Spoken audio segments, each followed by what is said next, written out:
Hello, good morning and welcome to the WeatherTech Raceway here at Laguna Seca for another instalment of action from the 2022 Velocity Invitational. I'm Kev Harris and I'm pleased to say that once again I'm alongside Taylor Snyder and Johnny Green for what promises to be the biggest and best motor racing extravaganza happening anywhere in the world right now. And Taylor, we had a fantastic day yesterday, didn't we? We absolutely did. I was on. The energy down there was palpable. You could feel it. You could watch them try to show off their cars, enjoy the history of it, and they had a great race yesterday, but I know today all bets are off. They're ready to get those cars out there and go. Yeah, and fair play to you because it was hot and it was noisy down there. You did a great job of getting the mic in under some of those drivers, so well done. Thank you. They were excited just to be down there and get some time, show their car off, especially to the world streaming in. It's what it's all about. And Johnny, your commentary position this year was outside, and that was great because you had a whole host of guests come and join you. I mean, it was a brilliant day, wasn't it? That's the part I really like, is to get amongst it, to get drivers out of their cars to come and join us, to tell us them stories about their cars and about their day. And boy, you know, the adage in historic racing is we don't keep our art in a museum, we race it. And that was so true yesterday. There were so many highlights from yesterday, but I was fully in the mix of the McLaren garage when history was made. The buzz down there was incredible, but just tell us about that. Yeah, Mario Andretti has never driven a Formula One modern car, and he made a bet with Zach Brown at 82, mind you, and said, you know, I really fancy that. And Zach said, I'll make it happen, and he did, and it really is. I mean, the guy's got a corner named after him, and he's still hounding around the circuit in a Formula One car. And he was alongside Mika Hakkinen, Pato O'Ward, Tanner Faust, and himself, and the number of fans squeezing, trying to get their iPhone or their camera through the doors to see it was It's history. And speaking of history, we're kicking off with cars from way back in history. Group 2 sports cars then, I think from the 40s through the 50s. Yeah, and actually the most relevant, if you like, group here, because Pebble Beach is where racing began here before they came to Laguna in 1957. So this group that you're about to see, the first group up, will be exactly how it all started here in California. Brilliant. Johnny, I'm excited. You better go and get in your commentary booth because I can hear engines roaring. Have a great day, sir. Have a good one, guys. There he goes, off to his commentary position, which is just across the way over there, Taylor. We're on a kind of beautiful green lawn here at Laguna Seca, and it's not just race cars that this festival is all about, is it, Taylor? No, absolutely not. We're here to enjoy and celebrate the history of motorsport as a whole. But not only that, when you think about motorsport, sometimes it's a little bit rough in the pits. But what we're trying to bring here is something a little bit more high-end. We've got Taylor Farms, the Sip and Savor Pavilion, a place where you can enjoy great California views, because what a setting, of course, with some great, absolutely great wine. And even, vendors from all over, great food that we're seeing here, and just really a high-end event showing off motorsport and maybe the future of motorsport where we see it going. Yeah, and the future of motorsport is here in spades. The Zinger is one car that if you can check out, please do come down and see it. Artificial intelligence and 3D printing has built this car, and it's sitting, or one of them is sitting front and center in the driver's lounge, which is a great place to hang out. But there's all kinds of cars here, and yesterday, Taylor, you caught up with the guys from Dirtfish Rally who really thrashed their engines. Exactly. It was a different experience on track, I'll tell you. Those historic cars were taking those, they're funny, the apexes, just like you're supposed to. Dirtfish, we throw all the rules out the window, and those guys get a little bit sideways. And in fact, I think they went a little too hard yesterday. Only one car was running at the end, which is a good thing sometimes. That means that they were going all out. So hopefully we can see a little bit more sideways action today as well. Yeah, I'm sure we will see some more sideways action. And don't forget, of course, you're watching us on the live stream somewhere in the world right now. Do follow us across all the social media as well. Find the Velocity Invitational, especially on the Instagram. We'll be posting. The social media guys here will be posting, so you can really keep across all of the action. It is a fantastic event. There are engines revving at the moment because Johnny has gone across the way there for those Group 2 sports cars. The weather then today as well, Taylor, we've got our jackets off. We look to finally have some California sunshine, maybe. I'm hoping for it. We saw the sun just briefly yesterday. I don't think it stopped anybody from having a really, really great time here. So hopefully that track will get a nice, clear little bit of sunshine. But either way, the racing action's still going to happen. All right, so we are about set and ready to go. Laguna Seca is an iconic race circuit. Everybody knows the corkscrew, but how many of the other corners do you know? Well, without further ado, let's take a look at the circuit. Here's the course guide.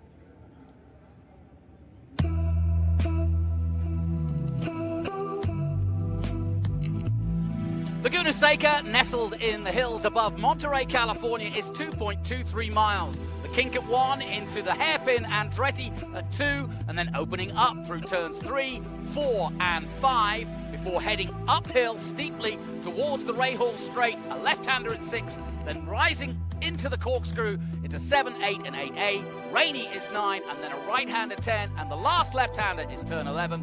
And that is a lap of one of the most famous courses in America, and the home of this year's Velocity Invitational.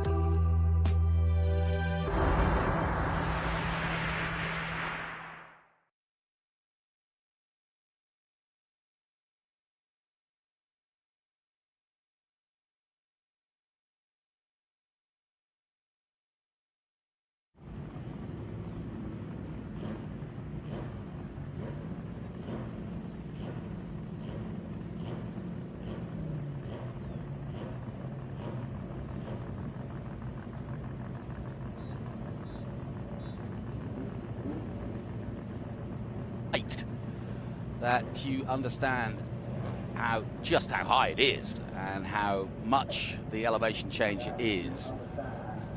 But a beautiful setting, and as we get ready for what should be another great Group 2, as we mentioned, this is where it all began really for this part of the world when it comes to road racing and circuit racing.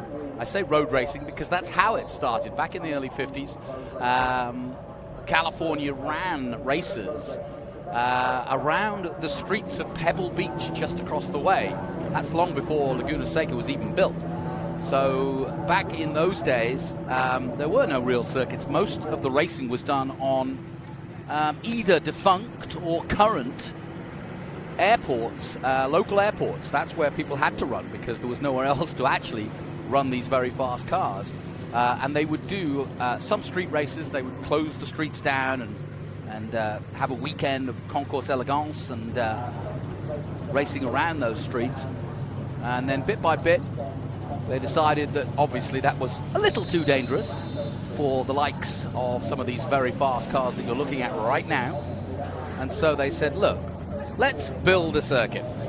And then where? Because they needed to stay in Monterey. They wanted to stay close by the peninsula, and there was an old army depot right here in Laguna Seca, which means in Spanish dry lake, and so there was a nice basin, if you like, an empty lake, and that helped the sound as well because these hills are full of some really nice houses, so they didn't want to make it too noisy, and it really sort of suited them to come out here to Laguna Seca, and off they began. And they worked with the local community and the local council to make things as appropriate as possible.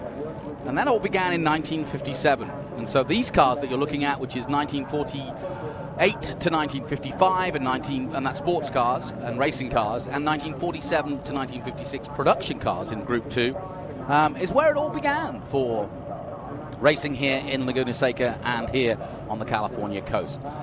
Meanwhile, Sonoma was building up, so too Riverside and a few others, and therefore racing began. And what was interesting is that so much of the cars that were involved in those early days were actually cars from Europe, like the Jaguar. 120 that won the first race in the hands of Phil Hill, the American who went on to become the first American F1 world champion. So this group, which starts us off today, is absolutely one of the most appropriate ways to start the day, and an ugly way. I love these cars, late 50s. In terms of post-war production cars was growing. The interest in racing, therefore, was growing. As I mentioned, tracks were being built, and it was not a heyday, but it was not far off. It was post-war. People were coming out. People were spending money. People were trying to stretch their legs a little bit and enjoy the luxuries of life after what had been a very tough World War II. A lot of the technology used in World War II was bought and used in the engines and the cars that were designed in that era as well. So what have we got on display? We've got some Porsches, we've got some Jaguars, we've got the odd Triumph TR2, that was just probably as popular as the Jaguar at the time. We have an Aston Martin from 1954, a DB2 Mark 1, and that's a black one, Jonathan Kitchen driving that. And I'm going to keep a lookout for that because that's a beauty. We have a Ray Type A, we have the odd Elva, very popular here. So the likes of the Devon and the Elvas were all there to take on the Jaguar. There's the Jaguar of James Older, a good friend of mine from Reno, Nevada. He is a perennial entry to the historic events. In fact, I want to say he's done over, 13 seasons of historic racing in that car. Absolutely glorious, and he drives it from Reno, Nevada, as they would have done in the day, and that's an important thing to remember. These are all production cars, road cars, and so, as you can see, with the number plates on. So, back in the day, if you wanted to go racing, you went on a Saturday or Sunday, but you drove your car to the track.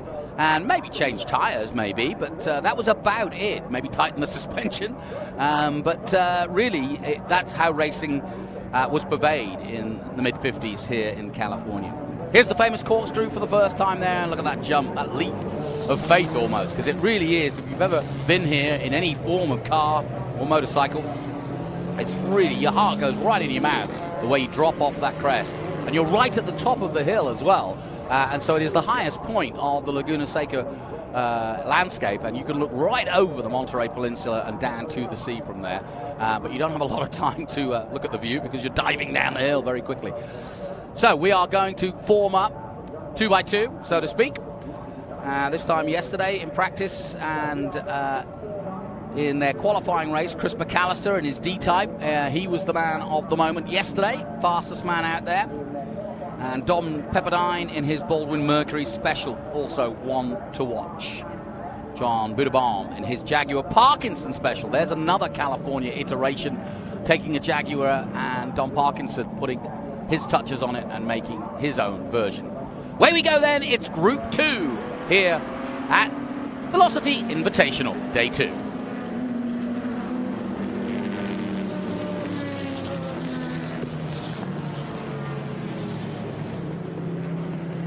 Three wide into Andretti curve. Doesn't get any better. Absolutely glorious.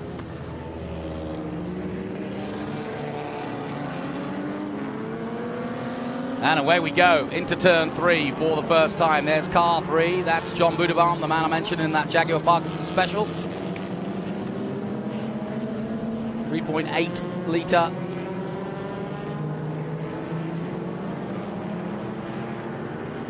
And Dennis Adair in that Elva Mark 1 from 1955. And of course, racing cars was a big social fad as well. So Monterey with its beaches and golf courses and so on. A very big part of being here. And obviously the military returning from World War II. And combination of these big, heavy Jaguars really stealing the show. Certainly at the Pebble Beach races early on. And the likes of Phil Hill, Sterling Moss coming over here in the early days of the Pebble Beach races to race one of those Jaguar XKs. Briggs Cunningham in a CR2 from 1951. Also raced these sorts of cars. So it's a combination of the V8s from America and the British-made Jaguars and Triumphs, TR2s, Morgans. We have got one Morgan out there from 1952.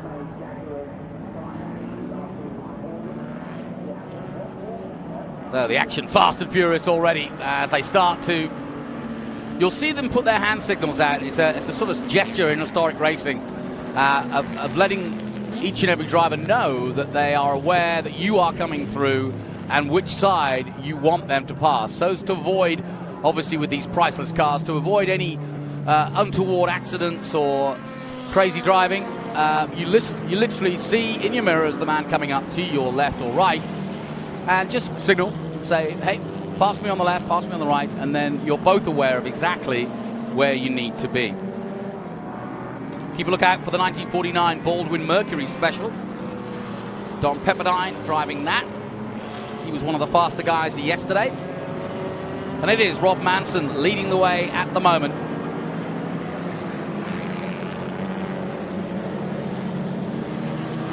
Rob Manson in the 25C. That's a Tatum GMC Special. Now, on my original guide here, David Zillingden, was due to drive that car, but it looks as though Rob Manson, I think he wasn't here yesterday, and so Rob, who is well known in the historic world, is going to be driving that car today. John Budabaum, the man I mentioned earlier, in the Jaguar Parkinson Special, he's in second, and Don Pepperdine in that 77C, the Baldwin Mercury Special from Carmel, is in third. Chris McAllister, who you'll see, I think, a lot of over the day, in fourth position in the number 7 Jaguar D-Type. Watch out for Dennis Adair coming through as well in that 814. The Elva Mark 1 as we look at the 15. And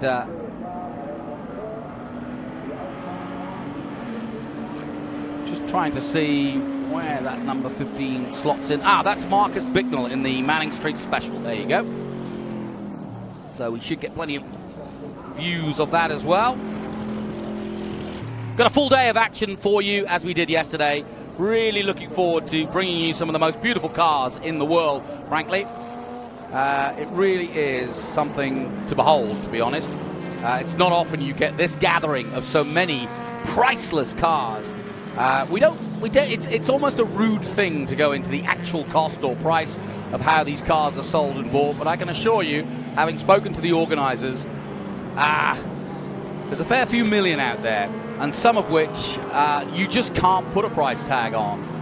Some of the Ferraris out there, we're talking upwards of 50, 60, 70 million dollars. So that's just one example. I won't go into the details because it's rude, or at least not everybody wants their price tag named, but I can assure you that what you're looking at is truly remarkable when it comes to the cars on display. And the other thing you should remember while watching these group cars is that they are all authentic. These are exactly as they were raced in periods. So in the 50s, this is how they raced. These were the colors they raced in, and they are not allowed to put brand new brakes or ABS or anything that is modern besides the roll bar and besides perhaps a hands device for the neck for safety and of course a modern helmet. That's about it. The brakes, the suspension, the tires even are all as they were back in the 50s, and that in itself, if you think about it, if you have a washing machine from the 70s alone, it's hard enough to find parts. So imagine a racing car that you're having to race around and find parts for, and that's something we'll discuss as the weekend goes on, is how on earth do they keep these cars fettled and going as well as they do, given that they are so old, so many of them. And there's my friend, the number 33. There he is. Good to see him out there. This, of course, James Alder, who I mentioned earlier, in that XK120 Jaguar from 1952, an OTS, an open top. And yes, he does. There's the roll bar I was mentioning, so that's the only adage to him, but that's an original, and he's raced that some 300 plus events around America, from Seattle to Washington, California, and like I said, he's based in Reno, Nevada, and drives it from his garage. And he said, I said, what's the drive like? And he said, well, as long as it doesn't rain over the mountains, I'm okay. And I can understand that. And I said, do you have any problems? What if you break down? And he said, well, that can happen. And he said, but people are so friendly along the way, and they're so interested in the car. And when he's on the freeway, they all kind of pick their horns and wave at him. So the journey is just as big as the event for him, and it's great to see him here, currently in 8th position. James Alder, he's going to come in the booth later today and regale us, I'm sure, with some stories of awe. Rob Manson then leading the way in the 25C. And I think the reason why Rob is not on my leaderboard is because yesterday I don't think he ran the car, so now he's back, he's up and running. There's the 55. It's a Chevrolet Mistral from 1955. Where's the Abendroth at the wheel?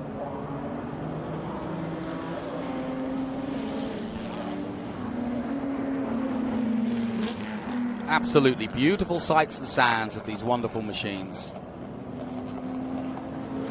And as the day goes on, we've got quite a few special moments for you to savor,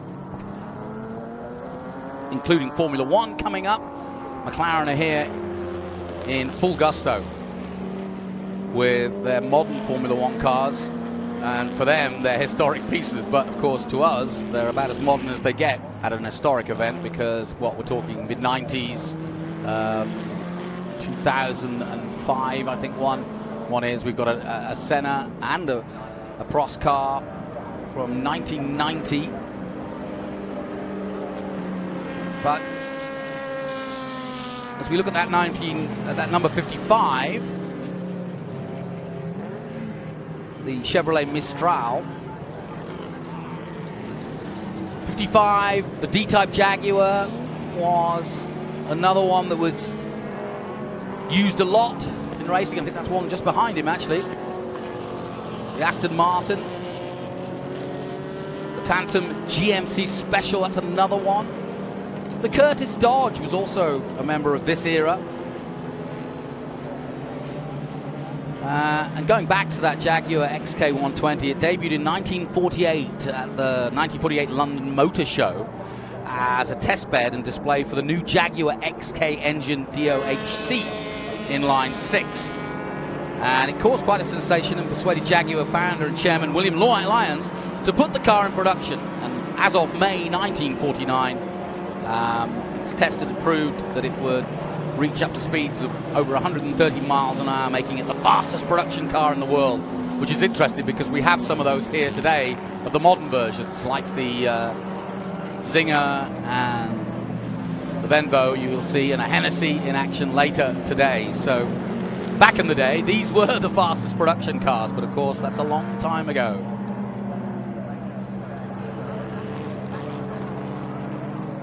Now, Chris McAllister, no surprise in that number 7, hitting the front. Just getting ahead of Rob Manson.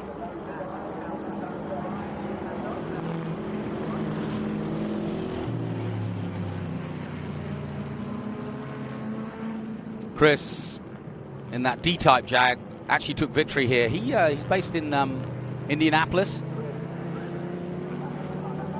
And there's that Manning Street Special.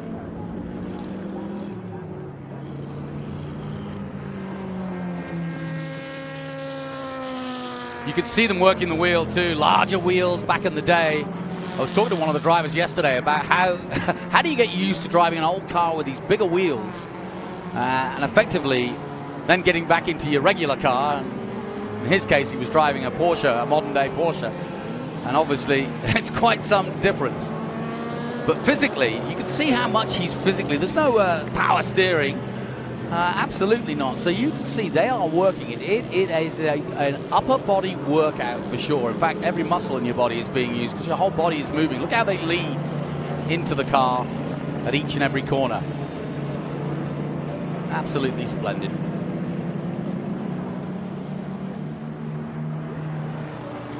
Still early morning. We're waiting for the fog to clear off the Monterey Peninsula and hopefully give us some sunshine. Because when that mountainside in the background lights up, it's absolutely spectacular.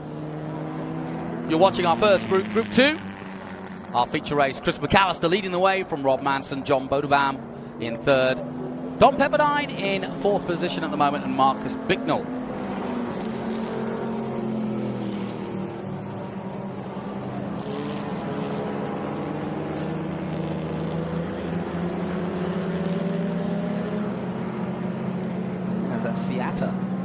Going through shot. Another quite unique car in this group.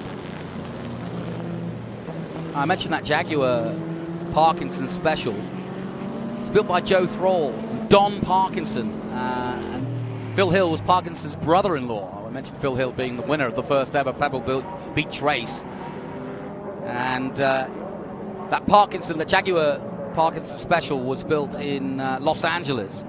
Successfully raced to its present configuration for 2 years before replacing with the Jaguar C-Type. The car was restored by John Budebam, who's out there right now, in 1983, and it continues to be competitive in its class. Yes, top 3, John Budebam at the moment. So that Jaguar Parkinson Special has a storied history, and John continuing to enjoy his day.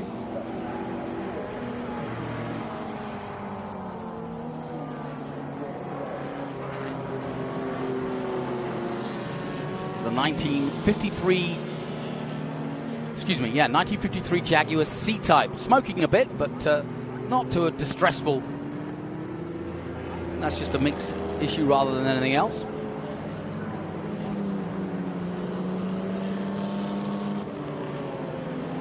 Yeah, it's just under, as he drops down a gear, just a little bit smoky, but certainly not a problem, and he's not laying anything down on the track. That's always a worry. We had some oil down yesterday, and you have to be very careful with these cars because given the tires and so on, they can easily go off track. And we don't want to break anything. Into Ron's corner, as I call it. And look at the 44 chasing him hard. Great stuff.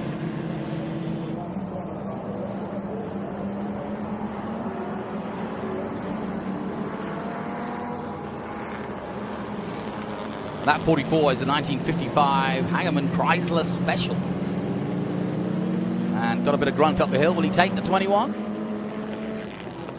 We'll soon find out.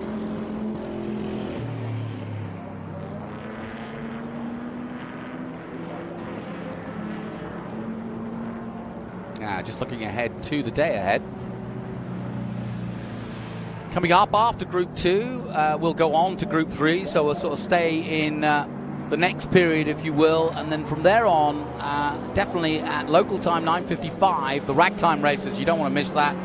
Over 100-year-old cars, and they're putting on quite an exhibition, and one that is definitely worth a watch if you've never watched it. But as we speak, it's the Jaguar D-Type from 1955 of Chris McAllister leading the way.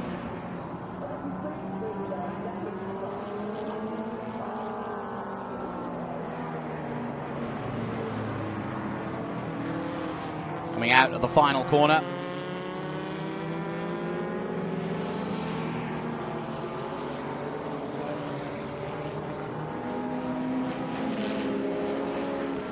Two laps to go then.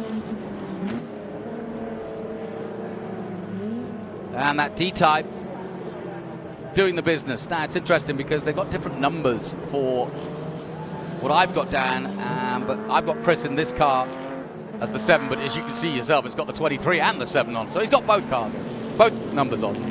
It doesn't matter. It's definitely Chris McAllister, and it's definitely the Jaguar D-Type.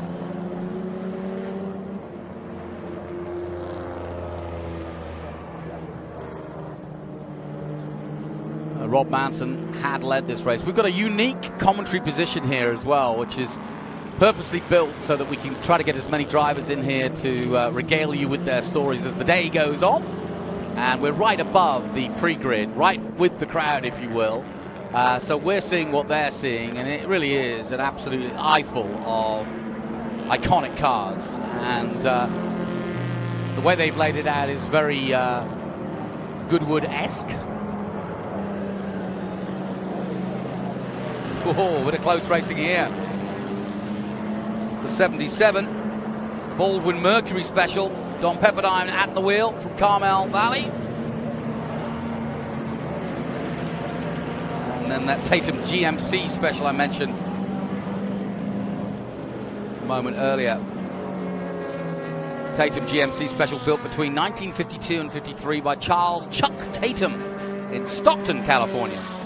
Tatum designed the tubular chassis, which sits on the Ford truck suspension components, and the GMC inline 6-cylinder engine was originally from the local fire truck. Can you believe that? Wayne Engineering, a Southern California manufacturer specializing in GMC and Chevrolet inline 6-cylinder race motors, supplied a highly modified version, and in 1954 and 55 that featured all of the firm's speed equipment, including the famous 12-valve cross-flow cylinder head. All the aluminium body, or it's an all-aluminium body, fabricated by Jack Hagerman. You've seen that name already in another one of the cars in Hayward, California. So a lot of these cars that you may see out here in these mid-50s Group 2 were effectively put together here in California and raced at the famous Pebble Beach races. In fact, when you come into Laguna Seca, you'll see some of the trees literally painted with white bottoms, so they've got white paint on the bottom of the trees, and that is an homage, if you will, a little nod to those early Pebble Beach road races where they painted the trees so that you could see where the line of the racetrack was and hopefully avoid those trees. didn't always happen, but that is the reason why we're here at Laguna Seca, thankfully. So Chris McAllister on his way now. As the 25 and the number 3 go head-to-head for the last time in the final lap here in Group 2. And like I said, I'm hoping to get a couple of the drivers from this group after they finish to come and join me and talk about their experience out here at Laguna. Can't be easy in these colder conditions mid-October. It's always a worry when the track is cold and the weather is cold to get those tyres up to temperature. Well, they've done a pretty good job of keeping it all clean. Somebody's just gone a little bit of grass tracking there. Now that's at the exit of 5, I think. Yeah, as they head up the hill, and so a little bit of desert tracking, as it were.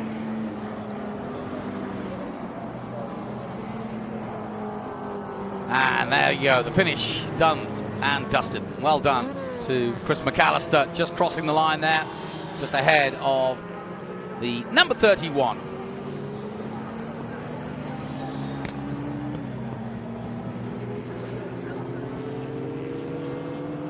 That 31 and XK120, the green one, that's Bill Rookledge in the green version of the Jaguar. Somewhat unwieldy as a race car, but when the likes of Sterling Moss were driving him and then racing him with Phil Hill at Pebble Beach, I think that's what kind of got everybody interested. So that concludes our Group 2 coverage for Velocity Invitational, our first group up today. Let's head down to Kev Harris, who's down there in the paddock. Kev, over to you. What have you got?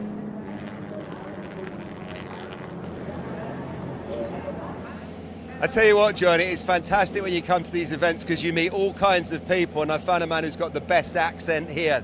Even our English is yours, Ian Fitzsimon. Ian, thank you ever so much for taking the time to join us. Tell us what brings you to Velocity Invitational this weekend. Well, strangely enough, I'm here with my son Horatio, who is racing a 26R in the prototype class, which is somewhere he really shouldn't be. But he's battling GT40s and a Lola T70s, and he's got a very annoying 23B that he's racing against. But we're brought here not just for the racing, we're brought here for the whole atmosphere. This is one of the best events of the year. We love it. It's really fantastic. You're wearing a Goodwood Revival meeting hat there. How does this fare alongside a Goodwood? Well, Goodwood is the greatest event in the world, bar none. I mean, the Earl of March puts on simply the best event ever. But Steve Earle and all the people here put on an absolutely spectacular event in California.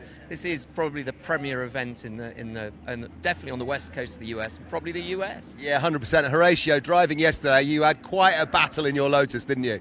Yeah, it's great fun. Obviously, the only thing I didn't think would end up being a thorn in my side would be another Lotus. I thought it was going to be one of the big block cars, but we had a great fight. A Corvette got involved, and unfortunately it was reduced by the safety car, but I think today's main race will be a really close fight between the pair of us. It really will. And behind us, there's a car that is absolutely exquisite. I mean, on this road, Johnny, there's some fantastic looking cars, but the Ferrari that is behind us is just second to none. And Horatio, you sat in that when you were 10 years old.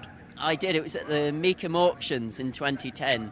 And I've grown up here. I came to the Historics the first time when I was, I think, about 3 years old. Obviously, growing up in America, this is the local historic race meeting that you come to. So to come back here and to see this car, we've got a painting by Michael Turner in the house of it competing at Le Mans. And I didn't know that until I'd got home when I was 10. Having seen it, thinking, oh God, I sat in that car earlier today, and I wake up every day and I see it on the wall. So it's quite incredible to be racing here and see that car alongside us. I love hearing stories like that, and that's exactly what you get at events like this. And Ian, I mean, we were chatting about this car before. You know everything there is to know about that car. Just give us some of the history of what's going on with that one. A great car that bridges the 50s and 60s. Yeah, that car was one of the really most important Ferraris. It's a 1959 250 Tour de France, 250 chassis, V12 engine, 280 horsepower. Very, very successful car. Won most of the important races in those days. I mean, it swept up. The car was fantastic. As you were saying, it really bridges the gap between the 1950s and the 60s. For instance, if you have a look at the 250 that's behind us, it's a 250 short wheelbase, which is an early 60s car. You'd notice that they're both Pininfarina designs, but the Tour de France has the Findria quarters, while the 250 short wheelbase. This was literally the car the 250 GTO was built on, the most successful, the most valuable, and the most famous Ferrari of all time. It's absolutely incredible. And just talking about, the car that's behind us over there, the number 11 car there, 1959 is, I think, the year that it came out, 280 brake horsepower. I mean, that was quite a piece of machinery for the day, wasn't it? It was, out of a 12-cylinder, but Ferrari were really cutting edge, and you've also got to remember, everything they built for these cars, they built in-house. So Ferrari used to have, old Enzo Ferrari had a joke about all the British car manufacturers. He called them garagisti, which meant basically kit car manufacturers. They bought the engine in one place, they bought bits and pieces, whereas Ferrari built everything in-house. Everything was built at Maranello. So they were a very special company. That's why they're so famous and so loved.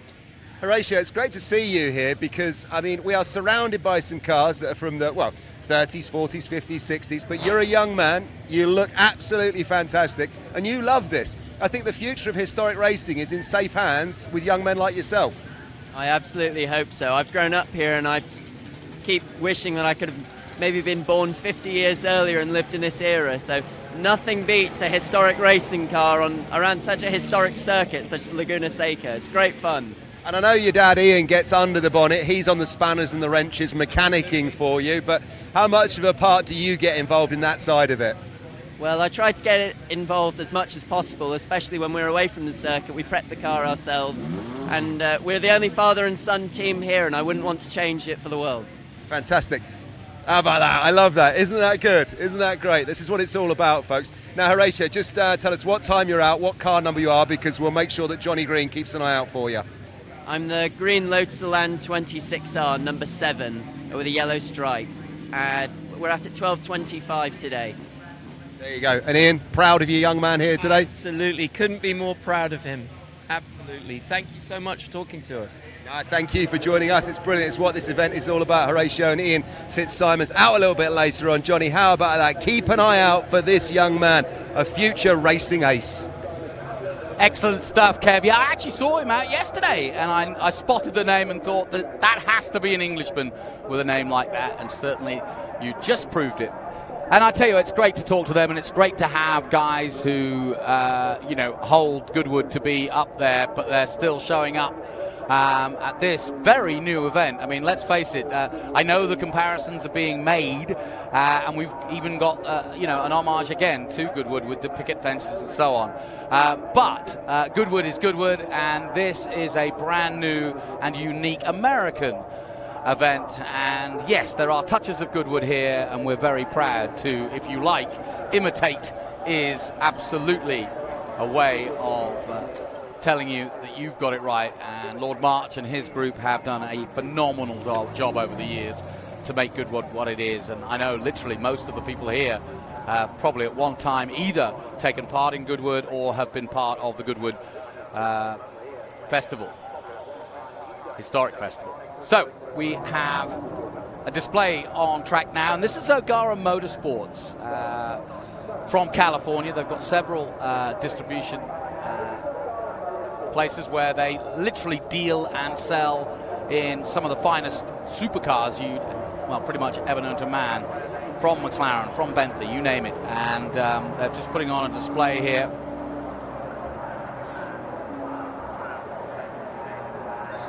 If you remember, yesterday we had Paris from O'Gara Motorsports up here, letting us know a little bit about the cars that they have. But basically, they are a California-based company who sell exotic cars, like this one you're looking at right now, that sound absolutely glorious. And of course, McLaren very much part of this weekend with Zach Brown and his team all here. And I'm hoping that Paris will join me, as he did yesterday, to talk about these wonderful cars. But let's just listen for a second to that beautiful sounding McLaren. And as I speak, as if by magic, it's as though we prepared him. Good morning. How are you, sir? Paris, welcome. I'm good. How are you? What's going on? Not much, you know. It's a less foggy morning, which Yes. is great. Which means the drink to cars that. are out on track. I was just badly explaining. No, but I was just kind of giving people an idea of what you are about.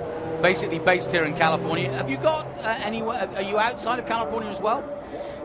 No. So our base of operations is all Southern California, but our motorsport operation, as you can imagine, is kind of it's almost global. I mean, because the series that we race in with Super Trofeo competes over obviously in Europe as well for the World Finals. But no, we are Southern California based. Now we talked about what you have in your showrooms and what you sell and and we're seeing it now. Some of the greatest cars you could imagine. But give me a little bit of history. How did O'Gara kind of become this bespoke sales and distributor?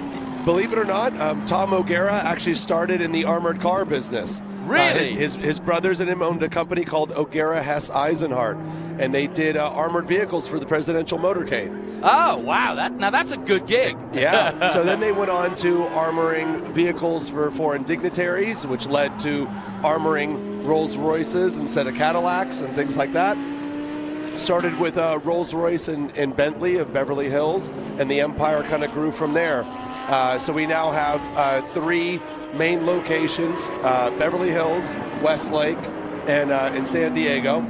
And each of those has a number of brands at them. So, one store will have 5 or 6 brands. Now we're looking at this rather splendid Lamborghini painted up with the Arrow colors. Yeah. We talked a little bit about Lamborghini yesterday and how this is part of the, it's a Super Trofeo spec, isn't it? And that basically is the racing spec for Lamborghini, raced all around the world, and they're about to do their world final, correct?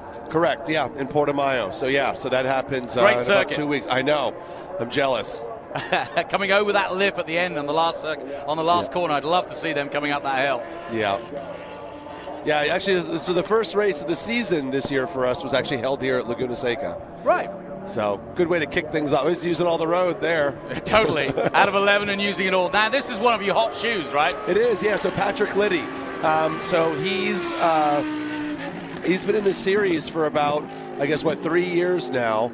And is just doing, did amazing this year. Beautiful car, beautiful sound.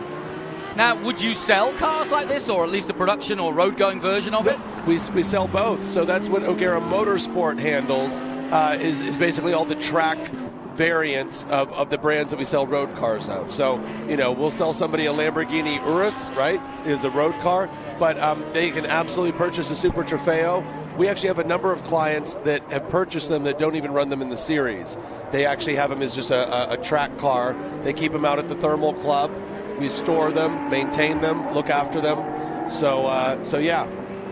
So let me talk about the motorsport side for a second. Obviously, the production side sort of speaks for itself. You can call Mercedes up and say, right, okay, we want 3 of these, or we have a client that's interested. Sure. Can you send us one from Germany and have it ready? Or we've had a client that sold it back to us or whatever, and you keep it in the showroom. But with motorsports, do you look for cars that may have done a season here or there? Do you go out and physically try to procure race cars that you think might sell? 100%. So there are also cars that are, extremely rare that people want that are, track cars. We've even sold Formula One cars. Really? So yeah. So it really is kind of, full service. And like I said, mainly focusing on the brands that we carry. But no, I'll have a guy that says, look, I want to race in Super Trofeo, but I want a season to practice. And, is there anybody who has one that's run a season or two? Because, they've got to, there's a chance they might wreck it, crash it, so they don't want to kind of be all in on a brand new car while they're learning. So, like you say, you just mentioned your Super Trofeo young hot shoe. I guess he could get pulled in to kind of maybe, if you sell one of those race cars, to do a little bit of instruction, come to Laguna, do a test day, and learn about the rudiments. Because the beauty of these cars is that you don't want to drive them scared. You don't want to drive them as they were not designed to be, i.e. slow. You want to drive them as they were designed to be, which is flat out, but also in control. Absolutely. So that's actually one of the things that we offer. It's not just the transaction of the car. We offer a full suite of services, and driver coaching, one-on-one driver coaching is one of the things that we offer. That Super Trofeo actually has a passenger seat bolted in it, and it's actually taking a passenger out right now. But we have so is that. the McLaren, I see. Yes, yeah.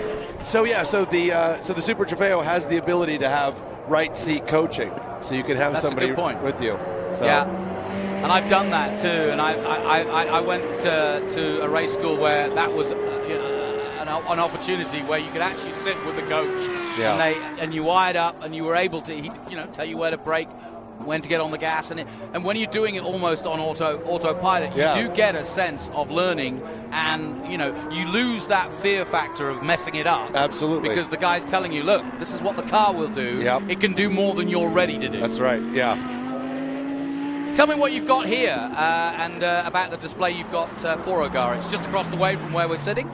Yeah, right in the middle of the paddock. You got the spot, didn't you? Yeah.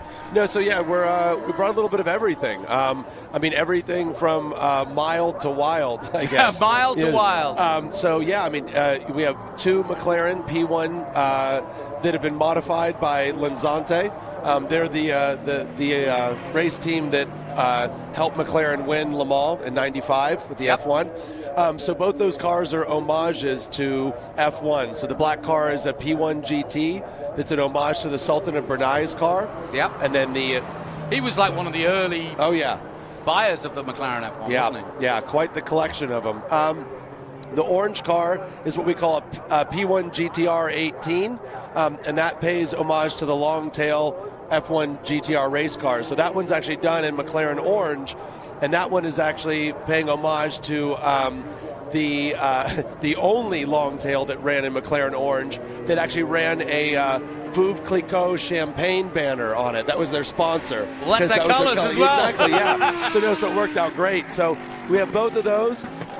I have a 2011 Marussia F1 car that's been... Oh, that's what that is. The silver. Yeah. Silver and black. That's what it is. So that car has been gone through by the guys at TDF Engineering. And what that essentially is a real Formula One car that's had the drivetrain redone so you can have one guy run it instead of a small army. That's a great idea, because one of the things, I was explaining this yesterday, with McLaren here. Yeah. It's all very well wanting to experience a Formula One car. Yeah.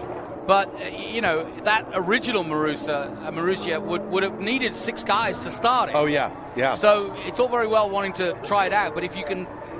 that's a great idea. So effectively, you've now geared it and redone the drive shaft so that I wouldn't say you can turn the key, but it's not far off. It's pretty damn close. It's a push button start. That's wild. So yeah, but it has 650 horsepower, and it has the same running cost as the Super Trofeo. What year do you know what year that ran? 2011. Okay. Yeah. So yeah, I'm trying to think who was the Marussia back in 2011. It's before. Yeah, it's probably before. It might have been somebody like Karun Chandok, somebody like that. Yeah. Yep. Is our boy coming in? I think he is. Yes, he's coming through the 44. And obviously a good relationship with Arrow that are part of McLaren as well. Yes. And that's where the painted colours, and Roger Dubuis as well. But it's got it's a Lamborghini with McLaren colours. Yeah. Which doesn't look too bad. No, it looks absolutely splendid.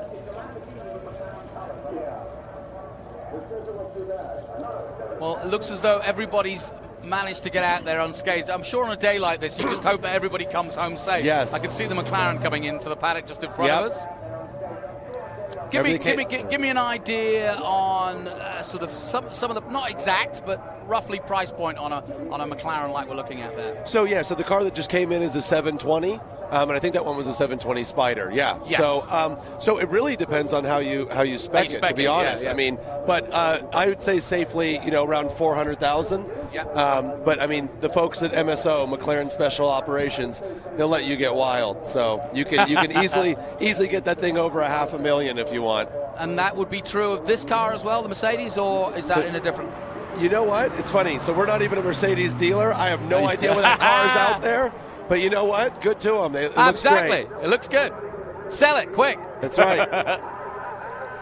I have heard some stories of cars changing hands already this weekend, so that's Yes, good news. this is 'Cause true. That's another part of why we're here, That's right. selling cars. Yep. Race on Sunday, buy on Monday. That's what they say, and Yeah. it's as true of the high-end cars as it is any other. But you got to feed the addiction. I mean, Absolutely. Let's be honest. You know, The we're not need for curing speed. cancer here. No, exactly. Adam Carolla was here earlier in the weekend, and I got an insight into his love of motorsport and how Yeah. it started. And it's the same. It doesn't matter what walk of life you're from or what you do. The need for speed, if you will, is very much a part of everybody that's here. Well, I think it's great that events like this exist so that future generations can kind of see all eras all together. I mean, it's, you've got, young kids that have, know what a P1 is, but, have no idea what a McLaren Can-Am car looks like, or Formula One car, a vintage one. So it's great that somebody can come here and educate themselves on where these modern day cars, where they even came from, the lineage. We have an adage, and you know it well, that we don't put our art in a museum, we race it when it comes to historics. And I do think that the historic race scene around the world is blazing a trail for art and history, because the bottom line is, in the last few months I've been to a Van Gogh exhibition, I've been to a Sistine Chapel exhibition, but all very immersive, and I think that's exactly what this is. It's a sort of blazing the trail of saying, no, don't just look at them on a plinth. Come and watch them race. Come and see what they do. And that is so true of anything now. You can't, people, with the sort of interest that we have, people want to see things. They want to interact with it, yeah. They want to interact. Well, especially these, they are not, cars are not static art. They aren't. I mean, they can be, but they really are meant to be seen in motion and be heard and smelt and felt. And so, yeah. Paris, thank you so much for coming in. Absolutely. I'll let you get back to your exhibition, if you will. Come back and see us. Come back and talk to us some more later in the day. We've got all day here. We're right here, right across from you. My thanks to Paris Mullins coming in here. O'Gara Motorsports here in California. We'll take a short break here from Velocity Invitational. Join us after this.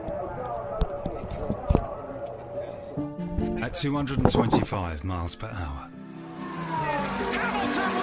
you do not have time to think about security breaches. At 225 miles per hour, you cannot concern yourself with ransomware. At 225 miles per hour, the only thing you should be focused on is your business. CrowdStrike, powering champions.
Welcome back. I'm down here on pit lane with group number 3, and I was just having a chat with Spencer earlier. He won our qualifying race yesterday, and he's ready to do it again. Spencer, I know we talked a little bit earlier. You've got quite a different vehicle out here, and that really made all the difference, right?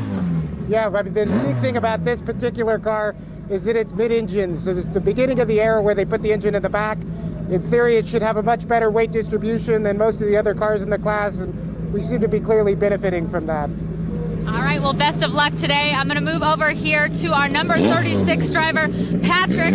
He's got his engine revving up, but I will tell you the difference, guys. We've got weight distribution in that model, but this model is all about being light, nimble. It's smaller. He's got a smaller motor, but he's ready to take it in the corners.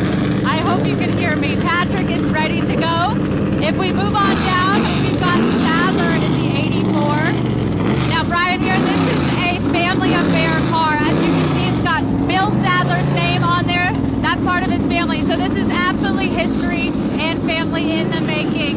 Moving on down one more. Timothy, I spoke to Timothy earlier in our red car. He said the track is super slippery. We had cars doing a little bit of spin outs yesterday. So their goal is to keep it straight on the track going forward. They said, we don't want to make eye contact with the other drivers. So we'll see if we can keep all these cars going straight today. Johnny, let's head back up to you for some Group 3 racing. Excellent stuff, Taylor. You're gonna get those lungs going today. You're gonna need that voice over the top of those engines. He's doing a great job getting amongst it. I've done that job. It's not easy because it's scary when they fire up, and you want to be safe and you want to keep out of the way. You don't want to get run over. So good on you. We're about to get ready, as Taylor was pointing out, for our Group 3 action. Everybody giving us a wave. Tony Garcia, our true and faithful cameraman in the grid. He's not frightened of anything. You can throw a bull at him, and people have. But he's not frightened of racing cars. He gets right amongst it. Been with us for a long time and gets right into the action. And the 57, the silver Cooper Monaco from 1962. How about that? Get a thumbs up from him. Beautiful car.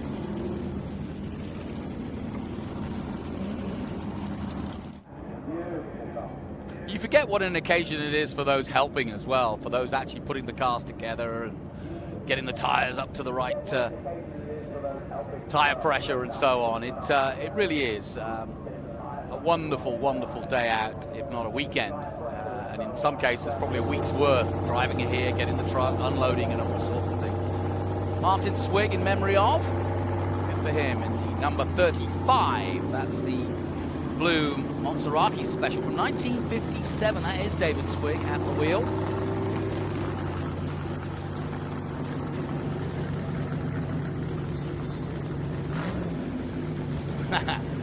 And if you're not sure why they've got the stickers on there, if you're new to historic racing, that each and every event you do, you put an extra sticker to say where you've been, and then when people see your car, they can see that it is it has a storied history of going to these events. So it's just a tradition. Historic racing has built up over the years to put the stickers on the car of every event you attend. Wonderful pictures from the pre-grid. You can see the picket fences either side, the photographers getting their photographs as they line up and head out to turn 11. What a wonderful sight from high above. Great pictures both down on the pre-grid and high above from our drone as we get ready for the WeatherTech Raceway Laguna Seca Group 3 feature race here at Velocity Invitational. Now these are sports cars from 1957 to 1961. So we've kind of moved up from Group 2. We've moved it forward a little bit, but these are pure and utter sports racing cars. And so a little bit more skill perhaps, and certainly in terms of racing in the day, these were some of the best cars that were racing in Europe at the time, and combined with some of the Sadler Mark IVs and the Huffaker, another famous name here in California, of guys that took it on themselves to build racing cars, and Huffaker is still going strong to this day. Great to have that name out here in historic racing. But Lola's, Lotus, Porsche, the famous names from Europe who proliferated American racing for many of the early 50s. And of course, then in the 60s, both the Japanese and of course the muscle cars from Detroit. With Trans Am, you're going to see some examples of that in the smaller displacement cars, but also we'll see the big muscle cars as Mini and Mustang go head-to-head later in the day. That's, I think, our final race, in fact. So we'll get pretty much a good smorgasbord of all things American racing.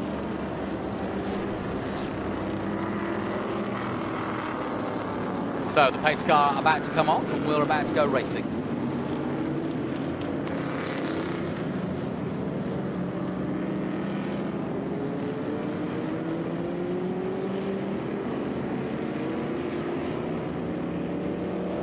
Like I said, it's better conditions at the start of the day today. I hope it warms up and the clouds blow off, because it is quite cool.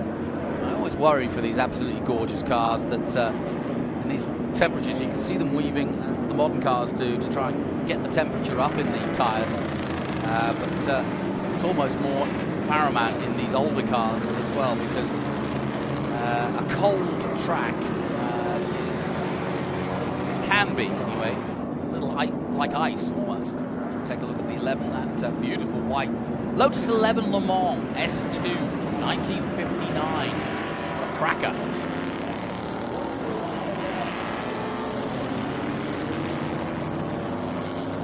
Ferrari going for a shot there. There's two Ferraris. Now, we had a cracking race yesterday between some of the Ferrari 250s, Testarossas, and also looking to see when Jeffrey O'Neill in his birdcage, yes, he's out there in his Maserati T61 birdcage, 1960, an absolutely gorgeous car.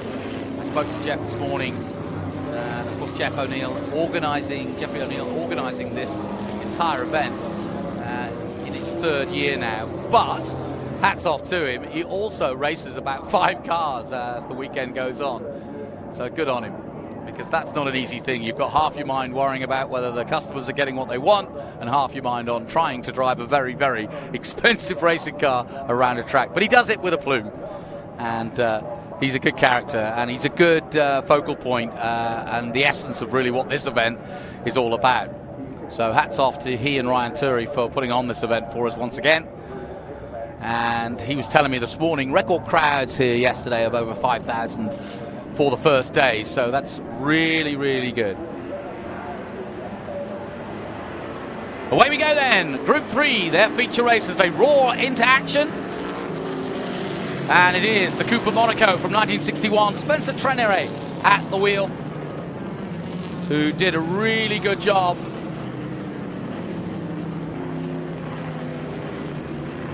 And looks to try to do the same again in our 10-lap race here at Laguna.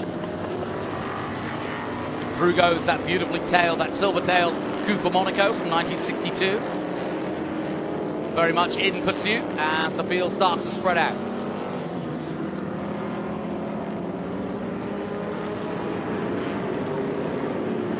So it is Spencer that takes the lead in the Cooper. And he's already building quite a healthy lead.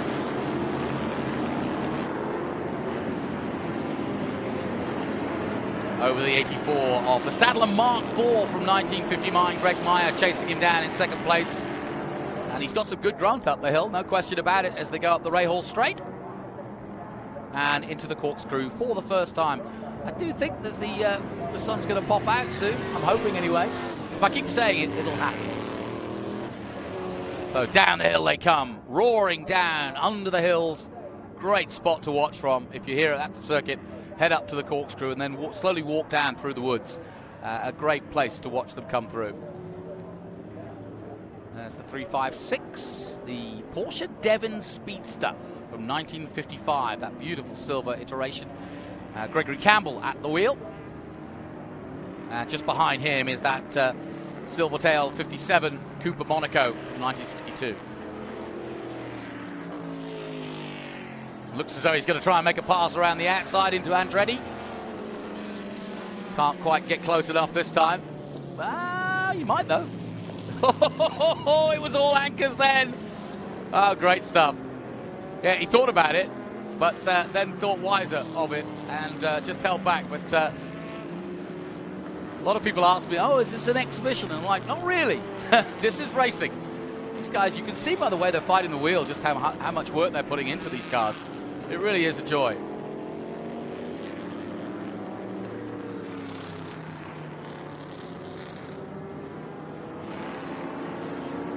And just behind, there we go. Got a pass from the 57, and there's the 11.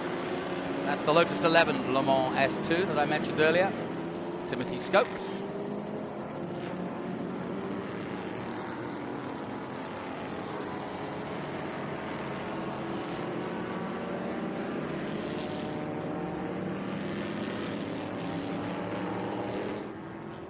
That's interesting. I've got him down as, so I might have to look for 11A as a new entry, because I think Timothy Scopes is in that white Lotus 11 one. So you've got to be careful with 11 and 11A and all these different numbers occasionally. That's definitely the 6, though, and that's definitely the Maserati T61 birdcage. Jeffrey O'Neill at the wheel.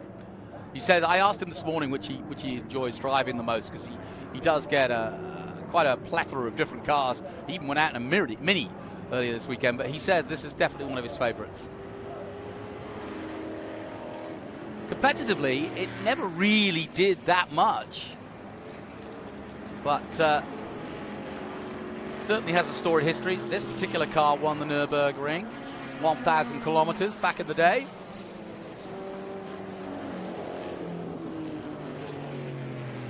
And here's the 35, the Monsterati Special, David Swig from San Rafael, California, at the wheel. And just behind him, the 14 Lister Corvette from 1959, Rob Walton wheeling that.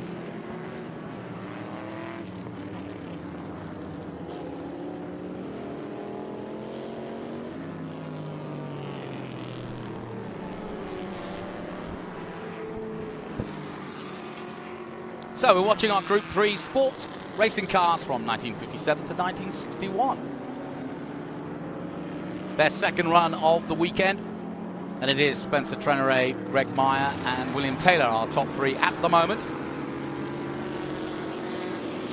And that's one of the Devon SS's from 1958. Nicholas Colonna, who had a good run yesterday, did Nicholas. To do the same again. I love the open helmet.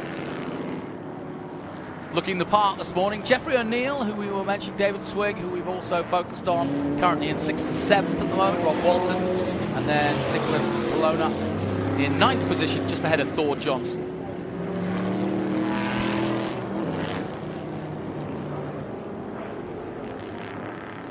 Just popping out through the trees here, out of the rainy curve. Wayne Rainey here this weekend. Had a quick chat with him. And I think it's a first time in history we've had 2 of the corners here at Laguna Seca with 2 of the representatives of those corners, in Wayne Rainey and Mario Andretti. And if you were wondering, and you saw some of the press yesterday, Mario ran Formula One cars yesterday, and he'll be doing the same today. So watch out for that coming up very soon, as we look at the 17 Ferrari 250 Testarossa from 1958. Camilo Stour at the wheel. And just behind him, the Lotus 17 from 59 of Brian Sanborn.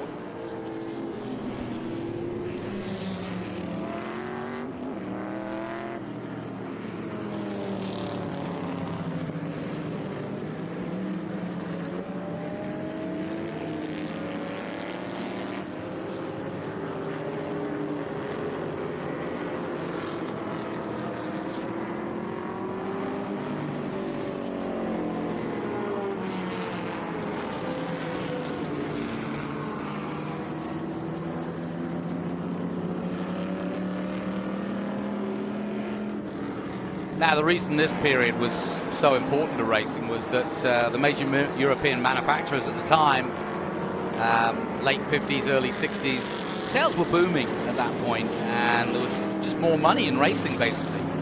So production cars improved as a result, and in the US, real racing circuits now were replacing those airport tracks, the likes of Sebring, which still, of course, exists to its glory today, but the sort of running on the aerodrome or running on effectively any piece of asphalt that you could were then being replaced by people actually building tracks like Laguna Seca. Laguna being built in 1957, and so these cars were some of the first cars that we saw on this particular track.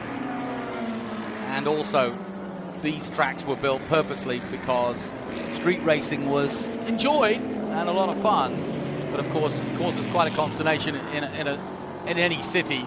But also, from a safety point of view, it was deemed that these cars were getting faster and faster, So tracks like Laguna Seca, Watkins Glen, Road America, Riverside were all established in this period. And therefore, the likes of Lotus, Jaguar and Ferrari put their cars on the boats and brought them here to race here in America. And that's been the love affair ever since, quite frankly, and it continues today.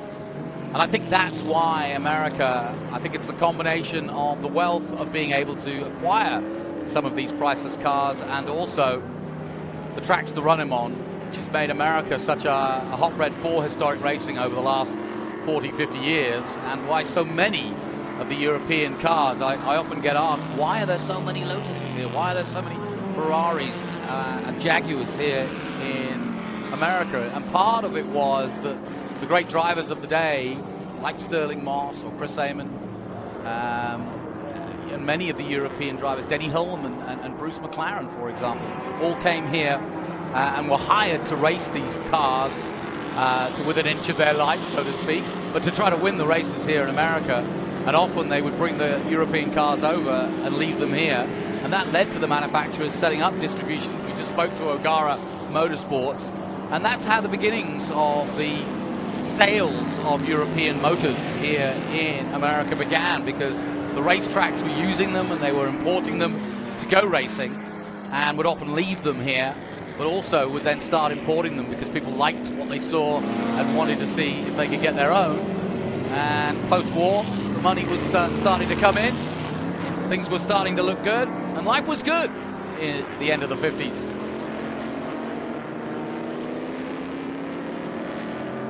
Spencer Trenere then leading the way just as he did yesterday. Greg Meyer in that Sadler Mark IV is in second place. He hails from Carmel, just down the road.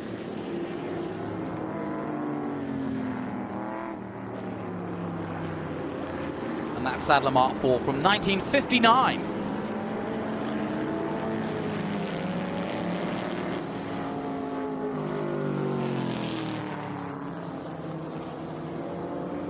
Ah, the British flag emblazoned on that Lotus 11. Lovely. Got the Lotus colours with the yellow wheels and the Lotus green. Absolutely magnificent.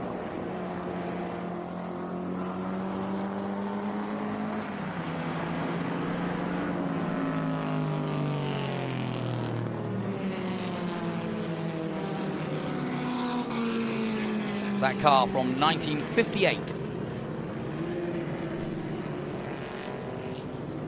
That's the Sadler-Meyer special, that blue. Nick Price at the wheel of that. And that's the man from Lake Spur, California. Nick Price, a well-known name here. Now, that 1957 Tejero Climax, Mark Sendron at the wheel. It's quite a unique car. It's not one I've seen out here. Tejero Climax. If you're online, let us know what you know about that car, because I have to be honest, that's not one I've seen here at this event.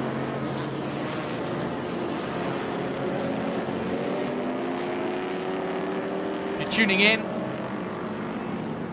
on the internet, on our live stream, welcome. I've got some fans tuning in from South Africa, from Australia, from the UK, Northern Ireland, Texas. Is that a country? Yes, it is. Ohio. They're all watching all over the world. It's delightful to have you join us here. And hey, if you've got some questions, as you can hear, I'm on my own at the moment. So never easy to take you through it and look at the notes at the same time. But delighted to have you here. And feel free to throw some questions either at my guests or any of the drivers that will come in as the day goes on. Hoping to get Zak Brown at some point, because it's been a real celebration for McLaren. Next year, of course, their 60th anniversary, and that's part of why Zak Brown is all in with this Velocity Invitational, because they're coming next year to celebrate a very special anniversary for the McLaren marque. And there's that half-acre genie I was mentioning earlier, Kevin Romack at the wheel. Kevin was due to come and talk to me, but he's obviously out there, so good for him.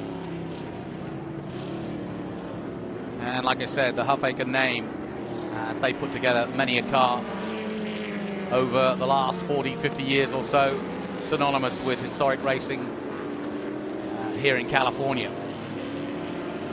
And it's been a family affair. They started off, and it's been literally gone down from generation to generation. And the Hypercar name has remained in racing here in California.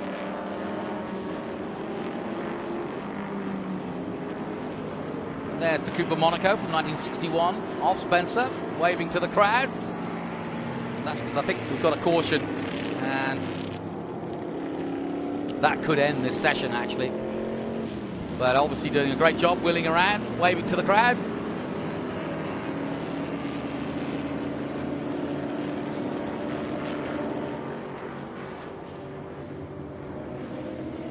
Incidentally, I was talking to somebody from the foundation yesterday. They are going to repave, yes, it is a full course yellow, but they are going to repave the entire Laguna Seca circuit next year. And so they're raising funds, the foundation, to try to see if they can cover the cost that way. I know, having seen Cota do it and Barber Motorsports do it in the last 5 years, it's no mean feat to resurface any part or all of a circuit. So good luck to Laguna. They're not going to change the characteristics, hopefully, of the circuit. They're very much aware of the corners and how important they are, like this one here, turn 10. And turn 11, and so the shape, they're not going to certainly change or ruin anything here. That's something they're very aware of. I think the bridge that lines up over turn 1 may well be adjusted or taken down, at least, obviously, for the repaving. But we're under caution, 2 laps to go, but I think that's pretty much put pay to it if they don't. I'm not quite sure of why the caution is out yet, but when we find out, it could take us to the end of this Group 3 feature race. There's that Cooper 239. We haven't seen that. Brad Baker at the wheel, and he was running in the top 3 at one point.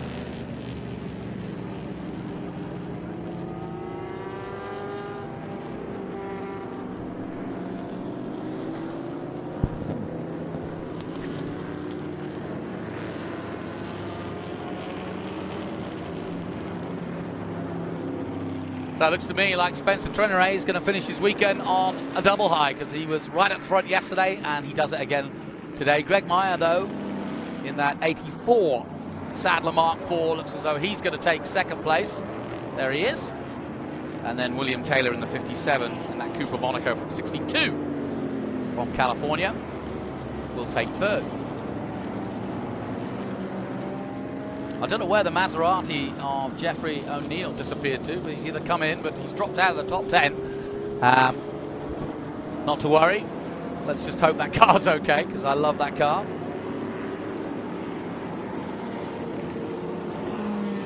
What a beautiful sight. I actually don't mind the cautions, because you get a closer look at the cars, and our cameramen have a chance to really dive closer to the cars. Hats off to them. They do a hell of a job. Trying to cover a car and follow a car. There's where our problem is. It's at the top of the corkscrew. We've got a car parked up there in a rather precarious braking point. And so, quite rightly, the caution flags are out as we slow things down. But I think that now I see what the problem is. I don't think we're going to getting going back to racing in our Group 3, which isn't a problem. And like I said, if you are here at the track and you're listening on the PA, do come down. Really, I absolutely implore you to come down and have a look at these cars close up. I did it myself on Friday. The drivers are very approachable. They want to talk about their cars. That's the point of the event. It's not about exclusivity. It's about inclusivity. And while, yes, these cars are absolutely priceless, and they certainly won't let you drive them, they'll absolutely talk about them, because that's why we're here.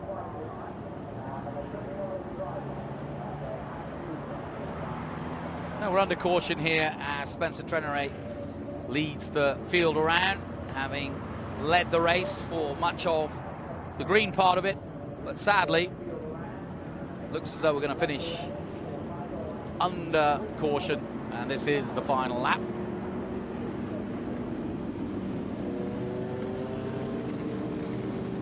And while we are under caution, let me give you a little bit of housekeeping in terms of what we've got coming up for you. Now, coming up next is something I absolutely have fun with, and I know Kev Harris will do the same, which is the Ragtime Racers. And I'm not going to say too much, except you're really looking at the history of automobile racing at its very best here. And as you can see, that Ragtime Racers, 9:55, as you look at the schedule, that's our local time here, Pacific time. So wherever you're tuning in around the world, you're looking at local Pacific time, 9:55, the Ragtime Racers. Then Group 4, which is 1956 to 1962 production GT cars. And then we'll have a collector's car exhibition at 10:40. And that, generally speaking, is usually some of the more modern cars that we've got here.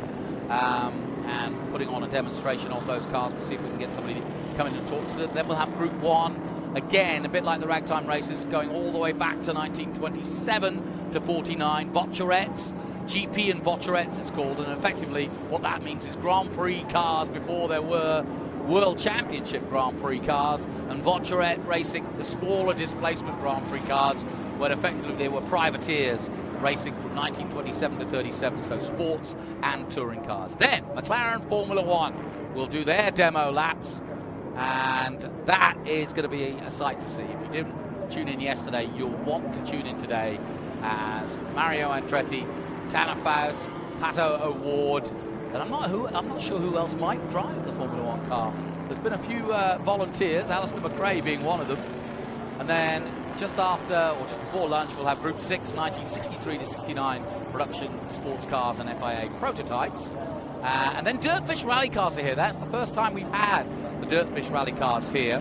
And I'm a big proponent of them and Steve Rimmer and his team, as they are based just outside Seattle, and they're bringing some really iconic rally cars. So we'll talk about them. Then it's Group 7 and the historic Trans Am cars, and that really does fit perfectly here at Laguna Seca. We'll have another demonstration on track at 1:30. And then we've got something that we've not actually seen, I haven't seen anyway. I've seen a lot of the historic Trans Am cars over the years, but not the 66 to 79 in Group 8 for the Trans Am smaller displacement, the SCCA B sedan and C sedan. And yeah, really looking forward to that. And I may have one of the great proponents of that, John Morton, coming in to talk about that later in the day. And then we've got the hypercars, the Zingers, the Gunter Works, the Hennessy's, and the Zenvos. The Zenvos right by my commentary booth, so looking forward to that.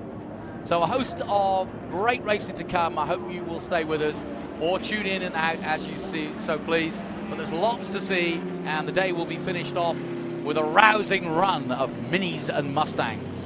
I've decided to elect M&M's as their sponsor, so we can just have a full M&M Mustang Mini, just an M day, basically. Spencer then coming round to finish his last lap, sadly under caution, but it won't matter to him.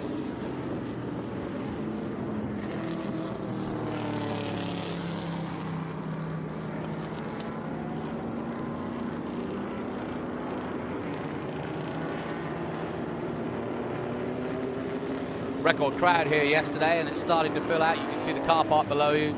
If you've never been to Laguna Seca, you always know how full Laguna is by the hill going up towards the corkscrew to see how many cars are parked in there. And when that fills up, you know things are going well. So Spencer on his way to finish here our Group 3. Well done. Everybody cleanly through. And we don't mind that there's a caution. We get a closer look. Also gives the drivers a chance to relax a little bit, wave to the marshals. Shout out to them, they enjoy it too. I was talking to one of the fire marshals last night, and he said, I'm going to come back here and bring my kids next year and not actually work it. I said, well, it's not a bad place to work.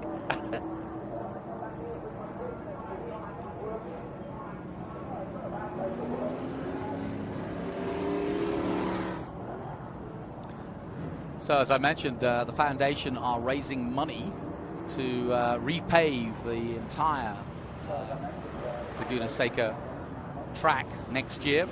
And the Laguna Seca Raceway Foundation, or LSRF, is an independent 501c3 charitable organization established back in 2002 and revitalized in 2020, focusing on financing capital improvements and ongoing infrastructure upgrades at Laguna Seca Raceway. The all-volunteer board of directors guides the foundation's efforts, their individual motorsport histories merging around common passion for Laguna Seca Raceway and ensuring that in all ways it reflects the coastal California popular resort communities on the Monterey Peninsula. And that last bit of information there is almost one of the keys, because it really is a very important part of the coastline here in California. And yeah, I'm just delighted that the foundation is both aware and doing what they do as part of the foundation. And like I said, they'll be repaving later next year.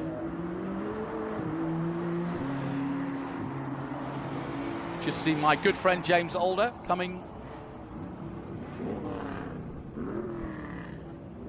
Yes, please. That's my good friend from Reno, James Alder, in his 33, just out of the car, offering me a coffee. The nicest man in Christendom, I would say.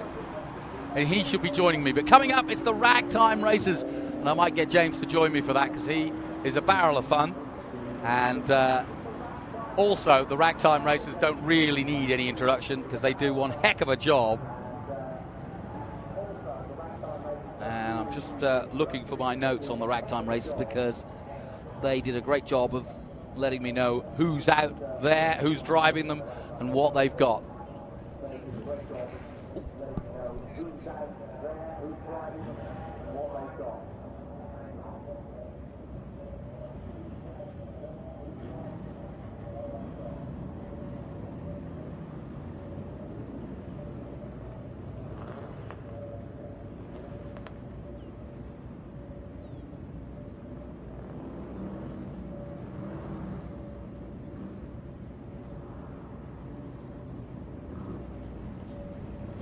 So, as we look down on Laguna Seca, like I said, the Ragtime Racers are about to get underway. Looking forward to that. And if you've not seen the Ragtime Racers, you're going to enjoy this, I assure you. And you just heard me talking to, just off mic, my good friend James Alder, who was pedaling out there in his Jaguar 120 XK, and I'll get to see his experience from that, but he's just gone to get a coffee, as he should.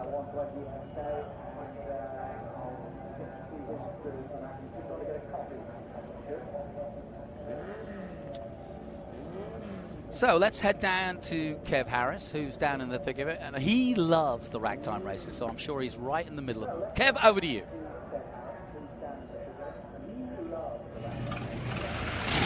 I say, Johnny Green, here we are then, down in Laguna Seca, California. James Harrison the first, reporting for Pathé News. West Coast California is the place, and this is the 1920 inaugural Monterey Motorsport Grand Prix. Alongside me is quite the chap who I've managed to find, Bobby Green, something of a restaurant raconteur, but also a car aficionado. Bobby, tell us about the Grand Prix. What's going on? Oh, it's going to be a race of a lifetime, James. Welcome to the States, by the way. I say, you American chaps really know how to put on a show. Well, I'll tell you, half of these cars just fresh off the Vanderbilt Cup, ready to whip each other's butts. And whip those butts they will. The number 9 car here looks like quite the go. Yeah. What do we got here? Tom Malloy in the hot seat. This is a locomobile. Locomobile is not meaning crazy, means locomotive. You know what I'm saying? So these were taken off of a train technology, airplane technology, but it's actually state of the art. State of the art, it certainly is. And behind us, look out, here comes Brian in the 18 car. Now this thing looks like it's straight out of the aerodrome. That's some sort of aero engine we're looking at there, isn't it? It absolutely is. Sturtevant aircraft engine. Off to the start line then, and Ed Archer is the man. I say Ed Archer in the number 4 car. My eyes, I would say, would be on him. He's obviously gone off to the start line, and things start to quieten down a little bit here. A little bit quieter down. This car's having little issues. Some of these cars have to be pull started when they don't want to crank start by hand. So they're going to pull start this car, get them out to the line. Well, let's get them out to the line. I tell you what, here in the US of A, these chaps really are putting on quite the Grand Prix. 14 cars on the start line then for this inaugural 1920 Monterey Motorsport Grand Prix. Behind us, the number 13 car. He's a little bit late to the line, but that's old Brian there, isn't it, in the hot seat of that one? Well, this is Beauregard Speedwell. Beauregard Speedwell, what a chap. Yes, and his Model T Whippet Speedster. And this car is quite quick. It's smaller than the others. This puts on a great competition for these guys. How about that? Beauregard Speedwell in the number 13 car. He's getting a little bit late to the line, but I think he's on his way. Seems to be throttling with his left hand. What's going on here, Bobby? I don't know. He looks like he's having a little bit of a problem. Uh-oh, it just died. Wait a second. Beauregard Speedwell is leaping out of his car. If he doesn't get a move on, he's not going to make it to the start line on time. I don't know. Oh, I don't know what happened. I don't know what's going on here. What's going on here? Beauregard Speedwell seems to be taking his car apart. That's not the go, is it? Bobby, what's the script? Look at this crew, though. I mean, these guys are so fast.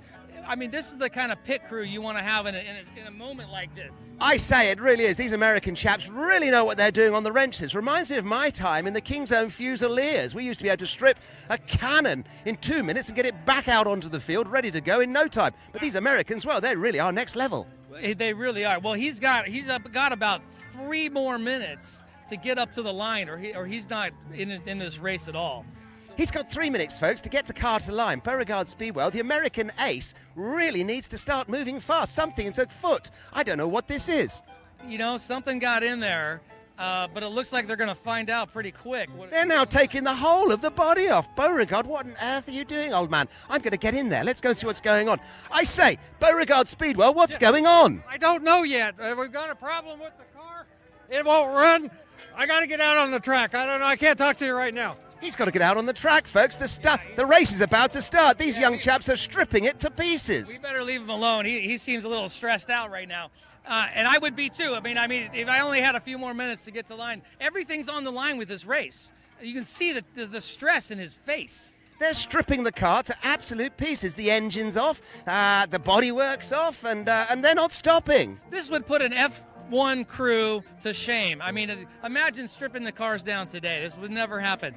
Well, in 1920, these are the chaps that you need if something is going wrong. These young men, they really are well trained, aren't they? Looks like Beauregard's got the maps. What's going on here? Axle stands? Yes, it looks like they're pulling the drivetrain apart. The whole of the drivetrain is coming apart. Gosh, I really don't know what's going on. And look at the crowd. The folks here in Monterey, California really are being treated to quite the show. Wow, I hope that a loose bolt didn't get inside that engine to cause some damage. It must be a loose bolt, surely. Probably something to that extent. I wonder if they're going to pull the engine. They might be pulling the engine. Look, there's not much of the car left. I say, if you're just joining us, folks, wherever you are in the world right now on Path A News, we've got Beauregard Speedwell, the American racing ace, stripping his car moments before the start of the 1920 inaugural Monterey Grand Prix. West coast of California is the place, and oh boy, it's a setting, but this is not what Beauregard needs. He needs to start getting a move on, doesn't he, Bobby? He needs to get a move on real quick. But look at his crew. It does look like they're going to pull this engine. They're going to pull the engine. I think they're going to find out what's going on in there. I'm going to go and speak to this chap. I say, young man, what's the go here? Can't talk too much. 1, 2, 3. Look at what they're doing. The engine is out. The whole car is being stripped to its component parts. There's an engine, there's axles, there's bodywork. They're putting it under the block. I've never seen anything like this. Surely that Beauregard is not going to make it to the start line on time. And now this old boy's getting involved. I say, old man, what's the go here? I don't know. Something's wrong with all. Wait a second. What's that? I say there's a skunk in the engine box. Some crafty California critter's got himself somewhere he shouldn't be. Get that thing out of here. I'll tell you, these farm boy racers, they get all kinds of critters in there. Look at this. This is what I call a cherry picker right here. Look at these guys. Look at these guys. Well, folks, if you just joined us, quite remarkable scenes here in Monterey, California. Some little critter, a local skunk, must have come in off the hills, nuzzled himself somewhere warm last night, went to sleep, and that's the end of him. Unbelievable. Well, we are in farm country, so it doesn't surprise me. And what a nice warm place to sleep. After the engine's been running all day, I'd crawl in there too if I was that skunk. Well, I'd crawl in there too, but I tell you what, I think that skunk, he's gone. I'm not sure whether he's going to survive the day, to be honest. Thrown out of the workshop. Good riddance, I say. Now, he would have got quite a thrill if he would have made it onto the track. Oh boy, wouldn't he just. Now, Beauregard, though, still has to get the car back together to get out onto the start line. We got rid of the track officials, so we're okay now. We got 5 more minutes, we'll be out on the track. Okay. 5 more minutes and you'll be out on the track. Beauregard's not going to make it to the start line on time, is he? Well, we're already late, so because they're already running, we're not there yet.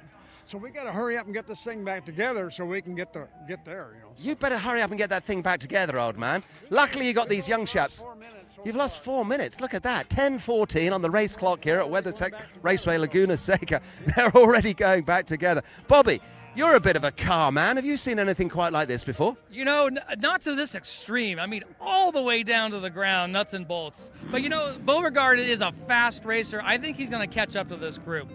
This would be quite the deal if Beauregard could get himself back up to the main group, out there onto the start line, get the goggles down, get the foot to the floor, and start pumping some gas through the old cylinders, eh? This is quite impressive, I must say. You've got to be surprised by this. I tell you what, I wouldn't want to be with anyone else right now apart from these American chaps. These young lads really know their onions. Look at them go. Yeah, these are the guys, if you got to go to war, you want to be with these kids right here. Oh, for sure. How about this, folks? If you are just joining us, welcome aboard. Beauregard Speedwell, the American racing ace, has just found a crafty critter in his engine box. And now his pit crew are having to put the car back together to get himself out onto the start line. Remarkable scenes. Military position from these Americans really is bloody marvellous. Great show, great show. Absolutely impressive. All right, then, look at that. There goes the radiator on front. Not much of an engineer myself, but I can appreciate what they're getting up to. Bit of a hose there. That's got to keep the engine cool, surely, Bobby. Yeah, well, it seemed to have a bit of a quick disconnect, which is good for them to get that thing back on quick. If they can fire this thing up again, I'm really going to be surprised. I don't think this thing's going to fire up today. By the time these chaps get themselves ready to go, the others who are out on the racetrack will have done their laps. They'll be back in. Well, here comes the body. It looks like we're a few minutes away to find out if this thing's going to fire or not. Well, we'll find out. Coffee and donuts to the others is what awaits, and I think they'll be dunking donuts before this lot get themselves out of the start line. Come on, Beauregard, the number 13 car. They say it's unlucky for some, and I think today it really bloody is. I think so. I mean, we've got the black cat over the moon, a full moon, and a 13 on the side. So, well, apparently the skunk wasn't afraid of the cat. So, absolutely, sure he wasn't. There goes some sort of running board down by the old pedals. Come on, fellas, let's go. You've got to get to the start line on time. What's going on here? There's no bloody seats in it, old man. Well, yeah, they'll be there in a second. That's what he's getting in the floorboard, so he's got a place to put his feet. Otherwise, you got to be Fred Flintstone. He's going to be Fred Flintstoning all the way, isn't he? No, he's not. He's going to put floorboards in. Get those floorboards in. Let's go racing. Another one here. That's the upper floorboard here, so he's all set now. Look at this. Here we go. Come on, folks.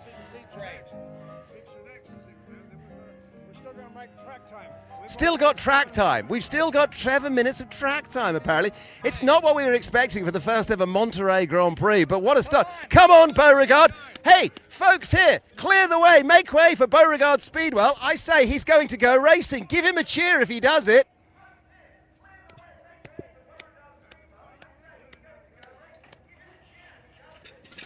All right. How about that? Come on, Beauregard. Get himself to the start line.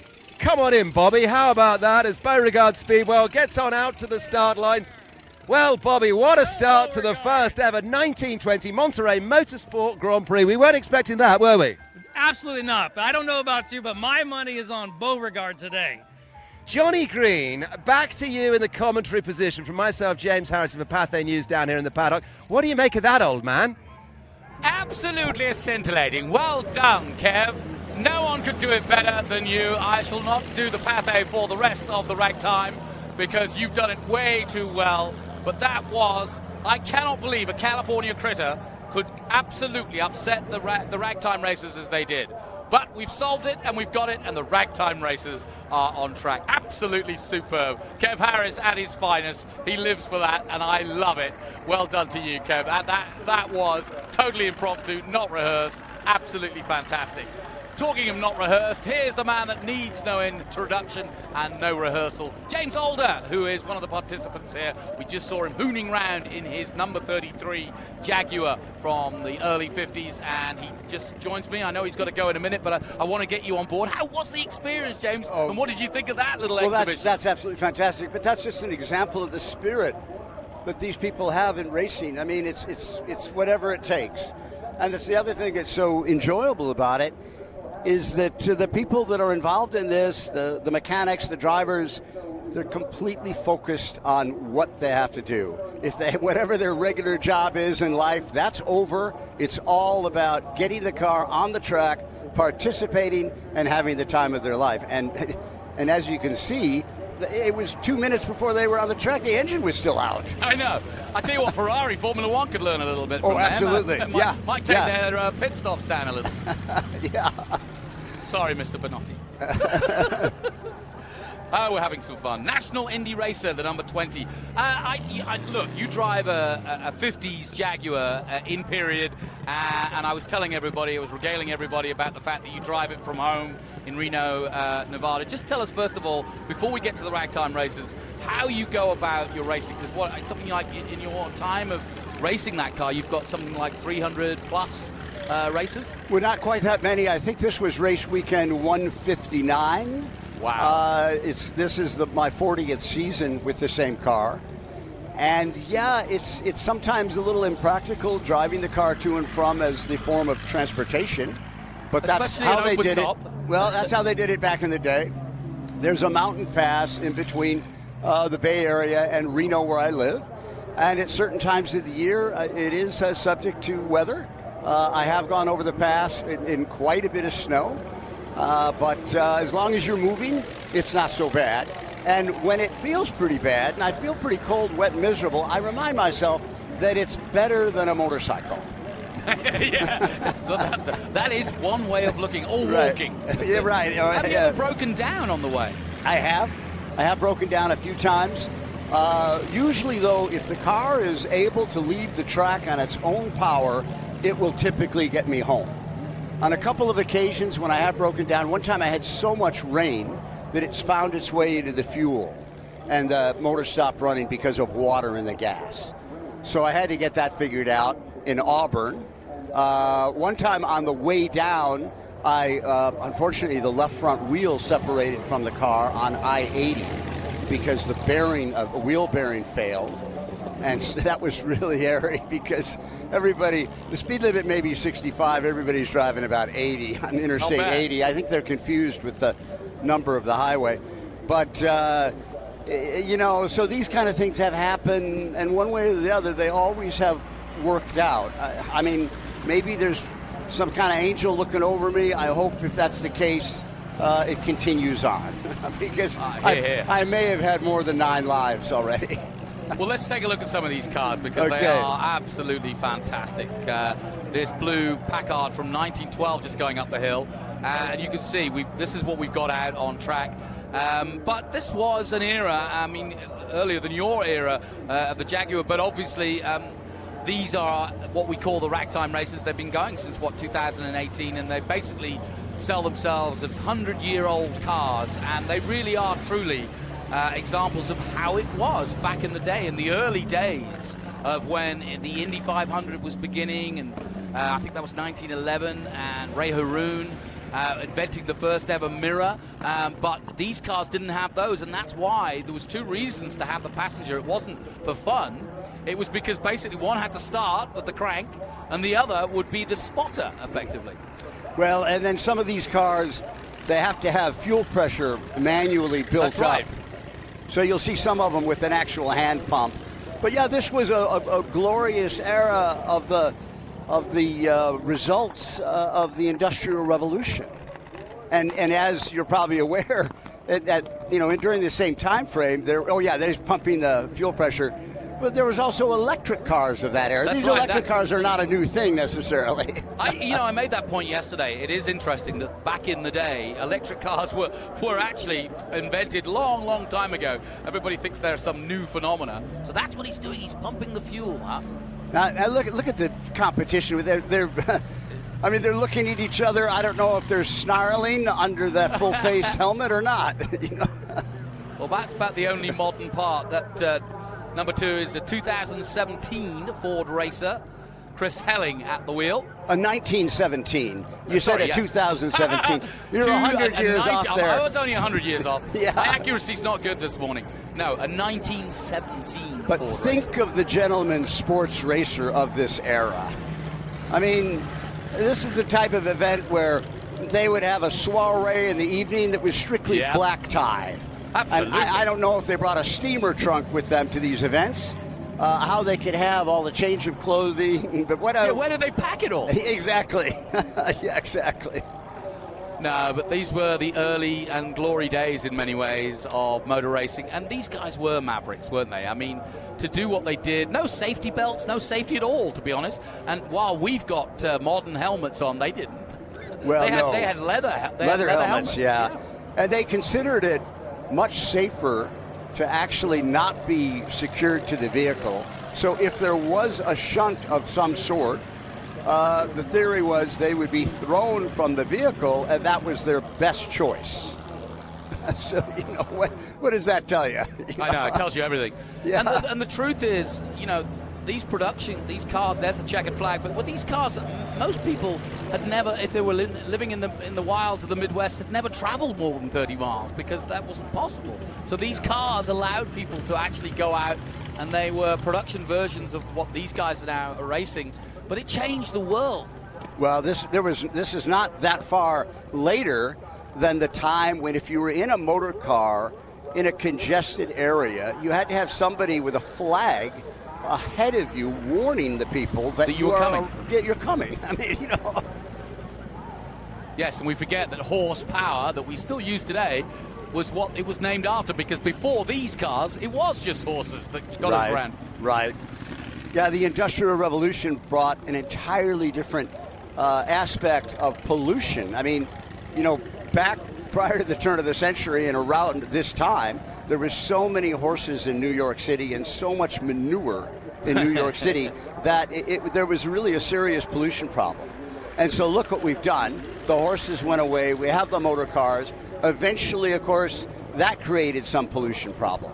Well, listen, James, I'm going to hold you there because we've got the man of the moment, and he's with Taylor, Jeffrey O'Neill, the organizer of the event. Thank you, James Alder, for coming in. We'll speak to you later in the day. Okay. Over to you, Taylor.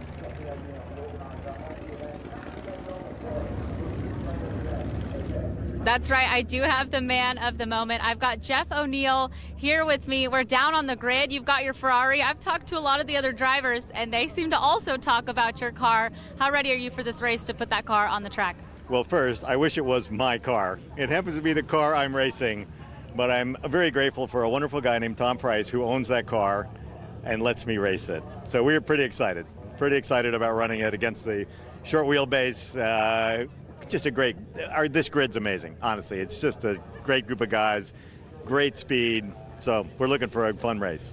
Absolutely. And not only a fun race, but a fun event. Everybody that I've spoken to has said, what a first-class event you have going here. All of the races, all of the cars that are stationary, that are here for fun, even the pavilion. It's really just quite an experience. Yeah, look, we're just delighted. We had about 6,000 guests yesterday. We're just thrilled. We want to keep that up. We need more folks, more cars. Every year we'll try to make it a little bit better, but there's something for everybody here. There's rally cars, Indianapolis cars, Formula One cars, you name it, supercars, hypercars. So we're looking forward to continuing this event. I asked Pato Award this yesterday, and I must ask you, if you could take home any of these cars here, which one would it be? It would probably be the one I'm standing in front of right now. Absolutely, Ferrari, number one, right? Well, it is a spectacular car. It's fun to drive. It's just a gorgeous piece of machinery. Absolutely. Well, lucky guy gets to take that out on the track here. We look forward to seeing you out there in this race. Thank you so much. All right, Johnny, we'll head back up to you for a moment. These guys are getting ready on the grid. I got to speak to the man, Jeffrey O'Neill. What do you think? Yeah, I talked to Jeffrey about this car this morning, and he absolutely concurred with that opinion that Nick Price's car is literally priceless. I don't even want to tell you what that's worth, and he raced it hard yesterday. I've still got James Alder with me. Jeffrey, obviously, I love the fact that he walks the walk and talks the talk. Talk about being involved in your event. He's not sitting in an office counting in the accounts. He's out there racing. Well, that's wonderful about the participants of this sport. I mean, they really live for it. I certainly know that's how I feel. And I think it was Michael Delaney in the movie Le Mans. Yep. It was Steve McQueen, right. Michael Delaney. Steve McQueen played the role of Michael Delaney, and I think the famous words were, racing is living and everything else is just waiting. Exactly right. It's a great line, and it has gone down in the annals of racing history. In fact, you should go online and look up Steve McQueen quotes of racing, and there's a bunch there. Steve was not only, a bit like Paul Newman, we know them as great or the world knows them as great actors. We in the racing community know them as great racers, because they really were. I remember talking to my Uncle Brian Redman about that film, because he was in it. It was Steve McQueen's car that they were swapping, and they were helping Steve do the filming for it, the guys that actually took part in Le Mans that year that they did the filming. And he said that Steve McQueen was really impressive in a race. Well, what an incredible era, too, of the Ferrari P3s and the 917s. I mean, that's, of course, what Steve was driving. I believe was a 917 Porsche, and just an incredible era in the early 70s there. Well, let's turn our attention to what we've got coming up in the pre-grid, Group 4. What catches your eye here, James? Well, there's a big variety of cars in here. Of course, the very sophisticated Italian cars. Jeff O'Neill driving the 250 GTO Ferrari. There's also a 250 short wheelbase. There are Alfa Romeo GTZs, as well as other Alfa Romeos. Those are twin cam, double overhead cam, 4-cylinder engine. The 250 Ferraris are V12, the 250 standing for the cubic centimeter displacement of each cylinder. So those early Ferraris, that's how the numerical of them, or the identity, was the displacement per cylinder. So those are 3-liter V12s, 250 cc's per cylinder.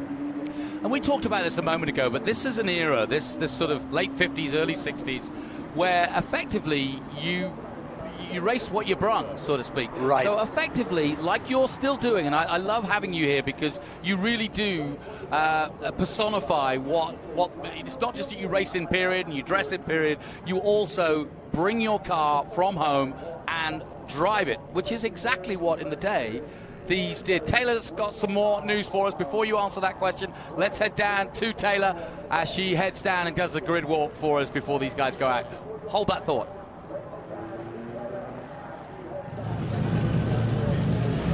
That's right, I'm down here on the grid walk. Not only do we have Jeffrey O'Neill behind us, but we've got some guys right behind him that are just as fired up for racing. I've got Kevin in our 171 here. This car is unique because it looks like a street car, but he said it is built for racing. It is built for competition, and he's ready to go. We've got Bill in our number 57. Turn 11, he said he got a little bit sideways. So what they're looking for today is speed, keeping it straight, and really, really going for it. I'll tell you what, Bill and number 63 here, Robert, they were nose to nose yesterday. So these guys are definitely going to be two cars you want to look out for. It was a drag race to the finish for these guys as well. So they're going to be definitely going after it. Scott, this is the Boom Boom Special, one of my favorite cars out here. You can tell it's definitely got that antique feel. 50 years on the track. I mean, just incredible history. These guys are ready to go as well. Incredible cars down here. So many things to say about these guys, but let's get to racing. We've got these guys lining up, and I can tell you they're excited and ready for Sunday. They're going to leave nothing else on the track. Johnny. Thanks, Taylor. Yeah, excellent stuff as we get a nice grid walk. But James, just go back to what you were saying. Talk about how you go racing when you're literally taking your street car, as they would have done in the late 50s, and bring it to a racetrack. What do you do? Do you change tires? Do you change suspension? Well, I don't change tires now. I used to put on racing tires. Now I'm racing on street tires. But back in the day, you know, these were gentlemen sports car drivers. They drove the vehicle to the track in many, many cases. In fact, that was one thing that Ferrari always promoted a little bit about his 250 short wheelbase, and there's one of those out in this group. But that was a car that you could take to the grocery store and on weekends take it to the racetrack and be competitive with it, which is a really, really great era. But take the groceries out, a little bit more lightweight. Yes, yeah, take the groceries out. Now, there's some really interesting cars in this group. In fact, I just noticed Ranson Webster is in a Abarth Porsche Carrera. That's a very rare car. I believe there's only 6 of those. And I think Carlos Abarth ended up in jail with Mr. Porsche. some sort of bar scuffle. They ended up in jail, and a conversation struck up between them. And Abar said, hey, I can improve on your 356 and make a lighter, faster, better car. And there's at least one of those out here now. And I think there was only 6. There may be 2 in the group. There's number 49. That's Ranson Webster in that very, very rare car. Yes, it is the Abarth Carrera Porsche. Abarth Carrera from 1961. Quite spot on, yeah. 1961, yeah. Ranson at the wheel. So as we see these cars come out, spot what you like, but that's a lovely story. What else have we got? We've got an Alfa Romeo. We've got a couple of Alfa Romeo GTZs. Well, Marnix Delinius is in number 7. That's Alfa Romeo GTZ. I think Marnix's middle name is The Demon. Oh. So we better keep our eyes on him. There's also some, more rudimentary sports cars. MGAs. Yep. There's a TR4 out there driven by John Ganaway. Oh, this is my friend Paul Christensen, number 48, in a 356 Speedster. What a great group this really is. Yeah, it truly is. And this is Group 4. You're listening to James Alder from Reno, California, who is, of course, racing his Jaguar here this weekend, as he always does. And he'll be driving it back when you're heading home. I hope so. You had said Reno, California, but I know you meant Reno, Nevada. Yeah. Well, I'm going to go home. That would be easy. I'm going to have a leisurely drive tomorrow. I'm going to stay here tonight and just wind down. There you go. Wind down or wind down? No, yeah. Hopefully with a D at the end, wind down. I've been winding down a little bit too much lately. That's fine. In fact, this morning I had some drama because the keys were not in the ignition. I thought I had left them in the ignition. I had to go back to the hotel, find the keys in my trousers from last night's soiree, and get back in time to make the grid. So there's sometimes a little too much drama, self-inflicted. Yeah, you see, Fernando Alonso, if you're listening, you don't have these common day problems. It's easy for you. Yeah. Let me ask you about this Chevrolet Corvette from '59. I saw it yesterday, and it's a turquoise, beautifully colored.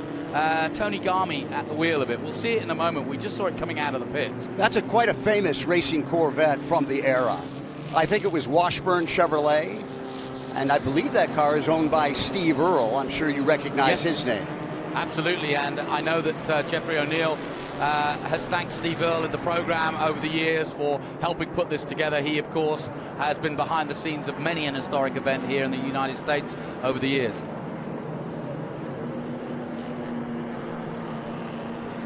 What a sight. There's that Chevrolet. Yes. There's the TR4 that I had mentioned. Yes. John Ganaway. He lives here in Carmel Valley, so he doesn't have a very long drive, but he still trails it. I like that 55. That's a pretty car. Then again, I like most Porsches, but the 356, an S90 GT. Well, now also Lars Mapstead is in this group. Lars came in earlier this weekend. Okay, and he has an XK120, but it didn't quite get finished in time for this event. He also has a racing Alfa Romeo that was raced by Al Lake. I raced against Al Lake for decades. The cars are coming through the corkscrew there, going through turn 9. And of course, right at this point, like in the movie Le Mans, you can hear the heart rate start to go up. Oh, yeah. And it doesn't matter whether you're historic racing or you're in Formula One or IndyCar. Once that burble starts to go up and you're in the middle of it and there's 20 cars with you, if not more, and that pace car comes up and you come out of turn 11 and you look up that hill towards the start at Laguna Seca, all bets are off because these guys are racers. We're in Group 4, our feature race. We're also joined by Jack Perkins as well. We'll get to that in a moment as we get across the line. Listen to that beautiful roar of these production GT cars from the late 50s and early 60s. Look at this. Jeff is going on the outside of the Andretti hairpin. The 250 short wheelbase on the inside. That would have the faster line, or actually a defensive line. Not necessarily faster, but that's a defensive line. And then that looks like whoa, we got a little sideways there. Very good reaction from those drivers. Yeah, that was the Austin Healey 3000S that was getting out of shape there. The Porsche got out of shape. And the Austin reacted, Austin Healey reacted. That was very, very good driving. That's a really hairy part of the course. Look at these guys, almost three abreast right there. Well, let's bring Jack in. Jack, welcome. Are you having as much fun watching this as we are? Absolutely. What are you up to this weekend? Here with the guy in this class, Scott Brown. I think he's in the MGA. He's running about 4th or 5th right now. So yep, I'm with Scott Brown right there in the MGA. Ah, right. With the lights on. Tell us about the car. That car was an old car, raced since the late 60s here in California, and was owned by another racer friend of ours, and he just sold it to my customer and friend, Scott Brown. This is the second MGA we've done for him, and we just got finished restoring it, tested it a couple weeks ago, and had a good run, and he's here today. I know there's a bunch of European cars. I've got a Jaguar driver here, but it just stuns me how many MGs and Lotuses are in America. Absolutely. They're a big hit. They're a great, solid car, well received by people here in America and driven with bravado. Yeah, and I think, we've been making a lot of parallels to Goodwood. I think the respect that Americans have, and there's a lot of people tuning in from the UK and Australia this morning, I think the respect you guys have for the European cars and how much you envy having them and owning them and collecting them. Absolutely. And there's that big Healey. That's a real special Healey. That's a 3-liter, all aluminum body, 4-wheel disc brake. That guy really gets with it. That's certainly a giant killer car, and so is the MGA. And of course, Scott Brown, very, very talented driver. Very accomplished driver, drives that car really, really well. Yeah, this event has just gone from strength to strength. We started at Sonoma a couple of years ago. Yep. I certainly know you, James, were there, and you've seen it grow. And just to see what we've got on display here, from modern cars to obviously the absolutely period perfect, and I mean that in every sense of the word, cars. It's just going from strength to strength. There we go. There's the killer, the nemesis to the little cars in this class. That big Corvette with a 283 fuel injected. And Tony drives the wheels off cars like this, and he's doing a great job. Well, I don't know where he started, but he's moved up about 6 positions, I think. Absolutely. They go past him on the straightaways and block him through the corners, the old Corvette deal. As the 4-cam Porsche engine climbing the hill with that Alfa Romeo. Yep. I'm sure that Porsche is lighter. Let's see how that turns out. I wouldn't want to be in that actually, he made the pass. Yep. Oh, yeah. Made the pass up the hill. Now going through the latter part of the corkscrew. Beautiful. Yeah, the drone really gives you a sense of both the speed and the drop-off of the corkscrews. We come down out of Rainy. There we go. Yeah, that Abarth Carrera had a good run yesterday. Yep. That orange front and silver body. As we look at the 163, that Alfa Romeo Giulietta Spider. Now that MGA is coming up. Is that Scott in that number 39? Yeah, he's coming up on that Alfa right now. And I think there's going to be some good action between the Alfa, and the Abarth. Absolutely. I got to ask both of you this question. You've got an MG out there, you got a Jag. How do you get parts to keep them, period? It's probably a little better now than it has been through by using like eBay and putting you or connections like that around the world. It might be a little bit better to get parts than it has been in the past. You can't get somebody to machine a part. They have to be original, right? Right. We get original parts, and we also you end up making some of your own parts. So that's not unusual with stuff like this. Well, the sport of vintage racing has revived so many cars. Yeah. I know with the XK120, there are manufacturers that make new parts. Yep. You know, you can just about buy anything if you can write the check. Yep. That's the truth. Speaking of writing checks, those TZs are absolutely beautiful. Fantastic. They are fantastic cars. Yeah. There's 3 in this group, I believe. Yep. And Marnix Delenius in number 7, he's been racing for about 50 years, I think. This is my 40th season. Nice. And Marnix is, I think, close to 50. It's absolutely amazing. With that car. Incredible. With that car. With that car. That's right. That actually sums it up, doesn't it, really? Well, it's like Michael Delaney said, racing is living and everything else is just waiting. There you go. Well, I posed this question to James. I know you've got a soft spot for the MG, but what else do you like out there, Jack? I'm a big fan of that Corvette. I've had an opportunity, a great pleasure to drive another Vintage Racers 57 Corvette several times, and I love it. Lots of power, no brakes, and not much tire, so it's very exciting. And here's another one of our 4 GTZs. Yep.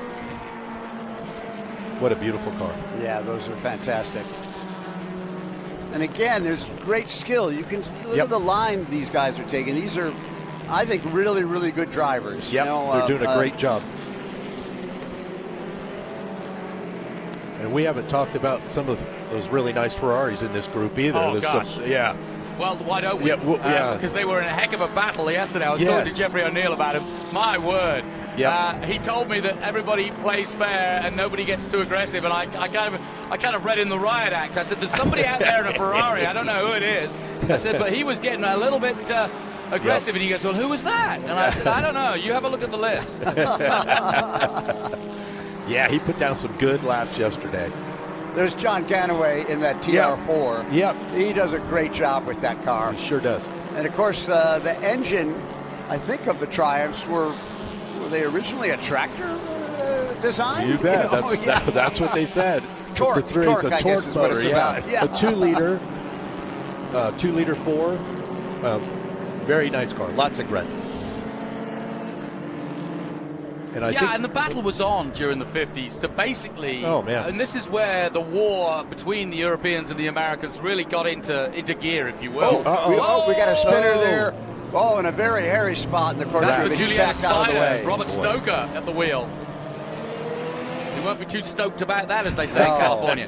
He might have locked up because he spun right in the beginning of that left turn in the corkscrew. So maybe his rear's locked up and brought him right around. Yep, you get Luckily, pretty light. he was out of harm's way because it is blind over there, isn't it? Yes, that's Very right. much. That's right. Luckily, he was off the racing line. If he'd have spun in the middle. It can be very, very hairy. So we're looking at the 69, that another Giulietta Spider, Tancredi D'Amour. Know anything about him? I Tancredi D'Amour. Great name. Great name. Yeah, great name. Great name for a racer. You're in. Might be a stage name. You got the name. You're in. There's Marnix, the demon, Delineus. He's going to go on the inside. There he goes. Nicely done. Yesterday I was saying I wasn't keen on the rear end, but now I look at the windows and the way they've shaped it, I'm actually more keen now. It's got that fastback look, hasn't it? Yep. Just the rear of it looks almost unfinished, but I know that's unfair. But very Daytona coupe-ish in the rear with that cam back. Right. Yep. And some of these cars, when they were brand new, maybe they looked a little different, a little odd, a little funny, but as they age, they really come into their own. Absolutely. Well, we were saying that some of the Lotuses almost look space age. Even though they're 50s iterations, back in the day they must have looked like absolute space machines. You know it. Beautiful display here. Group 4, I've got Jack and James and Jonathan. So the 3 J's are taking you through. And a wonderful sight as we look at the 356A Speedster from 1957, hooting up the hill. I think there's a couple of GT Carrera 4-cam Porsches in this race as well, which that's quite a special. Yeah. Quite low to the ground, that one, isn't it? It's like they've got to lower the suspension at the rear. Let's hope he doesn't hit the exhaust. Depending on, of course, the camera angle, you'll be able to see these cars lift the inside, some of the inside front and rear wheels. They hold the track so well that the car will actually lift a wheel. Monoposto is what they call this Alfa Romeo from 57. Mm-hmm. Okay. Beautiful car. That's a 1300 engine in that car. Dump brake. Yep. Lars was in here, Lars Mapstead, who's, of course, a local here. He's driving that particular car, but he says it's just absolutely a joy to drive. And of course, you can take that flap off and put a passenger in if you want, but it's got the beautiful Alfa Romeo logo on it. Very much. Lars drives, he also has a 911 race car, I believe, and the XK120. Very, very experienced driver. He's really my biggest competition in the XK120s. You know, I was asking, look at him wrestle the wheel there. Look at that. Well, I said to him, how hard is it of a weekend of doing this to get back in his modern day Porsche? Because I said, what do you go home in? And he goes, I go in, my regular Porsche. And I said, but that's got a tiny wheel. He goes, yeah, it is a bit weird at first because you've been doing this all day long. All right. So what have you seen? You guys are aficionados of the sport, but I know that you give yourselves just a little bit of time to kind of have a nosy, meander around. What have you seen? What do you like? What turns you on, if you like, that isn't your own or isn't what you're working on? There's some really great original history cars here this weekend that are just wonderful. And to put them together in one spot, I think it's been great for people to see them. And really get to experience them. And then we've got all these modern cars that are just the total opposite of what we're seeing. So it's been a real juxtaposition this weekend. Yeah, I couldn't agree more. And do you like the fact, and I said this to Jeff O'Neill, do you like the fact that, yes, that we're celebrating the history of the automobile, but Jeff has made a special place for the future in terms of bringing these hypercars and bringing autonomous vehicles. Absolutely. I just love that, because that's a bold step for anybody putting an historic event on, because it's not everybody's cup of tea, but I love it. I love it too. I must admit, when I first arrived, I wasn't sure, but now that I've seen it, I think it's a fantastic opportunity for people who, and there are people around the pits, and you can tell who's interested in what, and there are people that came to just see those cars. Big moment. Oh, baby. Yeah, so they're pushing. That was the number 76 Porsche 356A of Robert Kahn, and Good he catch. can. Good And he catch. can. And he did. He truly can. Fantastic. Look at the leather straps on the front. People forget how simple things were back then. Yep. And the beautiful paint scheme that accentuates the speed, and it's wonderful. See, that just shows, you see, no engine in the front. They wouldn't wear out from heat. This is true. What lap are we on here? Let's see. I think there's a couple more to go. Good. But, Jack, that's another thing. Just explain to our audience who, I keep talking about perfect 4 laps ago, perfectly prepared, but even the liveries. How do you go about that? I mean, how do you find the stickers and keeping it? I mean, you've got photographs, obviously. Right. But how do you make sure that you arrive with exactly what they had? Or know what they had? Right. Where they got it. And you said it. And old photos, some magazine articles, things like that. If you can come up with old programs with that helps. It's my guy, Scott's car. It's pretty much original paint.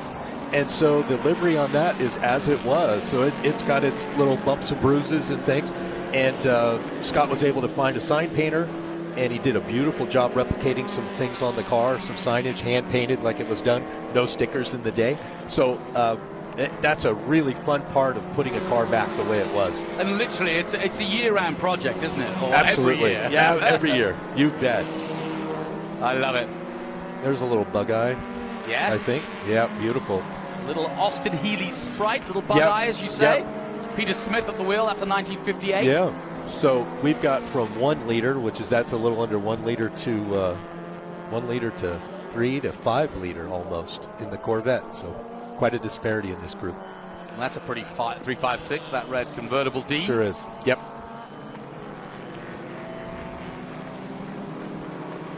James Dean, where are you now? We've got some 356s for you to drive again. Oh, man. Yes. Talk about a car with a following and a passion, a Porsche, and 356 for sure. But, I've been talking about this yesterday. It just amazes me how that shape, that body shape, I mean, you can see the beginnings of the 911 in there, can't you? Oh, absolutely, yeah. And then when they took the 911 and made that Speedster replica in the 80s, that was beautifully received, and they've done it again with a late car, so very pretty. We've got Jack Perkins here enjoying Group 4. What else have you got on today? Have you got to keep working? That's it for me. Yeah, we'll be done here in a little bit, and I think I'm going to go out and enjoy some of these cars and look at them. I don't blame you for 1 minute, sir. That's the only part that I don't like about this is I get to have to stay here. I get to look at them, and I get to enjoy people like yourself coming in here. Fantastic. I've got Zach Brown coming in next, and I'm really looking forward to talking to him. Absolutely. Because you know, he has a day job, as we all know. Yep. But his passion is as deep as anybody's here for racing, and he has contributed gleefully. Absolutely. And intends to do the same next year. So absolutely delighted to have him on board, and all of his McLaren staff. And he got to drive some fancy McLarens yesterday. Yeah. Well, he has quite an interesting and eclectic collection himself. As we take a look at the number 80 going up the hill, the Alfa Romeo GTC from 64. Yeah, and behind Stevenson. that TDF, I think, Ferrari behind that, which is a beautiful car. We haven't seen Jeffrey. There we go. Oh, that is lovely, isn't it? That's a big. That's a big what a car. sound! It is a big car. What a sound! Drum brakes. Yep. On that guy, 3-liter. 1959 car. Boy, absolutely fantastic. Compared to a 59 Chevy, that must have been something else, huh? Yeah, it must have blown the mind to have seen that kind of coming down. Absolutely. Around the streets of LA in one of those, if you saw one. But you can understand the attraction because they were so different. Oh, my goodness. And it's beautiful today. That MGA, that 41, that was Scott Brown's old MGA. That was a car he raced about 20 years ago. That's a good piece, too. Michael Silverman currently wheeling it. Yep. It's those little stickers. It is the little tiny things that really matter that I pick up on now that I didn't really notice at first. But, you know, like that Castrol sticker. You know, that won't just be a modern Castrol sticker. It will be of the shape and of the way it was on the car at the time. Right. And if it isn't, someone will tell you. Somebody will take it off. They'll point it out. No, I did the Monaco Historics this year, and it's obviously a similar feel. Yeah. And obviously you've got this track which kind of just what an event embraces it all, and you can't get away from the history. But a lot of the guys that I noticed on our boards here were definitely part of that event. People like Paddock Dowling and so on and so forth. Yep. Gunnar Jeanette, people like that. Race around the world in historics. They're so good at racing those cars and so careful with them. Yep. So final lap for our Group 4, Jeffrey O'Neill. Jeffrey, I think I heard rumor that Jeffrey was chastised somewhat for only finishing 7th in one of his cars yesterday by one of the owners, and that got him the giddy up. I think so. I think he's fixed that. Here we go. Here we go. In the corkscrew. Nicely done, sir. Beautiful. Where else are you going to see that? Well, and if you knew the price of that car, which basically is priceless. And I think we do. Yes, we do. My goodness. He was telling me this morning, and Nick Price has given it to him to drive, and it really is one of the most expensive cars here. And look at him go up the inside again. Go on, Jeffrey. Enjoy what you're doing. Here we go. So Jeffrey O'Neill almost passing half the cars as he comes to the checkered flag in that absolutely splendid Ferrari to take victory. What a beautiful piece. So Jeffrey O'Neill, the 1963 Ferrari 250 GTO. Well, let's just say upwards of 50 million plus. Yeah. I don't like to talk about the prices of cars. I think it's rude. I had to. I dropped out when they were 40 million. That's couldn't. The Brit in me, you see. Right. Oh, you bid on it. I don't know. Yeah, I went to 35. Oh, did you? Yeah. It's like the wife was getting a bit annoyed. Exactly. But I just love the fact that this is a car that you know should literally be locked up in a museum in terms of what it's worth. Yeah, and if Sotheby's or any of the other were to bid on it, it's just the reason being it's one of so few in the world. It's immaculate. It's so important to the Ferrari legacy. But here it is racing. Yeah, that's just very, very special. And thanks to these guys for bringing them out. That's very special. There's a beautiful short wheelbase behind that. It's another gorgeous car. I was asking Jeffrey O'Neill yesterday about, how hard was it at first to get some of these collectors to kind of, Yeah. Well, listen, the man of the weekend has to be Mario Andretti. He's here and he's racing Formula One cars. Let's head down to the man, the maestro himself, the great man Mario. He's with Taylor.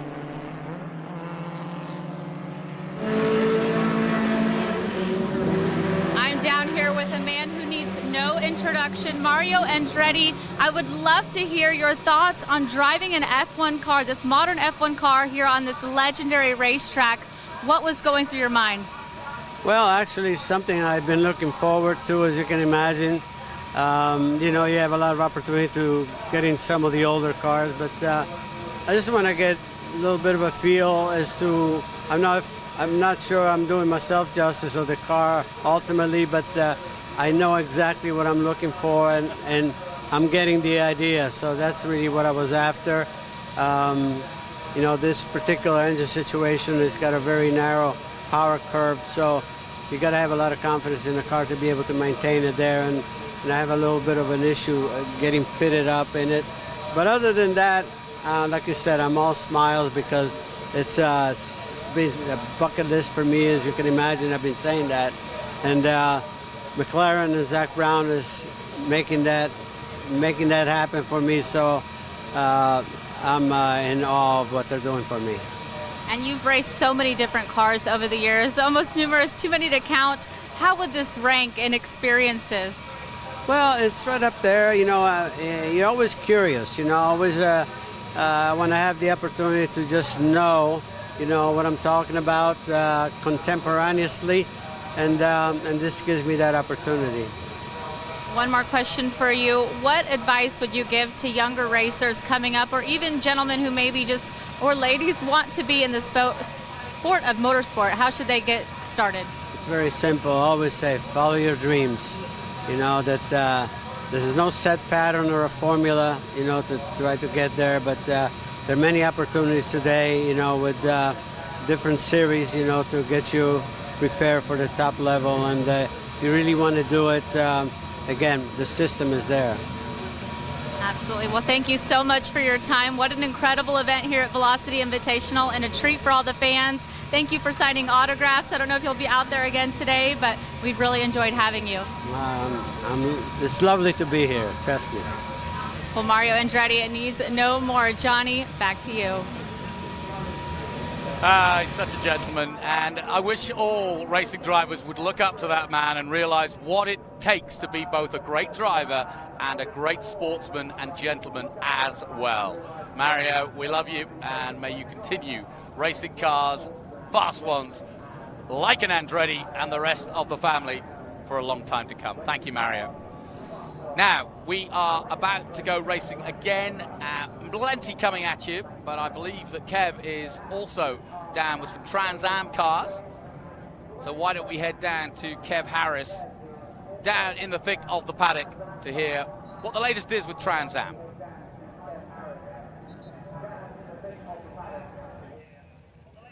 Hiya, Johnny. Thanks ever so much for joining us down here in the paddock. I've found a couple of great guys who I'm really enjoying talking to, because I love this era of cars. I love what they look like and what they sound like, because it's thunderous. And the man that is responsible for all of this, we got Ken and we got Brian here. But Ken, you're responsible for getting all these guys together, and you've been doing it for quite a few years now. I'm guilty as charged. We started this in 1988.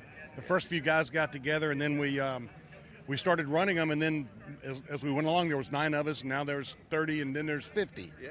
And Brian, one thing that people may not realize is that all of these cars have got a story. They're all original. You can't just turn up in something that's a replica. It's got to be legit. There are a lot of recreations out there, but none of them here. These are all legit survivor cars, lovingly restored or somehow survived, and are in the condition that they were back in the day they ran. Ken, the car that's behind us is one that's got quite a story. You went down to Mexico to get this Javelin, and I understand you kind of bought it with the intention of maybe trading up, but you ended up keeping it. I ended up keeping it. I was going to trade up to a Budmore Carcraft Boss 302, and ended up keeping this. Yeah. And it's only been, I don't know, 35 years. You're just getting started. What's it like to take out on track? It is a big, heavy lump by the looks of it, but you just said to me that the way to drive this is to really go for it. Speed is your friend. Put your foot to the floor. Speed is your friend, so the way you drive it, if the car doesn't turn, if it starts to push, stand on the gas, kick the rear end out, and it'll go. So good. I absolutely love these cars. You got to watch them. You're Group 7, I think, is that right? Coming up later on. The starts with these is second to none. And for you, Brian, this sort of passion with the Boss 302 Mustang, it started some years ago when you came here as a spectator. It actually did. I was 21. I came to my first car race here, 1974, to watch a bunch of Porsches, and there was this very thunderous, black, sinister-looking Boss 302 Mustang in the A sedan group, and I couldn't stop watching it. I couldn't get the image out of my mind, and I fell in love right then. And it was a great era of cars, like, you know, the Mustang, for example. The Ford Motor Company wanted to put themselves on the map in racing. You know, win on a Sunday, sell it on a Monday, and that's what they started to do in 64, 65. And that's right, and that's why the cars look so much like their street car counterpart. They were really leveraging Trans Am as a sales tool for their street cars. And by the time, though, we got to the 70s, they started to change. The chassis now, we're getting to race cars. The chassis after 1972, they went to a tube frame, purpose-built race car, went away from the unibody, take them off the assembly line. So then these cars they disappeared for a while, then we all gathered them back up, and here we are. And here we are. What time are you guys going out? Do you know? I'm putting you on the spot here. I think 1 o'clock. And one thing that you said to him as well, Brian, which is really interesting, because I said these guys are thunderous. You make sure that when you go down that start line, all of you guys are in tune, giving people the best experience possible. That's correct. Yeah, what we do is we really always tell the guys on the front, do a slow start so when we all hit the gas, it's an explosion. Yeah. So that's what we do. And it works. It really does work. And Brian, I mean, they're unique, they're priceless, they've got a story to tell, but when you get out there on the racetrack, do you become a race car driver? Do you, Brian, want to beat him, Ken? Well, we all want to, you know, do our best. We all want to beat one another. We like to race around each other. Very strict policy is no car-to-car contact. I mean, the cars have gotten insanely valuable in some cases. So everybody wants to be comfortable in their car around the guys we drive with, which I think is part of the success of the group. That's why we are all such good friends. We respect each other. We have we're sportsmanlike, and we drink beer and celebrate our success afterwards. So that's what makes us a bit of a family. Have a great beer and celebrate your success afterwards. What have we got there? Oh, something else, little AC Cobra. I'm not entirely sure what that is. Yeah, some sort of AC Cobra, noisy thing. But I mean, Ken, when you start up, you can make that kind of noise, can't you? Yes, we can. Yes, we can. You know what, Johnny? I'm going to go back to you because I can't hear a thing down here. But Brian, thank you ever so much. Ken, legendary. Group 7, they're going out at 1 o'clock. Check them out because they are awesome. Well, the good news is, Kev, I can hear you loud and clear. So there you go. That's all good news. I'm joined here in the booth by JC Herrera with CrowdStrike, and a big part of the event this weekend. Got a lot of people here. How many people have you got here this weekend? I think we got around 200 or so CrowdStrikers coming to this event this weekend. And are some of them sort of newbies to, I mean, I know CrowdStrike are a big part of motorsport. They have been for many years, but I suppose for the staff, it's a chance to see what you're up to. Oh, it's great. It's such a fantastic event. You get to see everything up close and personal. I think we've converted some folks along the way for sure. Let me ask you a question. Why have so many of the tech companies, I kind of know the answer to this, but I'd like to hear it, if you like, from the horse's mouth. Why have so many tech companies, especially in Formula One, in the last decade, jumped in with both hands and said, we want to be part of this? Well, I could certainly say more about why we believe we're synonymous with racing. I think everything that we do makes sense. Yeah, I mean, with speed, performance, precision, it's all things that we think about as well when we're building cybersecurity products. And certainly on the innovation side, we're always looking for what's next, trying to stay ahead of the competition. And it's funny, I explained to somebody a couple of days ago about the sort of espionage of Formula One and the data protection that you need in Formula One, not just from the other teams, because that's been part of the sport, but from the way that you're sharing things on the cloud around the world. It's imperative that you protect and that sort of, if you like, intellectual content is protected. Yeah, absolutely. I mean, our whole mission to stop breaches is why we exist. I think people should have their data protected and kept private. Well, as we can see, we've got a exhibition of some of the collectors that are here. We like to just get them out on track and show them off a little bit. Beautiful Ferrari zipping around on its own at the moment, but an absolutely priceless, again, version out there. We just saw one win. What are you enjoying? What are you having a look at? Or have you got time? I'm looking at this gull-wing Mercedes behind us here, Johnny. It's fantastic, but I am partial to one of the cars that's on track here. There's a Black Series Mercedes GT out there. Yes. Yeah, that's pretty special. I also have my eyes on one of the DB2s, the Aston Martins out there at the moment. Not currently, but I saw it earlier in the weekend. There's your Mercedes.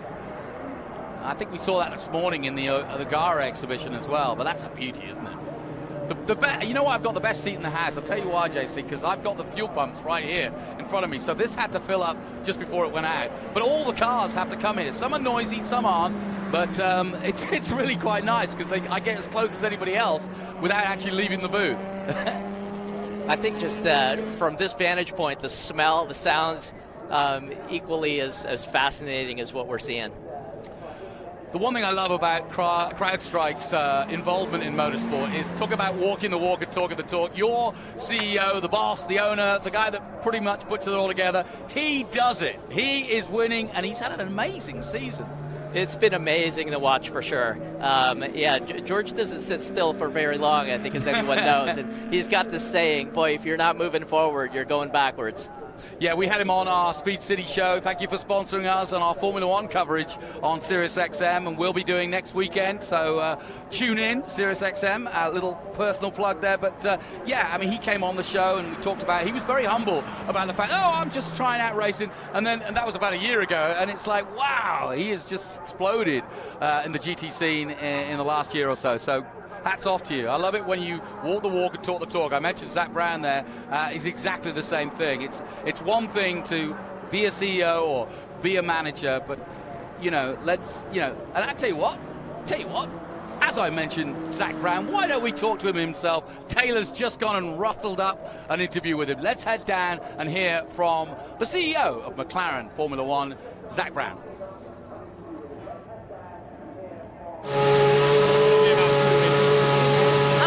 All right, well, I'm down here. I don't know if you can hear much because they are testing these cars, and what a treat to hear them. Hopefully Zach Brown can hear me as well with these questions. Zach, we're out here at a phenomenal event, and you've got some legendary drivers in the seats of these incredible machines. How are they enjoying the experience so far? They love it. We've got some great drivers out, some iconic race cars, and they love it. They love the history. And the cars are fast. Even though they're old, they're fast. And speaking of fast cars and progress, especially in motorsport, you're coming up on an anniversary for McLaren. What are you looking forward to? Where's the future of this looking? Well, I think it's going to be a lot of celebration. We're 60 years old. We've won numerous world championships and Indy 500s and Le Mans, of course, once. So we're going to just try and relive all this great history that we have, while at the same time trying to make some new history going forward. And maybe just a quick little intro for the fans that don't know. You're a car guy. What really started your love of motorsports and cars? Mario Andretti. I'm born and raised from Los Angeles. My first ever race was the 1981 Long Beach Grand Prix. But then I went back in 1987, and I met Mario as a fan, and that's when I knew I wanted to get into racing. And I'm fortunate to actually have found that car itself not too long ago, restored it, had Mario drive it. So I don't know, I think I might be the world's #1 race fan, and I think part of my role is to share this great sport and the history we have with all the millions of fans around the world, because without fans, there is no motor racing. Absolutely not. So you started as a fan of Mario. What a treat it must be to then be able to give him this opportunity, kind of switch seats. Yeah, it's super cool. He's such a great guy. He's a legend. I mean, there isn't anyone more famous than Mario Andretti, and so to be able to bring a smile to his face with so much he's accomplished and so much opportunity he's had, this is probably kind of the last thing he hasn't done. So to be able to have McLaren provide that to him is really special. Absolutely. We're pleased to have you here. Thank you so much. And what a first-class event here at Velocity Invitational. It's a great event and keeps getting stronger and stronger this year. We've been here from kind of day one. Obviously, it's young, but the crowds are loving it, and they love what's going on here in the garage. So long may it continue. That's right. May it continue. And we've got more racing, more cars on the track to come. So, Johnny, I'll send it back up to you. Great stuff, Taylor. I'm here with CrowdStrike's JC Herrera. And I tell you what, if you want to make a wish, if you've got a dream, Zach's the guy to ask, because he's made dreams come true for Paddock Award. He's made dreams come true now for the great one, Mario Andretti. And I love the fact that Zach says why he got into motor racing, because he went to Long Beach and saw Mario race. And God, talk about fanboy. Yeah. That is so nice. I want to get back into this, though, while we've got the demonstrations on. Talk about B2B. Talk about how motor racing for companies like CrowdStrike is so useful for B2B. Yeah, I think... Business to business. Yeah. I think, for us, it's a chance for us to bring people together. Yeah, in a fun environment. In a really fun environment. You just don't get a chance in other types of sports to get this up close and personal. And the community around it are the people in the community are so like-minded. So right away, you get the opportunity to bring like-minded folks together that want to compete and also are interested in a lot of speed, a lot of performance. And yeah, I think for us, it's a great venue for that. It's interesting. I often, when I think of tech companies, I remember back in the early or late 80s, early 90s, I was doing World Superbikes. And I remember the Ducatis had Xerox.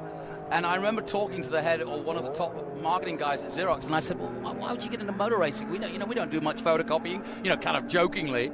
And he said, you know what? There's not really a lot exciting about, selling photocopiers. He said, but you put our sticker on the side of that Ducati, everybody wants to be there, everybody wants to talk about it, everybody wants to talk about Carl Fogarty. We're instant fans, and our name is on the side of that bike. And it must be true when Lewis Hamilton puts on that helmet every weekend and CrowdStrike's right there. Likewise, the safety car. You can't miss it. And even if you're not in the world of ransomware or the technology world, it's hard to, if you like, make it sexy. But motor racing absolutely makes it so. It's pretty sexy. You see the CrowdStrike logo on those Formula One cars running around, and also on the safety car. Yeah. It's just something to be really proud of. Who, by the way, has had a starring role this year. That was very smart. It works for us. It certainly does. Yeah, whenever there's a safety car, no question about it, you will see that logo. You get more TV time than most. Yeah, we're getting we got this beautiful Ferrari out here. We're just doing what we're calling our collector's demonstration. We've only had a couple of cars out there at the moment, but we're still enjoying it. We've got cars from Tom Price, McGraw, Jeff Keller, Bruce Canepa is out. We're hoping to get Bruce in here. He's been doing, he's a well-known historic driver and does many a car, and is very famous in historic terms for driving these wonderful automobiles. Is there one you've picked out that you'd like to drive? Boy, it'd be fun to get into one of the Formula cars, but I'm not sure that's happening. Yeah. Well, I'll tell you what, you'd know about it. Your neck would be sore. The G4, I don't know how Mario does it in his 80s. I don't know what his workout regime must be, because, it's an absolute workout, especially around Laguna. Yeah, I was up close and personal there when they were starting them up, and they were not going slow at all. They were not babying these cars as they were zipping through the course. So tell me what you've got planned for your guests. Over 200. Presumably you've got a hospitality place where you can watch. You turn 11, right? Yeah, we've got a couple of places where employees were congregating. Not much work actually. We didn't plan for any of that. It is for folks to come and enjoy the event, get to know one another. And for us with COVID over the last couple of years, we're just looking for ways to engage our employees and to get people together. And I think it's things like this that are pretty memorable.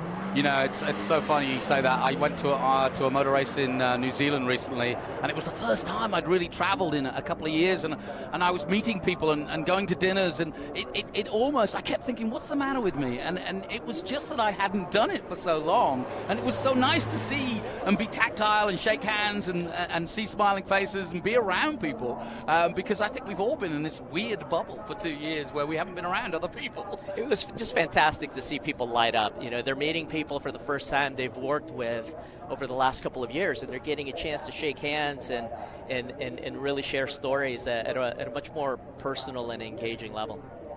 So, will you or any of your staff be going to Austin next weekend? Unfortunately, not me, but we'll have staff there. You'll be watching? Yeah, I'm a big fan. Good. Checkered flag is out. Well, and everybody's like, oh, well, the World Championship's over, Verstappen's won. But that, you know what? That actually sometimes changes the whole game, because things start moving. People start doing different things. And I think the battle is on. Certainly McLaren are in the fight of their life to try to take on Alpine. So that's going to be interesting. Mercedes are coming good. There's some good tracks for them. I think Lewis and George Russell will put on a show. I've got a feeling that, well, I say a feeling, Lewis loves Coda, and I think it's time for Lewis to kind of step away from what has been, for him anyway, a relatively ordinary season, and really put on a show next week. Yeah, I could not agree more. It'd be great to get him cranking again. Yeah, I agree.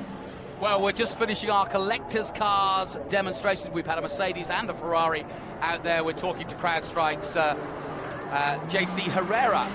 Thank you for coming on board. Enjoy your weekend, and feel free to throw anybody else you fancy at us, because we'll happily have you here in the booth and talk about what you guys are up to and how much you're enjoying the weekend, because that's what it's all about.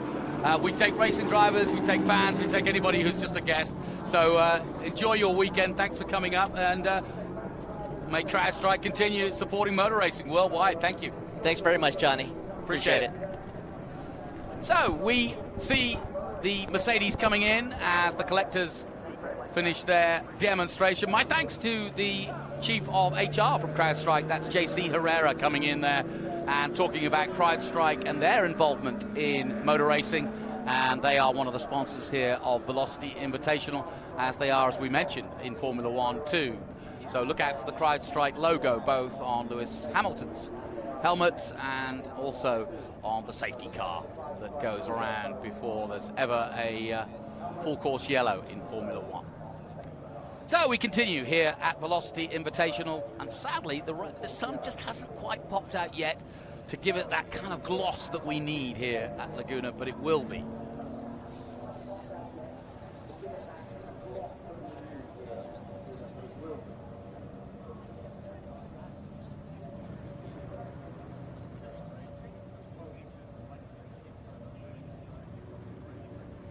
So let's head down to Kev, and he's at the Miller exhibition. Lovely, thanks, Johnny. Well, I am down here with a man who has got some absolutely exquisite machines parked up behind him, all under the name of Henry Miller, which, Bobby Green, was a name who is synonymous with just incredible automotive design. He is. Harry Miller was a true genius, based in Los Angeles, of all things. You know, not many people heard of Harry Miller because all he did was build race cars. But everyone's heard of Bugatti, right? Well, Bugatti copied Miller. He bought a Miller car, and that's what became the Bugatti. So Harry Miller thought differently than most people.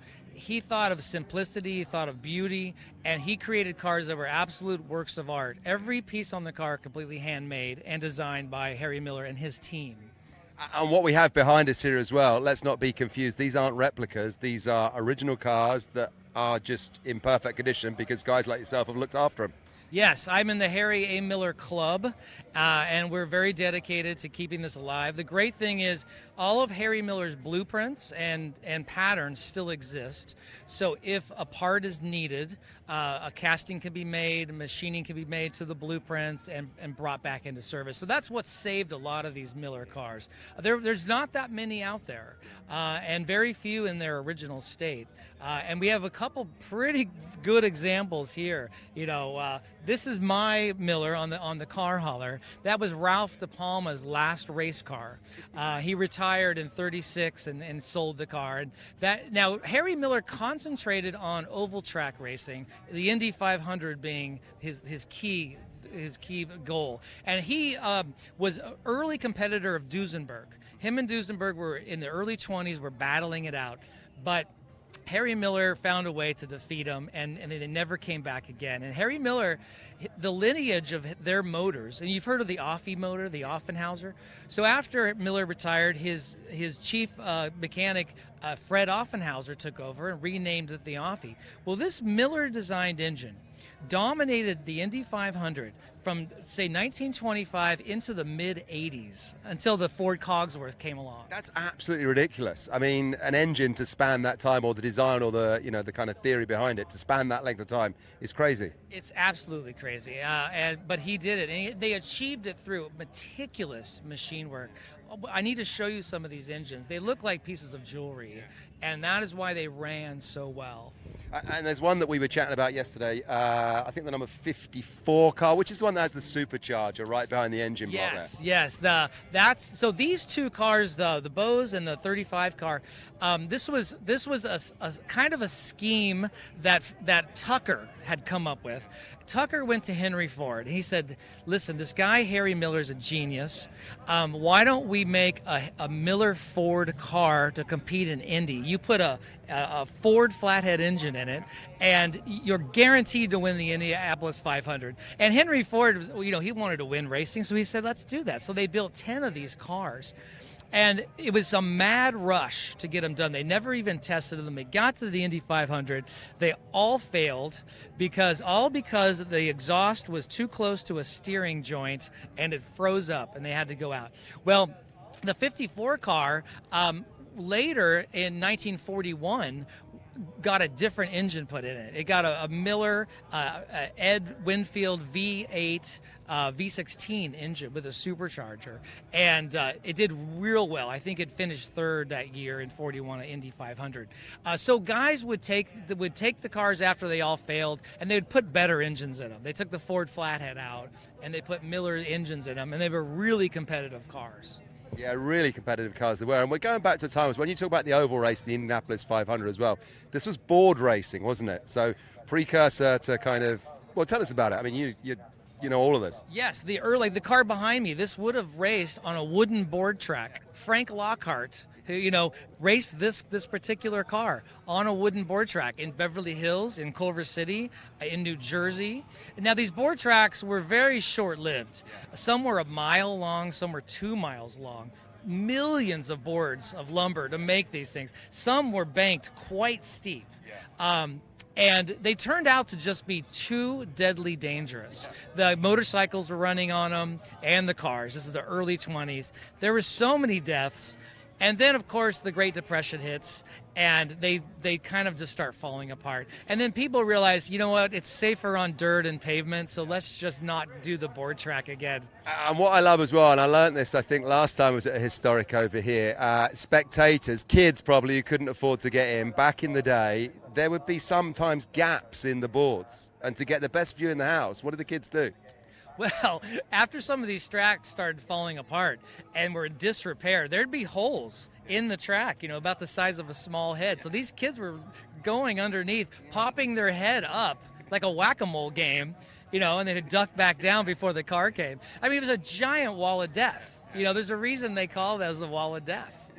And then, like you say, the Depression came along, and apparently the lumber was getting stripped from the tracks, and that's all history. But what is it about these cars that got you interested in it, and how did you become interested in it? Well, as growing up as an automotive lover, you kind of climb a ladder. You find, let's say, a stock car and you fix it up.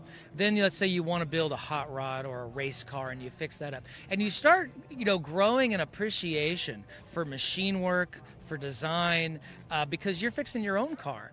And then suddenly you come across a Miller, and it's like something from another planet. Yeah. It's the most refined, perfect vehicle that a person could ever make. And so I think you don't come out the gate appreciating Millers, you kind of work up to it. That's fantastic, and I love your story, and we've chatted a couple of times now, so I know this. I don't think you mind me saying you're into restaurants normally, so cars is kind of like a passion project. But you left school, opened a cafe, and now here we are. You're a car owner. I did. Well, it's all based around history. I mean, I love history, and all of my restaurants and bars are vintage. Some of them are landmark restorations. We have a 1927 bowling alley that we restored. We have a giant hot dog called Tail of the Pup, which we just recently restored and reopened. So, what I do with restaurants really carries over to what I've done with cars my whole life. It's just fixing up old stuff. Fixing up old stuff. Let's just keep talking about old stuff for a moment or two, because we were over by the Ragtime Racers this morning, talking about fixing up old stuff. Those Ragtime Racers are doing a great thing, aren't they? They are. I think I saw your twin brother there. I think I talked to him. James Harrison the first. Yes. He's a great chap. Those guys are really keeping history alive. There's so many great stories to tell, and this is what we are. We're storytellers. The Ragtime Racers, the Harry Miller Club, the Volkswagen Club, whatever it is, you're keeping a beautiful part of American history alive and worldwide history that's appreciated by everyone in the world. That's the greatest thing of America from the turn of the century into the 60s. We created some of the most incredible things on earth. From music to architecture to clothing and cars, great style, and I love just keeping it alive. I don't want it to ever die. I think it's really important, and I love hearing that as well. And you're one of a few younger guys that I've seen here this weekend, and younger as well. Spoke to a great English lad over there, Horatio. What was his name? Horatio Fitzsimon, racing in a Lotus 26. There is a generation of people for whom, thankfully, are coming into this. And you're in the business of keeping it alive, because it's really important, isn't it? We need people coming through to look after these for the next 20 years. It's very important. It's an incredible history, and I hope that by what I do, I inspire other young people to do it, and I love being inspired by others as well. So if we can just keep inspiring each other, we'll keep it alive. Brilliant. Listen, Bobby, thanks ever so much. A pleasure talking to you. When we chatted yesterday, we held this man away from a glass of wine at the Sip and Savour Wine Pavilion, but I think you're safe to say that you're going to be there before last orders today, so thank you, Bobby. Thank you. Right, Johnny, listen, back to you in the commentary booth. How about that? What great cars. The Miller cars from back in the day looking absolutely exquisite. I know you would love them. I absolutely do. Thank you for giving us that intro to Miller and that wonderful exhibition. I'm joined here in the booth by Bruce Canepa, who's just come back off track. Bruce, how was it first of all out there? What have you been driving this weekend? You're always in something. Well, this weekend I'm driving a Trans Am car, so that's perfect. Yeah, we had a fun race yesterday, and we go out today at about 1 o'clock. So those cars are just a blast to drive. Yeah, and I like the fact that they've gone with the B sedan and C sedan, sort of smaller displacement Trans Am, because it's such a big part of the Trans Am history. I do the modern Trans Am at the moment, and that's great. And we also know the Pony Wars and the history of the big muscle cars, but it's great to see the other contributors to Trans Am and what made it so special. Yeah, well, especially the car I drive is a Penske Javelin in that group, and awesome. That era of Trans Am cars was American muscle cars. And, absolutely.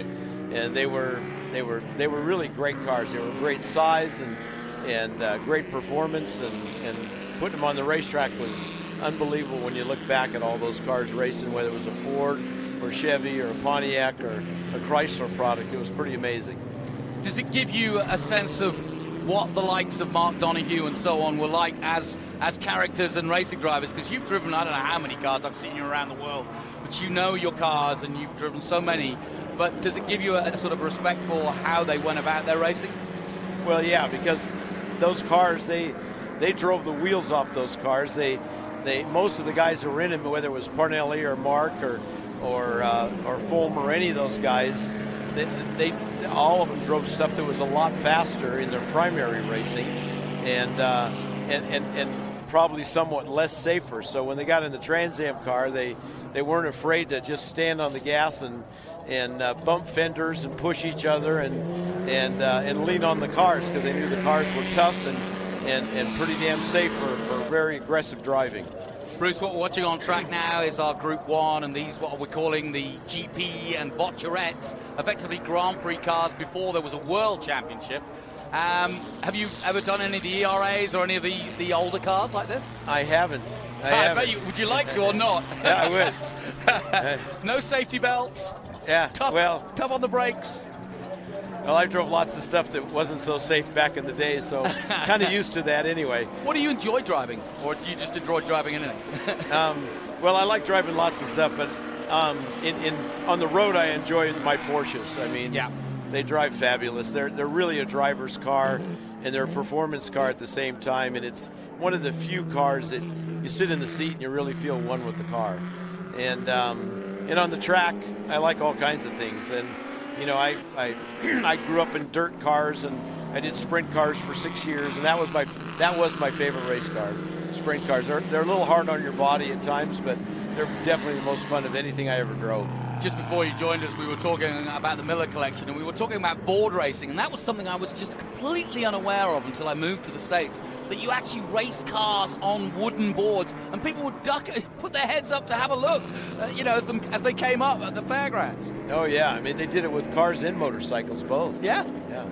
Unbelievable. We've also got James Alder coming in, again, a man who drives the Jaguar XK 120 and has been out on track also, as has Bruce Canepa. That's who joins us here for our Group 1 soiree of fantastic cars, Bugattis, ERAs. We've got an R2B out there. We've got an R2A, as well as a few Alfa Romeos. I don't know if you look down the list, guys, if there are any you want to pick out that you like, or you can just look at the ones on screen, like the ones like the Alfa Romeo coming through, shot right now, the 111. Well, it's hard not to love an 8C Alpha. That's about as good as it gets. Now, what a beautiful, sophisticated piece of machinery. And of course, this was the era that really got Mercedes-Benz when Hitler was coming into power, and they put the government behind the Mercedes-Benz. It was these cars that Mercedes wanted to race against, wanted to dominate, that resulted in the incredible Mercedes-Benz Grand Prix car, the open-wheel Grand Prix Mercedes-Benz with supercharged twin-cam 8-cylinder engines, and then the V16 of the Auto Union. They wanted to demonstrate to the rest of the world that they could beat those Alfa Romeos, and of course the ERAs. Those two ERAs are just incredible cars. I know you spoke about it yesterday, standing for English Racing Automobile. And then post-war, it was BRM. It was the same guys. British Racing Motor Car, I believe. Yep. I mean, just really incredible history. Those cars, those ERAs, as well as that Alpha, they might very well be doing faster lap times than I was in the XK120, which may not necessarily be saying much, but they're very, very fast pre-war cars.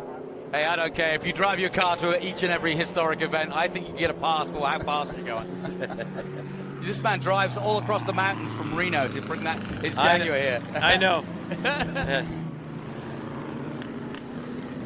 So we're looking at the 39 right now. This is another Alfa Romeo from 1939 as we watch our Group 1 cars on track.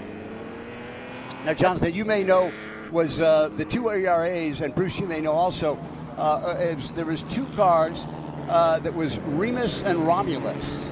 Are one of those two of these two ERAs that we see here? Because they were really dominant back in the day. I think owned by what one would have referred to back then as the Prince of Siam, which the movie The King and I was made about with Yul Brynner. Yeah. And it was it Prince Bira? Yeah. Oh, okay. Well, the Bira brothers were big. The Bira racers. brothers, right. So Remus and Romulus. That's so right. were they named after the Greek gods, the mythological Greek gods? That was the name of their cars, yeah. Yeah, fantastic. Well, you got to name your car. Jensen Button used to name his car. So 7 laps to go. And as we say, we're looking at the sights and sounds. Paddington Dowling, I'm sure something you know all too well. Here's another perennial historic racer. He's in that ERA R2A. He got a win yesterday in this group. And once again, is running second on track to Charles McCabe. Tell us if you know any history of any of the drivers out there, because I'm always interested. The cars have their own history, but it's also I'm interested in the guys that take to the wheel, and I'm sure you have the odd coffee now and again with them. Oh yeah, I mean it's a number of these guys have been doing these cars for a long time, and Paddens especially, he drives the wheels off those cars. Oh, he does. Paddens is really great, really good in those cars, and then you got Ivan down there, Zaremba, and that's a guy that knows how to work on every single inch of the car, and Ivan has driven such a wide variety of cars, and excuse me for interrupting, but John Kerr, he's on the camera right now. He's not a young guy and still at it. I mean, he told me not to disclose his age. He does not want to have any, problem renewing his racing credentials. But let me tell you, he's up there and he is just having the time of his life. He loves this, and he's one of my heroes. And he's in the American car. Yes. Yeah. Against Europe's greatest. Yes, exactly. He'd be in the front if he was on a dirt track oval. Now this is a Miller Schofield champ car that we're looking at from 1932. John Kerr at the wheel. And that was one of the cars, of course, that was driven on the board tracks. Yep. And I believe Brooklyn's originally was a board track, and these cars went, very, very fast. I mean, well over the, 100 miles per hour. Yeah, exactly. Well, this particular car that we're talking about was actually found, the 132 I'm talking about. We're looking at the 17. That's Greg Whitten in the ERA. But that Miller Schofield champ car was actually found as a wreck in the 80s and then restored. So I love to hear history like that, where people find something in a barn and go, what the heck is that? And then take it back to fruition and bring it to an historic event like this. And get someone like Bruce or yourself to go and pedal it around. I think it's great stories. Yeah. Well, we're all caretakers for these cars. So yes, that's the idea. Well, talk about that a little bit, because I love that expression. It's something that's sort of come to my knowledge, is that the owners, the collectors, they're not really owners of the cars. They pay a lot of money to be caretakers of them and then pass them on in history to the next owner or the next collector. Well, and that's what's important. And because if we don't do that, then future generations won't even know these cars existed or why they existed or how they existed. And when you look at a modern automobile, you look at like these supercars parked out here, and you say all that started from somewhere, and it started right here. It started with these cars. It started with the guys before computers using their brain to figure out how to make all this stuff work. I know, that's what just blows my mind now in terms of design. We're talking about the Zinger that we're looking across the board at. They're using 3D printers to come up with what they want to put on the car, and they can change it overnight if they need to with a computer. And then you think about the guys back in the day that were designing these cars, and they had to do it by hand. Oh yeah, and you look, especially the engines. You look at a Miller engine or a Bugatti engine or an Alfa, and you look at that engine in the 30s, and you say, man, there's some smart people, and they were using all their brain resources to come up with some incredible things. And that experience obviously has all been translated to a computer today to do it faster and more efficient than before, but it's still the same. It came from a man that figured it out. There's been a position change, by the way. Paddens is now leading this race. With not a surprise. About he won 4.5 laps left. Yes. Yeah, he won yesterday in his ERA R2A, so I don't see any reason why he wouldn't do it again. We just got a quick glimpse of that 35 Ralton Light Sport Tourer, a mark of British Automobiles made by Famiel Engineering Company in Cobham in Surrey back in 1933. But it was Ivan Zaremba you were talking about from New York, who's been with the company for 28 years. So another great story. We're just seeing it come through now. That looks a beast to drive, doesn't it? Yeah, it does. Heavy duty up the Ray Hall Straight. But look at how well it's doing. I mean, look at the difference in the design and style of these cars. They all wanted to, accomplish the same purpose. Oh my God, look at this. 2 sets of cars going into the corkscrew, 2 abreast practically. Bruce, I got to ask you this. You do race around the world in these cars and all over America. Is Laguna like one of the bigger challenges for historics? I'm thinking like, I don't know, Watkins Glen or Lime Rock would be a little bit easier than here. Well, yeah. I mean, Laguna is interesting because I tell guys, I don't think I've ever found the fastest line around here. and it's, I was just at the IndyCar race, and I watched all their lines at the IndyCar race. I'm friends with a team owner, and we had a great time. And I was watching video everywhere, and the IndyCar guys were going down into turn 2 straight down, and then a sharp turn and straight out. They were not apexing the corners at all. They were going clear to the outside of 2 going in, and then darting back like a drag race to 3. And I said, I've never seen that line before, and I guess I'll have to try that. So, but you know, this is a place that no matter how many times you go around it, and I've been around it a few times, you're always learning something here. This is like the game of golf. I mean, you never stop learning. That's a good parallel, actually. Yeah. Yeah, and I don't do that game, so the hell, I'll just stress on this one, learning this one. 2 things you can't master: golf and motor racing. Some give it a damn good try, but I don't. I would argue even Tiger Woods would say he's still learning. Paddock Dowling then taking the lead ahead of Charles McCabe in our Group 1. We were just looking at that 1946 Delage D6. Beautiful, absolutely gorgeous car.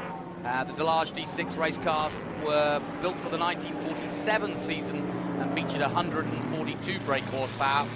Here it comes in that beautiful blue color. Matthew Cobb at the wheel. French blue. Yeah. Yeah, that's another thing worth mentioning, of course, the national colors. I wish they'd go back to that because I think it's so distinctive, like in modern cars, the British being British racing green and the French being blue. And yeah, fantastic. Of course, Briggs Cunningham, when he was campaigning his cars, he always, they were typically white, and I think with a red and blue stripe representing an American driver in a British car, or a car, of course, of his own design, the Cunningham. Yeah. Which I haven't seen any here this. I think there's one. The one. Yeah. Wow. Certainly saw it on the list. Whether I've seen it out is another question. Beautiful sights and sounds of Group 1, Bruce Canepa and James Alder here with 3 laps to go, and we're just looking at the number 7. I think Patton's in his normal spot. Yes. Evidently, I was reading up about Paddock Dowling that his father was a butcher. I mean, he couldn't come further away from motor racing in Ireland, but he got the bug like you all do. You all come from different walks of life and different ways of getting. How did you get in, Bruce? How did you get your love for motor racing? Well, my dad, when I was born, my dad was in the car business. He was a car dealer. He didn't really like racing, and what did he deal in? He had Ford Lincoln Mercury and International Trucks, BMW, and a number of franchises. And I loved cars by the time literally 3 or 4 years old. And I think he was kind of hoping I wouldn't race because I was kind of a maniac on everything, starting with bicycle. So, what did you first race? First car I ever raced was actually a sportsman car at Watsonville Speedway. And another position change, by the way. Charles McCabe just picked off Paddock Dowling. Now he leads this race. All right. Then what? What did you go on to? Then I went to Super Modifieds, and I drove for a car owner that had some good cars, and then from there he wanted me to move to the South and drive NASCAR because he was buying NASCAR teams, and I didn't really want to. I drove a couple NASCAR races, but I wanted to drive sprint cars.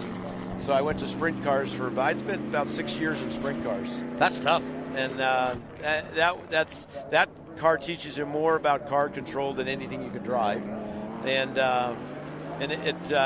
it makes you aware that there's sometimes you need to have a little bit of fear. But they were the most fun. And then from there I got to drive. I went road racing and drove 935s almost immediately in road racing, and eventually 962s. And I was really fortunate. I ended up being asked to drive the first March GTP car with Bobby Rahal and Jim Truman. Wow. And I drove that, and and then of course we ran off to Pikes Peak at one point, and I did that the first time in a car that weighed 1,000 pounds, and it was really quick there. We were the set the qualifying record, and we were the fastest in the race, and then I went back there 20 years later and drove that Kenworth truck that weighed 13,000 pounds. Now, I got to ask you a question, and I think I know the answer, but surely halfway up Pikes Peak, do you not turn to yourself inside your head going, what on earth am I doing? Well, Because I would. I did that before I I would took. too, by the way. I did that before I took the green flag. Because people who don't know, Pikes Peak really, certainly when you're talking about when you went up it, well, there is no more safety. I mean, it's just a mountain, quite literally. Yeah. And if you get it wrong, it's going to be a long way down. Yeah, but it was fun. You know, it was all gravel when I did it, and yeah, they paved it now, haven't they? They paved it now. Yeah, it's a different place now than it was, and not in a bad way, just different. But this race for first place, by the way, is just really heating up. I know. I was just Obviously, watching it from Paddock above. Dowling wants that position back, and we're getting near the end here. But Absolutely. James, what was your first car? My very first Here it car in goes. high school. Here we go. Yeah, there he goes. Look at that. Dive on the inside going into 11. There you go. Paddock Dowling then in the 1934 ERA takes the lead for now anyway. We're about to start the final lap. Or are we racing to the line? Oh, it's the look at white that. flag. Look at that. And this is a cracking race, yes. This is on, absolutely. 6 versus 7. Oh, Paddock he's going to Dowling. outbreak him on the inside. It's an ERA fest. Charles McCabe, they both won it. All right, I'll put both the racer driver hats on. Where would you go if you were behind in the 6? Where would you go for the move?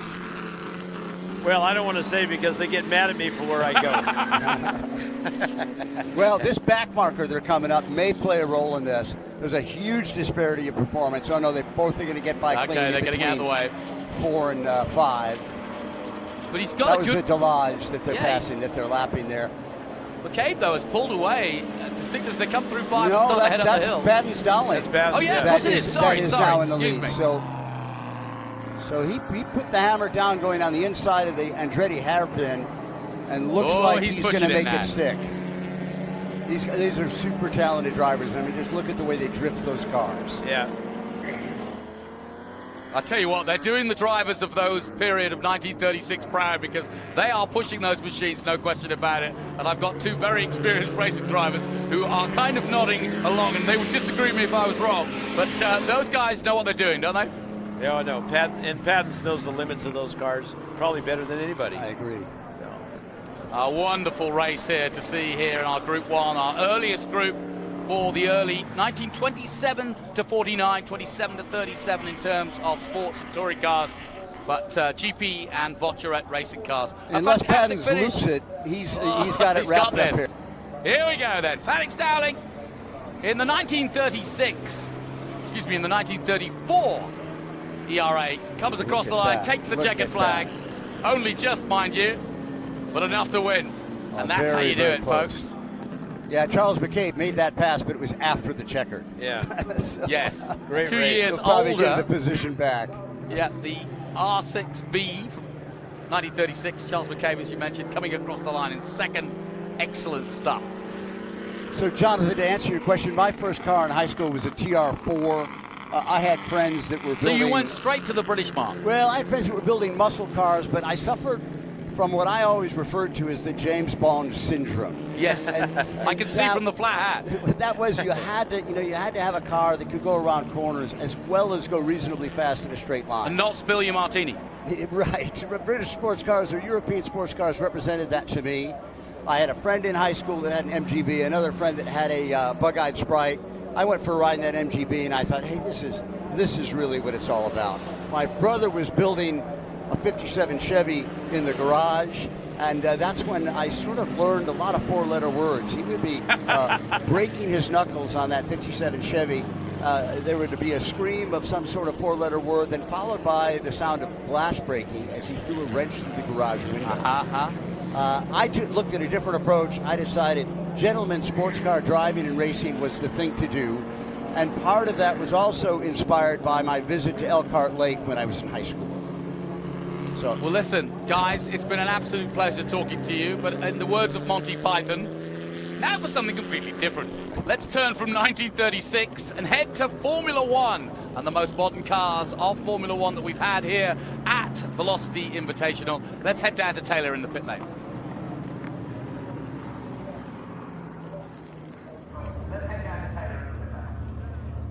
Thank you. I'm down here. Raz, tell me a little bit about yourself first.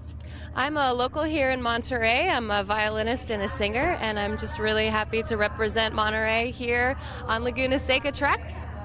Well, we're pleased and hopeful to hear you sing our national anthem.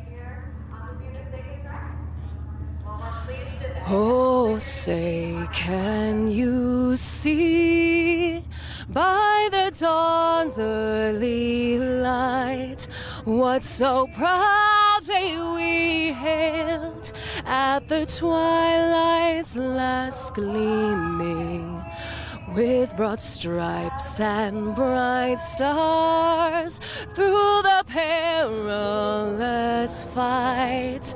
O'er the ramparts we watched were so gallantly streaming, and the rockets' red glare, the bombs bursting in air, gave proof through the night that our flag was still there. Oh, say, does that star-spangled banner yet wave o'er the land of the free and the home of the brave?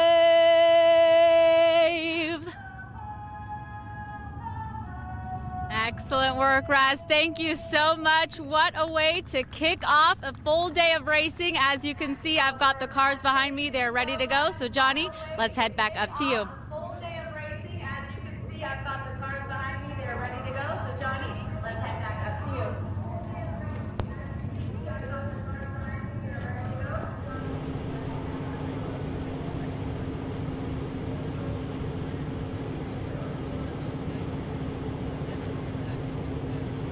One comment on this.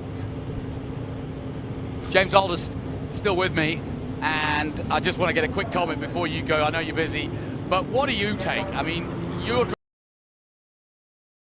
events, but to see these glorious cars, which are in their own right historic cars, but Absolutely. so different, so special. We've just gone from 1934 and 1936 to now what, 95, 1990. Wonderful era of Formula One. unbelievable. And is it Formula One? Is that an IndyCar back there? And was Mario Andretti driving one of these yesterday? Yes, he was. Mario was in there. These are all Formula One cars, McLaren Formula One cars, very special ones. This is Tanner Faust, who, of course, is a rallycross expert with his Rockstar helmet on. But this is a car driven by Alain Prost in the day. Wow. I mean, just absolutely four-time world champion Alain Prost, who, of course, is still involved in motor racing to this day, but also just incredible.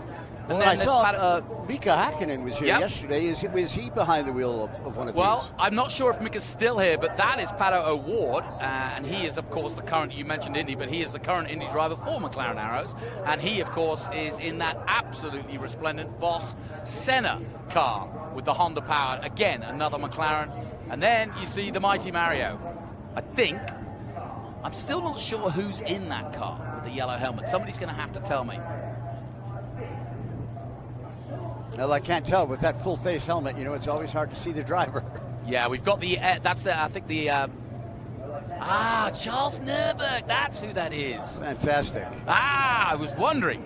That makes sense now, because Charles is a very, very good pedaler, and what a thrill this is going to be for him as well, because Charles Nurburg in that MP428, and then it looks like Mario is getting a chance. There he is, the mighty Mario Andretti in the 1978 Formula One world champion, of course. Yeah, he, of course, was the 1978. Yes, of course. But not in a McLaren, I may add. So no. This is his first real try. The Lotus yesterday. 79, I believe, the ground effects Lotus. Yeah.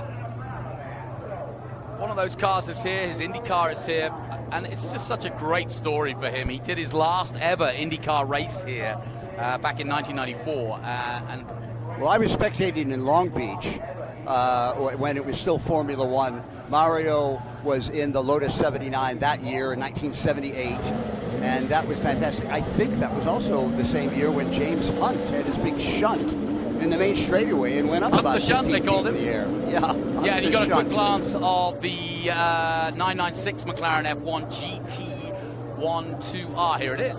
And narrowly missed out on winning the 95 BPR GT Championship. Ray Bellum Came back in 1996 with the latest spec, and yeah, again, another one of those amazing McLaren cars. But here we go then, Tanner Faust leading the way in our Alain Prost car, and just a glorious sight to have McLaren, to have Mario Andretti in a McLaren full stop. Very important that they warm up their tires in this group. They might perhaps do 2 pace laps, it's hard to say, but they got to heat up those tires to make them grip properly. I got a great story for you. Mario went out yesterday in Jenson Button's old car, and they said, well, do 3 laps and come in. And so off he went. He did 1 slow lap. He got his head round it. He knows Laguna like the back of his hand. Heck, they named a corner after him. He did 2nd lap, 3rd lap a little bit faster. They put the board out. He came round for lap 4. They kind of looked at him, and he looked at them, and came round for lap 5. They put the board out again, in. They put it out again at lap 6, and then they just gave up. As it should be. As it should be. Let him have as much track time as he wants. I mean, the second American ever to become world driving champion, Phil Hill being the very first. Yep, Phil Hill, of course, from California. Mario Andretti, and it seems a long time in the distance that we've had an American Formula One champion, but I just got a feeling with the likes of Pato O'Ward, who's out on track now, and Colton Herta, and many others following in their footsteps, that I think we're about to see a resurgence both of America in Formula One, and with the likes of Zach Brown leading McLaren and effectively flying the flag for America, I think these sorts of events, getting Pato and other car drivers involved in this, and also, actually, on a serious note, giving them time in modern cars. Pato, for example, will be going to Abu Dhabi and doing the driver test, which is usually for the sort of test or reserve drivers, which Pato isn't currently. He's a current IndyCar driver. But like any wannabe racing driver and wannabe Formula One champion, he too loves his Indy, but would love a crack at Formula One, as does Colton Herta. In fact, you've got to remember these guys, many of them did the if you like, the groundwork in Europe to start off their careers. So it's still very much up in their minds. And even if you talk to many of the guys like Marcus Ericsson now, Rosenqvist, who are on their way to Formula One, Alessandro Rossi, who've been there, Indy now is full of either young drivers capable of getting a super license or have the points to have one, or have been there, done that, and been in Formula One and now racing in Indy. And we love having them here. It's great to see Romain Grosjean, for example, racing now in Formula One. But it just shows you when someone like this man, Pato O'Ward, can go wheel to wheel every weekend in Indy with Marcus Ericsson and Romain Grosjean and many others, Alexander Rossi et al. I remember this car, James, those colors, the Honda and McLaren, when McLaren, who are now fighting for 4th place in the championship, were so mighty. They were like Mercedes back in the early 90s. Absolutely. No one could stop them. Well, and it's an incredible story with Honda. I mean, of course, from the movie Grand Prix, Yoshimuro Honda really wanted to win a Formula One race. Of course, the driver was Pete Eric, played by James Garner. That was, and I think that must have depicted perhaps Dan Gurney. I think Dan drove for Honda. I'm not 100% positive, but look at how dominant Honda has become, as well as the other Japanese car manufacturers. And this is 25 years after World War II. So it's really an incredible story about how Honda now dominates so much of racing. Yeah, no question about it. And this MP4 5B that you see out there, the Setter car, had 6 wins. And interestingly enough, Steve Nichols had gone with Alain Prost, and Gordon Murray had gone to the F1 project for sports cars. And then it was Neil Otley who designed this particular car, the MP45 and 45B. And Ayrton Senna and Gerhard Berger, basically, they created a brand new car. There's Mario. Those rear wings are so critical. I mean, the downforce is, if something happens with the aero, you can just easily lose control over the car. I don't know if you had any experience driving a car with with aerodynamics that build downforce or not, but you have to go faster than you actually think the car can make the turn in order for the downforce to take into effect. So it's very disconcerting until you get used to it. I tell you what, for an 82-year-old gent, he's not doing bad, is he? Look at him go. Driving like Andretti, Mario. We absolutely adore this. Down the corkscrew he comes, as he's done so many times. God, doing a full Zanardi as well. I love it. He's not holding back. Mario is, well, he may be in his 80s, but he's driving like a 13-year-old in terms of his glee right now. And I know that the Andretti family are tuning in to watch either Uncle Mario or whoever it is, but Michael, I'm sure, will be watching. And I know that his brother Aldo, who has passed away recently, would have been very proud to have seen this moment, because this is such an important thing for the Andretti family to be reunited in some way or another with Formula One. And Mario is having the time of his life, and I would have thought Bruce McLaren, if he knew about this, looking down, would be very proud to have the mighty Mario in his car for sure. Fantastic that Mario is here. I actually did not know he was going to be here. I have met Mario before. Of course, I don't know him personally, but I got a call from my good friend Corey Pesaturo, who is actually the world's greatest accordionist. I'm friends with Corey. He called me and he said that his good friend Mario Andretti was going to be here this weekend, and here he is on the track. It's fantastic. It's absolutely superb. What a demonstration this is, and hats off to Zach Brown. We heard from him earlier. It was a little loud, but he really is an aficionado of the sport, a true collector and a true historian of the sport. And this is all his own doing to bring his team here. Whoa. And also, big moment. Got sideways out of 11 there. Yeah. Fastest singles record in history. But he caught it. I mean, he caught it right away with just a, incredible tribute to the reflexes of these guys. Yeah, I'd forgotten about that Charles Nurberg has that speed record. And he's up there in his years too. I won't say how old, but he's been around the historic scene for quite some time. I don't know if you know him, but he's pretty handy in a race car, as you can quite clearly see. It's a wonderful display. We've got so many different Formula One cars out there. But, people forget about Mario. He came over here from Italy, and he raced his first car in 1959. So we're going back to the era that, you were talking about earlier. And it was a 1948 Hudson Hornet he drove, stock car that he built with his friends. And he won everything, the Pikes Peak, the hill climb to Daytona 500, and of course the Formula One World Championship. In total, Mario won 111 career wins. Yeah. Well, an incredible American success story. Immigrated, pursued the American dream, and is as big a name in racing history as there can be. Oh, without a doubt. Absolutely without a doubt. And so happy for him to be able to fulfill this. I've got to tell you the story of how this all came about, though. So I think it was Mario, and of course he's always at these events, but he was at Goodwood. And he sat in a McLaren modern Formula One car, or at least one of the 90s cars. And Zach Brown was there, and he said, "What do you think, Mario?" And he goes, I'd really love to try a modern Formula One car. And he was half joking, but half sort of serious, because that's what Mario is. And Zach said, well, I could probably make that happen. So he kind of just didn't think about it, went on his way. But evidently in Miami last year, at the Formula One's first Miami race, he was there again with Zach Brown, but Martin Brundle was there, so they had a witness this time. So he says, you know what you said about driving the car? He said, yeah. And he said, I really like a crack at it. So Zach said, all right. And he looked at Martin and he said, you're a witness. And so it was sealed. And so here we are. And Zach does not renege on his promises. He let Ricciardo drive a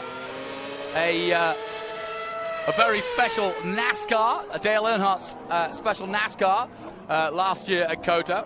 He gave Pato a ride in his current Formula One car, which is more than a serious look and a nod. It wasn't for fun, but it was because Pato said, if I win an IndyCar race, can I test the car? And they said yes. And here's Mika Hakkinen, the 1998 and 99 Formula One world champion, of course. Another fantastic McLaren driver. I followed his career. Now, he didn't drive this car at Le Mans, but what a step this was for Ron Dennis to go to Le Mans. I mean, it's a bit like Ford versus Ferrari. McLaren building a road car to take on Ferrari, to take on Le Mans and win, and they did. And it was really what kick-started McLaren's real success in supercars and production-based McLaren cars, which now are, you know, many, and the perfection is there to be seen when you see the exhibition we'll have later today. But this kind of started it off, the F1. Well, that initial McLaren supercar, the center seat, I think it was, they just called it the F1. That's right. You know, really incredible car, way state-of-the-art, ahead of its time when it first came out.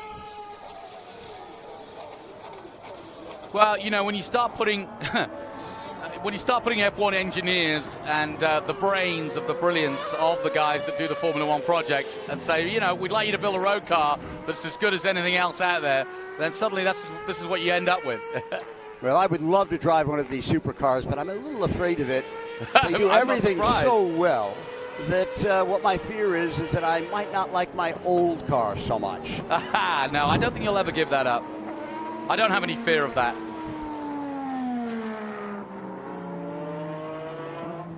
Mika's taken his time, and of course known as the Flying Finn in the day. He's a lovely man, and I'm glad he stayed around Formula One, because he's the kind of guy that could have just drifted off into the annals, if you will, and not bothered. But he's very much an ambassador and has been for some time now.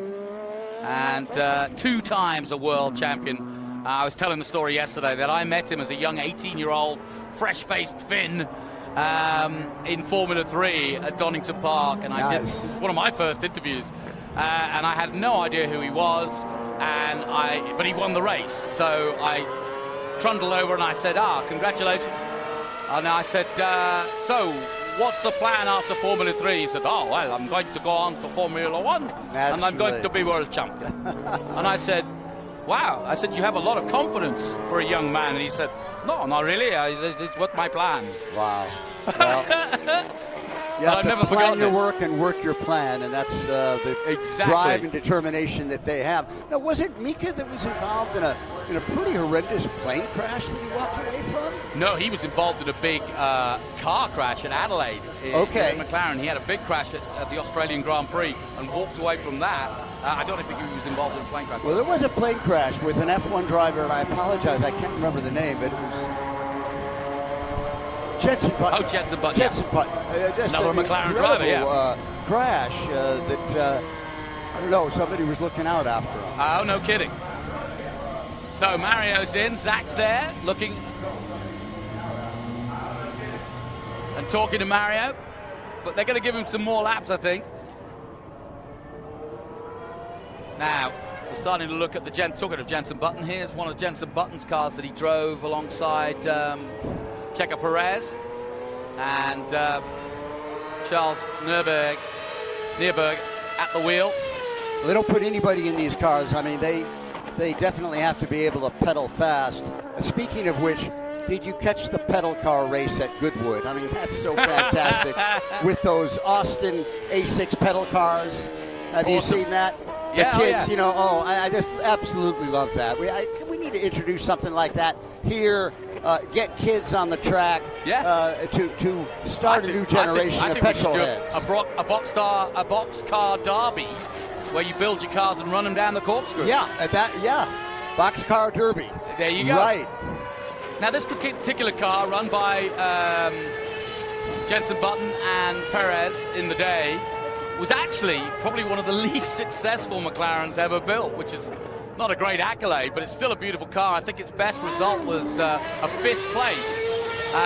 But it was one of those cars that was sort of not, even in testing, Jenson was kind of not critical, but sort of saying, do we go back? I think one of the engineers, I think after testing, said, do we go back to the previous car, simply because they weren't sure that they would have a competitive car. And it was the last year of the Vodafone coverage of those cars. But I remember those silver cars so well.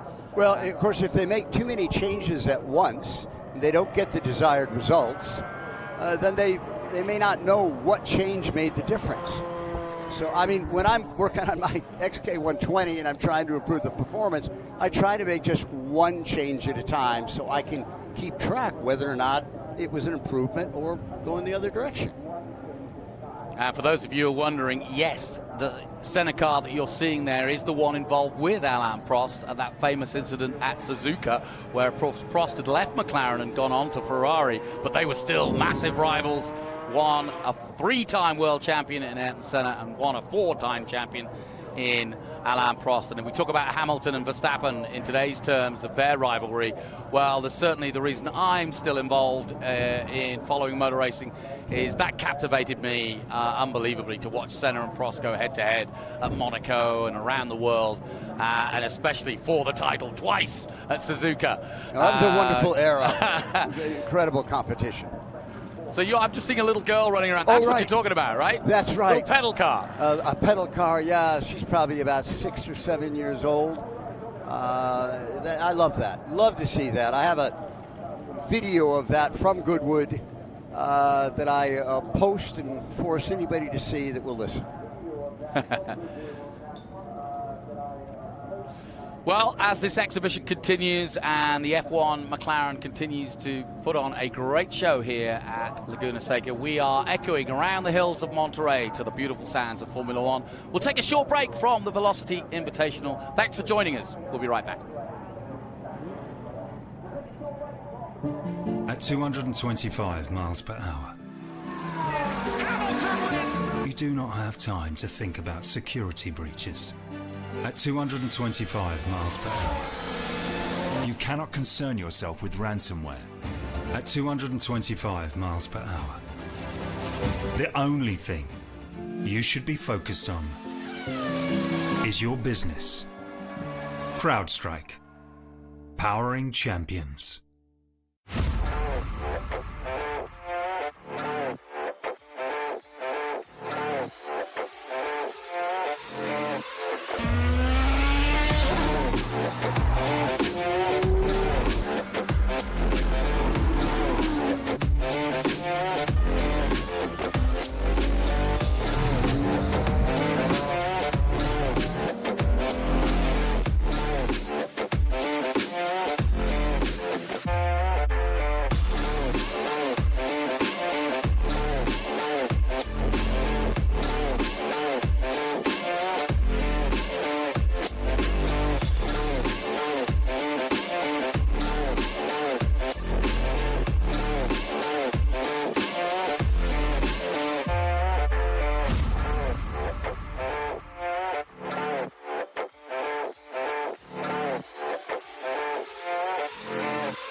checkered flag.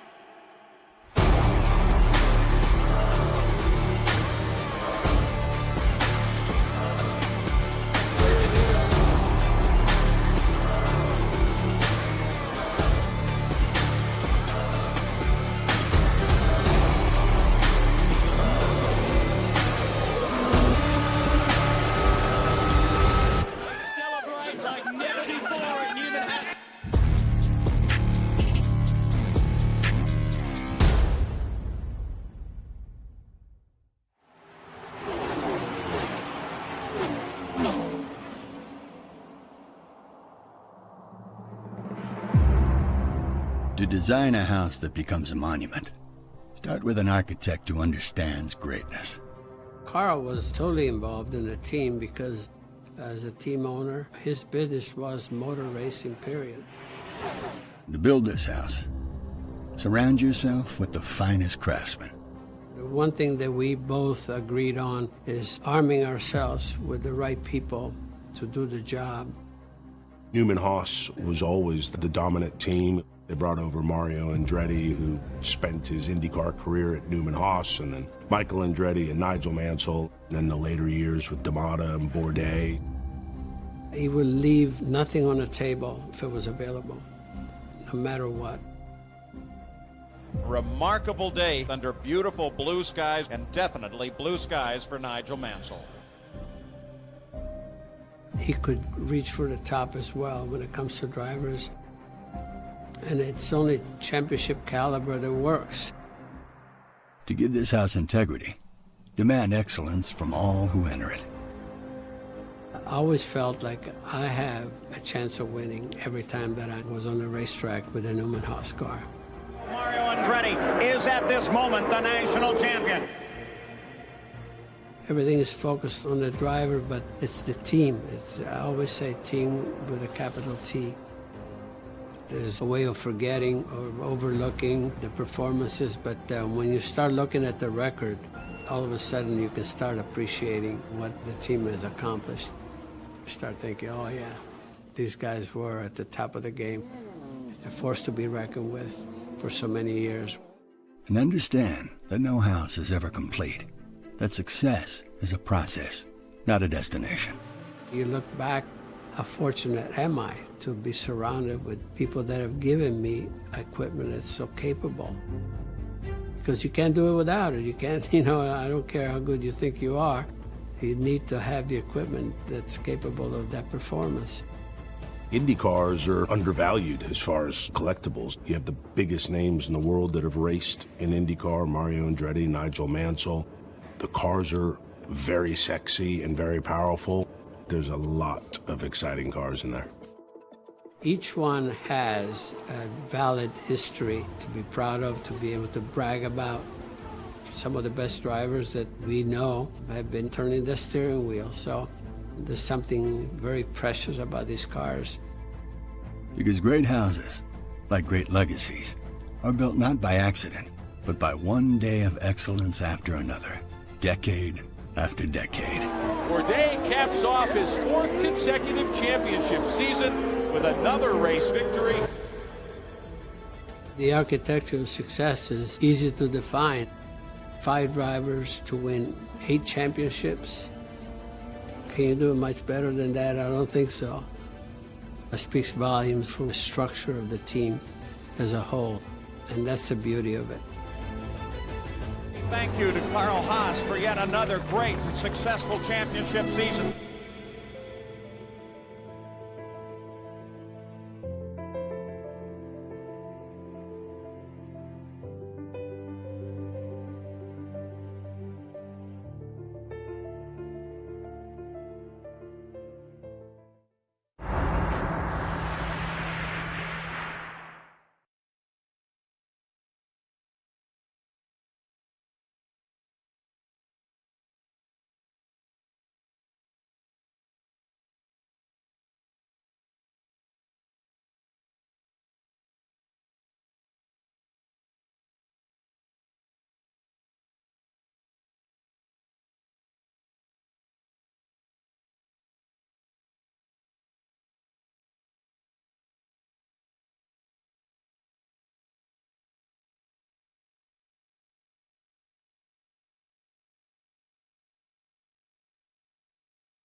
Well, good afternoon, ladies and gentlemen. Welcome back to Velocity Invitational. Jonathan Green here, bringing you the action from Laguna Seca, the fabled Laguna Seca, and the perfect place in many ways to celebrate what has been a fantastic weekend of racing. Thanks to our organizers, Jeffrey O'Neill and Ryan Turi, who have been out and about both in cars and organizing the event. But I'm delighted to be joined in the booth as we get ready for our next group action by two, stalwarts of American motor racing who were very much a part of what Trans Am was in the day, the roaring sound of Trans Am. And it's John Morton and Peter Brock. Welcome, gentlemen. Thanks for coming in. Thanks for sharing your time with us. I'm here, so delighted that you're here to celebrate this era of Trans Am, and one that doesn't get, I don't think, enough time on air that the historic Trans Am does, which we love, and the muscle car wars were exactly what defined Trans Am. But as a Brit, as a European, to see the Japanese influence, and to see the British cars as well, and to see the European cars take on the American muscle, and see how effectively that changed also the way the Americans approached stock car racing as well at this level and in Trans Am. Guys, just talk a little bit about that, because it's such an exciting issue. If you've got a copy of the program, you can read the article. First of all, John, your memories and your thoughts on that. Well, can you hear me? Yep, go ahead. Oh, okay. One of the brightest parts of my life was the two years I ran the Trans Am with Peter's team, the BRE team, and it was really the inauguration of Japanese cars in America. After that period, I raced for Nissan quite a bit and Toyota a little bit, but there was no reputation for Japanese cars until Peter put that team together, and we won the first professional race that a Japanese car ever won in America, and I think the reception it's gotten today is testament to how important that was so long ago. It was 51 years ago, and they've been going strong ever since. Whether it's Nissan or Mazda or whomever, it's the Japanese cars have reached a level of excellence. And Peter, unlike the ways that the Jaguars arrived here, or the TR6s and some of the European cars, the Porsches obviously, when they first came to Pebble Beach to race, it wasn't as a manufacturer. When Japan came here, it was serious stuff. They wanted to both race and sell their automobiles, which was a big stretch given the market. They were known for making smaller displacement cars, and no one really thought they had a chance. Well, I think you understand that we were really breaking new ground at that time, because at that time there was no sedan racing in the United States. The Sports Car Club of America was totally sports cars. So the whole idea of racing sedans really began in the Southern California area. And we had a small group called the Good Guy Sedan Racers. And we began racing with the Cal Club. And of course this allowed us to bring in all of the foreign cars at that time that nobody had ever seen on the track. So there were people running Mini Coopers, they were running Lotus Cortinas, they were running Saabs, everything. So to bring the Japanese cars in at that time was a great thing, because people could compare directly against BMW and Alfa Romeo, who were our main competitors in that class.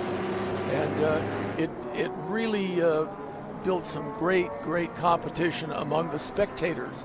I mean, they would group on different corners and yell at each other, and it was a lot of fun to be a spectator at that time, because they were so pro-Japanese cars or pro-Italian or pro-German.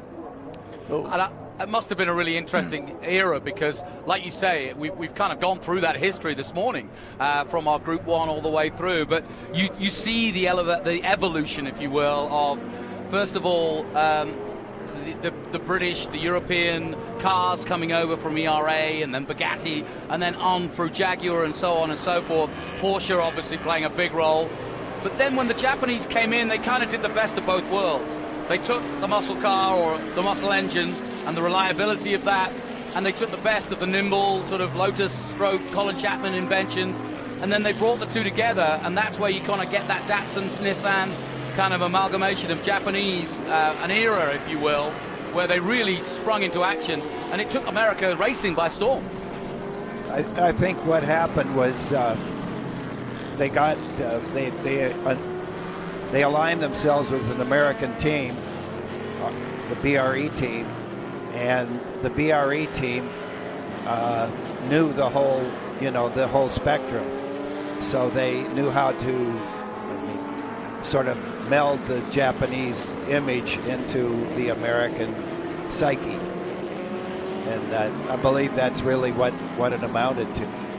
And this is what we're going to be seeing in Group 8 later today, and really excited for this. Of the cars we're seeing on track now, and I mean, these are, well, the Group 6 cars, the production sports car and FIA sport prototypes from 63 to 69, but I'm sure you've got memories of these cars, especially this one, running around Le Mans in the hands of a Chris Amon or a Dan Gurney. But this was an exciting time for racing, the late 50s, early 60s, early 70s. Yeah. Well, Peter and I both worked for Carroll Shelby at that time. And that picture you just showed was kind of almost the culmination of the Shelby era, which we both participated in to a degree. Peter more so than I, but he designed the Cobra Coupe, one of the most iconic race cars ever to race at Le Mans. But that was a classic example of what I'm talking about, of going, okay, how can we go a little smaller, a little bit more nimble, but still have the power? Yeah, well, that's what, that's kind of what we did. We took American ingenuity, great engines. We had American engine builders and American mechanics, and took a Japanese car. And to be honest, I had no idea they were going to be so successful. Peter, how hard was it to raise money in those days? We always, still to this day, talk about sponsorship being the key to motor racing. It is an expensive sport, and if you want to go racing and you want to pay racing drivers, it costs money. Was it harder to raise sponsorship and get people interested back then, given that you were bringing something kind of new to racing at the time? Well, we were very, very fortunate to have a visionary in the president of Nissan Motor Corporation at that time, Mr. Yutaka Katayama. If it hadn't have been for him to allow us to do what we thought we could do from not only the standpoint of doing the development, but also creating a whole image of Japanese American cars and how it could work for the American market. I think that was one of the things that really made it successful, is Katayama's agreement to allow us to do what we wanted to do, instead of directing us like most Japanese companies want to tell you exactly how to do something, but they don't have the understand of the American market. And Katayama had that. He had come over here actually and gone to college when he was like 19 years old, and he understood Americans. So he brought that whole American culture into the Japanese thing far ahead of anybody else, and that's what made the company successful. Yeah, and I would have thought in the early days, because of the way that we're all set in our ways in every country, we all think we do it the best way, and I'm sure there was pushback, but that's what I love about motor racing is one of those sports and one of those industries where if you can prove it on the racetrack, then the cynicism kind of wanes. When you beat a Shelby or you beat a Mustang with a Japanese car, suddenly people sit up. And when people like Paul Newman start winning SCCA championships, and yourself and all the rest of it, it suddenly starts, it changes the world a little bit, and it also changes the image that you have. Well, the other thing is that the whole cost of the Japanese car, you could buy a Datsun 510 at that time for $3,400. Wow. For another $3,400, you could have a really competitive little car to run on the track and run against the known names like BMW and Alfa Romeo. And I think that brought that whole youth market in, because it brought a whole new generation into the sport that hadn't been able to participate prior to that point. Yeah, I think, I'm always amazed that people today, young people whose parents weren't born when we did this, championship or these two championships, that they really care anymore, but they do. They're really drawn to these particular cars in this particular team. And I don't understand it, but I like it. Well, we're watching Horatio Fitzsimon. We interviewed him. He's a young Englishman who's out there at the moment in a Lotus Elan, and listening to you talking about Carroll Shelby. I wonder how often you would talk about a Colin Chapman, somebody like that, who in his own way was a magnificent innovator and designer, obviously from the other side of the pond, but brought so much to motor racing, and I'm sure a lot that you guys, when you were tinkering and trying to build, would learn from. Well, my first 2 race cars were Lotuses, so okay. Yes, you're right. Well, we're watching. He's leading at the moment in a Lotus Elan, but here's a beautiful Porsche, that number 37. That's a Porsche 910 from '67. David Hagen at the wheel, but Porsche, fantastic history, and it's almost bulletproof. I don't think there's a car that they produced where you could really pull it apart and go, well, what? That was a dog. That never worked. Yeah. Well, you could take them apart, but sometimes they were a little hard to put back together. At least the cars like the 910 or the 917. Yeah, I mean, I talked to Brian Rebb and Jackie Hicks about the 917, and they were like, oh, it was a beast, it was a monster. And I'm like, yeah, but you wanted it. They're like, well, we had to. You had to race what you got. But he said, I didn't mean it was a good car, but we raced it. Yeah, it wasn't a safe car. No. Yeah, they made it as lightweight and as fast as they possibly could. Not dissimilar to the Trans Am days for the muscle cars either, but that's racing. You take your advantages where you can get them, right, Peter? Yep. Yeah, what you don't know won't hurt you. Exactly. What were those days like? I mean, you mentioned the crowds. I mean, they were really popular races back then. And I mean, I hope we can get back to those glory days. I mean, NASCAR has had a phenomenal purple patch in the last 20 years. But I hope that, the more production-based and the more sort of what we're seeing in IMSA now with production-based cars as well as the prototypes, I hope it has a real purple era where people come back in throngs and like in Australia, back the manufacturer. I think so too.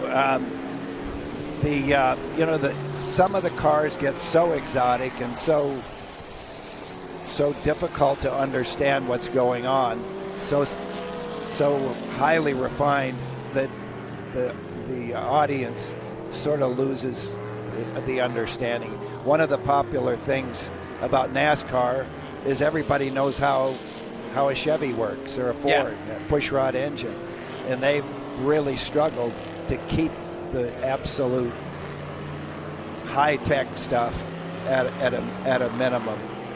And I think with the production cars, the same holds true. The production cars are more interesting to watch, really, than cars that are much faster, but a little difficult to understand. The ground effect cars, and I mean, the Cadillacs and the various prototypes, the Lexuses. You don't identify with them like you do a 911 Porsche or a Ferrari or a car that you can recognize. And Peter, as we're looking at these cars, which are a combination of European and American cars, from Ford Shelbys, Porsches, etc., Chevron even, British manufacturer. We've got a Sunbeam out there, a Sunbeam Tiger, but we're looking at a Mustang now. I mean, give me a sense of how the Japanese thought in their own minds that they could take on this world, because, I mean, it's almost a ridiculous thought when you think about it, to go racing against these mighty manufacturers, but they did it. So what's the mentality? How did the Japanese, you mentioned it earlier, they let you get on with it, and that was because Katayama basically grew up here and went to college here. But it's the mentality. I get the feeling that the Japanese are tinkerers. They love the technology, and that's where they really come good. You give them a project, you say, I need to lose the weight here and here and here, and I need this much horsepower. And they can do that.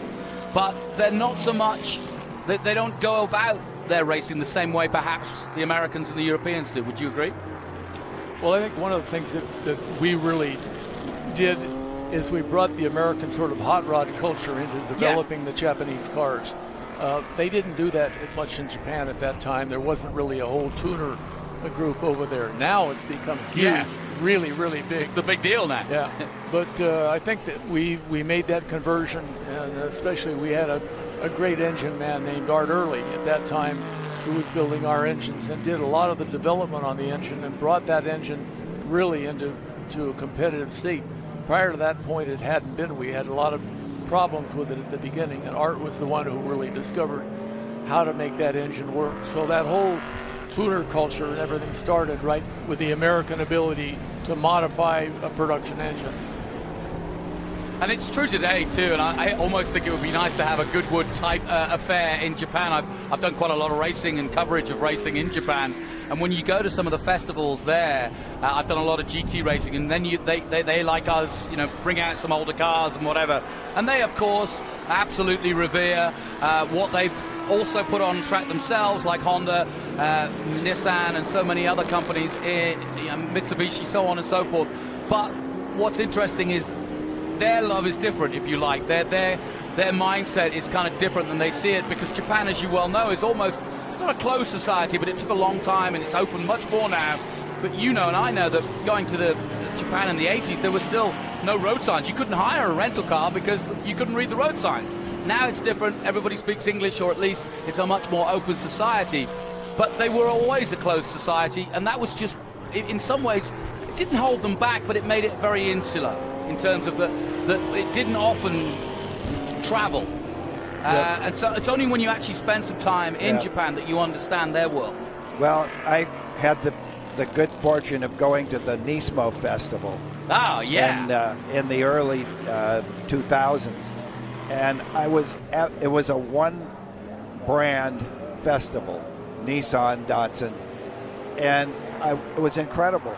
The spectators, the enthusiasm over one brand of Japanese car. I was shocked, to be honest. I think Americans would be amazed. I've done a lot of the GT races, and you go to a Super GT race, and the queues of fans looking for an autograph, they'll wait from 6 in the morning just to get one autograph from a Jan Mardenborough or any of the Japanese superstars. And the same in Super Formula. That's another side of Japanese racing that, you know, kind of goes under the radar a little bit. I mean, our current FR championship, F3 championship here in the States, you get a prize to go into Super Formula.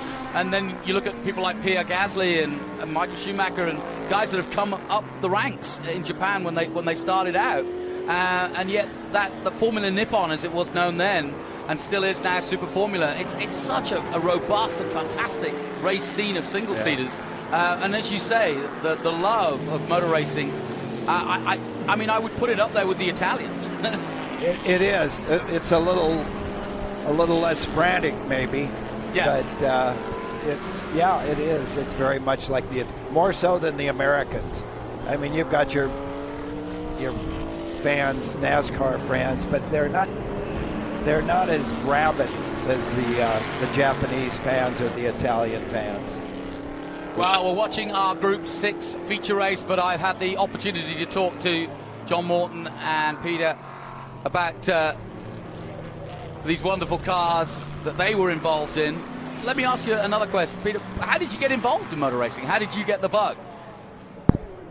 You start out with a little kid, you know. I mean, if you talk to anybody that's been in racing, they all start out pretty darn young. I started out about 12, and I think John pretty got excited the first couple of races he went to with his dad.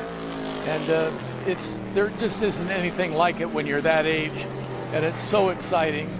And the fact that it's individuals that are out there doing something that you can't do any other way except as an individual. You know, any other sort of major event that you have to do has to be a large corporation with a lot of money. And of course, it's more like that today, but during our period of time, it was the era of the privateer, and the privateer could do really quite well.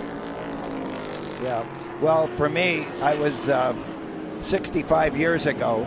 My dad took me to Elkhart Lake for the first sports car race I'd ever seen. I remember Carroll Shelby finished second, Phil Hill finished first, Eddie Crawford finished third. This was 1957. And on that day, 65 years ago, I said, that's what I'm going to do with my life. That's a lovely story. We're watching Gear Ramleth here on the final lap. And we were mentioning the Lotus, but the Lotus 23B going strong in 2022, and that's what I love about this sport. You throw names out like 60 years ago, but that's perfect for this weekend because the cars that we're watching are 60, 50 years old, and they're still going strong. And it's as relevant today, I feel, as it always was. And it's as thrilling today as it always was. Yeah. So Gear Ramleth coming out of the last corner here in that Lotus to finish off ahead of Kyle Kelly here on the final lap. And somewhat appropriate, we've spent a little time talking about the ingenuity of the Lotus and how John Morton and Peter Brock have got their starts in racing. Are you looking forward to seeing those cars out on track? Are you going to be out there? I'm going to be doing a pace lap. That's all. But it's in the car that we won the championship here in 1971. So tell me what to look out for. Look out. Yeah.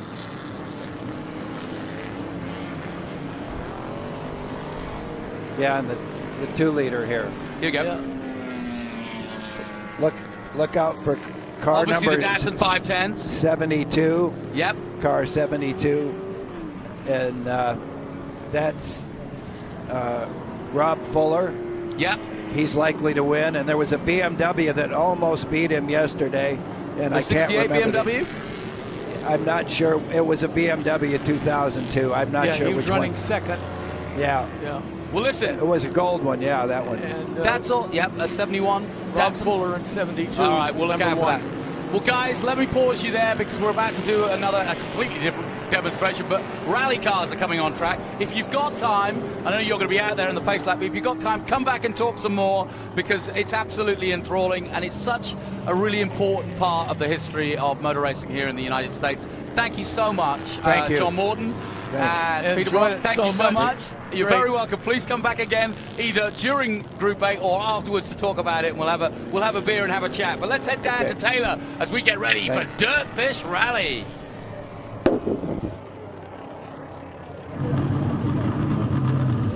Yes, there's going to be a little bit of noise. We've got Group 7 lining up here, but right here I'm with Alistair McRae. Alistair, yesterday you were in that 2002 Subaru, the World Championship car. We're throwing it back to an almost 40-year-old car, but you seem right at home in any of these rally cars. Yeah, and this is a Metro 6R4, which was used in 85, 86 in the World Championship, so a bit more old school, a bit more raw, but, you know, looking forward to driving it. Absolutely. Getting a little bit sideways doesn't matter. No, that doesn't matter. That's what you're supposed to do. That's right. Well, enjoy the time here at Laguna Seca track. Check out this rally car. We're talking about historics in cars. We've also got historics in rally cars. So let's take a little bit walk down with Tony. We've got this Ford car right here. He's got his window up, but they also have passengers. So they got their thumbs up. They're giving us a thumbs up. So we'll head on down. This is the man I really want to talk to right here in the Pastrana car. Max, you were so excited yesterday to have a little bit of fun. I was waiting for more sideways action. What's your plan today? Hopefully more sideways action. And yeah, we'll throw it sideways, get a bit of handbrake on, and yeah, we'll put some smiles on people's faces, hopefully. Were you telling your passengers to hold on, hold their breath? Nah, it's up to them. You ever made anybody cry or scream? Not yet, so hopefully not today. Not cry at least. I've made a couple scream, but not cry. Well, have a great time out there and have a little fun for us. See you later, Max. All right, we've got a couple more lined up.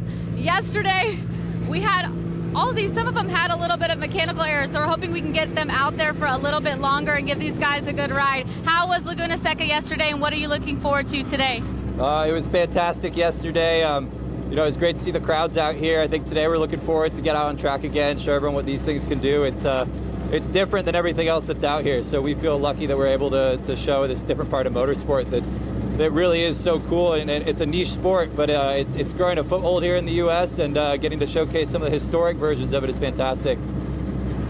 Awesome. We'll have some fun out there. I'll let you close your door. There we go. Well, we're ready to roll. These guys are going to go out on the track and show us something a little bit different. Lots of sideways action. We can't wait for it. Johnny, back up to you. Awesome stuff, Taylor. Well done. As we look at that beautiful Lancia getting ready to go out there, we've got the boys. I've been watching these guys. They're having a ball this weekend.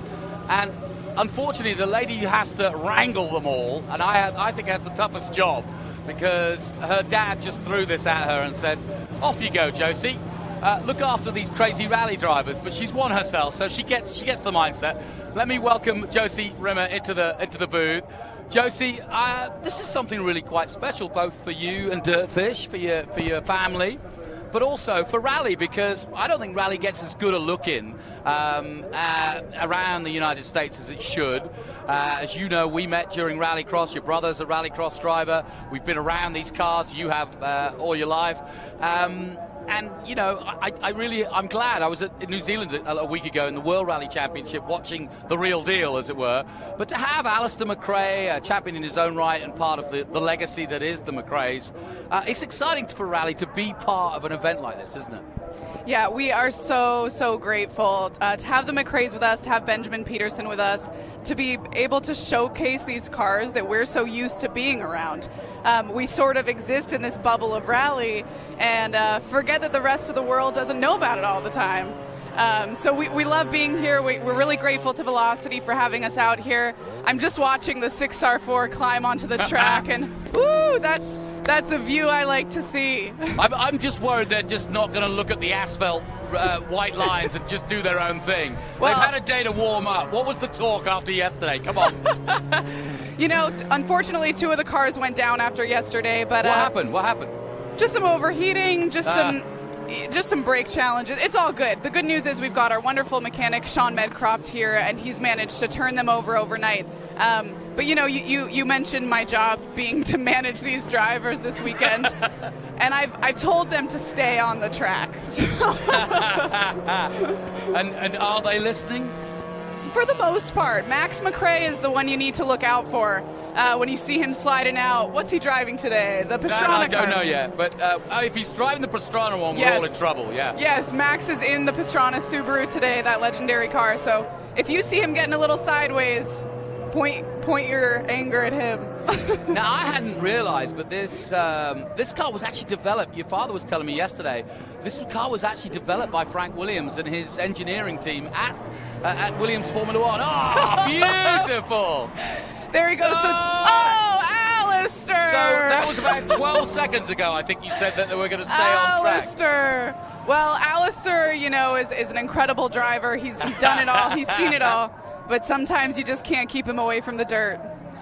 No, and we've got a Ford out there as well as the Lancia. We've got the Subaru Impreza that Pastrana drove in the X Games, I believe. Yes. Lovely car. And those colors, those blue and yellow colors on a Subaru are just synonymous with rally, It's just they? classic. Yep, they're totally classic. Here's Alistair. He's back on the track. Good boy. For how long, we wonder? Oh, no. Who are the lucky people in the back? I mean, in the passenger seats. In the passenger, I was like, did you put people in the back? Yeah, ballast. Well, I know Steve Rimmer, my dad, is in the passenger seat with Benjamin. Here comes Max, always showing off. But you know, if you come to Dirtfish, we don't have the classic blue Subaru, but we do have the classic Subarus all over the place, so you'll learn how to drift just like Max is. Well, you know what? Let's talk about that, because I have been very lucky to, that's why I met you, of course, but I've been very lucky. I got an invitation from your dad to come up to Dirtfish, and I want to talk about how special that is, not just for people interested in rally, but for people interested in car control and learning about how to drive well. You've been an instructor, you've also been a driver in your own right. Congratulations, I believe you were a class winner not just a couple of weeks ago. I didn't go unnoticed, because I know your brother's a very accomplished rallycross driver, so I made sure I told him that I was really impressed. But talk about Dirtfish and what a special place it is, deep in the hills there in the northwest. Northwest, yeah. Dirtfish is just a magical place. Look at that. There he is. That is Max McRae in all his glory, toting the family name well. That could be as fast as any other car going down there, because he didn't actually pause, did he? No. He's a genius, that guy. I got to drive with him at Goodwood, and that was pretty special. That was a fast one. No, but Dirtfish is incredible. We've got about 300 acres in Snoqualmie, Washington, so about 40 minutes east of Seattle. We've got a full fleet, like I mentioned, of STIs and BRZs, so you can pick which drivetrain you want to take for a spin. But the Dirtfish family is what makes it so amazing. We've got a full team that works day in and day out to make sure that we're providing the best product, creating the best drivers, and encouraging people to get into this sport that we love so much. And I want to make a point which I really hadn't given an understanding. I've been around motorsport, and yes, I'm a wannabe, and so I jump at the chance. But when I explained it to somebody else, they said, oh, I couldn't do that. I'm not a rally driver. And it was my brother-in-law who had a Subaru. And I said, why don't you come and learn how to really drive it? And he said, oh, no, I'm not a race car driver. I said, no, you don't need to be. It's not about wanting to be.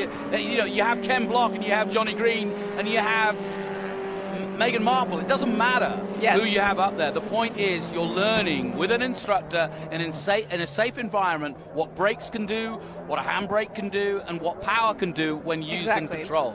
Exactly. We see people every day that have never driven a manual transmission before. Right. So we start there, and you know, we also have Travis Pastrana and Ken Block. They come out every once in a while. We've got folks that come from the track. Jensen Button has come to Dirtfish to play in the dirt. So, you know, there's no limit to what you can accomplish when you show up to Dirtfish. Our incredible instruction staff has some secret magical way of turning anyone into a rally driver. Now, what were you driving? What's your go-to now when you were driving? Well, my first race car that I just purchased is a 1986 Merkur XR4 Ti. Everyone will know it as a Sierra Cosworth. So that means I'm a rear-wheel drive girl. So I love a BRZ. But that's one of the learning cars, isn't it? You start off that way with a two-wheel drive, rear-wheel drive, because that before you go to an Impreza, which is four-wheel drive, which is kind of like a bit of a mind meld to get your head around. But starting in rear-wheel drive actually gives you a better understanding, doesn't it? You know, everyone has a different theory about this, about what drivetrain's best to start in. If you asked our lead instructor, who's down there in the Lancia right now, he would tell you to always start in a front-wheel drive car. Okay. Then he'd tell you to get on four-wheel drive, and then he'd tell you to go rear-wheel drive. Interesting. Looks like maybe we're pulling off the track here.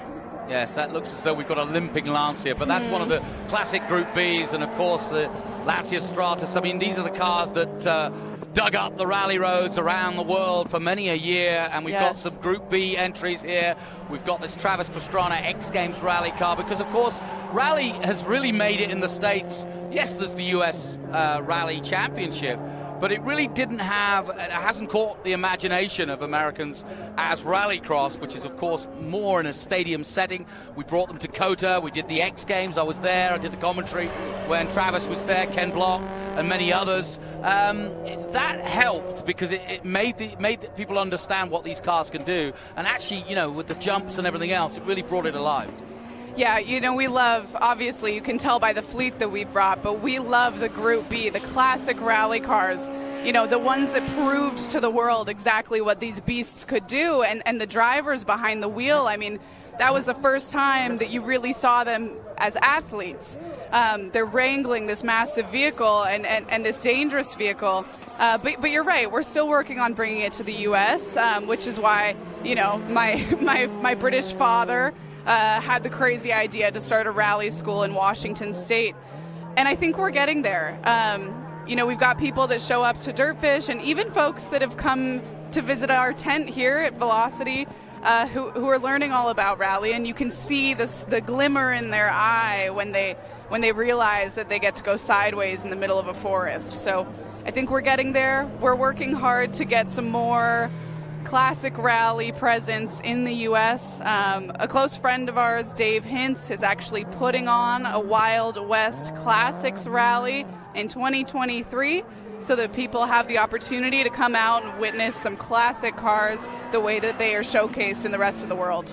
Yeah, like I said, I've just come back from New Zealand, and after almost a period of a decade without the World Rally Championship, and of course we've got so many. You mentioned the Impreza Possum Ball drove that to huge success in Asia and in Australia and New Zealand, and sadly not with us anymore, but he put them on the map for sure. But Subaru, you know, we've been talking about manufacturers all around here, but Subaru made their name as a manufacturer in rally, and that's if people would ask, well, why rally? What's the importance of rally? Well, rally is as important to manufacturers. What has he done to that car? Oh, no. Max McRae has got something dragging. He does. He'll probably be aware of it, but won't care. Oh, you know what? That wasn't Max. That's Mackinnon car. That's the Mackinnon car. You can go ahead and blame my brother for that one. Uh-oh. James is out there and in trouble. He took his girlfriend out there. Is she all right? Is she in one piece? So, yeah, he took his girlfriend Lydia out yesterday. She came back grinning ear to ear. You know, we put her in a Nomad back at Dirtfish, so no body. It's essentially a roll cage. And she came back, she was smiling so big that she had dirt in her teeth. So that's how we all feel whenever we get into a rally car. And I want to mention, and it's great to have you here because your dad mentioned this yesterday, you also have, and I'm a big proponent of women in motorsport, and we don't have enough, and I want to see more girls take to motorsport, and don't be intimidated by the boys, and also don't be intimidated by motorsport in stock. Yes, it's been a male-oriented sport for a long time, but that's changing, and it's changing quick, and it's changing in rally. Why? The big problem that we've discovered, the big problem that we continue to run into is that motorsport doesn't seem like an option for young women. Right. It's not a sport or a career that young women are really exposed to at a young age. And so that's sort of where it starts. So our first goal here is to make rally as accessible to women as possible. So we're doing everything from all women's classes to our full Women's Month for the entire month of March. We've got a forever living tab on our dirtfish.com website titled Women in Motorsport. And in that link, we're constantly posting articles, videos, features, so the young women have something to look to. And on March 11th, 2023, at Dirtfish, we'll be holding our second annual Women in Motorsport Summit. And at that event, we're going to have some of the top women in motorsport at Dirtfish. I don't want to jinx this, but there's a possibility that Michelle Mouton will be at Dirtfish in March. Now, if you don't know that name, I was with Michelle last weekend in New Zealand because she is the safety delegate for the FIA and a pretty handy rally driver in her day, back in the Group B days that we're talking about today. So one of the great proponents, if you want an equivalent, I would call her a Lynn St. James of her time in rally, without a doubt. The boys got pretty scared of Michelle Mouton when she stepped into the rally scene, and she was fantastic. Yes, it's incredible to see the women that show up to Dirtfish. You know, they might show up a little bit timid, and by the end of the day, they're completely out of their shells. They've made all of this progress, you know, and it's really a joy to watch people be exposed to this new sport and to realize that they can actually do it. We've gotten countless people, but also countless women that Dirtfish has pushed into the competitive rally sphere. So we've been really lucky to see the progress.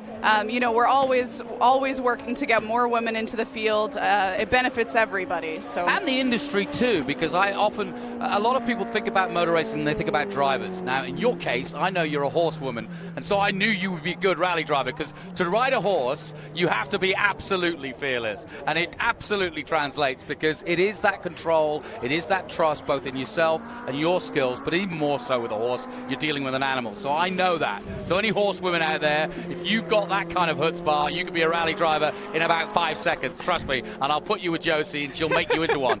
But I've got a good friend who's literally got a photographic memory. I think it should be brilliant at not only being a driver, but also a co-driver. It's a great job. You know, and that, if you talk about thrill seekers, if you can sit in a passenger seat and shout out notes to a crazy driver like Max McRae, then you're a superwoman. I could never be in the passenger seat, but oh my gosh, I admire the women that are. You know, I'm really, really close to Rhiannon Gelsomino, Travis Pastrana's co-driver, and she and her husband, Alex Gelsomino, who is Ken Block's co-driver, those two run their own co-driving school called Oz Rally Pro, and they come to Dirtfish and they teach clinics out of Dirtfish. And the amount of co-drivers and women that we've gotten into the sport through those two has been phenomenal as well. Well, I think you're flying the flag well. Josie Rimmer alongside me here, talking rally, and we're going to see more of both Dirtfish. And before we go, I just want to mention one person we just touched on, but Benjamin Peterson, what a great guy. Tell me about his connection, because you guys have basically sponsored his career, and he's gone all the way from the ranks. I knew him as an F4 driver and then on to FR Americas, but now Indy Lights, and now he's got the fully fledged IndyCar drive. I'm hoping to get him in here this afternoon to talk about that. But I mean, he's here this weekend. He's here in that last year, I think, at one point. But what a great story. Benjamin is one of our favorite guys. Yes, yesterday he was driving the Lancia. Today, I believe he's in the Pikes Peak car. Ah. So he's had a fun weekend. He obviously knows this track very well. But yeah, back when Benjamin started in F4 and everything, he was one of our first sponsored drivers. And it was largely because, I mean, of course, of the talent, but Benjamin's just an incredible sportsman, an incredible athlete, and just an all-around great guy with a wonderful family and one of the most hard-working and dedicated athletes I've ever seen. So we've loved being associated with Benjamin working through the ranks here. And yeah, as was announced a few weeks ago, he's just gotten a ride in IndyCar. It's incredible. So we're really, and we'll continue to support him no matter where he goes. Good for you. Well, hopefully we'll get him in the booth at about 3:30 when we're having some Formula One action on track again. My thanks to Josie Rimmer and the Rally guys. They've got, if you want to go, if you're here at the track, go down right by, right in front of the Hennessy project, as well as right in the middle of the paddock, if you will. You can't miss it. Look for the rally cars. Look for Josie. She'll show you around. Thanks for coming in. Appreciate you. Have a great time. Look after the girls in March. I can't wait to come back myself sometime. When you have an idiot's school, I'll be there. But let's head down to Kev Harris for the latest in the paddock. Thanks, Josie. Thanks so much.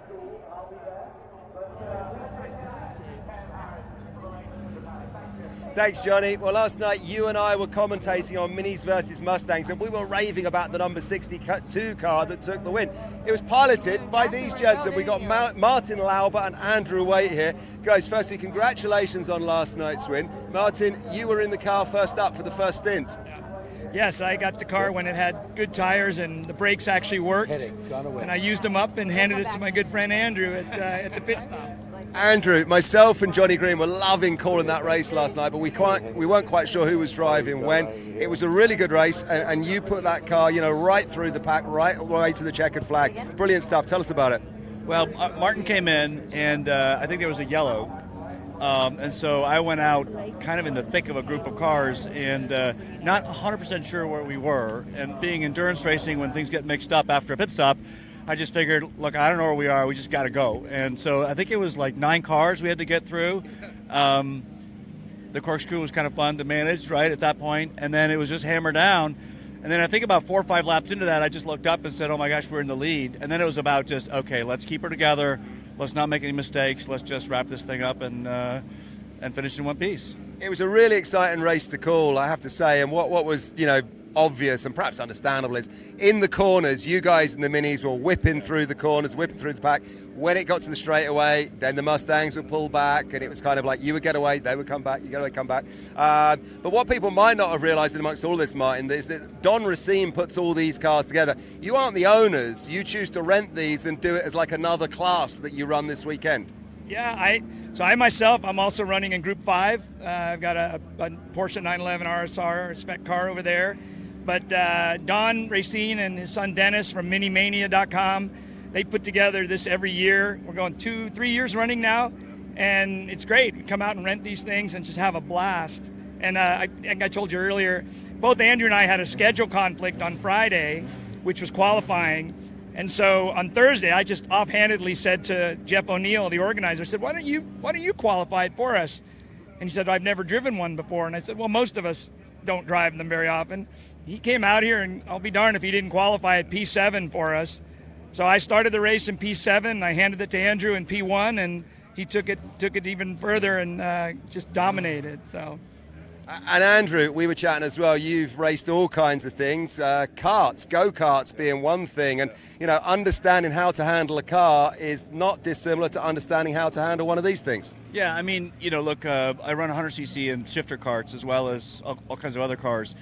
And when you have very little power and limited grip, it's just demanding. You've got to flow, you've got to drive efficiently, and it's just a hugely fun challenge. It's great. It's just a blast. Yeah.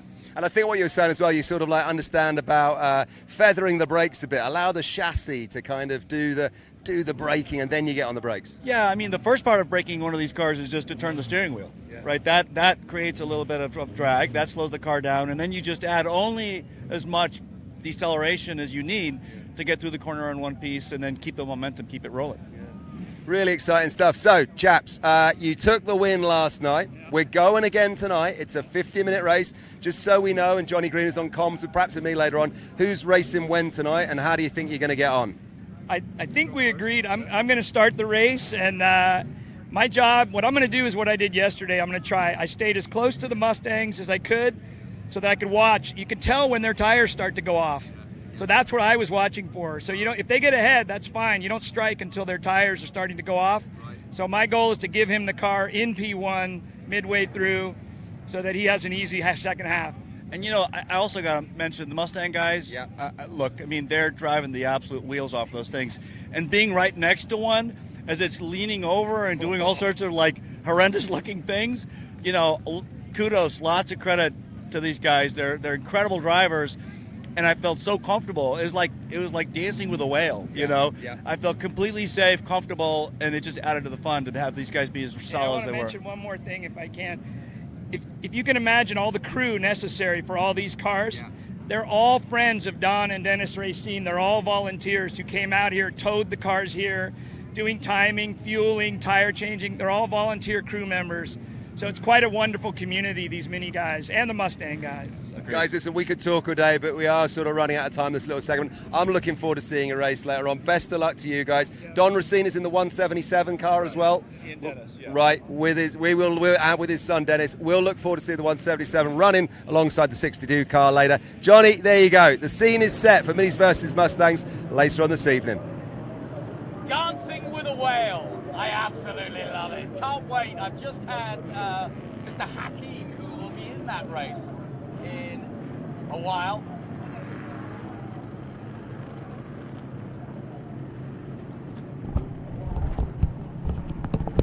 Let's try that again. Thank you. Dancing with a Whale. Absolutely love it. What a great expression. I just had Hakeem in here a moment ago, who is driving in the 110. And he'll be here. He'll be on track with those Minis and Mustangs in a Mustang. Did a good job yesterday. And I just can't wait. That's going to finish off our day in style. Let's head down to Taylor for the latest before we head back to the track again.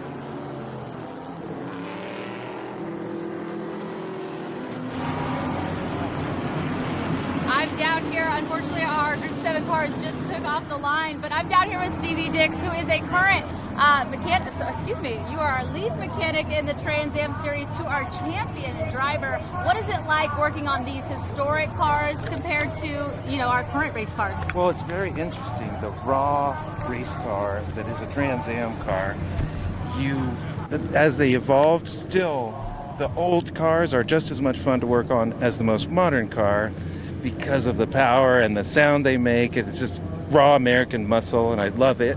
Last weekend I was in VAR with Chris with our new Ave Riley chassis, and now this weekend I'm with Nelson Kale doing a 1968 Boss 302, Camaro this weekend, Mustang last weekend.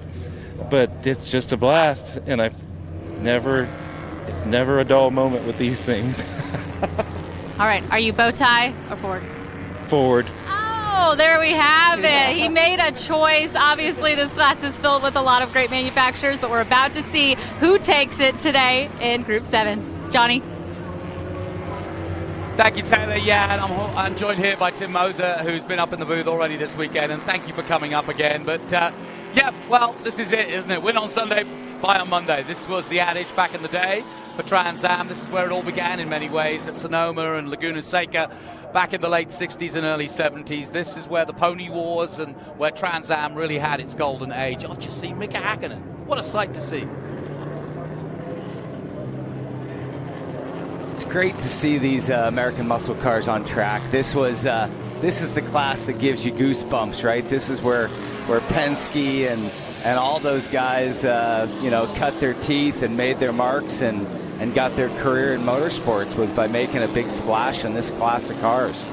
Why do you think it captured the imagination? The obvious answer is that these are the cars that people saw on the streets, and therefore, because they were going to the grocery runs and you did the shopping in them, when you saw them on the racetrack, you knew what they were. Yeah, these were these were common cars, and so they were cars people could identify with, they could own. These cars were heavily modified and hot rodded later. There were lots of improvements you could make to these cars right out of the box and make them better. So they were just great cars for that. And it looks like we're coming around to take the green flag. Here we go then, Group 7 feature race. Hold on to your mugs, because your wine's going to spill if you don't. Away they go then. American muscle car at its finest, as away goes the number 6, the Chevrolet Corvette. The Chevrolet Camaro Z28 from 1968 takes the lead away. Yeah, we've got I think and that's the AMC Javelin. Yeah, that's what I was gonna say. I think we got Canepa up there in the Javelin. We've just got 3 different models in the top 5 right now. It's just a great way to show all the differences of these cars. Yeah, we got that 45, a quick glimpse of the 69.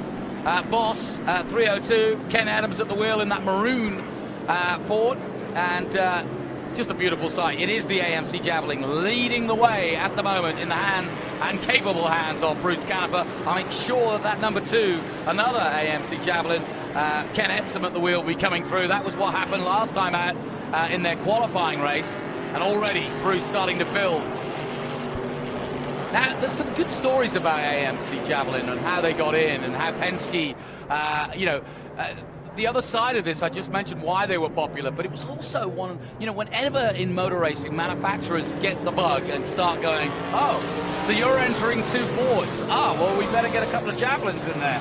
And then suddenly it starts to build, the money starts to build, and then they start to build it, bring in the special drivers, the good ones, and then suddenly you got a championship. Yeah, for sure. I mean, it was, that whole adage of race on Sunday and sell on Monday definitely started in this class of racing, right? These were cars that you could, we got a pass for the lead. No, that was a pass for third. These were cars that, like you said, in theory, people could drive on the street, bring out to a local club event and do a little racing. But definitely, body styles are very original. Now we got a pass for the lead. Yeah. So the Javelin's pushing hard, but now having to settle for second and third as picking up the lead. Is that the number 9? It's a Camaro. Yep. Trying to see the number on the side. Yeah, I can't quite see it. But we've got a good race. We've got a 6-way battle at the front. Coming through turn 4 and 5. I think it's the 6, and that's the Chevrolet Camaro Z28 of Tom McIntyre from Burbank, California. We've got 2 number 6s, that's the confusing part. Yeah. One is first, one is second at the moment. Yeah, that's Joshua. It's the 19 car, I think. That's Joshua Fiber. That's right, Joshua Fiber. Yeah, and then it's the 45. That's the Ford Mustang boss of Ken Adams.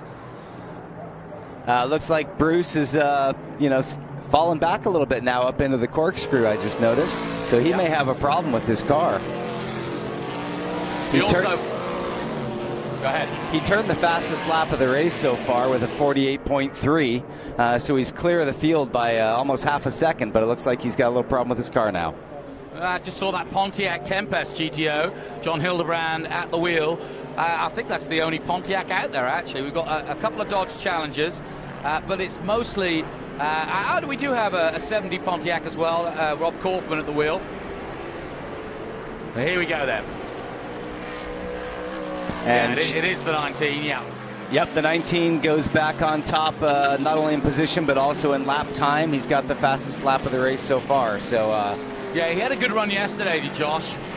And look at him pushing it hard.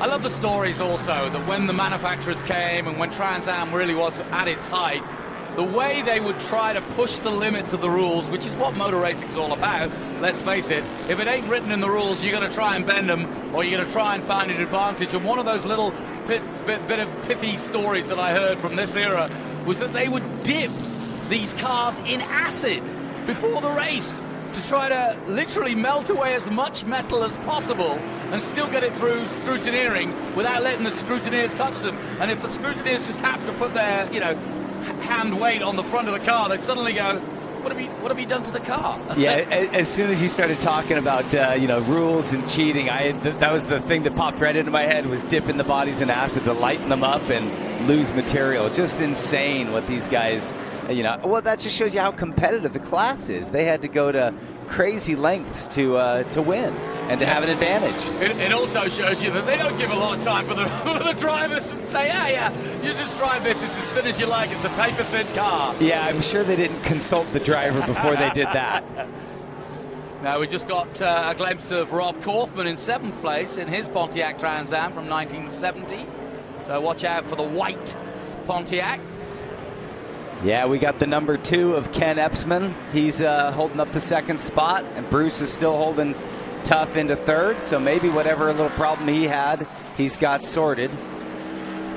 Yeah, Bruce Canepa came into the booth a while ago, and I had forgotten he was driving in Trans Am, because he's always driving something rare, fairly exotic, because he's one of those capable drivers that pretty much anybody would lend their car to. He was driving one on the Trans Am, and I said, how's that? He said, I love it. So good.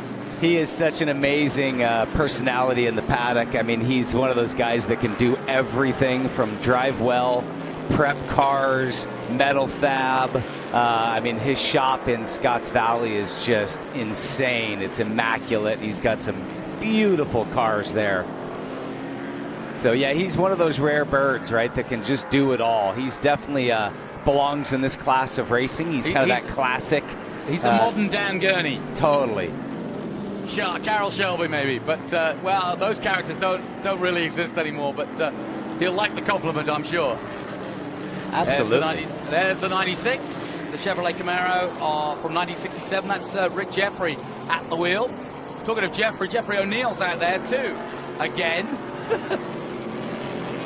Yeah, Rick Jeffrey's got a good spot. Right now he's running in 13th position. He's right in between a sandwich of cars. Looks like he's got a Camaro behind him. That's the 57 now that we're seeing on the screen. It's funny, Tim, I had Cameron Lawrence in here yesterday, who's a current Trans Am driver, and I love the fact that Trans Am, I cover the regular season, and it's as popular today, I think, amongst the real aficionados of motorsport in America as it ever was. I mean, it's the longest road racing series in America, in 57 years now it's been going, since 1966. Incredible. Yeah, the top class kind of fell away a little bit and got filled in with the TA2 class, and that TA2 class is so strong right now. Yeah, the likes of Rafa Matos, Cameron Lawrence, and now also, interestingly enough, it's becoming a hotbed for NASCAR teams looking for youngsters. One of the guys vying for the championship this year is a guy called Brent Cruz. He's 14 years old. He's a kart champion, a world kart champion, and he's driving in Trans Am, and he's driving like he's stolen. That is awesome. Well, now the NASCAR cars are coming back in their technology closer to the Trans Am cars. And also they're looking at the road courses that we go to, like Watkins Glen, like COTA, and going, well, hang on, we're going to go and race there later in the year.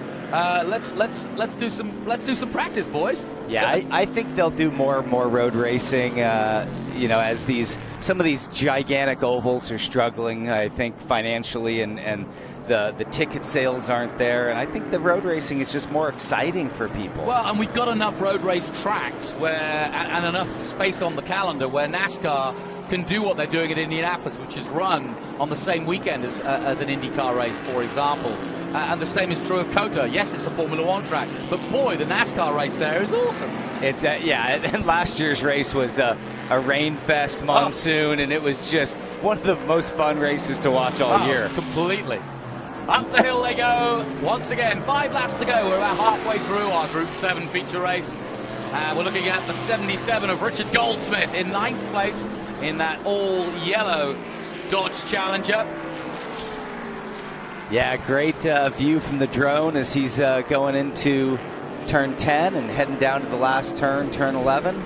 That'll take him onto the longest straightaway on the racetrack and probably into the best passing zone. It looks like he's going to start to get a little pressure from behind here in a few laps. Yeah, it's turn 11. It doesn't matter whether it's 2 wheels or 4 wheels. I've done a lot of MotoGP and World Superbikes here at Laguna, and it's the same for the bikes. You've got to get the drive out of 11 and make that pass into Andretti. Yeah, the slowest corner, that leads to a long straight is always the key corner for lap times on a racetrack. Once your foot's to the floor, you can't make any more power, so it's all about carrying momentum off that slow turn onto the straightaway, and then that just progresses all the way down. Another regular historic driver, John Chip Fudge, out there in the Camaro from 1970, and that number 71, all silver, there he is. Yeah, that's a great car. A little bit later model car than some of these other ones, but it looks so good out on the racetrack, and it looks like he's doing a great job out there. So we're getting down to the later stages of this, but we're watching a great battle at the front. Yep, we still got the 19 Joshua Fiber up front. Ken Epsman in the number 2 car is in position 2. And then Bruce Canepa is holding strong in 3rd place. The car leading at the moment with Joshua at the wheel was built by Bob Fryer's University of Pittsburgh racing team for competition in the SEA Trans Am and A Sedan National Championship racing car. We were talking about it yesterday. Mark Donohue drove it in the day. Just had a pass for the lead. Yeah, just wanted to call that out real quick. Absolutely. That javelin of Ken just took the lead, and Bruce is right there in the catbird seat, sitting in 3rd, just watching these 2 guys battle it out, hoping to pick up some scraps from one of their mistakes. He is in a perfect position as those 2 guys finally go single file. Let's see if either one of them got tires too hot, and there goes Bruce down the inside for 2nd, just like we were talking about. Yeah, I mentioned, those Javelins, back in the day, the Penske Javelins were driven by Mark Donohue and Peter Revson, there's a name. And, fantastic drivers back in the 70s. And that was the beauty of Trans Am. You had a Mark Donohue and you had a Peter Revson, and Revson obviously going on to bigger and better in many ways. But we had these guys like Vic Elford that would come and just race these Trans and race the Trans Ams and race the wheels off them. And it's just, that's another part of the celebration of Trans Am, is that the best in the world wanted to come here and race these. And just as we're talking about it, Bruce moves up to the lead. He made a pass in the corkscrew, turn 7, and now he's stretched like 3 car lengths over 2nd place. So maybe he backed off a little bit to save his tires and pushed to the end. That's a great strategy in these heavy cars, right? They can't run 10 tenths for the entire race. They got to choose, or if you choose when to suffer, it's better than suffering when you don't want to suffer. So it looks like maybe he's got some fresher tires, and he's clawed his way back into the lead. It's wheel to wheel, though, isn't it? Look at this. Great stuff.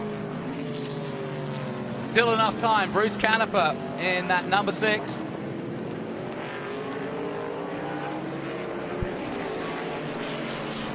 Yeah, they're going to have some lap traffic to deal with, too, here. So that'll be interesting and could play into the hands of Josh and Ken, who are in 2nd and 3rd. Bruce is in turn 4 right now, and he's in traffic. So, interestingly, back in 1970, when those AMC Javelins came out, Donohue and Revson basically created a shakedown at the Daytona race, early season of the 24 hours, before they went into the Trans Am season. And then between them, they got 3 seconds and 3 third place finishes, and won 3 times. One at Bridgehampton, Road America, and Saint-Jovit in Canada. All right, our leaders are heading up into the corkscrew now. Wow, they are just swapping places back and forth. It's awesome, isn't it? Beautiful sand. Down the hill they come, into Rainy Curve and out of the woods. Linus third, passing one of the slower cars. Yeah, we've got Fiber back in the lead again. So Canepa's back into 2nd, and we got a lapper that's getting passed by our 3rd place driver, Ken. So this is turning out to be a great race right up to the end. Yeah, our top 5 cars, we've got a battle for 1st and 2nd, and then we've got this almighty battle going on here for 3rd, 4th, and 5th place. Really good stuff. Yeah, the Mustang had a big slide. He took a nice wide radius out of 11, but couldn't quite put the power down and lost some of his drive to that Javelin. But now he's going to poke inside in turn 2. Well, that should be Jeffrey. No, that should be Jim Haig at the wheel there. But through comes Ken Epsom again. Epsom doing a brilliant job. The 44 still in contact as well. The all-white Chevrolet Camaro of 1968. That's Nelson Calais at the wheel. Look at him go, side by side here. Yeah, this is the battle for third, and we've got 4 cars all in position for third place. This is awesome. Into the left-hander, a very important corner again as you start to climb uphill here. We got Javelin, Mustang, Camaro, and another Mustang, all nose to tail going up into turn 6.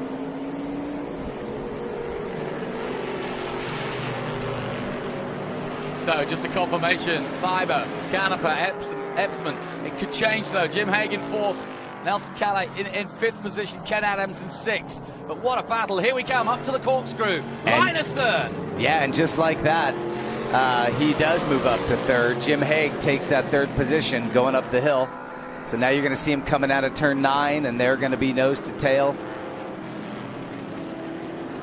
I love watching from the drone to see how close and where they make up the speed and how they do it under braking. We always talk about, yeah, well, I had him under braking, and you see it from here. Yeah, this is the first time I've seen the drone footage work this well. It's amazing. It truly is, and it really does. I mean, we harp on about it, but it's a useful shot, but it's also, from a commentary point of view, really interesting, I think, to watch and see where they're gaining time, and also what's up ahead. What traffic might be in front of them, because these shots are great, but you don't necessarily see what might be just around the next corner. But whereas from the drone, you can see when you're getting into traffic like you're seeing here. Yeah, and we are on the final lap, so this is the last chance to make something happen for these guys. We still have Fiber up front, Canepa right on his tail. Jim Haig's in 3rd, Ken Epsman's in 4th, and that battle for 3rd is 4 cars, still nose to tail. Absolutely fantastic. Here we go then, up the hill for the last time.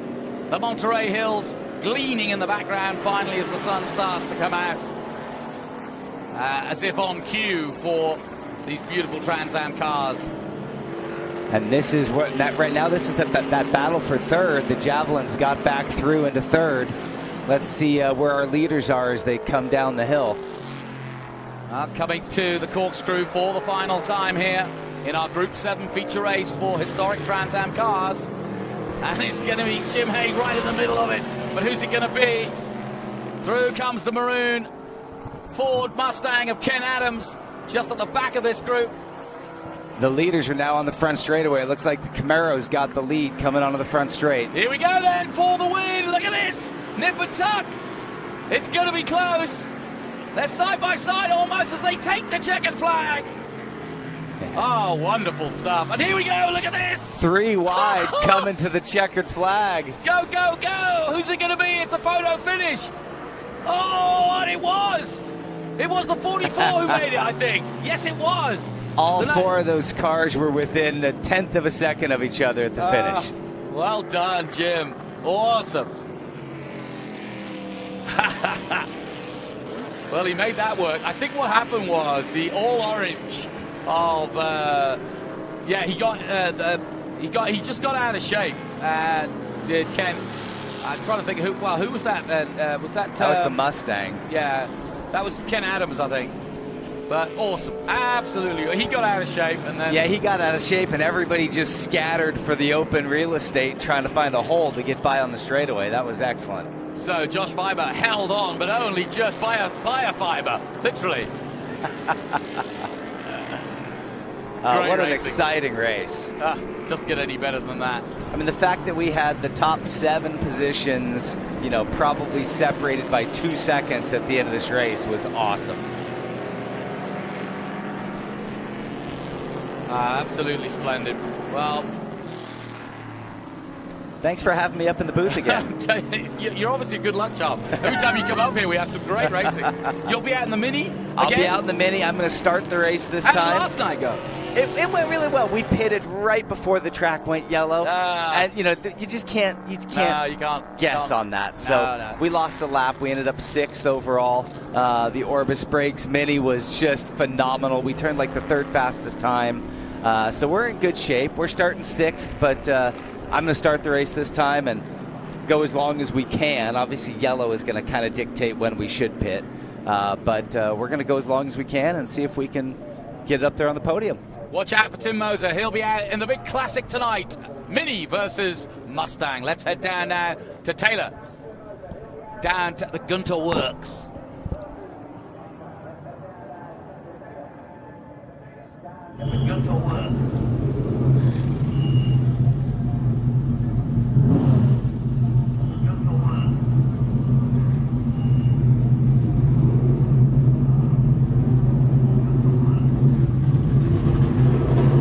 That's right. I found this gorgeous orange Porsche down here. Am I good to go? I found this gorgeous orange Porsche. Let me say that again. I'm going to step out. We've got some awesome cars coming in behind us from the last race. But wow, check out this car. We're here at Gunther Works, and I'm here with our founder and the guy in charge. Tell me a little bit about what Gunther Works is and what you do.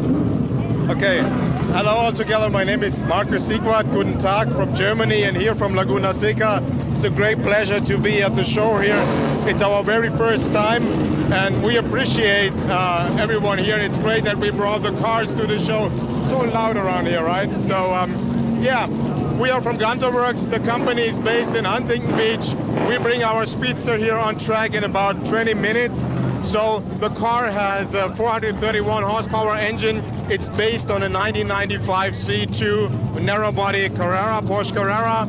And yeah, so the whole 25 cars, the Speedsters and the Coupes, we are almost sold out. And it's great to be here to show the car on track. Absolutely.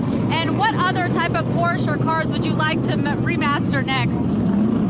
So the project we show here is our Project Tornado. So people ask us for not doing just only the naturally aspirated side. So we started a project, it's called Project Tornado, with a twin turbo engine, 700 horsepower. It's a 2,650 pounds. So it's really stripped for weight savings. And yeah, so that's the next project, and we start on this one in production in 2024. That's amazing. And talk a little bit about being here at this event.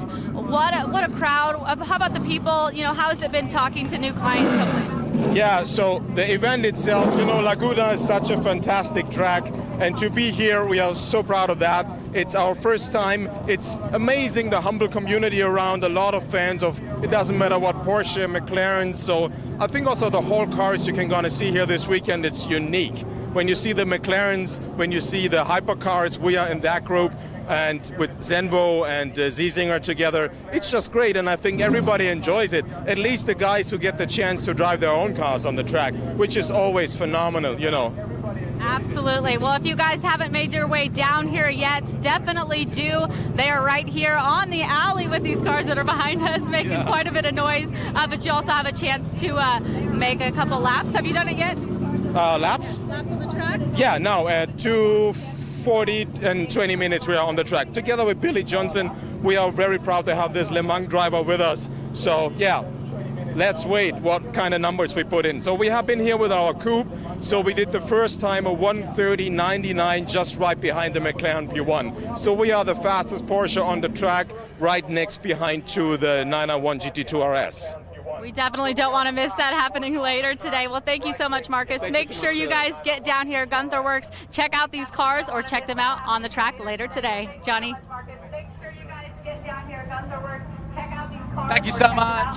Great stuff, Taylor, and a beautiful car. Now, with cyber attacks on the rise, a weakness in one area of your business can be a risk for all. CrowdStrike's cybersecurity platform wins in the race to protect your valuable data by harnessing the speed and power of the cloud. CrowdStrike's cloud-native Falcon platform protects and defends your organization to identify and stop the most sophisticated cyber attacks. Gain the peace of mind to focus on your business momentum, not what's trying to stop it. That's protection that powers you. To learn more and to try CrowdStrike's Falcon free today, visit crowdstrike.com.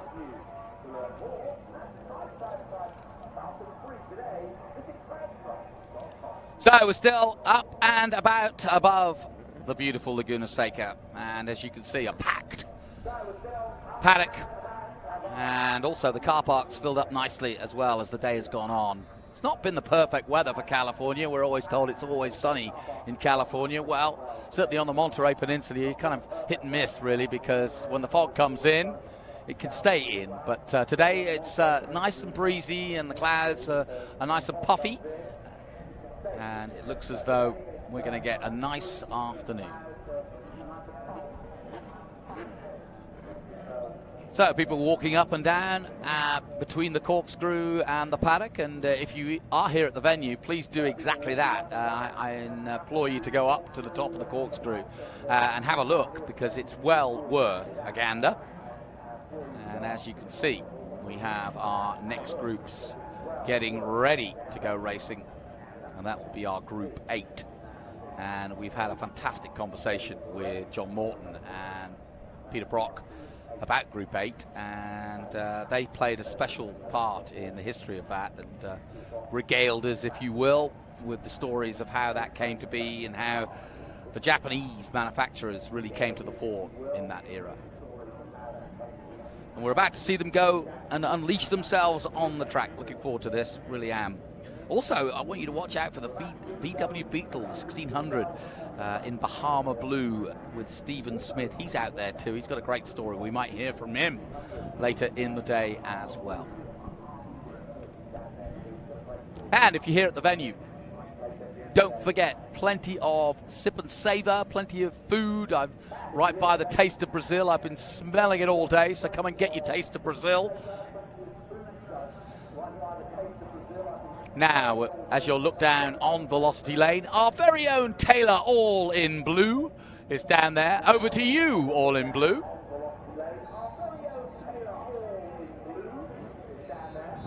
I had to run down to this grid because there's this man that I want to talk to right here in this 72 Datsun.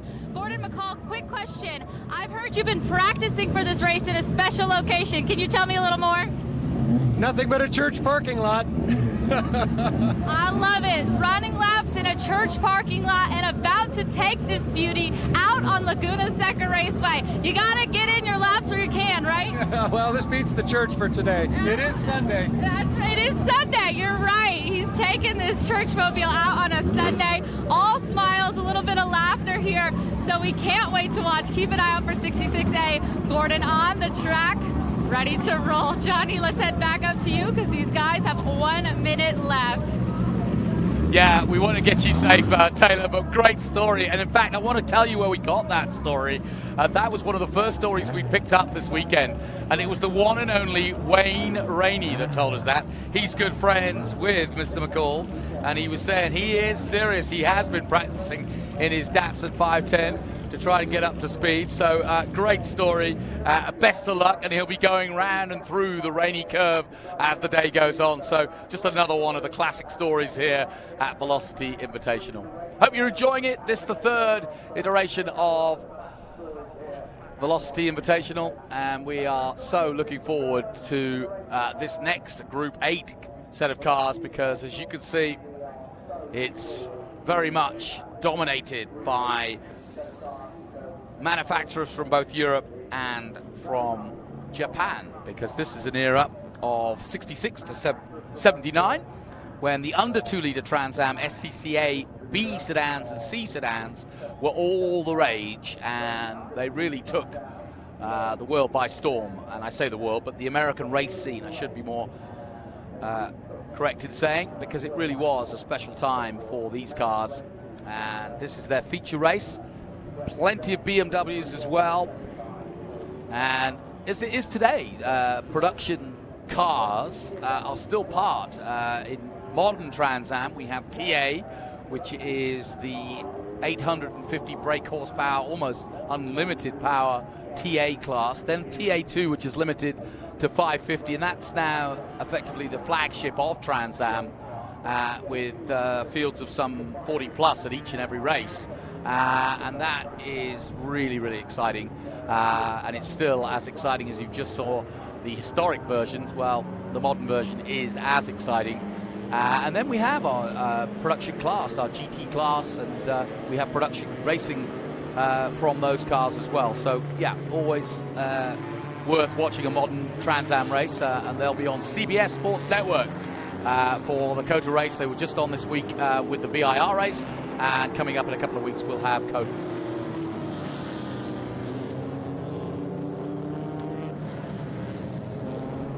So here we go then. Glad to say it's a beautiful afternoon here as we get ready for Group 8.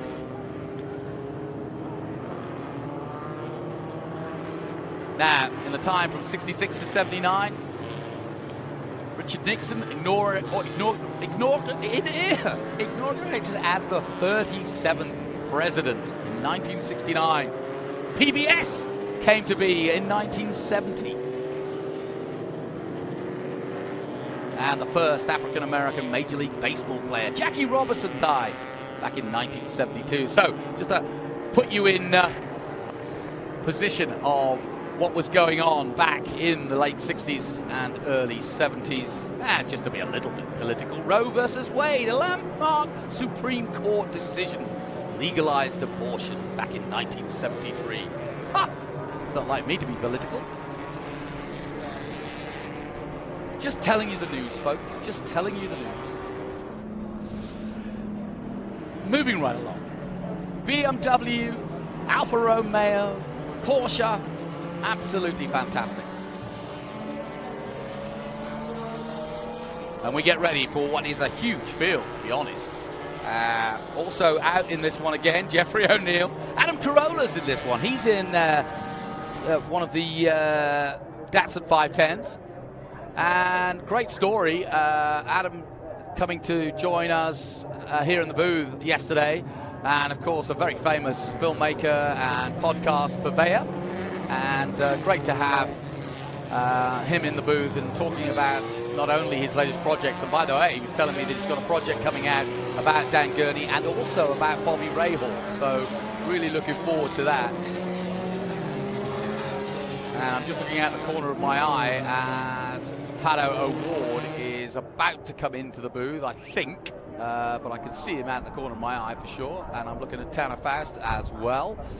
But I think Paddock's due to come in and have a chat, and that would be great because he's a super fellow, and we can talk a little bit of IndyCar, and we can talk a little bit of Trans Am, and he's limbering up as though he's going on a looks as though he's going on a big marathon run somewhere, but he's getting a couple of selfies before he comes. But here we go then. Group 8 feature race is underway. Trans Am at its finest. Porsches, BMWs, all the way. And I'm joined, like I said, by Patricio Award. Come on in, my friend. Pato, take a seat. Hello. Mexico's finest. Here he is. How are you? I'm good. Oh, what do I... No, you're on, man. I can hear you. Oh, you can hear me. Okay. Can you hear yourself? No. Oh, well, don't worry about that. I can hear you. Hey, what a weekend. Oh, man, it's... what a phenomenal experience. I can't explain You're how... still smiling, aren't you? Man, how specially it just feels to drive that car. Oh, I don't know how else to express it, well, you know? As we're watching a whole bunch of Trans Am cars here in our Group 8, and we will talk about what's happening on track, but I got to talk to you. Paddock Award, of course, is the current Arrow McLaren driver here in IndyCar, doing a hell of a job, I may add, but came here last year and sort of, well, it was part a bet, part a sort of, hey, come and race my Formula One car, but he gave you a run both at Abu Dhabi and here at Velocity, did Zach. And since then, you've never looked back because you come back again. Tell us what you've been driving today, because you got Ayrton Senna's car yesterday, and what did you drive today? Same car. So okay. I've been driving Ayrton Senna's 1990 MP4 5B. Were you channeling your inner Senna? Of course I was. Man, I mean, it is the car. I mean, it's the car that you still watch onboards, you still see videos about it. I mean, the most special and famous one, obviously, is going through Monaco, which honestly, after driving it here, I can't imagine what that must feel like. I mean, I have so much more respect than what I already had for all those guys that used to do it back then, and it's a beast. It's extremely light. It's like 500 kilos. It's got V10 in the back, and the thing just loves to move around. And I can't express how special and how different and raw that felt driving that race car. And you're one of the few guys that can make the real comparison between the current McLaren Formula One car, or at least a modern one. Drove one last year at Abu Dhabi. How does it feel in comparison? How has the world changed at McLaren, and what those cars could do back in 1990 and what they can do now in 2022? So the modern Formula One cars do not like to move around. Okay. They are planted, and they like to be planted, and you can't really, there's two types of cars, and the MP4 5B, which was sent us, likes to get driven by only one axle, and that's the rear of the car. Right. I mean, the way it just moves into the corners, and the thing's just dancing on top of the racetrack, and you kind of just in sync with it, trying to see what it likes, what it doesn't like. But the Formula One cars now have so much downforce, and they're so sophisticated. Their window of operation in terms of power band and how the car likes to get pitched in order to get the front to work. I think it's narrowed down. I think the cars are definitely a little bit more specific in how they have to be driven. But man, this 1990 McLaren F1 car was it's everything you expect it to be. Just so alive. It has so much life. Before you got in it yesterday, I noticed you said, "I know it's going to be a beast." And that's an expression you usually use for an recalcitrant car that won't necessarily do what you want when you want. Was it the beast that you expected, or was it, like you said, was it easy to dance with? So in terms of how the car was behaving, going into the corners, I mean, again, I didn't really push it to its limits, right? It's quite a bit of value in my hands. I didn't want to get myself into an bad situation. Yeah, you don't want that headline, do you? No, I do not. But I was hustling, and I was pushing it a bit, and the wheelbase is so much shorter than what they are now. Right. And the cars are just very reactive, and just they move around. They move around a lot, and I was amazed with how much traction there was actually. The rear tires, I mean, the car is just, it's low and just fat. I mean, the thing is half the track width. And exiting the corners, the amount of the traction was a lot more than I thought. A lot more than what I was expecting. All right, let me ask you another question, because you can make a good comparison because you race here in Indy. How does it feel? I mean, you mentioned the weight. Obviously, it's a very lightweight car. All Formula One cars are. But compared to what you race around here in IndyCar, how does that feel in terms of feeling in the car? So the IndyCar is quite a bit more alive when it comes to inputs and everything compared to the F1, modern F1. Yeah. So I guess in terms of driving style, this was a bit closer to what the IndyCar is like, but it's 500 kilos. So the amount of weight that you're moving around just feels so much more agile in this car or in this MP4 5B car, because it weighs 50% of the weight that the IndyCar weighs. And it's everything you wish it is, and it's just a phenomenal piece of machine. Well, we're watching, obviously, our Trans Am car. We're watching the number 90, Jim Frola, leading the way. We've got Pato O'Ward listening to us and talking to us about his experience this weekend. What about this new McLaren driver they picked up? I mean, a little bit of competition here. This kid Mario from Italy. What do you think? Has he got some potential? Oh, man, I think he's trying to get some super license points. I know. Yeah. Well, what a thrill, though, hey?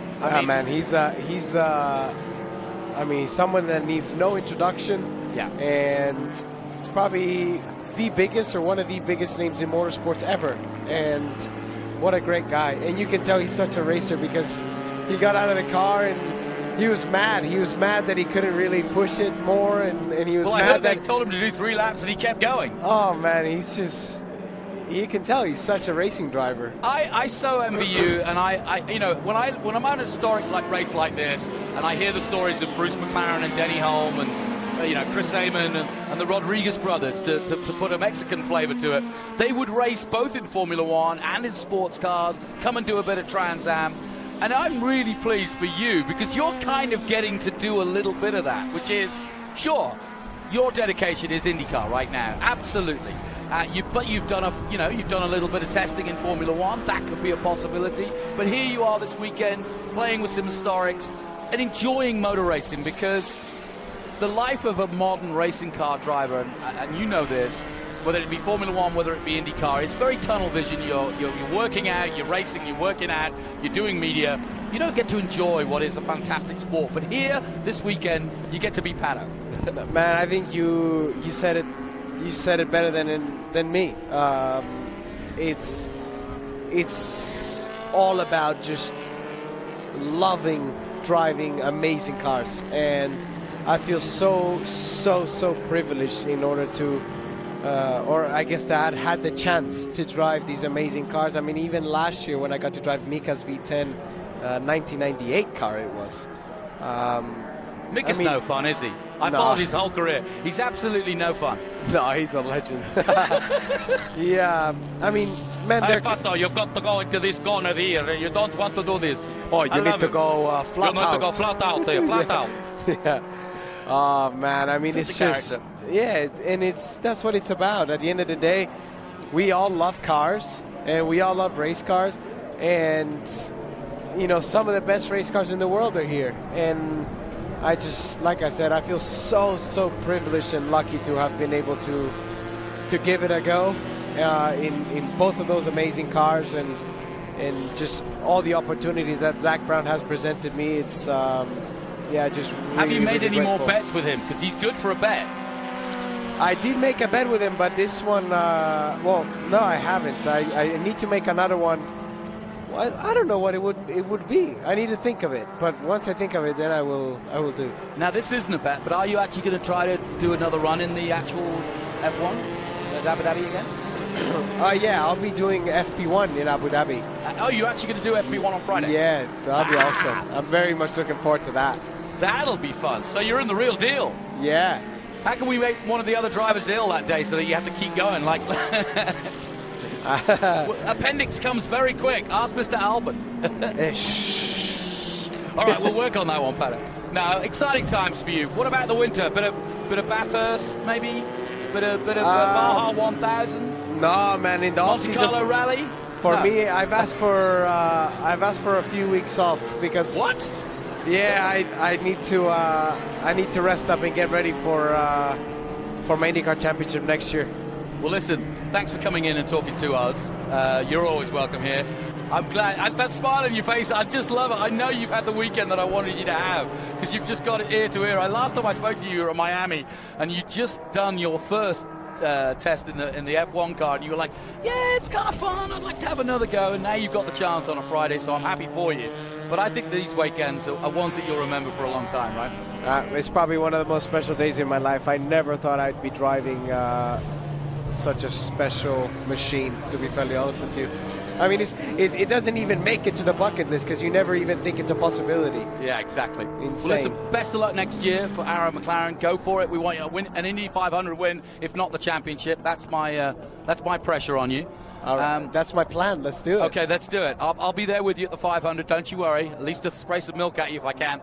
But hey, thanks, Pato, for coming up. Enjoy the rest of your weekend. Thank you Enjoy for it. having Get some me. rest, and we'll see you next season. Sure will. Later. Pato O'Ward doing a brilliant job as always.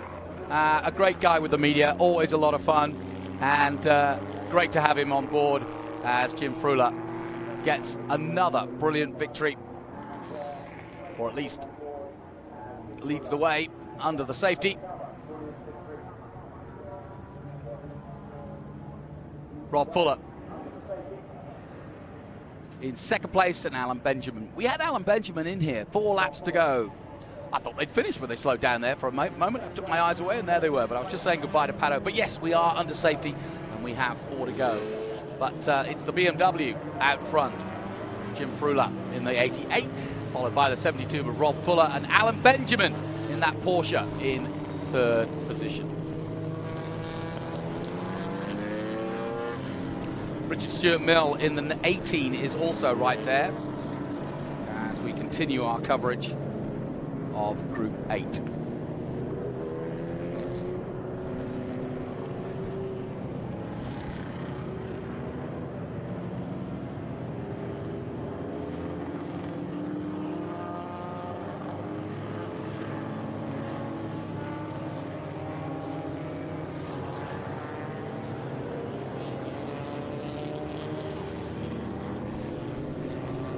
So we're under safety here as we welcome you to the Velocity Invitational. I say welcome you because it feels like it's a whole new day now the sun is out.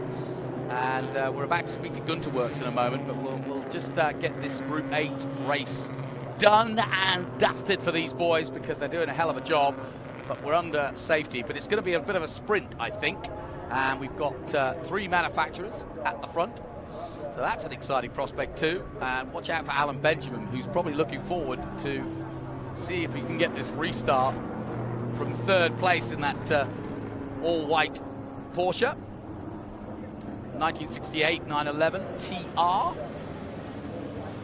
And there you see the truck on track, just waving the cars through. And a safety. Like I said, I don't mind the cautions because we get to see the cars up close and our cameramen don't have to rush through the corner and just try to chase them up the hill. They can actually go close and enjoy them coming through nice and tight. BMW.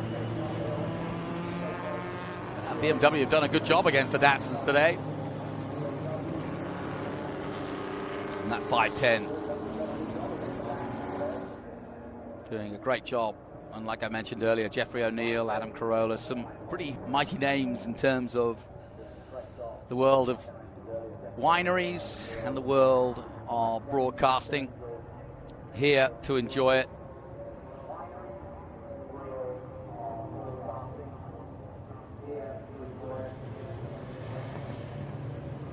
Now, coming down through the corkscrew, hopefully. I don't know how far that truck was away from actually leaving the track and letting us go racing, but you've got about a 30-second margin now before they get to the start-finish, and we'll soon tell whether the pace car's coming off. The drone shot actually gives us a really good view of whether he's actually going to pull in or not as we come out of Raleigh down towards that right-hand at turn 10. It's only when I first saw the drone shot that I realized just how tight turn 10 is. It looks a lot more sweeping when you're down low or on board, but when you see it from above, you see how tight and right-hander it is. And sure enough, the pace car is coming off, so we'll have a sprint to the finish now here in our Group 8. My thanks to Pato O'Ward for coming in, the IndyCar driver for Arrow McLaren. And yes, we were a little distracted, but we had to talk to him about his Formula One experience. Here we go then. Away they go, the green flag waves, and it is a fight between 3 different manufacturers. The Datsun 510 hounding down on the BMW, and Alan Benjamin in the Porsche in 3rd place and looking for a way through. Datsun versus BMW, Germany versus Japan. It was great getting John Morton and Peter Brock in here earlier to talk about the rise of the Datsun 510 and what it meant to the Japanese to go racing here against the likes of BMW and all the muscle cars from America back in the day. And here it is in action, frankly. And this is when Japan decided not just to show up and race in America, but Katayama, the boss at the time, had grown up and gone to college in America, and he saw the value of letting the Americans do what they do and bring Japan as they saw best into racing. And they did it with such great effect that it actually literally launched Japanese cars into the American market in a big way, and they've never looked back. And of course, as you know, today every freeway is absolutely full of Japanese marks as well as the Americans, and of course still the European car. So it's a classic race. Look at this, nose to tail, these two, and they are going at it. Absolutely fantastic. The BMW 1968 takes on the 510. 68 versus 71. They come out of the corner. The last corner, who's going to have the drive? The BMW's got good grunt. But here comes that Datsun, 2 laps to go.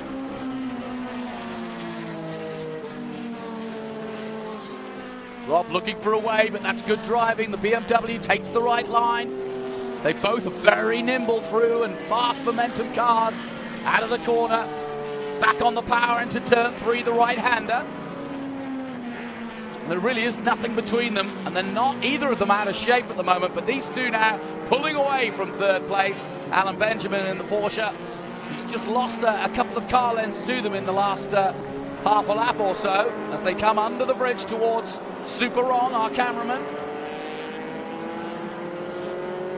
Richard Stewart Mills still in 4th position, Tim Breck 5th, Daniel Calgiano in 6th position, and Robert Smalley in 7th.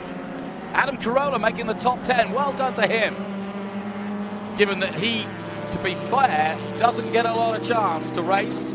He's a big enthusiast. He is one of the top podcasters in the world currently, Adam Carolla. And you can catch him on adamcarolla.com and download his podcast, watch some of his films. I highly recommend Uppity, Ford versus Ferrari, another one he did, a documentary on that. But look at this, down to turn 10 again. Line astern, the pair of them, pulling away from the Porsche. Datsun versus BMW, Stuttgart versus Tokyo. Into turn 11. Now, here's where the Datsun's got his chance. He's tucked in behind the Beamer. Out comes the white flag.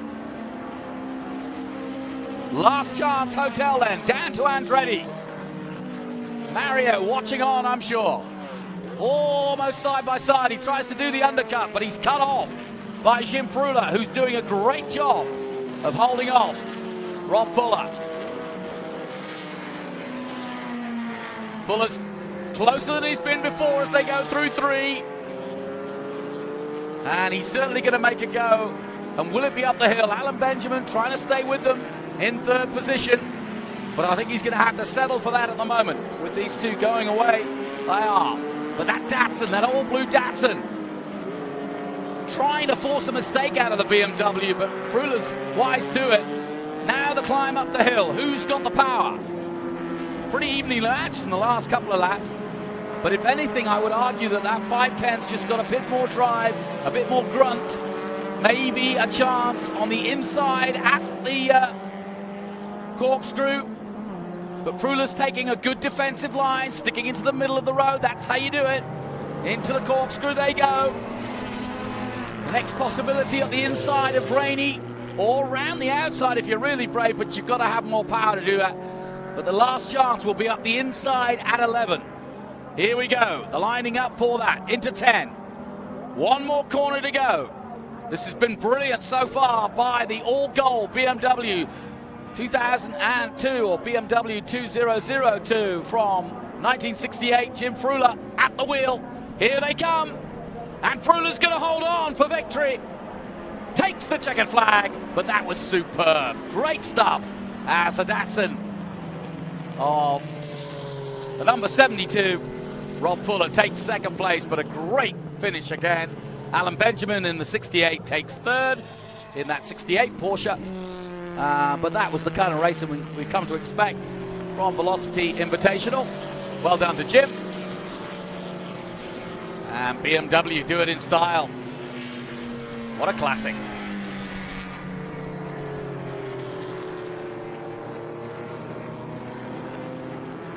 Now let's head down to Kev, who is down with John Schomer from Ferrari. Let's head down, Kev. What's happening?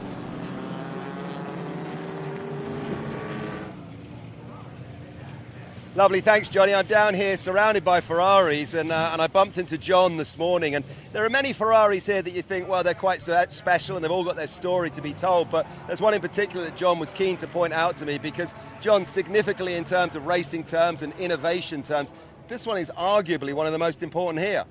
I would totally agree. Now, this is called the Sperimentale. It's 1961 experimental car ordered by Enzo Ferrari based on his response to when he saw the Jaguar E-Type. He was enamored with the way it looked. He called that the most beautiful car he'd ever seen. He was also scared because that car was so sleek and looked like it would go through the air faster than his cars. So he said, build me something that's going to stay ahead of the Jaguars and take us to that next level. And this is what Pininfarina bodied on top of a 250 GT Berlinetta chassis with a Testarossa dry sump racing motor. And it weighs 2,100 pounds. It's completely aluminum bodied, chromoly chassis, and it was built to learn from. That's why it's called the Sperimentale. And there's so many bits on this that Enzo Ferrari did indeed learn from, didn't he? Or rather the designers or Ferrari as a company learned from. Absolutely. So one of the things in that era, Enzo was a very bold man. And he would say, aerodynamics are for those who cannot make horsepower.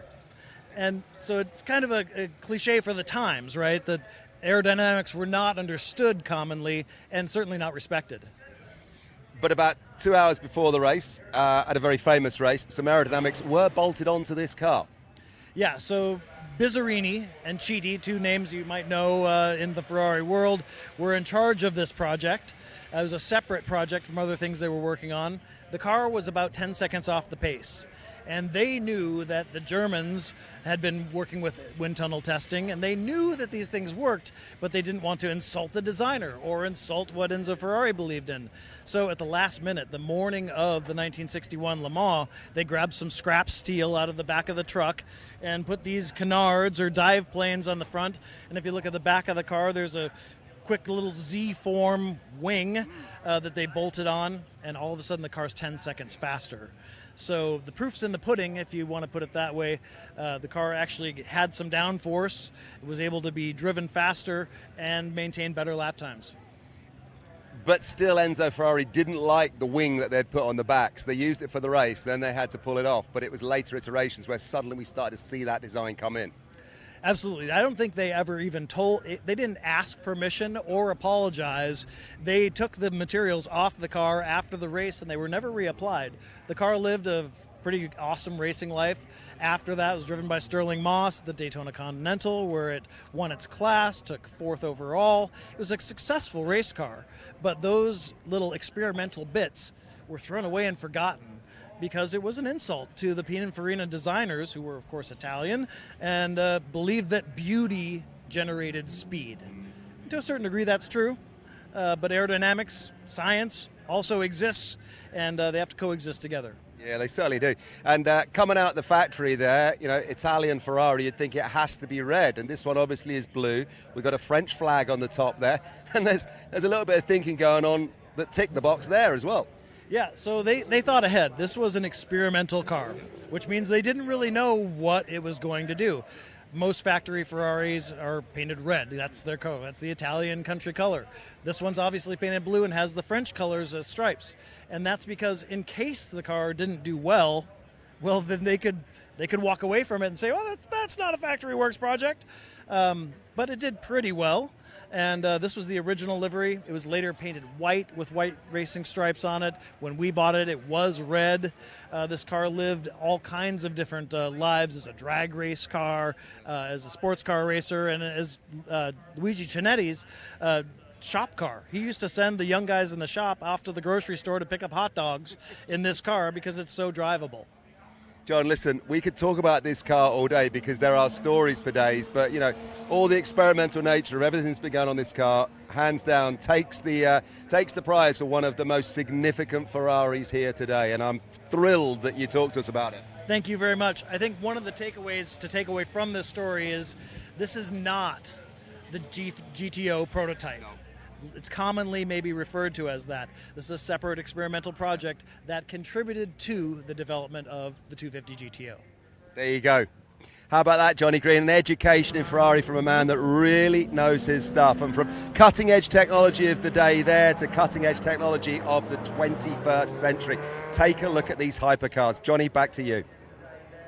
Ah, Mr. Segway. He's on a flyer, is old Kev today.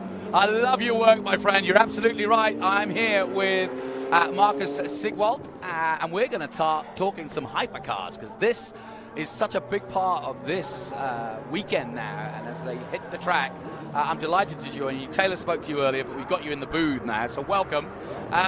Let's talk hypercars, and also what you've been up to this weekend, because you look like, with a smile on your face, like you've been having a good time. Yeah, thank you so much, John, for having me here. So it's a great honor, it's a pleasure to be here at the track. First of all, thanks to Velocity Invitational. The whole scenario here is just great. So guten Tag from Germany. There you go. And you are welcome. Yeah, thank you. So yeah, let's talk about the Hypercar group. We are honored that we are in this group. You know, I think, look at these cars, the Ziesinger and the Zenvo, and we are here with a 1995 car. So our car based on a 1995 chassis C2 narrow body. Yeah, it's great to be on track with Billy Johnson as our driver. That's interesting. How did you get hold of him? Yeah, it's a connection between Peter Nam, the owner, and Billy Johnson. So the first time we touched base, it was, from scratch, just right away an improvement. So he's really a great driver, and we are so happy to have him here. And yeah, so let's talk about the car. From our engineering standpoint, the idea was to create a bridge between the analog and digital centuries. So the car, when you look at the track, we try to make it square track. So it's based on this 1995 C2 chassis, and the car is made everything in-house out of carbon fiber. So we stripped the car down to the media bare chassis, and then we just keep the door bars for safety reasons, and then we build the car from scratch by ourselves. It's all made out of carbon fiber. So the roof, the hood, the whole body, and the production is in-house, as I said. How does that change the dynamics of a car that wasn't necessarily designed to be completely carbon fiber? Yeah, I think the key word is that we want to lose weight. So sure. The weight savings, when you see the car there, so the car total weight is about 2,650 pounds. And by the way, with the coupe we did, the first time we have been here at Laguna Seca, we put the number 130.99 right next behind the P1 on this track. So yeah, the power, it's big.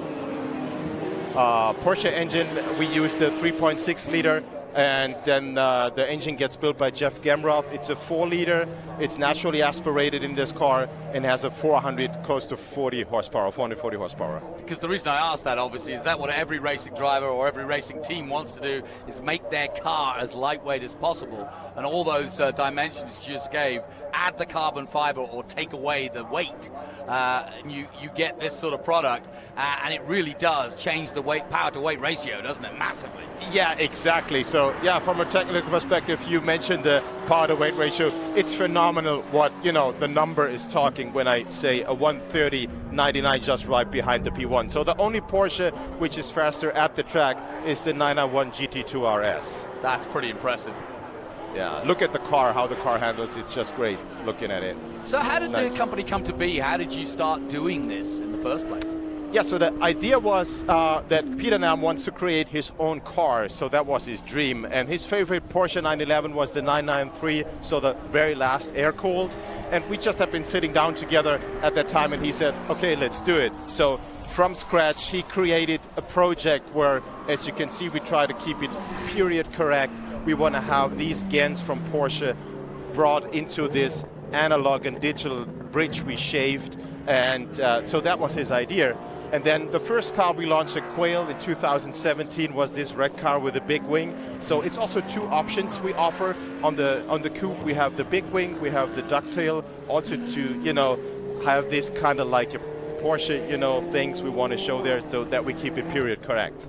Have you been taking a look at the car we were looking at the moment, the Zenvo, and also the Zinger, and some of the other cars, the Hennessy's are here?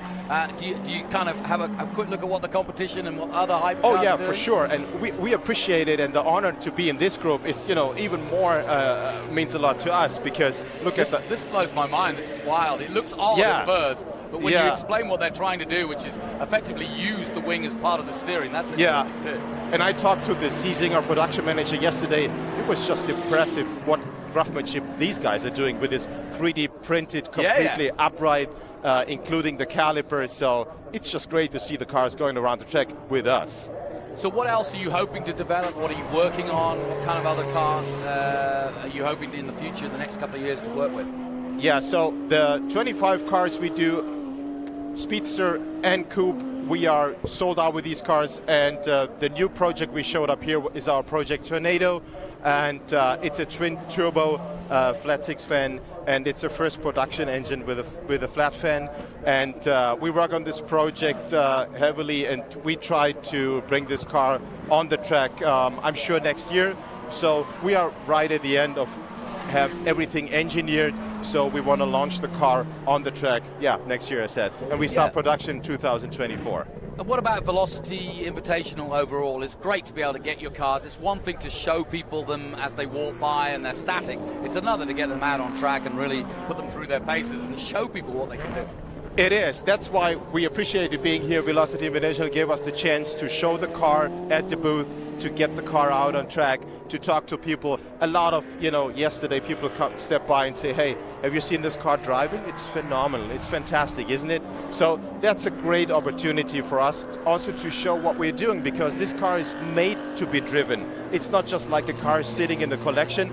We have some customers, they call us every weekend and say, hey, we take this car whenever we can. So there's not only the cars and coffee, they just can take their helmet, they just can go to the track, put the Hoosiers on, and change a little bit of their suspension. But that's what the car is all about. Again, and the number 130.99 just right behind the P1 here at the track, that's all said. I got to ask you a personal question, but as a Brit, as a German, are you just not amazingly impressed about how the Porsche is so revered here in the United States, and how many of them made it over this side of the pond, and how they continue to be revered both at the racing level and at the production level and the sales level? I am just flabbergasted about the old British cars of Lotus and Triumph and so on, but as a German, it must be heartwarming. Oh yeah, look at my skin, it's goosebumps all over. So, no, that's right. I think the iconic cars, Porsche, the name, everything together, when you look what kind of history they brought for us, and what we try to save also when we build our own cars. But, when I look around here, I have never seen so many Porsche enthusiasts, as here in the United States or at the track. So I'm with you, and I think it's just great to have all these fantastic people around and sharing their passion about the Porsche brand. Because I think it would surprise quite a few Europeans maybe tuning in on our live stream just how the Americans have taken to European cars. There's almost a snobbery on the other side in Europe about, well, the Americans do their own thing. Well, actually, that's not quite true. They have a real reverence for what we built back in the day and what we continue to build and sell out of Europe, and what we continue to bring to the biggest market in the world, which is the USA, of course. Yeah, of course. Well, thanks for coming in. A great display of these hypercars. Give a last minute, there's people listening in the paddock. Where can they come and find you? Give us a chance to come and see you. Where can they find you? Yeah, it's just right next to the Camaro section over here. We have this orange Project Tornado showing up just right in the front. So step by, hang out with us, ask us any questions you want. We would love to have you until the event is over. And for those listening on the live stream, how can they find you online? Online, it's the website gunterworks.com. We are based in Huntington Beach, and also Facebook, Instagram, YouTube. Just, Gunterworks, put that in and find us there. Marcus from Gunterworks, thanks for coming in and talking to us. Enjoy the rest of your day. Thank you very much. Thank you. Any other cars that we should know about in the future? I can just say there are a few new projects coming up, so just wait for it and follow us, on Instagram, Facebook, subscribe, and you will going to see a lot of cool things going on. Perfect. Thanks for coming in, man. I appreciate it. Thank you. Auf Wiedersehen. Auf Wiedersehen. Thank you. Perfect.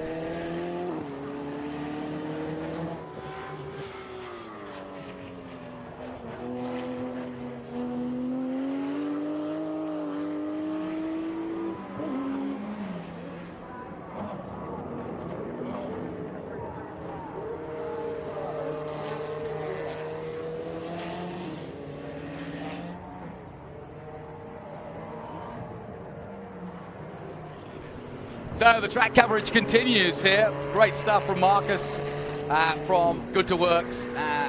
Thank you for sharing what was a very interesting look at that Porsche. And what a great guy to drive it too, almost going sideways throughout most of the corners. But a beautiful car, and I saw it up close yesterday, and they have put some absolute beautiful work into that car. But currently you're watching one of the Zenvos, and really impressive car on track, and I'll tell you more about that wing when I get a chance, because it really is pretty impressive. It's starting to come. There's the Porsche again, but they're still doing some laps around the track. But that wing, it looks as though it's got a problem, or it might have a problem, but it actually doesn't, because it is actually steering the car, or it's part of the steering input. So when the car brakes, the wing goes forward, when it goes left, when it goes right, and so on and so forth. And that is the Danish manufacturer Zenvo. We spoke to them yesterday, but I'm about to speak to the Zinger father and son who came in here yesterday. They're back in here and refreshed, so let's bring them in. Here they are. You gets us all refreshed. There you go. It's always nice to have a couple of Zingers. How you get on, boys? We're having a great day. It's another beautiful day at Velocity Invitational, and it really is like the Goodwood of the U.S., which is a cool thing. If you've ever been to Goodwood, that's really cool, too. Oh, yeah. What have you learned this weekend? Because you're here showing people, I know, talking to Marcus yesterday, that this is a car that's coming out fourth quarter next year. You're making a limited number of them, but tell us about the Zinger and the concept behind it and what it's all about. Well, the Zinger 21C is the first of a series of super performance vehicles across different categories. We're starting out with the Apex category, hypercars, and this is the world's first human AI generated design, 3D printed and automatically assembled car. And its purpose is for someone to have a lot of fun and have the capability literally not only to beat the existing hypercar performance records across the spectrum, but completely erase them. We had this car at the track last year, and running Michelin Pilot Cup 2Rs, with a production kit car, we ran a 1:25.11. So, the current production track record, the McLaren Senna record, is 1:27.6. Wow. Now, what about sort of stats when it comes to, like, what do you call it, 0 to 60? He turns immediately to his son. Tell us, because that's what, I mean, the boy in me wants to know that. I like that stat that you just gave me. I like that stat too. Yeah, I also want to know the 0 to 60, whatever the quarter mile, what you tell me. Absolutely. So track times for us are really the ultimate prove-it-all function, right? That's the number that matters most. But 0 to 60, we're the leader in that category as well. 1.88 seconds. Wait a minute. Repeat that. 1.88 seconds. 0 to 60. Correct. Gosh. Correct. Yeah. Well, so we have. That'll blow your toupee off. You know how in Fast and Furious, Dom Toretto's always going, "I've got the mythical 10-second car." Yeah. Well, this is an 8.1 second quarter mile car. Yeah, it is, isn't it, really? Yes. Wow. And we're doing that with a powertrain that does 1350 horsepower. So we've got electric motors in the front, we've got the V8 in the rear. That V8 is actually our own design from scratch. So we've made that motor in-house, we patented that design. Just that combustion engine does 950 horsepower, and we get another 400 out of the EV in the front. Now, I don't know if you know how technical we can get here, but how do you combine the electric motor with the combustion engine from the V8 at the same time to get that full? Yeah, so we can separately deploy each, and then there's actually a third electric motor, not to get too technically, called an MGU, motor generator unit, which acts as the starter for the ICE engine. We can actually put power into the crank of the ICE engine as well. And then we've got torque vectoring. We're able to deploy front wheel power, which we really mainly use when we're coming out of corner exit on the track, or if we're doing those 0 to 60 acceleration type moves. So you're literally talking Formula One capabilities. Yeah, this is an LMP strong hybrid powertrain with torque vectoring, so you're moving torque to the tire surface that can use it. That is unbelievable. really unbelievable. I was just down working with the World Rally cars down in New Zealand, and it's very similar. They get the chance to use the boost of the electric motors, but they only get a certain amount on each rally stage, but they can do it instantly. And I guess, you know, you're not worried about that. You don't have any parameters, but so you can use it from the get-go, and hence that 1.8. You can literally put all wheels out there and all power to the wheels as soon as you want it. But like you said, the torque must be absolutely ridiculous at that point. It's cool. It's cool. Yeah, and then the red car, which we're showing inside in kind of the driver's lounge, that car is less so geared at track records and more so at top speed, but also the Hypercar records that are 0 to some top speed to 0 again. So 0 to 250 to 0, we'll do that in just about 27 seconds. Just taking the current record and shaving multiple seconds off of it as well. I mean, do you set out to go and break those because it's such an accolade and people do like to read those stats, or did that just come with the territory of building the ultimate car?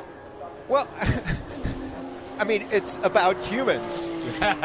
Who wants a car unless you're going to go out and do something with it and compete? And hypercars are about being hyper competitive. Yep. And we're very, very competitive. And, you know, we want to create an American performance car brand that, because Lucas and I are both inventors, designers, people that build companies, we want to have this set of tools and create a group of cars, starting with this car, where we can say, hey, this isn't Ford versus Ferrari. This is Zinger versus the world. This is Cleveland Hot Rod Garage meets California Silicon Valley Garage. We created the tools. Now we create the cars. Well, listen, hold it there for a second, guys, because we're going to join Taylor down in Velocity Lane as she gets ready to go for the next group. But hold on with me. Down to you, Taylor. What's going on?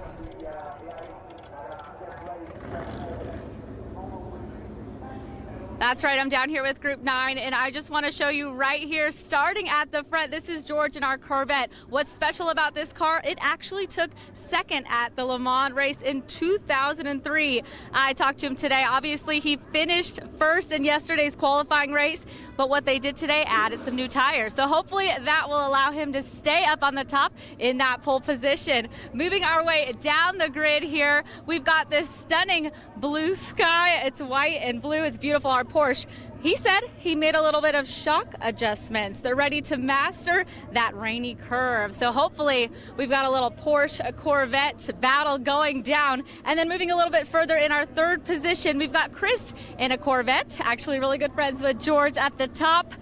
He also had a little bit of trouble, still finished in third. His plan, he's got a different line in turn 7. So he's going to really make that happen.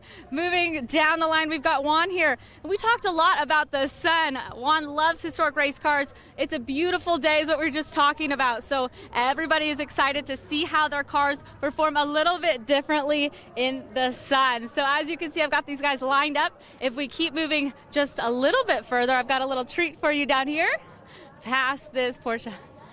As you can see, I don't know if you know, V8 supercars, Australian fans, anybody tuning in, and the man behind this car, you may know him, Zach Brown. He's ready to put it all out there. And this is actually our only V8 supercar in this grid here, so that'll be interesting to watch. So lots of Porsches, lots of Corvettes, but this one's definitely going to stand out from the crowd. So let's see. Oh, there, my driver's in there. Here we go. Excuse me. Hey there. On the wrong side. How's it going? I saw you earlier today. We've got a lot going on with F1, but now you get a chance to step in this V8 supercar. You were out there yesterday. How much of a difference is it in this vehicle? Well, I'm on the wrong side of the road, but no, it's good fun. We had a good race yesterday, so hopefully we'll move forward. That's the goal. Absolutely. And thinking about the different cars in this class, what do you think really makes a difference for you? I mean, obviously you're on a different side of the car, but what does your car have to give for these other ones? Car's pretty good under braking and through the corners, but it's lacking a little bit of power compared to the GT cars. So it's a bit of a seesaw on the racetrack. So try and get a good start and see where we go. Absolutely. It's all about that start. Well, thank you so much and have a good race out there. Thank you. All right. Well, let's head back up to Johnny. These guys are getting strapped in. I'm getting the whistle now for 3 minutes to go on the grid. If we want to just keep walking down. Oh, there we go, firing on up. It's going to be quite the race. So, Johnny, why don't you take us through it? Absolutely, Taylor. Run, for heaven's sake. Don't stay there. Those boys aren't going to hang about. But I've got the Zingers still here with me, and I want to finish off before we go to this race. Guys, we've got people tuning in from Australia, from Great Britain, from around the world. Tell us where they can find you. Tell us if they're really interested where they can look, because I'm sure you've pricked a few people's interest, because a lot of people will never have seen these cars, and I think you've got people chatting. Absolutely. So we are a California brand. We are a U.S.-based company, but we are international with our sales already. So if you're in the UK, HR Owens. If you're in Germany, Door Group. If you're in Japan, Sky Group. If you're in the Middle East, we're going to have 9 Motors there. If you're in Canada, we've got FAF Auto. Across the U.S., we've got 7 of the best dealers representing us as close partners, as our sales team, as our service team, including Tom O'Gara's group, Tom Price's group, the luxury collection to our left and right. So plenty of opportunity, and there are still a few cars left, so hurry on in. I was going to say, sounds like you got it all covered. You're going to have to go into bigger production. Well, not for this car, but for what comes after, likely.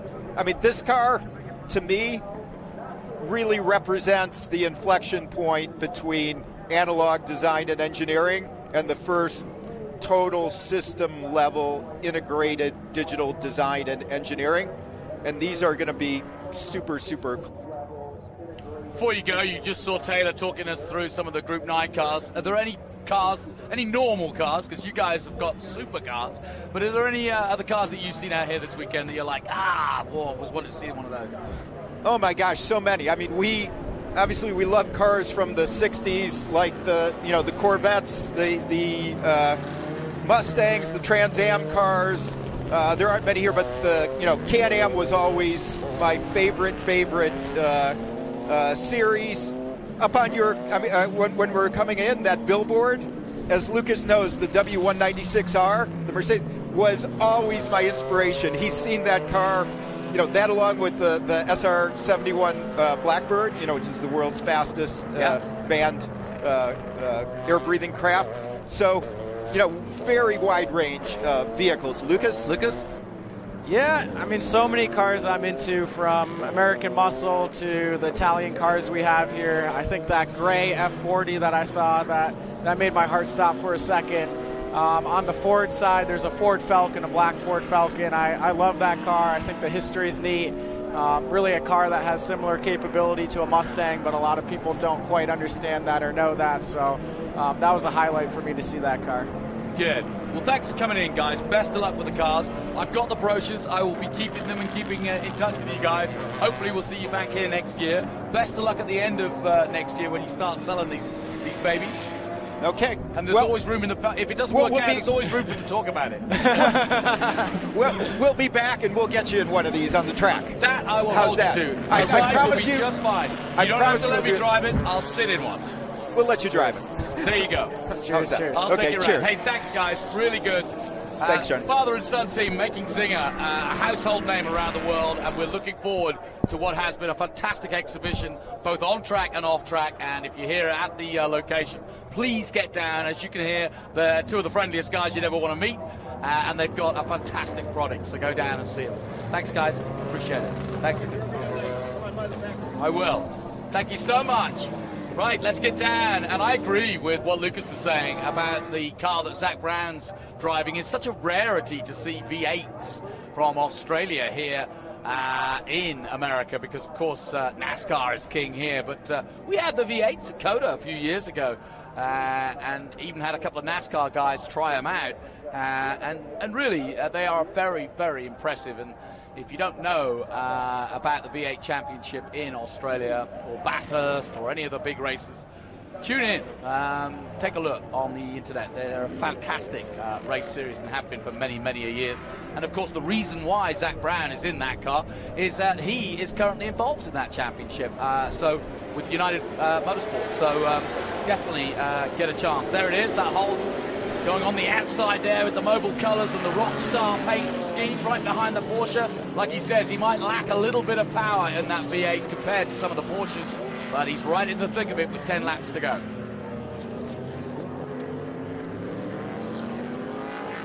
So this is our Group 9, 95 to 2012 IMSA ALMS GT LM GT production cars, and they're roaring into action.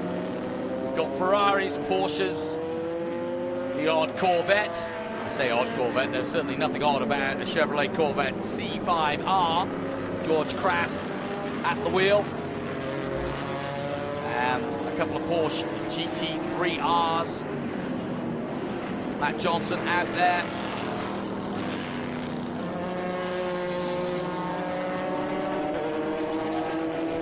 And already the field spreading out, but Zach holding his own.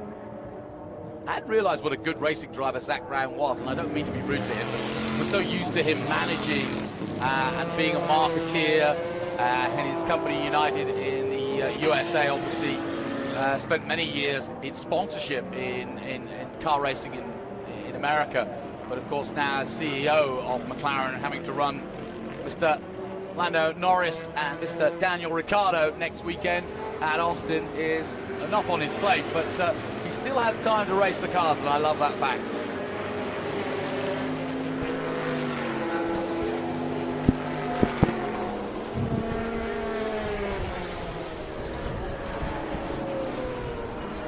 So just coming into shot, the number 12 GT3 Cup car from 2012, that's Ransom Webster from Reno, Nevada at the wheel of that.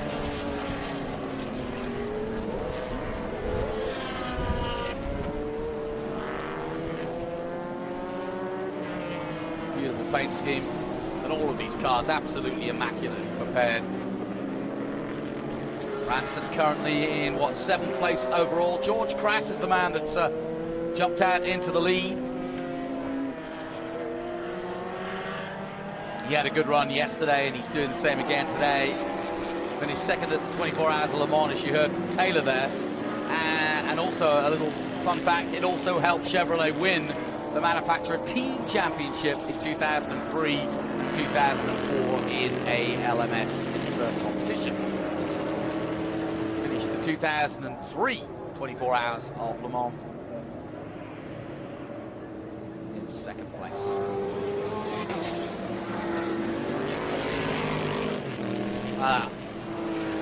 Some beautiful sounds too as they roar on out.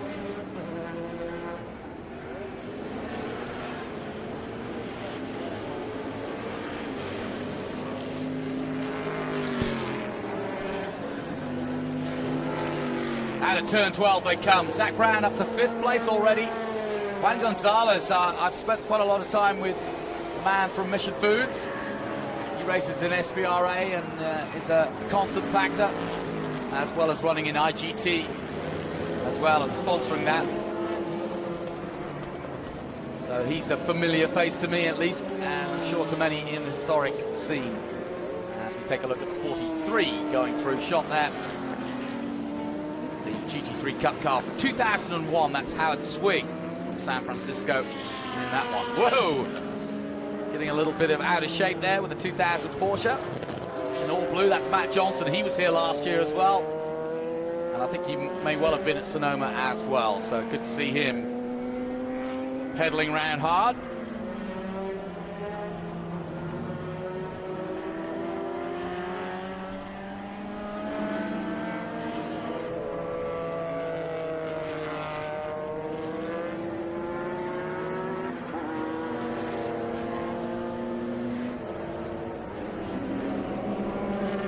And of course this era, 95 to 2012, there's plenty going on in the world, but an interesting time both for racing and for the world. The age where Google begins in 1998, Facebook founded in 2004, and along came the iPhone in 2007.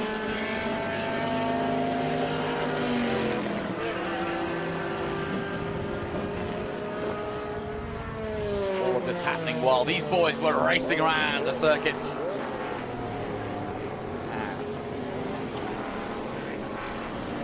That Corvette sounds so good.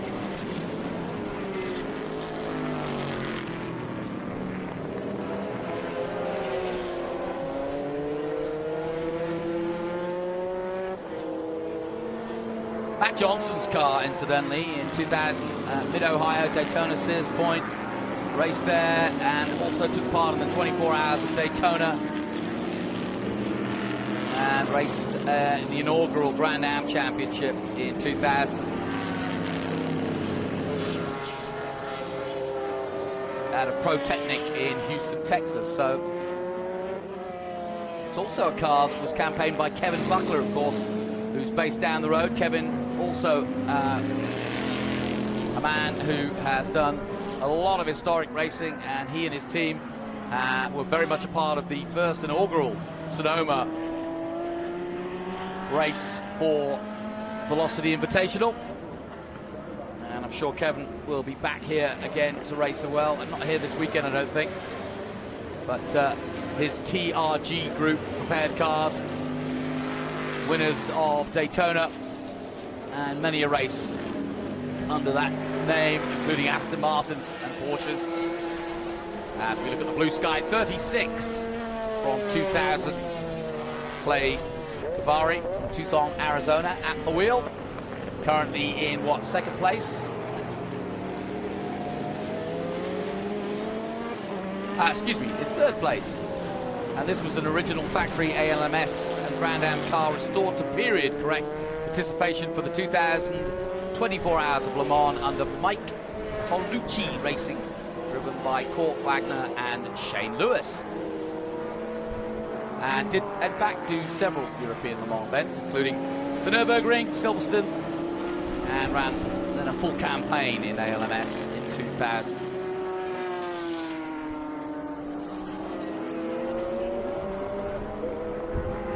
In 2002, finishing 11th overall at Daytona. And Van Overbeek, one of the drivers of that car. And if I'm not mistaken, I think Overbeek was due to drive here this weekend. There's Zach Brown, still pedaling away in 5th place. He's got a good little battle going on, hasn't he? That's a nice little battle between himself, Juan Gonzalez in 4th, and David Lockwood just behind as they dive into the corkscrew.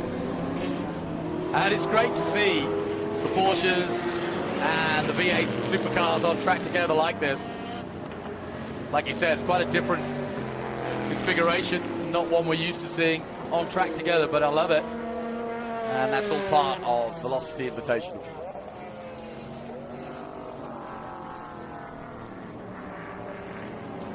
Five laps to go then in our Group 9 feature race. And I'll tell you what, I don't know how it sounds across the airwaves, but here, sitting in the middle of the paddock, it sounds absolutely glorious.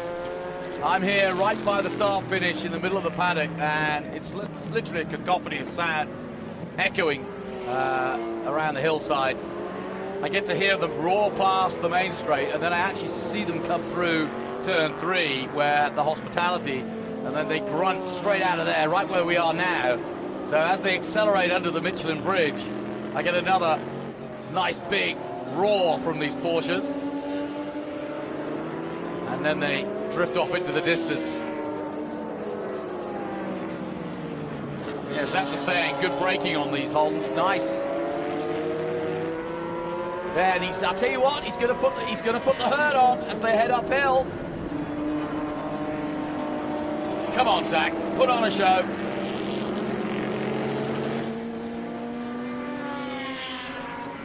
Up to the top of the Rahal straight, down into the corkscrew one more time.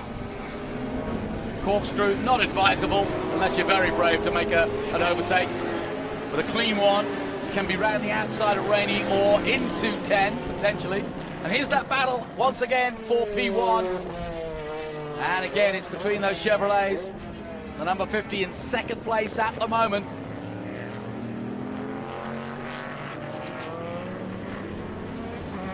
It's George Crass.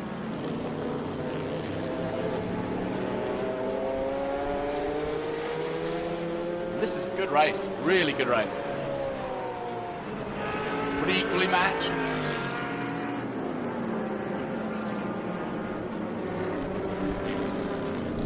It's interesting because on my notes, I've got George Crass in the 50 and the 53, so, well, see if I can find out which is which, because this is too good a race. Yeah, it's Chris Hines actually in the 53, and then Chris Hines leading in the 53, and then George Crass in the 50. Let's get that clear straight from the get-go. Two great cars, and Chris doing a really good job.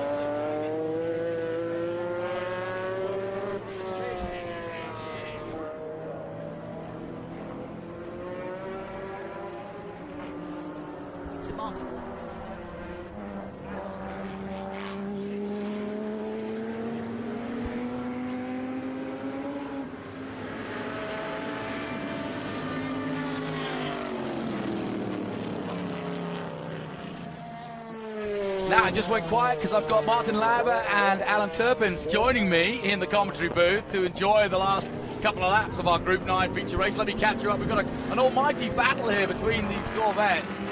Here at the lead, George Crass and Chris Hines. Guys, welcome. Enjoy. What have you got to say? How was your day, first of all? We're having a fantastic event here. Racing, I myself am racing in Group 5. Yeah, I saw you. Yeah, doing good. Yeah, we won the qualifying race yesterday, so we'll be starting P1 this afternoon, and then also in the Minis versus Mustangs. My partner Andrew Wade and I managed to finish first in that race as well. That was so much fun yesterday. But I'll tell you, I'm envious of the horsepower these guys have out here right now, and the braking and the handling and all the other fantastic evolutionary improvements from the cars we're driving to these wonderful machines. Alan, how's your weekend? Oh, it's great. Group 5 is such a nice group, especially after these fast guys.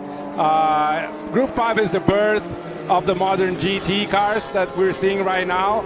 So all the basic, the suspension geometry, the slick tires, the high horsepower cars are in Group 5, which is great to watch right after these guys. Well, we've got an almighty battle. Zach Brown from McLaren is doing a real good job in that V8 supercar as he comes into the corkscrew. He's hounding that Porsche as he has been throughout most of the day. And as you can see, I'm joined by Martin Lauber and Alan Tepping. Great to have you guys on board. What do you think, first and foremost, about Velocity Invitational as an event? You guys do a lot of events. Well, I think right now Velocity is the prime event in the United States for vintage racing. The way they set up the paddock is great, and it's just an amazing show for the public as well. Yeah, I agree that it's wonderful for the public, and I have to say, as a racer, they haven't lost anything. With the addition of all the amenities for the public, it has not taken away from the racing whatsoever. In fact, the organizer, Jeff O'Neill, he's such a racer. He stepped into our Mini on Friday. I saw that. I heard that. And he had never driven one. My co-driver and I were unavailable to qualify the car. We had a prior commitment.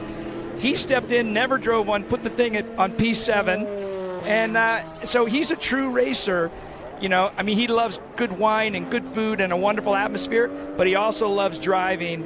And so he has managed to combine those two passions in a way that benefits all the rest of us. So it's your fault. You've ruined him. Yeah. You see, he thought he had to. The only way he could have fun was in a multi-million-dollar car. But you've just proved that a Mini is just as much fun.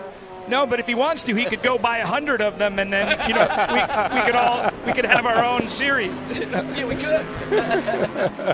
Alan, what have you seen this weekend that you've enjoyed or put your eye across and thought, "Ooh, that's nice. I hadn't noticed that before"? Well, yeah, I'm not driving this weekend, which is a shame, but you can have more fun. Yeah, kind of. It's kind of a torture as well. I see my friends all driving and racing and having fun, and I'm like, I could be out there and doing my stuff. But it's also fun just to enjoy and have a sip of wine and there you go, chill out. Well, talking of chilling out, we're about to get to the closing stages of this Group 9 race. It's the final lap, and it's been a cracking battle between the two Corvettes, but it's coming to a close because the number 50 of George Crass about to make it happen. How's the track been to this weekend? Because it's been a bit chilly. Have you had the grip you wanted? Have the tires been up to temp?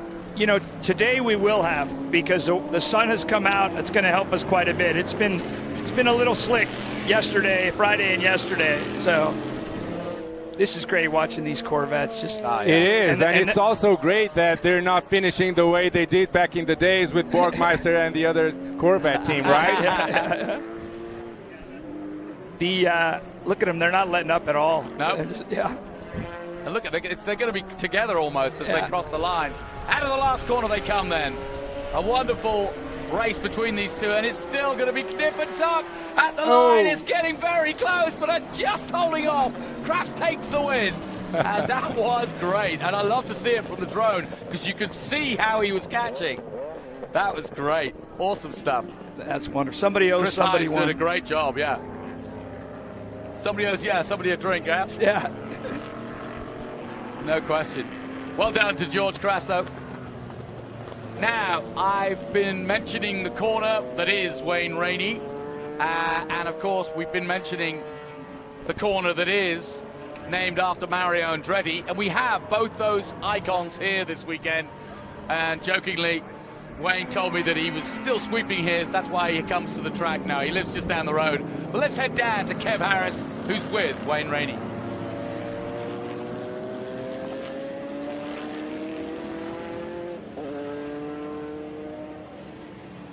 Lovely, thanks, Johnny. How about this? You come to a car show and you find a bike guy. Wayne, thanks ever so much for taking the time to have a chat to us, but what brings you to the Velocity Invitational this year?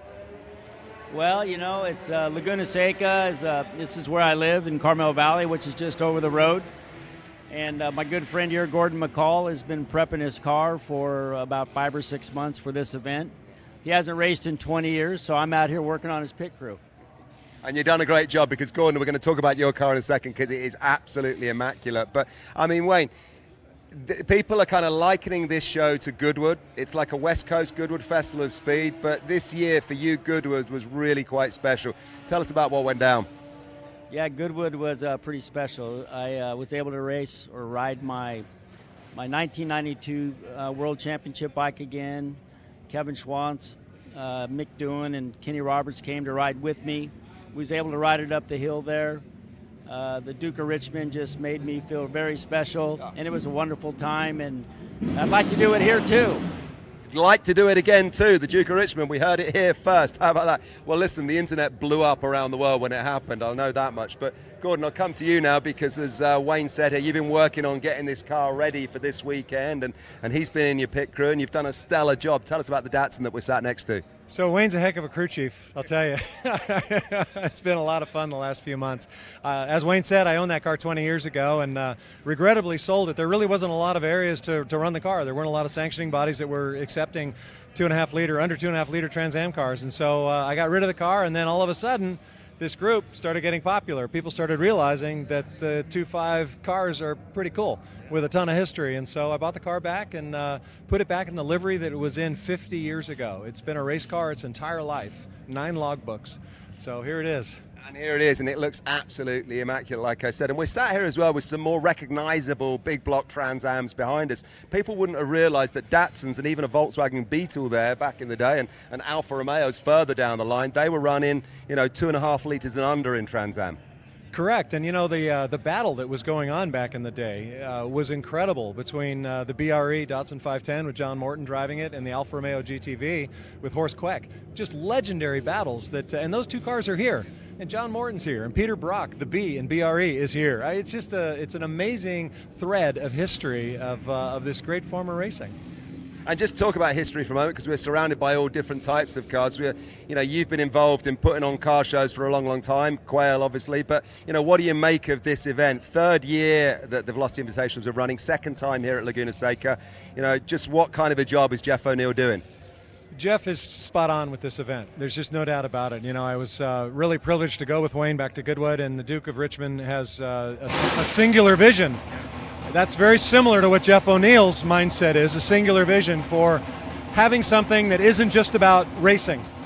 It's more than that, and that's what brings families out. That's what brings spouses and better halves out. There's more going on here than just what's happening on the track. And, personally, I couldn't be more thrilled with what he's doing, and Jeff's got a lot of support from a lot of people, including myself. We want to see this event flourish. Yeah. And Wayne, I'll just ask you about the event as well, and likening it to Goodwood and other events you've been to. How do you see this one shaping up in its third year of being? Yeah, it's a wonderful event to attend.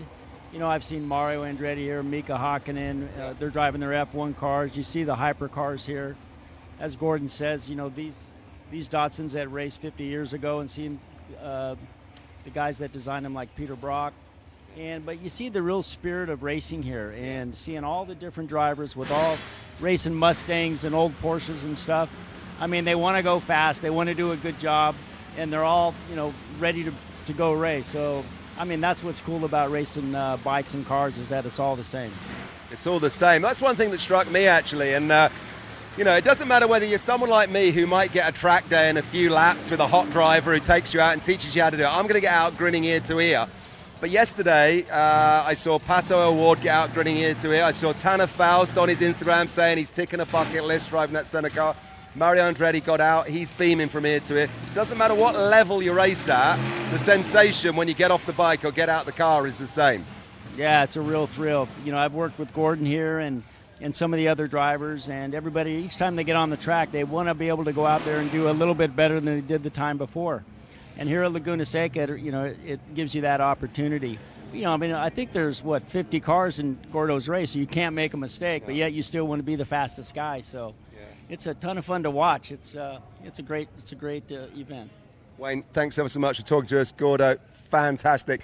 Once again, great job on this car. And I know you've just got back from racing it and you really enjoyed it. And you kept it clean. No dings, no dents. Brought it home. Brought it home. Lovely. How about that, Johnny? What another moment down here at the Velocity Invitational. Let's go racing. Let's see what's on track with you. Thanks, great stuff as always, Kevin. Always nice to talk to Wayne Rainey. A legend on two wheels. I remember his era so well. I commentated a lot of his races, and I was privileged enough to work with him in Moto America, which is going from strength to strength, I may add. I just want to bring Steve Smith in here for a moment, because he's been racing today in a rather unique Beetle. Is that right?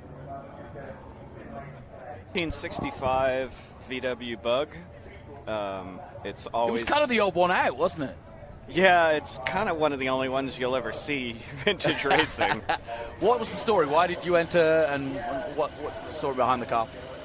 So the Trans Am U2 and 2.5 Challenge guys reached out to me back in April to kind of come join their group, because apparently two guys raced Beetles in the '69 season of Trans Am. Oh, okay. And they heard about this weirdo racing one up in Portland, and they're like, "Oh, we'd love to have that car. Will you come join us?" And I was like, "Yeah, that'd be kind of fun." That's a fun phone call to get. Yeah. So how was it then? Oh God, I came in April, and the whole weekend was an absolute disaster. I blew the engine. The alternator died, the battery died. It was the experience of the race itself was amazing, but the car was just a disaster.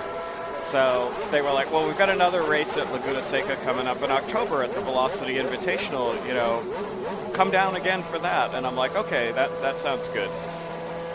So I got my backup motor, put that in, and ran the Portland Historics back home, and then kind of left the car alone till I got here. And it's amazing. I mean, Laguna Seca is one-of-a-kind track, and I was here at the 2011 Historics racing that car, and that's what's cool about that car. It's the first and only Beetle at the Monterey Historics as well. So it's kind of a special little car, special to me. Yeah, and you enjoyed this weekend? Oh, so much fun. I mean, I'm going to do Velocity next year without a doubt. Good. Well, listen, thanks for coming in. We're about to turn our attention to Formula One. I've got a single-seater driver expert alongside you. This is Benjamin Peterson. I'm going to bring Sam Smith in. We're going to go from Steve Smith to Sam Smith. So thanks for coming in. We'll talk to you again when you come back. Yeah, no worries. But I'm glad you've enjoyed it, and it's nice to find out why you were here. Because I kept looking and going, well, that's a bit odd. Yeah, it's always a bit odd. It's a Beetle. Absolutely. Thanks for coming in. Appreciate it. Cheers. Well, now we turn our attention to what has been one of the highlights of the weekend, without a doubt. And, of course, it is McLaren Formula One. I've got Benjamin Peterson in here once again, and the reason I've dragged him in because he's really here to do rally, but I know that he's kind of looking envious at these cars because obviously these are the elite of Formula One, and there's so much history. Benjamin, your good buddy Paddock O'Ward is out there, or your rival, I should say. You race for AJ Foyt, he races for Aaron McLaren. He was up here talking to us, and he was grinning ear to ear, and I'm sure you are too from your rally experience today. But what are your thoughts on what you're looking at here? I mean, I want to take my headset off right now and just listen to the to car. it, yeah. It sounds so good. No, I spoke to Pato earlier today. He showed me the famous Senna car he was driving, and it's so simple. Like, looking at just the beauty of how simple it is, it's pretty breathtaking. And there is Pato. Yeah, he's getting ready to hop in the car, but just really excited for him. I mean, what a special thing to be able to drive that car around here. Me, on the other hand, I drove a Pikes Peak hill climb car today, which was a bit different from what I've ever tried around here. But no, it was super, super fun. And just looking at the screens here, I mean, it's just a beautiful car on track right now. Well, I'm going to bring a fellow journalist in as well, Sam Smith. Meet Benjamin. Nice to meet you. He's How you going doing? to be tearing up at IndyCar next year, and I wanted him to join us for these very special moments of what has been definitely the spectacle of the weekend, to see these Formula One cars that Zach's brought out and enjoy it. But Sam, what's your take on the weekend? Oh, God, it's been fantastic. One of the best parts about it has been seeing these cars run, right? And seeing them run not just at a walking pace. You know, So I was at Road and Track for about 8 years, and while I was there, I was lucky enough to test an ex-Alonso McLaren F1 car. And one of the things that I came away with is just how much they are spaceships, right? They are deeply complex. They take crew of people to run. They're just massively complicated, wonderful little jewels, and every single piece of the car is FEA'd and kind of designed and burrowed down to its absolute best. And then you get in it, and there is an otherworldly component to driving it. It's a remarkable thing, and it's a remarkable thing to be able to see these running here. We're looking at Charlie Nürburg, who's got actually a land speed record under his belt. 400 miles an hour, I know, right? Is that ridiculous or Yeah. what? Wow. Yeah. And he's getting up there in age, and I was surprised to see him in this modern car. This is a car that Jenson Button and Checo Perez drove back in the day, and it wasn't the most successful of McLaren's, but it sounds just absolutely awesome. And I wanted to bring a single-seater expert in Benjamin here just to talk us through. I mean, just give us an idea. I mean, your IndyCar team, how many, for example, are working on your car of an IndyCar day? I think we're about 6 to 7 guys per car, but I mean, I was in the pit lane earlier today just for a show car like today for these F1 cars. That's quite the crew just to run them. But I mean, yeah, it's a lot of people that go into running cars like these. It's not just a plug it in and go kind of car. But yeah, they're pretty breathtaking. Growing up in Denmark, when you first heard of Formula One, because I know growing up as a European, you must have been a fan. What was your sort of first inklings of Formula One? You know, it's my first taste of F1 that I saw as growing up as a kid. In person would have been kind of the, this car that we're watching right now, but like kind of the V8 era. Okay. Even the car Mario was driving earlier, that was my first impression of F1 in person. So they just sound so good. Yeah, I know. We long for the V10 days, I think. Absolutely. I had a chance yesterday to talk to Indy Lal, the head of McLaren F1's Heritage Program. They travel around, they bring these cars in, they run them for certain very fortunate individuals who have the means to make it happen. And I was asking him, because one of the great things about these cars is the load that they put on you and how much skill it takes to drive them at the limit. And he was saying that, especially with a blown diffuser car like this, a lot of it is teaching the drivers and the owners how to work up to simply get the car going fast enough to where it works, right? The way the aerodynamics work on any F1 car requires a certain amount of commitment and speed in the corner, but the blown diffuser cars especially, they are not producing max downforce until they are right at the absolute limit. And he said it's been really interesting watching everyone work up to it and talking with the guys who own the cars. And Charlie in particular is an excellent driver, but watching those guys get up to it, he said it was interesting watching their eyes open and just kind of having them slowly realize just what the cars are capable of. It's remarkable. And Benjamin, give us an idea. I mean, we're looking at this F1 Le Mans car here. Once you get to this level of cars, I mean, the precision and the technology involved in these high-end cars, you're about to do a full season with AJ Foyt Racing, and that's going to take you to the next level, and I'm so excited for you. But, I mean, it really is next level. And it just, give the audience a little insight into what it's like to be racing at the top level. Yeah, well, I mean, firstly, I want to give an appreciation out to the guys driving the F1 cars today for the fact that there's no tire warmers on the car. Right. I saw that earlier. That is pretty, it's insane, I would say. But, you know, they stayed on track and letting the tires build heat. But in F1, you know, they use tire warmers all the time. So that would be tricky to have that caliber car with no tire warmers here, for sure. But I mean, these cars that perform at such a high level, same thing with the IndyCar, they do everything so well. So to be at the absolute limit, you really have to be at a high commitment level for sure. But when it does everything so well, when you make changes on the car, it's like these very little minute things that you can feel is making a difference, because they're just so precise to start with. But when you really start to push them, everything kind of starts to slow down, and you know, now you feel bigger changes taking effect as well, and they're so fun to drive. Yeah, that's the one thing. I was lucky enough to go in a two-seater Minardi with Damon Hill once at Donington Park, and it was wet, and I didn't think anything of it. I knew Damon pretty well, and it was a chance of a lifetime. I had a medical, I did all the rest of it. But he talked to me afterwards, and he said he was, in his words, scared shitless. And I said, Damon, don't, you can't lose language on an interview like that. And he said, no, I was worried for you. He said, because you were behind me. And he said, these cars don't run very well and stable at slow conditions. And he said, I couldn't get the tires up to temperature because it was wet. I was worried about going too fast because of slipping and going off the track, and your legs around mine in the Minardi the way it was, I'd have broken your leg immediately. And I was like, I'm glad you didn't tell me any of this before we went out. But it's a really good point. These cars really only perform at speed. You can't drive them slowly. It's dangerous to do so. Yeah, absolutely. I mean, on the topic of feet, it was funny earlier today in the Pikes Peak car.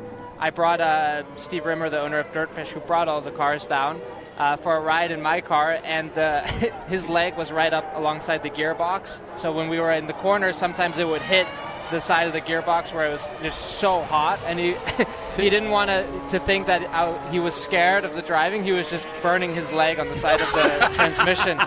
So he told me afterwards, like, just for the record, I wasn't scared. I was just burning my leg on the gearbox. So that was pretty funny. But yeah, they're just breathtaking cars around here. That's been one of the really neat things, watching America kind of wake up to Formula One in the wake of the Netflix show, right? You know, it turned on so many people to the intricacies of the sport, not just how it works and how the people work, but what the cars require to drive hard. But there are so many little interesting trivia bits, right? You know, the fact that the engines literally will not turn over until they are warm. So they are plugged into oil and coolant carts the night before or several hours before to get them hot enough simply so they can turn, because the clearances are that tight. Every little bit of these things is so alien to the American audience that, you know, there's just so much interesting to learn about it. It's fantastic. Yeah, a week away from Austin, I think you're right. The Netflix show has, without a doubt, blown up Formula One in this country. And to have accolades like Mario Andretti driving, just a footnote, as a journalist, you've got to have loved seeing that this weekend, and seeing Mario doing that this weekend. Yeah, there was something about it, right? You know, we have, America in particular, we have so few household name Formula One drivers. Mario, Phil Hill, you know, and really Mario was at the peak of it, right? My grandmother knew who Mario Andretti was, and she barely knew what a car was. You know, on a certain level, when you see that guy there, and he was not going slow, he was on it. It was just this life-affirming moment to watch him strap into the thing. And I was in the garage before it happened, and I saw the look on his face. He was talking to Zach Brown and Bruce Canepa, and I watched both of them standing there. And every so often, he'd sneak a look at the car and just kind of smile like a little kid. And it was Mario. The guy's a titan. And when you see somebody like that getting excited, you know it's pretty special. Yeah, no kidding. How about this car? I don't know how much you know about it, but I was always impressed because growing up in England, watching McLaren be so successful in Formula One. I actually thought Ron Dennis was kind of losing it a little bit to go and suddenly say, well, I think I'll build a sports car to take on Ferrari and go to Le Mans. And I don't mean that rudely to him, because I had so much admiration for what they do at Woking, and I've been there and I've interviewed Ron, and I saw all the cars out there on display and their accolades of history, the trophies. But I just thought, come on, this is a bit of a stretch to go and build your own production car when it's being done so well by the Italians and the Germans. And yet, that was a real step to go to Le Mans. It was almost Ford versus Ferrari-like, the way they did it.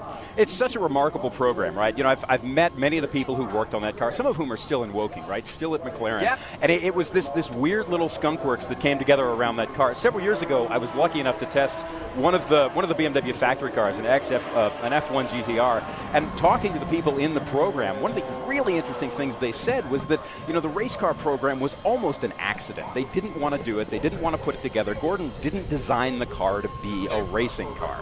It was a road car first and foremost, and so there are all these things they had to get around to make the car work.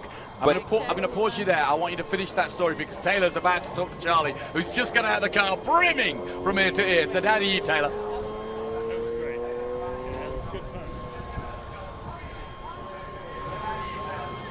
I am down here on the pit lane. Charles, you just hopped out of that car. You've ridden everything from Ferraris and Le Mans race to IndyCar. How did this compare? Well, it's a real privilege to get to drive a car like this, and it's otherworldly in a way. You know, Lewis Hamilton won the Chinese Grand Prix with this car, and Jenson Button was second at India with this car. So two British world champions, you know, were on the, you know, it's a real privilege, and I cherish every minute of it. And you know, these guys do such a great job, and I appreciate Jeff and Velocity giving us a chance to run them. Absolutely, and I can tell you're just grinning from ear to ear. That smile's going to last you for a while, but you are no stranger to speed, obviously, with setting those records, speed records. How did this compare as well? Well, it's a very different experience, but it's, you know, I mean, setting that 414 FIA record for the fastest normally aspirated car in history was fantastic, but getting to drive something with the history of this car and with the speed of this car is really special, and I'm very grateful to be able to do it. So. Well, wonderful. You were great out there on the track, and happy to have you here at Velocity Invitational. Thanks a lot. Yeah, Velocity's great, and appreciate people coming out and supporting it. So anyway, cheers. We're all smiles down here. Johnny, back to you. Yeah, I think it's somewhat appropriate there's a sign behind him that says life is better, because it is. It just got better for Charlie Nierberg. Look at that grin. He's up there in his age a little bit, but he was like a little 15-year-old, wasn't he? It was pretty great to see, right? Especially a guy, you know, we were talking earlier, he was in the garage walking around his Formula One car, wearing his Bonneville 400-mile-an-hour hat, which is kind of a life to live. If you're going to pick a life to lead, that's pretty great. Well, you know he's not going to be frightened of the speed, that's for sure. I mean, you know, why I wanted you to come in and join us for this, Benjamin, is that none of us, Sam, myself, we're never going to experience the kind of speeds that you're going to experience at the 500 next year. You said something that a lot of drivers say.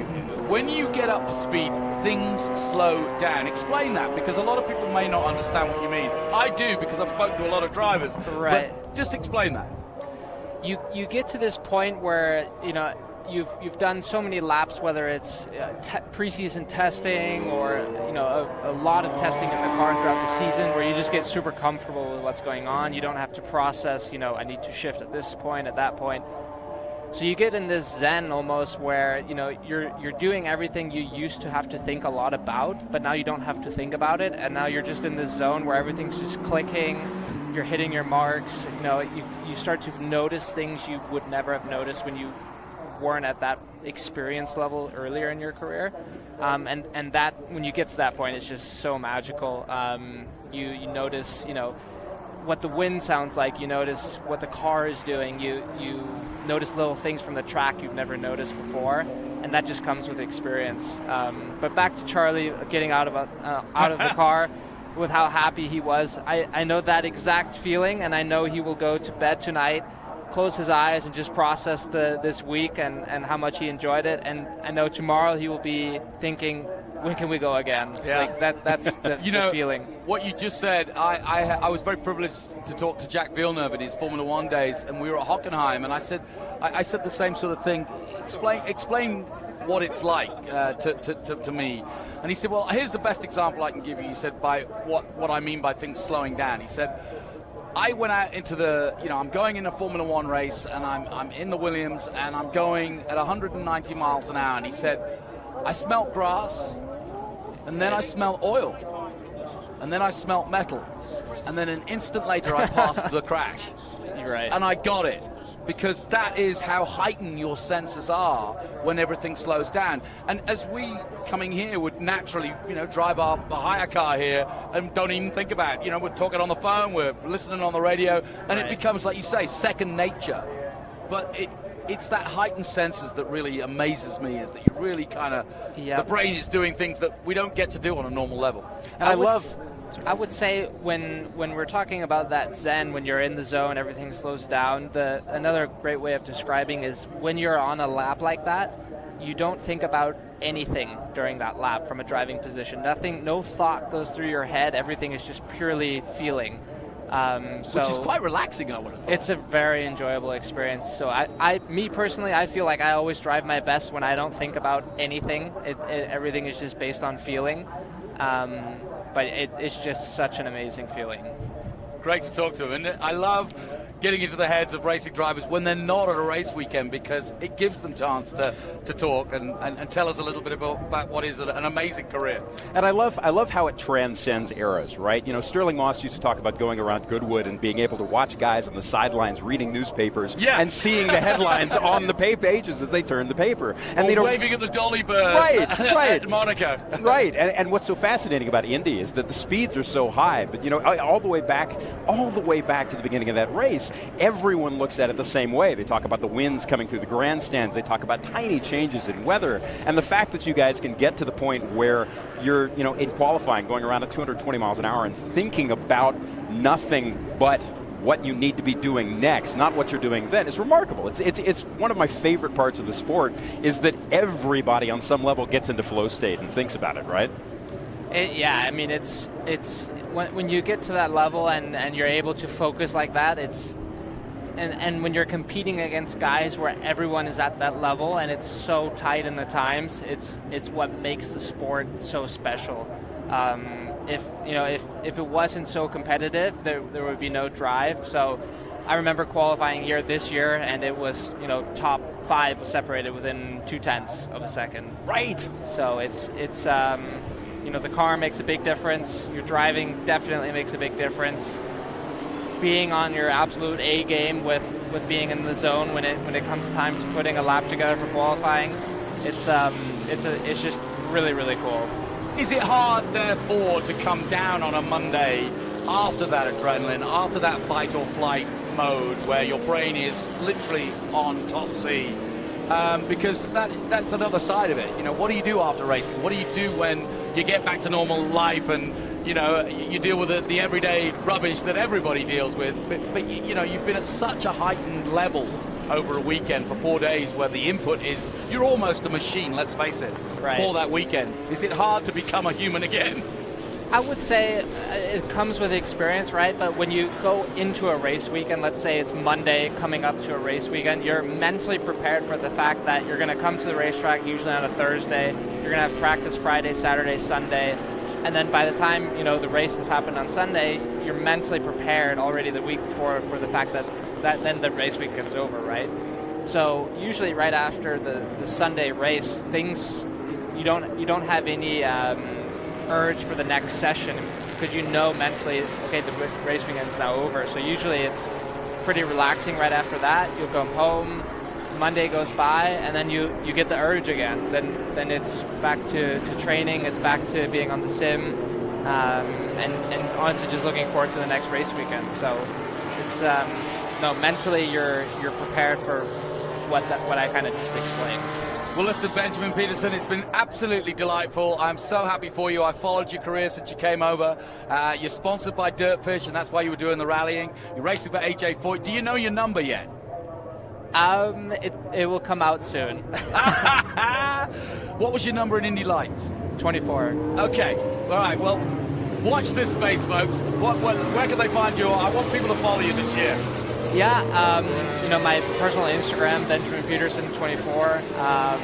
Yeah, you'll have access to all my social media content through there. So yeah, really appreciate it. Congratulations to Indy Lights. Make it happen in IndyCar. Well done, my friend, and best of luck to you. Thanks, Jonathan. You've been listening to Benjamin Peterson, who will be doing a full season with AJ Foyt Racing, and that in itself, what an accolade. Stay with us, Sam, if you can. What an accolade to be racing with a pro like AJ Foyt, one of the greatest of all time. We've been talking about Mario. You know, I mean, to be hanging out with AJ at a race weekend must be pretty nice. Sam, tell us about your thoughts on the weekend. We're about to watch IMSA roll into action, 72 to 77. Are you an IMSA man?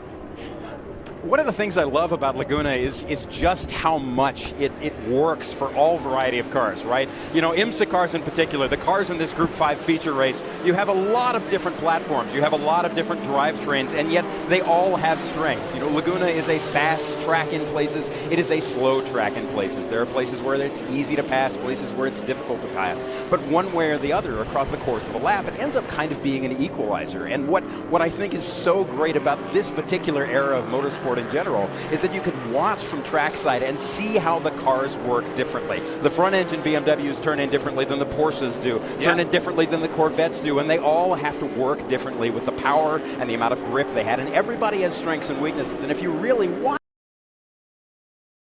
it, it's obvious. If you really watch it, you can see it happening in real time. Well, we're making our graphics department an easy life because we're bringing in another Smith, Peter Smith this time. It's been the Smiths there for the last are hour. more than a few of us. Yes, my mum's maiden name is Smith, so I'm with you guys. All right. Peter, welcome. Thank you. How's your weekend been? Fabulous. What have you been up to? What? Racing the car and... well, what car were you racing? I have a 1958 Austin Healey Bug-Eye Sprite. Awesome. I saw you out this morning. Yeah. Well done. Thank you. You got a bit of coverage? Oh, good. Yeah. No, it started every session and it finished every session, and it's going to go home in one piece. So that's a good weekend. That's a good day at a historic race. How do you like Velocity Invitational? Oh, it's fantastic. So it's a beautiful pace, lots of fabulous cars, friendly participants. The weather has been mixed, but it's been good. A little cold and foggy the first couple of days, but you know, that's Laguna Seca, so it's been great. Well, I'm going to throw you straight into the maelstrom of Group 5. What's your IMSA knowledge or love or hate? I don't know a great deal about IMSA. I have a buddy who's a big IMSA fan, but I see that's a Corvette. It looks like a mid-70s Corvette with a big motor, a lot different than my car. It's a 1976 Greenwood Corvette, and it is a doozy, isn't it? Lovely, absolutely gorgeous. But yeah, we've got cars here in Group 5 from 1972 to 1977. As Sam was saying, you know, once you get close inspection, these cars are so different, and they turn in differently, and they act differently, and not dissimilar to the cars you were racing against today. Everything's different, and yet you all do the same thing in a different way. That's the best way to describe it, really. Mm-hmm. Yeah, these cars will accelerate a lot more than my car will. And that's the difference, and I think you'll see this in this race, even between the Corvettes and the Porsches.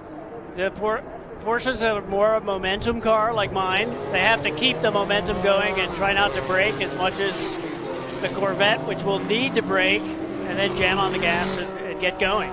So you'll see the variations in the speed, and that'll determine who gets ahead and who can stay ahead. And this is also what's so great about this era is that this was a time when, you know, certain manufacturers, different manufacturers had different approaches to how suspension should work. You know, Sam Posey once told me that the BMW 3.0 CSL and 3.5 CSL, they were designed to effectively work for Hans Stuck, who liked to drive sideways. He was a fast factory driver. He knew how to work the car, and he basically drove through the side windows. and when you drive the thing, when you know, I had a chance to test one a couple of years ago, and what was remarkable about it was just how much that felt true. It didn't matter what you wanted the car to do, it was going to do that. And you know, an RSR is the same way, a Datsun Z car is the same way. They all have what they like and what they want. And the guys who were very, very good in period, just like many of the historic drivers today, know how to give them what they want. And it's such a remarkable thing to see, because again, you can watch it trackside and see the cars moving. Yeah, no kidding. As a competitor, Peter, how's it been as an experience? I mean, you must do a lot of historics. Have Ryan Turry and Jeffrey O'Neill got it right? I think so. We had the drivers meeting the other day, and you know, the attitude is go out there and have fun, be respectful for the other cars, and I think you've seen that this weekend. There's been good behavior from the competitors, but there's been fun racing. There's some fun racing in my group, and I think that's the recipe for success. Yeah, and I think on behalf of the mere mortals, those that don't get to do and drive these fantastic exotic cars, I think you really can learn a lot here. The drivers are approachable, the people who are purveying the cars are approachable, and even the likes of a Mario and a Mika, a Paddo who came up and sat with us, we just had Benjamin Pedersen, an IndyCar driver. You know, these guys are approachable, and it's a weekend where they enjoy it. I mean, Paddo said to me, you know, these are the weekends I enjoy as a racing driver because I can be myself. I don't have to worry what I'm saying and how I'm coming across to the media, or what my team manager or sponsors want me to say, and that's great for them, because it allows us to enjoy them and them to enjoy motor racing. And Paddo's so great. You know, he was actually sick before he got here. He popped a bunch of medicine. He so badly wanted to be here and do this, because again, even for him, for, you know, a modern current IndyCar driver, getting to have seat time in some of these McLaren Formula One cars is a dream, and you know, he said this much. But he popped a bunch of meds, got on a plane, and got here, and he, because it matters to him. And not all pro drivers are like that. And when you meet the ones who love the history and love the cars, they fit right in with this sort of thing. Well, you're looking at that 54 of Charles Christensen in that Porsche. He's currently in 10th position. Chet Taylor leading the way in the 155. Porsche 911 from IMSA, that's from 1974, and Chandler Briscoe chasing him down in the 55 at BMW 3.5 CSL. So have a look at the list, Peter, see if there's any you fancy or... Well, I see Ranson Webster in a 1973 911. He ran a Porsche in my group, I think. That's right, yeah. Yeah, he's very fast, so I'll keep an eye on him. It's interesting, you know, we see these two 911s going up the hill, and it's interesting, too, because what we have here is a little bit of a cross-section of a pretty healthy evolutionary era in the IMSA racing.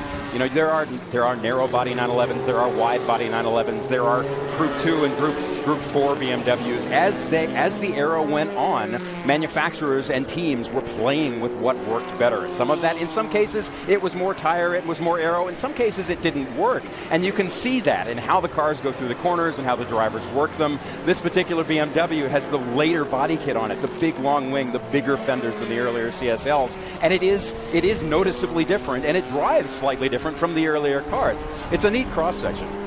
Yeah, and it's interesting, you know, we've got a good cross-section of IMSA cars from the mid-70s, but it was still, at that point, dominated. We've got those Chevrolet Corvettes out there, but really you're looking at the Japanese and the European manufacturers totally dominated in this era. And I see one British car on the list here, the TR8, which is... Well, you've got a Ford Capri, if that counts. Oh, I didn't see that one. Yeah, Zach Brown's out there in a Ford Capri. What's the engine in that Capri? Is it the V8 or is it a 6? That I don't know. You've got to... I'll riddle me. Carry on talking. All right. I'll find out. So I'll ask Eric. The TR8, is that a Group 44 car? It is a 3-liter 6. I'm Julian Ford. Okay. There you go. That was Roger, not Eric. Oh, we got some passing. Now we've also got a car slowing. That's not good. Let's hope he's okay.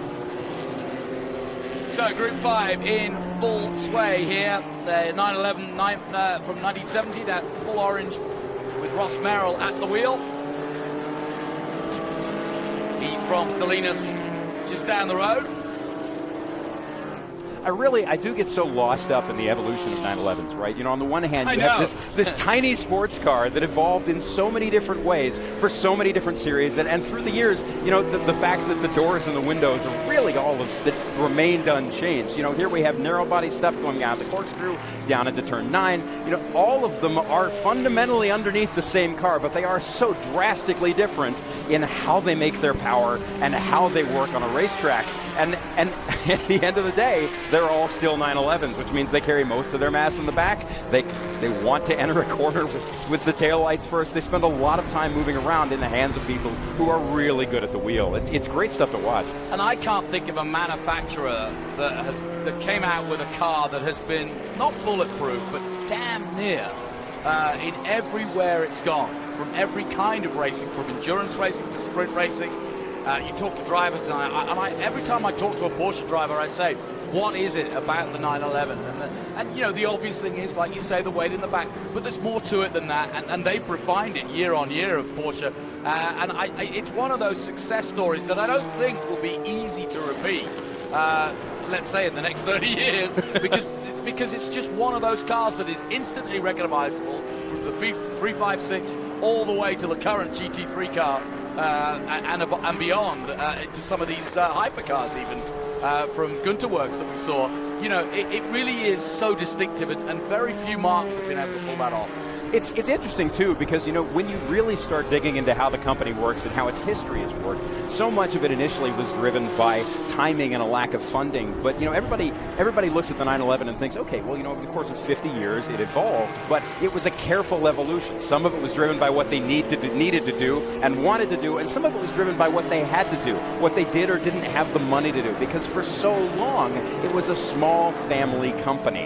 And it's such a great story because it is equal parts underdog and overdog, equal parts family story and corporation, and with all of these twists and turns inside of it. And in the end, you have this one distinctive shape and this silhouette that carries through all of it, and a philosophy, which is ultimately that you just keep trying and you just keep poking at it until you get it right. And they clearly did.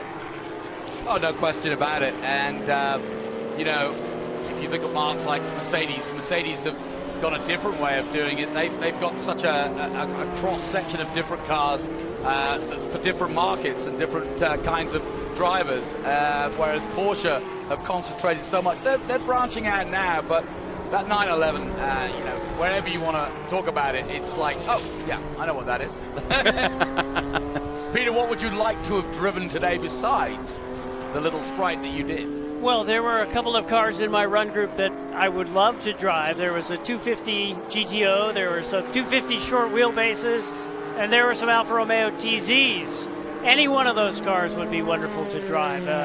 But again, I'm just happy to be out here in my little Bug-Eye on the track with those cars and get to see them slide through the corners real close and personal, and it's a lot of fun. I've been asking. Go ahead, son. No, I was just saying, you talked earlier about the choices Jeff and his team have made to assemble this event, and you know, you mentioned the GTO. That's the car that Jeff shares. It's owned by a friend of his. He gets to drive it, which, in the big scheme of things, is an awful privilege. It's fantastic, but it was sitting out like everything else underneath those tents earlier. And I walked by right before lunch this morning, and I did a double take because there were two little boys, probably about 7 or 8 years old, sitting in it, and they were just grinning ear to ear.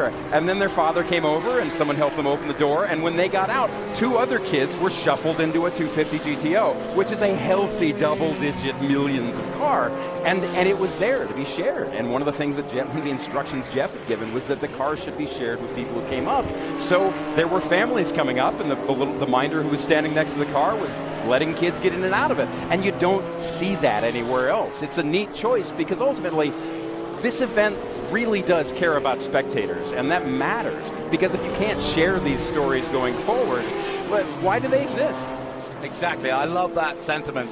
And I want to ask a question of both of you that I've asked almost everybody that's been in here. Where did you catch the bug? When did you catch the bug, and why? I must have caught the bug when I was very little, and we were on a summer vacation, and my dad let us go into go-karts. And I had to drive something from then on. I must have been 7 or 8. And then my parents are both from the UK, and I used to get shipped over there summers, and I got the bug for British cars when I went over there because they were so different from the cars that we saw growing up. And so I bought a British car when I graduated from school, and as I advanced, a friend of mine put me in a racing school, and the next thing I knew, I was buying a racing car and restoring it, and here I am. And Sam, how about you? I grew up around a British sports car restoration shop that my father opened a little later in my life, but when I was little, he had a series of MGs, one of which was an MGTC, and I have this vivid memory of being about 6 years old, and we went for a ride in the car. I think we were going to get lunch or coffee or something, and, you know, T-Series MGs have an ash frame with hand-hammered panels over them, and I was sitting on the left side because the car's right-hand drive, and we went around a right-hand corner, and because, you know, when a T-Series MG gets a little old, the wood starts to flex, the body flexes, maybe the door latches get loose. We went around this right-hand corner, the door opened, car didn't have seatbelts, and I nearly fell out of the car at about 30 miles an hour, and my dad reached over and grabbed me by the shirt, and so I vividly remember hanging out into traffic, through an MGTC with the door open, going through an intersection with my dad's hand, and all I sat there thinking was, this is amazing, and I want more, and I'm going to die, and it's great. Just didn't stop. That's a good story. It's a very good story. Listen, we're getting down to the nitty-gritty. Chet Taylor still leading on the final lap here in our Group 5 feature race. The sun has come out, but it's going down at the same time, but it's a beautiful evening coming into one. As we look at the 155 of Chet Taylor leading the way in, of course, what? A Porsche. Yes, absolutely. But a 911 IMSA from 1974 as we look at the years of 72 to 77 in IMSA. Somewhat apropos, since we've spoken quite a lot about the Porsche, that it should come home first this afternoon, followed by the BMW CSL. And I have to say, that BMW CSL was also a car that, growing up, started me getting excited about racing, and that's again a rare silhouette of BMWs. I absolutely love the 70s shape of the BMW. Yeah, there's something about that whole period of the company's history, and you hit my other button, which is 2002s and CSLs. Yeah. I grew up with those, club raced those, well, club raced 2002s, and there is this whole, you know, you talk about Porsche being a family, but BMW in particular, the CSL came out of an era when they did not have a lot of money. Over here, they basically ran a handful of cars, shipped over a handful of Germans to Alabama, put them in a warehouse, and ran them around the country, and at a time when people still thought those letters meant British Motor Works, and there is just this delicate and wonderful innocence about the cars from that period, and they did wonderful things with relatively simple engineering. It's such a neat story. And to be fair, the likes of David Hobbs, Brian Redmond also took it to the next level in those cars, because then that really brought them home, because they just ragged those cars and made them so popular in the racing terms as well. And so, as they say, the rest is history. Well, I'm so glad you two have enjoyed your weekend as much as I have. As we see Chet Taylor take the winner, checkered flag in his 74 Porsche in our IMSA Group 5. We've got the mini race coming up, and we're looking forward to what has been a great weekend of racing, no doubt about it. My thanks to both of you coming in, and thank you. We'll see you again, I'm sure. Right. Keep that bug eye going. I will. It's been a pleasure. Sam, thank you. Stay with us. We're going to talk a little bit more, but thank you, sir, for coming in. And we're going to take a short break. But before we do, with cyber attacks on the rise, a weakness in one area of your business can be a risk for all. CrowdStrike's cybersecurity platform wins in the race to protect your valuable data. By harnessing the speed and power of the cloud, CrowdStrike's cloud-native Falcon platform protects and defends your organization to identify and stop the most sophisticated cyber attacks. Gain the peace of mind to focus on your business momentum, not what's trying to stop it. That's protection that powers you. To learn more and to try CrowdStrike Falcon free today, visit crowdstrike.com. We're going to take a short break. We'll be right back from Laguna Seca after this.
Welcome back, everybody. A beautiful evening about to unfold here at the famous Corkscrew as part of course, the Laguna Seca Raceway, built in 1957 and rolling still in 2022.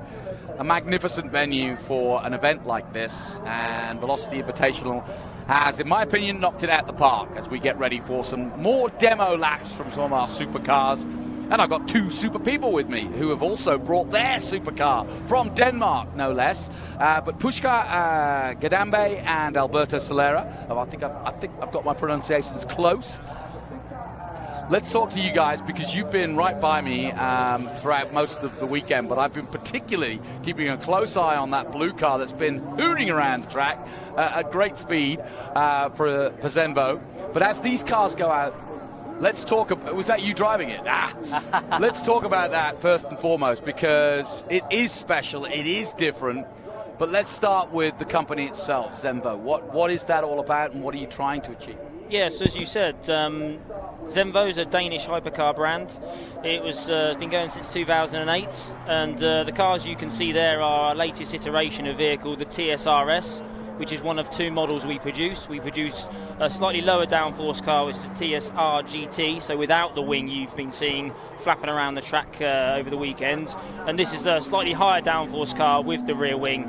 And that's really our party piece, our rear wing, Zentripetal wing. So we own the IP, that's our patent. And yeah, that's the main party piece. I think you would have seen it on the cameras. I did, and I tried to explain it, but why don't you? Because I probably absolutely ruined it. But it's clever, because it basically goes with the steering mechanism. Am I right? Well, on demo mode, when it's stationary, it's all about the steering input. That's just a show mode. So when you're driving around, there's a few factors that give it a predefined position or wing position. So there's steering input, there's individual wheel speed, traction, G-force, and also overall car speed. So a few stats. The wing on itself gives 325 kilograms of downforce at 150 miles per hour.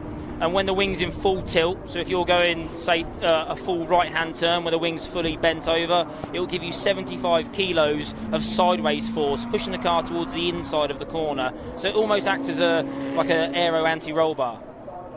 And on track right now, we have some more of these super hypercars, if you will. And Pushkar, I always think when we start talking about this, and I'm delighted first and foremost that Jeffrey O'Neill has brought these cars, because I love celebrating the history of the automobile. But if you don't look to the future, then you're not really celebrating it, correct, in my opinion. How, when you're looking at what you guys are doing, do you look at the competition? Because you've got to somehow stand out, you've got to be different, and it's a pretty full market when it comes to the supercar market, and once one catches the eye, it's hard to sway somebody into saying, no, well, have a look at this. So we are not, as a company, we are not trying to achieve track numbers, fastest lap times, fastest track times. What we are trying to give customers is smiles for miles. Yeah. So in that sense, we are different to our competition. We are fast, we are up there, but we are not the fastest. But that's what our customers like. It is a usable car. It is what you can jump in it, drive for it. You can drive it on the coast. You can drive it on highways. It's a usable hypercar. That's what we're trying to achieve. And I also think that sometimes it can be quite intimidating when you see a supercar, a hypercar, because you suddenly think, oh, it's got that big engine in the back, and you've got to be a racing driver to be able to do that. Do you have modes that allow a professional to drive it hard, and a mere mortal, if you like, to drive it simply? Yeah, I mean, we've got two power modes. So in road mode, we're looking about 850 horsepower, and we've also got our smart IQ mode. So the ECU is constantly detecting for wheel slip. If it detects wheel spin, it reduces the power. If it does, it gives a little bit more power. So very usable. There's also ESP, ABS, so it's a fully safe road legal car as well. This isn't a track car. We've developed this car for the road. It's a very usable car, as Pushkar said. In race mode, max power, it's full 1177 horsepower on pump gas, and if you can get E85, then you're looking at 1360 horsepower. Including the ECUs, everything's developed in-house as well. So we are not kind of taking technology from anywhere, other brands and stuff. All engine, gearbox, ECUs, all the mapping, all the technology has been developed in-house in Denmark. That's correct. Proof's in the pudding. A racetrack like Laguna is a chance for you to stretch its legs a little bit. How was it? Yeah, I mean, the circuit's amazing, and yeah, well, obviously the car, I'm very biased, but we've got 0 kilograms across the front axle, so it's very well balanced. So all these high-speed corners here, you can see the wing fully banked over. It's a pleasure to drive. Yeah, it's really, really been a fun weekend here at Velocity. Obviously, McLaren playing a big role here, and once again, we've got the McLaren supercars on track. I'm sure that you've got the Zingers next to you, the Hennessy's are parked to my right. We've had the Good to Works as well. Do you take a look as you go along at these sorts of events at what the competition and what the other cars who are doing different things, and maybe pick up some ideas, or at least see how they're marketing and what they're marketing to? Definitely. You know, it's very selfish or foolish just to keep an eye on yourselves. You know, the world technology advances so quick, and it's also a good chance to meet the other teams. It's a very small world. We all know each other, so it's good to discuss, throw some ideas out there, and also just discuss things like emissions, technology advances, because everybody's got different solutions. We all want the same aim, but it's a different solution. So we've gone with the aero wing. Lamborghini went with the flap design. So it's good to see what everybody else is offering, and likewise get their opinions, being experts in the field as well, to see what they think about our ideas. And a motor racing event, that's in a nutshell, that's what motor racing is. The essence of motor racing is trying to get to the same level, the same tenth of a second, but by doing it necessarily sometimes different ways. Pushka, have you enjoyed Velocity Invitational? It was the first one? Yes, first one. I came in Friday night, so I was only here yesterday and today. It's been a great experience, especially coming to a track like this. It's about the corkscrew. I have played video games all my life, driving Laguna Seca, so it's been a great experience. Great people, great passion around Velocity. You know, its organization is great as well, with all sides of things. So, great fun. Well, as you know, we are broadcasting live around the world, so let's do the business side. Let's sell a little bit. Zenvo, from Denmark, what have you got? What can the customers, if they want to find you, where can they find you? What's available? What production are you into? Give us some idea. So with the TSR series, we are only building 10 units, out of which there are 3 units which are going to be without the wing, which is the TSR GT. That's not been announced to the public yet, but it is sold out. We have got 2 more units of the TSR with the wing available, and that's about it. We are launching a brand new car next year at the Quail, which is going to be a V12 hypercar. So that's what we are looking forward to, and that's what the company is currently focusing on, and production of the last few units of the TSRS. Rough price? They start at 1.68 million euros, which is the same as the dollars these days, but without taxes and stuff. So now's a good time to buy in the US. I was going to get Jeffrey O'Neill to buy one, but he's been driving a Mini, and I think he suddenly realised how much fun he can have in a small, tiny car. Jeffrey, just pop in here. Just grab the mic. You popped up here. How's the weekend gone, first and foremost? Because you're in down mode. I can see that. You're out of your overalls. How has it been? I am. It's been fantastic. It's been, Jonathan, it's just been wonderful. We've had such a great time. Great turnout, great cars, great people, great wine. And a great race win, I may add. Well done. Great friends, and and a podium finish. Yes. I love that. That was very good. Exactly. But hey, knocked it on the head. 3 years now. Are you happy with the result? 100%. 100%. I think we have a ton of great racers, collectors, enthusiasts, you name it. I think we have a little bit of everything. And, when you come to Velocity, you get a little taste of, every part of the car culture, from 1910, Hupmobile all the way to, McLaren, Senna, and what have you. So. Well, listen, I'll let you go and relax, because I want to thank you on behalf of Zenvo and all the other hypercars for making them part of this, because it is so important. Because if you can't have a history that doesn't have the future. I mean, otherwise it isn't the history, right? Just saying that.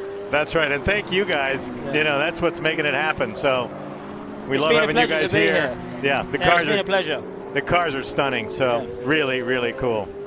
As a matter of fact, there's a young man standing over here that I'd love to have you chat with, who he knows every detail about your car. He knows more about your car than I do.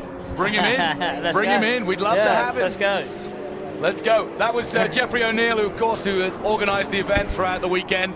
and I'm not going to put him on the stage for too long because he's had a long day. Who is this young man who says he knows Zenvo? Hi, I'm Cameron. Okay. What do you know about Zenvo? Just an unreal car. I mean, watching it go around the track, it's a machine like no other. With that twin-turbo 8-liter V8, it's just unreal. Yeah. Twin supercharged. 5.8 litre V8. So there's a Roadtrek supercharge on each cylinder bank, and the reason we did that is it's very linear power delivery, so there's no sudden rush of torque. You know, again, back to what Pushkar said earlier, it's about miles per hour enjoyment and actually using the car. So, you know, this thing isn't just going to get loose on the road. It's very NA. That's the whole reason we went twin supercharger. Why does it stand out to you more than maybe some of the other cars?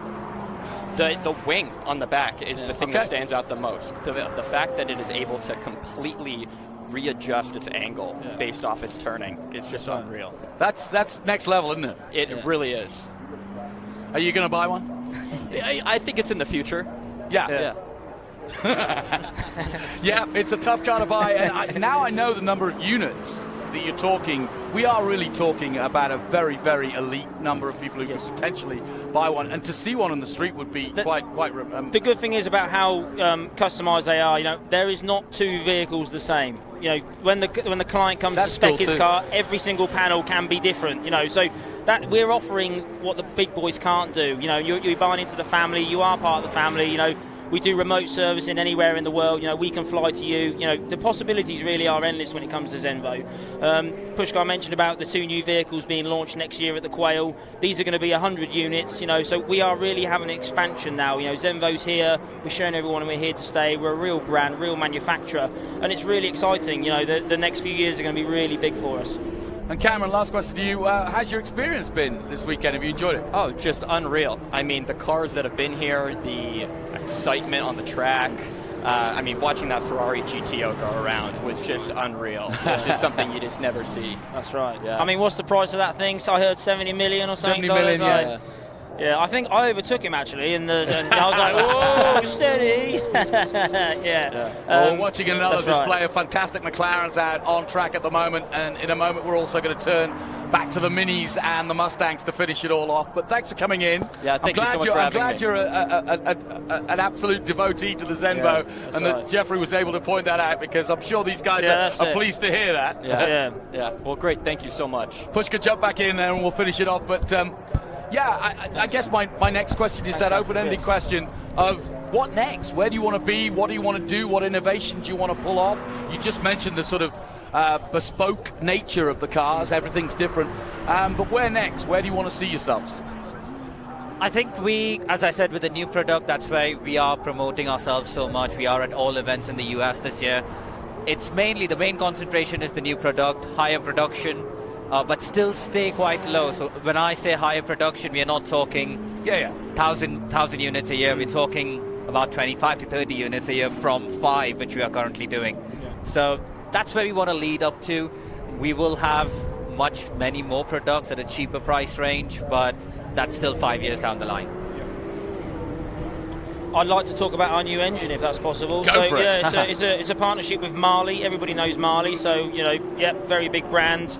So it's a 6-litre V12. It'll be twin turbo. Just on its own, we're looking at a minimum of 1,250 horsepower.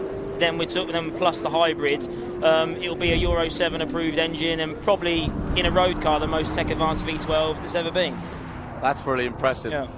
So, your final thoughts on the 2 cars parked here and your experience here? Have you met some good people? I mean, it's a bit quieter today than it was yesterday, but I've been parked right by you, and it's been busy most of the weekend. Yeah, a lot of people have been happy to see it. As I say, the brand awareness is getting really good. America's been really good to us. We signed some dealers, we've got some car sales.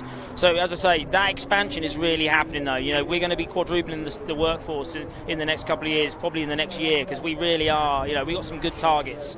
And it's good to finally meet people. Everybody in the US has been so welcoming, and everyone's a car guy.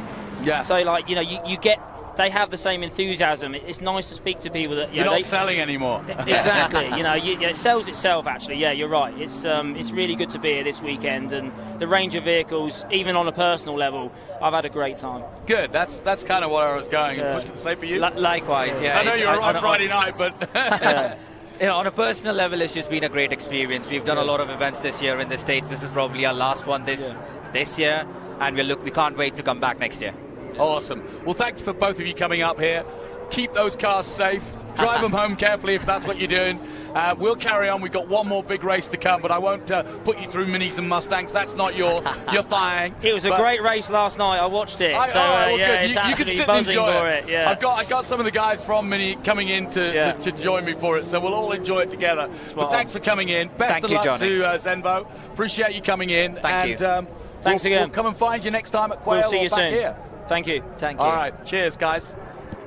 So, as we watch the McLaren Ultimates on track and we talk to the Zenvo guys, that was really interesting. A fantastic brand from Denmark. You can look at them up. And I'm going to bring Sam Smith back in because I know he's going to be wanting to talk about these McLarens as he was a moment ago. But we just had the Zenvo guys in here.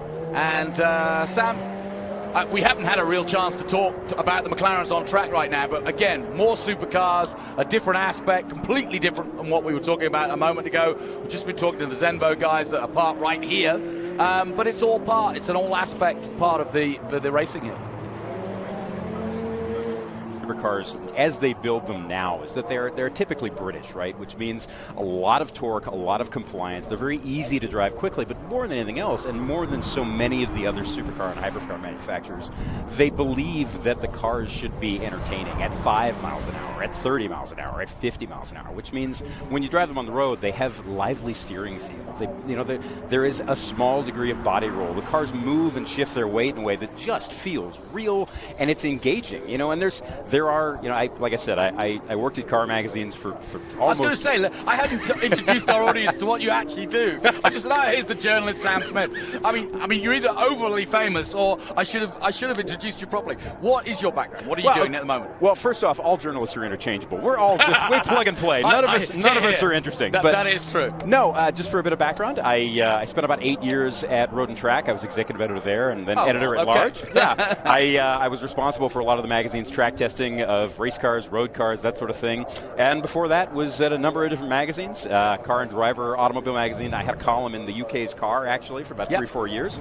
And it was, it's a wonderful job because you're never going to get rich doing it, but you get this breadth of experience into how the industry works. And again, like the context with McLarens in particular, so many modern hypercars and supercars are fantastic, but they are fantastic at the limit, which means if you can find a place where you can drive a 700 horsepower car with tires wider than I am, at the limit of the chassis and at the limit of the drivetrain, it's wonderful and it's forgiving and it's delightful.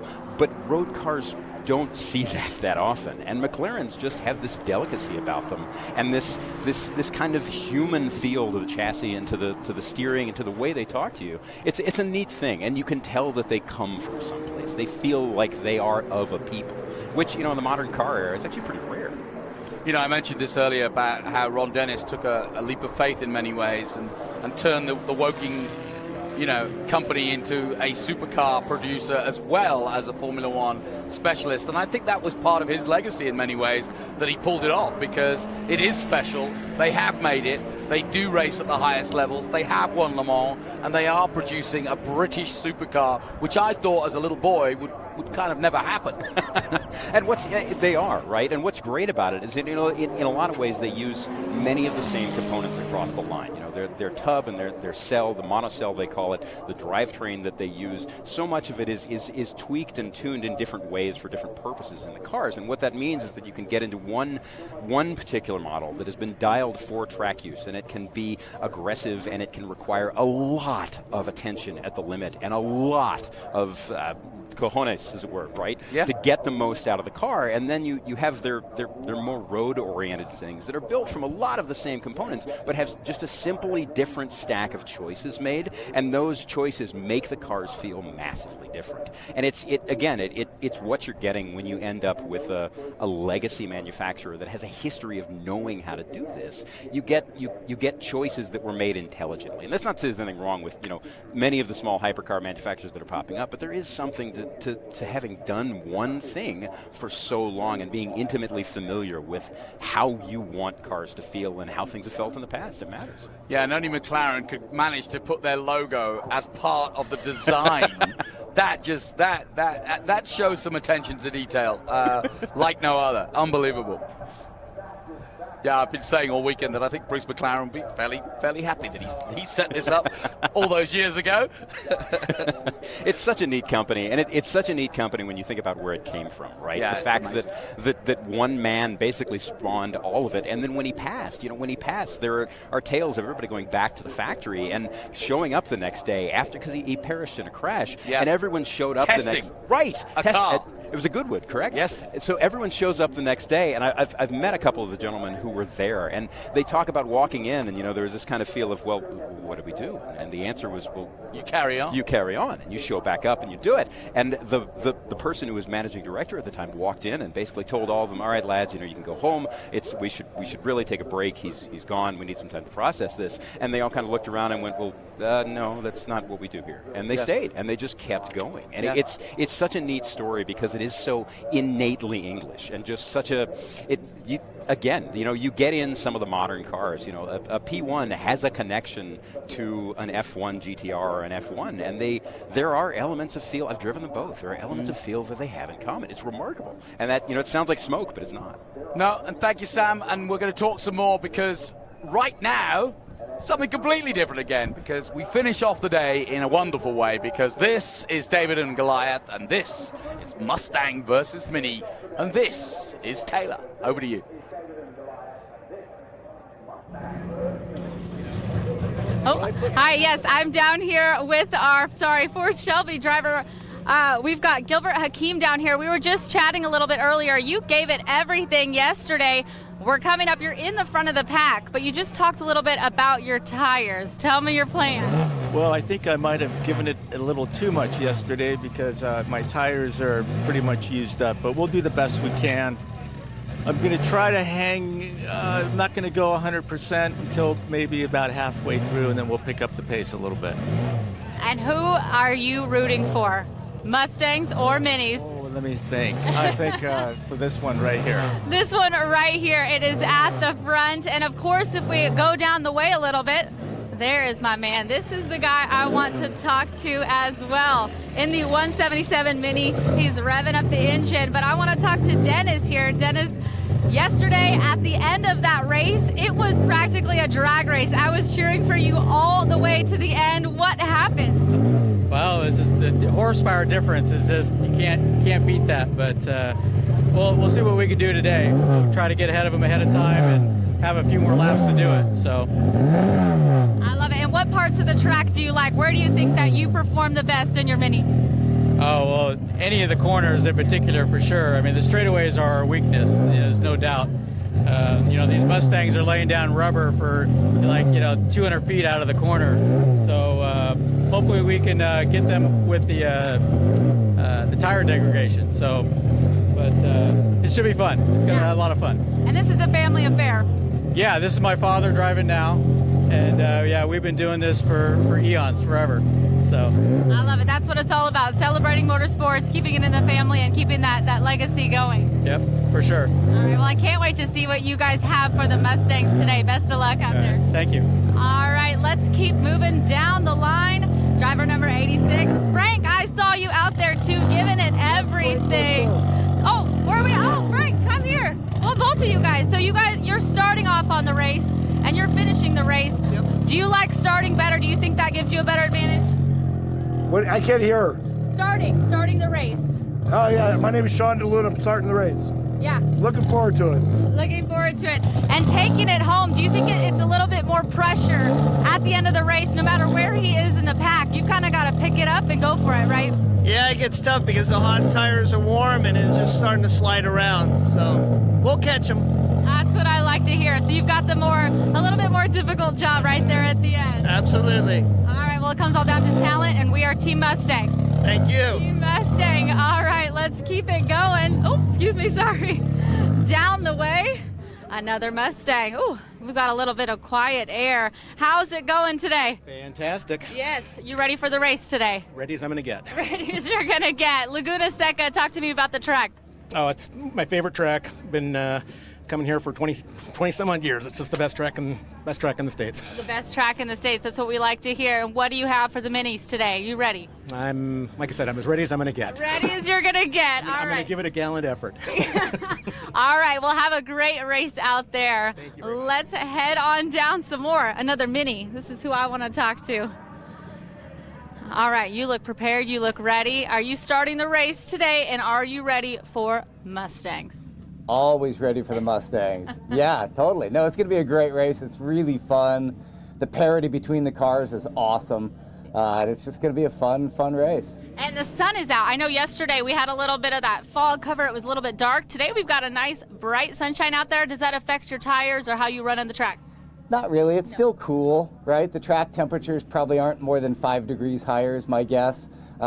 It's just a beautiful day, so I like cloud cover. The cooler the better. It just keeps us fatiguing or fatiguing less. But yeah, it's a beautiful day. The weather's perfect. Can't ask for better conditions. I love it. Smiles, all smiles right here from Marcus. All right, let's move on down. We're still going. Oh, other side of the car. Here we go. Let's head over. Hey there, how's it going? Pretty good. Ready for the race today? What's that? Are you ready for the race? Heck yeah, been waiting all day. You guys finish out, and I know I've had friends of mine say this is the best race of the day. What makes it the best, do you think, for the fans to witness? I mean, who doesn't love a Mini, right? And to see these cars against the big bore, the Mustangs, it's just a fun. You don't expect them to do as well as they do, but they're great little cars. They're terrific. Exactly. And how long have you been driving this Mini? About 5 years. Yeah. So. Would you drive any? Other cars too, but this one for 5. Yeah. Would you trade it out or keep this one? Oh no, I don't think I'll ever sell this. Yeah. Yeah. This is too fun. Minis for life, right? Right. Exactly. Yeah. All right. We'll have a great race out there. We're gonna keep moving on. I've got a window net. I don't know if I can chat with. Oh, he's gonna take it down for me. And look we kind of match with this blue, right? That's right. That's right, we do match. Good. Thank you. Well, you're starting the race, but if you could tell me a little bit about what you think it takes for your co-driver to kind of pick up after you left off, what does it take for him? You know, it's a little difficult, but my co-driver is fantastic. So he's a really experienced racer, and boy, it's amazing how quickly he gets right into it. So it really is helpful. So you have to have a really good co-driver. I think it's more difficult to be the co-driver. Absolutely. And does the pressure on you even more? Because, I mean, you start it and he's got to kind of pick up where you are. That's right. I've got to give him a good car and a good position. Exactly. All right. Well, what do you have for us today? You ready? You bet. You bet. Everything. Can't wait. Yep. Wonderful. Ever since I saw the Italian job, I had to get a Mini. Do you have gold in the back of this thing? Yeah, well, shh. No, I can't tell you. All right. Well, looking out for you. I'm going to find those gold bars when you come back. You bet. Thank you now. Take care. Have a good race. I'm going to find that gold Italian job. That's one of my favorite movies. We've got a gold yellow car here, our Mini. How's it going? You got the sunglasses. You are ready to go. And it's sunny out today, a little bit different. We may need them. We may need the sunglasses today. We do. How was your race yesterday? Take me through it. Well, we had a great start. Actually passed 3 or 4 cars at the first couple of turns, and worked our way, held position, but luckily benefited from a full course yellow that was pretty fortuitous, and that worked out great. So we ultimately ended up in 2nd place overall at the pit stop, and Bruce had a great second run, and we ended up finishing a couple spots, I believe, above where we started, and great day. You're ready to put it a little bit higher on that pole today, right? Yeah, we'll see where it goes. Anything top 10 would be fantastic. Absolutely. We'll have a really good race out there. Thank you. All right, we're keeping going. We're moving down the line. We get to talk to everybody. I'm a lucky girl here on the grid today. Okay, yes. How are you doing today? I'm very well. How are you? What a beautiful day. I'm doing great. I like the enthusiasm. A lot of smiles down here. Usually everybody's in race mode. How do you feel about, going out? Are you excited? Are you nervous? Oh, well, both. But it's such a great field of minis, and then get to mix it up with the Mustangs. That's just super fun. So I think everybody along here is a little nervous, of course, as you always are, but mostly just looking forward to a lot of fun. You're going for those Mustangs, right? Absolutely. All right, we'll have a wonderful race out there. Thank you very much. Of course. All right, let's see this car. Now, this is something different. Check out this beauty. How are you doing today? Good. Tell me about this car. This is a 1967 Mini Marcos. So same engine, same drivetrain as all the Minis out here, but fiberglass body. And how do you enjoy driving it? It's fun. It's fun. Performs differently on the track, you think? No, well, should be a little more aerodynamic than the others, but pretty much the same. Front-wheel drive, jigs its way out of corners. It's lots of fun. Lots of fun. All right, what do you got for us on track today? You going to pull out all the stops? I'm going to just try to hang out there the whole time for the whole hour. So if we can make it to the end, that'll be the thing. So you're doing the whole race, right? No co-driving. I'll come and stop, but I couldn't convince anybody to co-drive with me. Oh my God, endurance for the win, right? It's lots of fun. So. All right, we'll have a great race out there. Thanks for telling me about your car. We're still moving down the way. Come along with me. These are both. You're my driver and co-driver? Yeah. All right, here we go. How's it going? Well, it's going well. Going well? Yeah, we got a good starting spot, and we're just going to try. I'm going to try and hold the station and let my junior partner here light it up.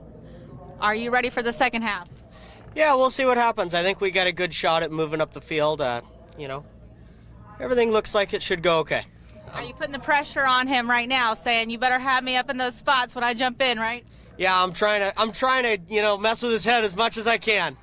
It's the same team. You're supposed to be on the same team together. What's going? He just forgets who's writing the checks. That's right. This is all fun, right? We're just here to have fun. We're just having fun. We're just having fun. All right. Well, best of luck, guys. Thank you. Thank you. All right. Here we go. Moving on down. Number 00 with the Flames. I'm loving the Flames. Are you my co-driver too? She's lead driver. Oh my gosh. I've been waiting for this. Lead driver back there. A female. Thank you. What is it like being a female in racing? And you know what? I already know the answer to this because I think we're better. It's fun. I wish I had more females out here with me. Please come join me. How do you recommend females get started in motorsport? Just start showing up. Get interested in cars, learn how they work, how they operate, learn about them, and come to the races. Do you have a favorite car besides this beautiful Mini you're in? There's too many to choose from. Absolutely. You enjoying the event so far? Absolutely. Wonderful. Well, best of luck. Absolutely. All right. Well, thanks. I've had such fun here on the pit talking to as many drivers as you could, but Kev has somebody that he wants to share, so let's pass it over to Kev.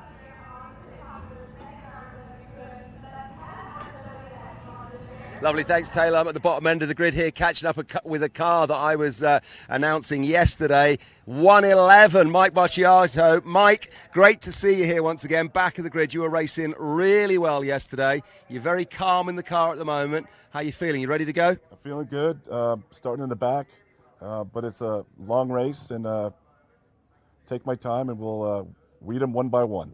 Yeah, there was a good push in the latter half of that race, but you were in some open track. You were rolling on your own there, and as you say, it is a long race, and the Mini guys are switching out. They're swapping drivers, but you're running the whole 50 minutes? Yesterday I came in early. I flat spotted a tire, so that's why I'm in the back. I didn't finish the whole race. So today I'm back, and it's a long race. Take my time, burn some fuel, and pass some cars. Tell us what it's like racing against these Minis here at Laguna Seca. You guys have obviously got the out-and-out power. You've got the bigger block engines, but you're not so good around the corners. Well, yeah, the horsepower does help on this track. Straightaway is long, and it helps a lot. They are fast, they are nimble, and they turn in quite well. Have you been waiting for this race all day, or you've been driving another class earlier on? Nope, all day. Anticipation right here. This is it. Well, listen, Mike, best of luck. We'll slide off you and we'll take a little stroll. I wonder if we can just spin around and take a look at the number 37 car here. Mr. Phillips, how are you, sir? Good, how are you? I'm all right. Listen, we got Or are you Mr. Phillips or Mr. Waters? No, I'm Phillips. Yeah, I thought so. Mr. Waters is back going out. How is it, sir, sitting in the number 37 Mini here, racing alongside a big Mustang like that? It's great. Goliath. It's a typical story of, David versus Goliath. David versus Goliath for sure, but David back here, this one is sounding pretty hot. Right-hand drive this one as well behind us, the number 44 car. British car here. Who's in this one? Dave Hagan and Tyler Hagan. Right, yeah. We actually were in the back because we had an oil issue. We were sixth yesterday, so that's why we're way back. So we're playing catch-up today. I guarantee you we'll be up towards the front by then. Well, we look forward to that. I think Taylor is up at the front as well, so let's go and see who she's got to talk to. I'm going to throw this microphone in there. All right, I'm down here with our pole sitter, Martin. He's one that I did not get to yet. So, Martin, you're starting on the pole. You've got that red dot on your back. What is it going to take for you to stay out front? A gift from God. It is Sunday. I'm going to do my best. I hope the Mustang is getting sleepy sitting here. So. All right. Well, you sure have a lot for them, but it's all about the corners, right? All about that performance going through. That's right. So I got to. Their tires will give up long before ours do. So I got to hang in there. And you know what? I've heard some of them didn't change their tires, so you just might be in luck. Good tires, good brakes, and a lot of luck. That's all I need. All right. Well, you are ready. You are on the pole, and we've got 2 minutes to go. My man Martin, ready for it. So, without further ado, let's go Mini versus Mustang racing, Johnny. I love it. Well done, both Kev and obviously Taylor. Taylor, that was exhaustive. I don't know how you did it. I used to do the grid walks, and my gosh, did they keep them long enough? What a grid walk that was, but what an insight that was too. Because this is it, folks. Legend has it that the Ford versus Mini rivalry is said to have started back at the famous Monte Carlo rally in 1964 as somebody's alarm goes off, where Ford features its V8-powered Falcon and BMC ran its greatly underpowered Mini Cooper. Now this rivalry continued for years as Mini got its success, Mustang got its success, and here we are again, David and Goliath. The race is on. It's the big bore bash, as one Mini described it. Sam Smith joins me. James Alder might come in as well. Who knows what might happen, but here we go. And in the words of the great Michael Caine, I told you just to blow the bloody doors off. And that's what they're about to do. So here we go, folks. And I'll tell you what, Sam, on a serious note, Kev's just joining us as well. On a serious note, this actually is a clever idea of Jeffrey O'Neill's because it is the epitome of what we've been watching all day.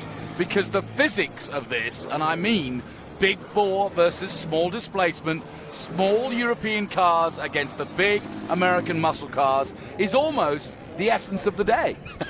It's so great, right? So, you drive both of these cars massively differently. You put a Mini into a corner with a lift and a chuck and back on the throttle, and the car points and goes. You never come out of the throttle. Mustangs, on the other hand, you have to set the thing. You have to lean into it, brake it, trail it down. It doesn't like to be manhandled. These are cars that are work to drive. There's a lot of steering effort in them.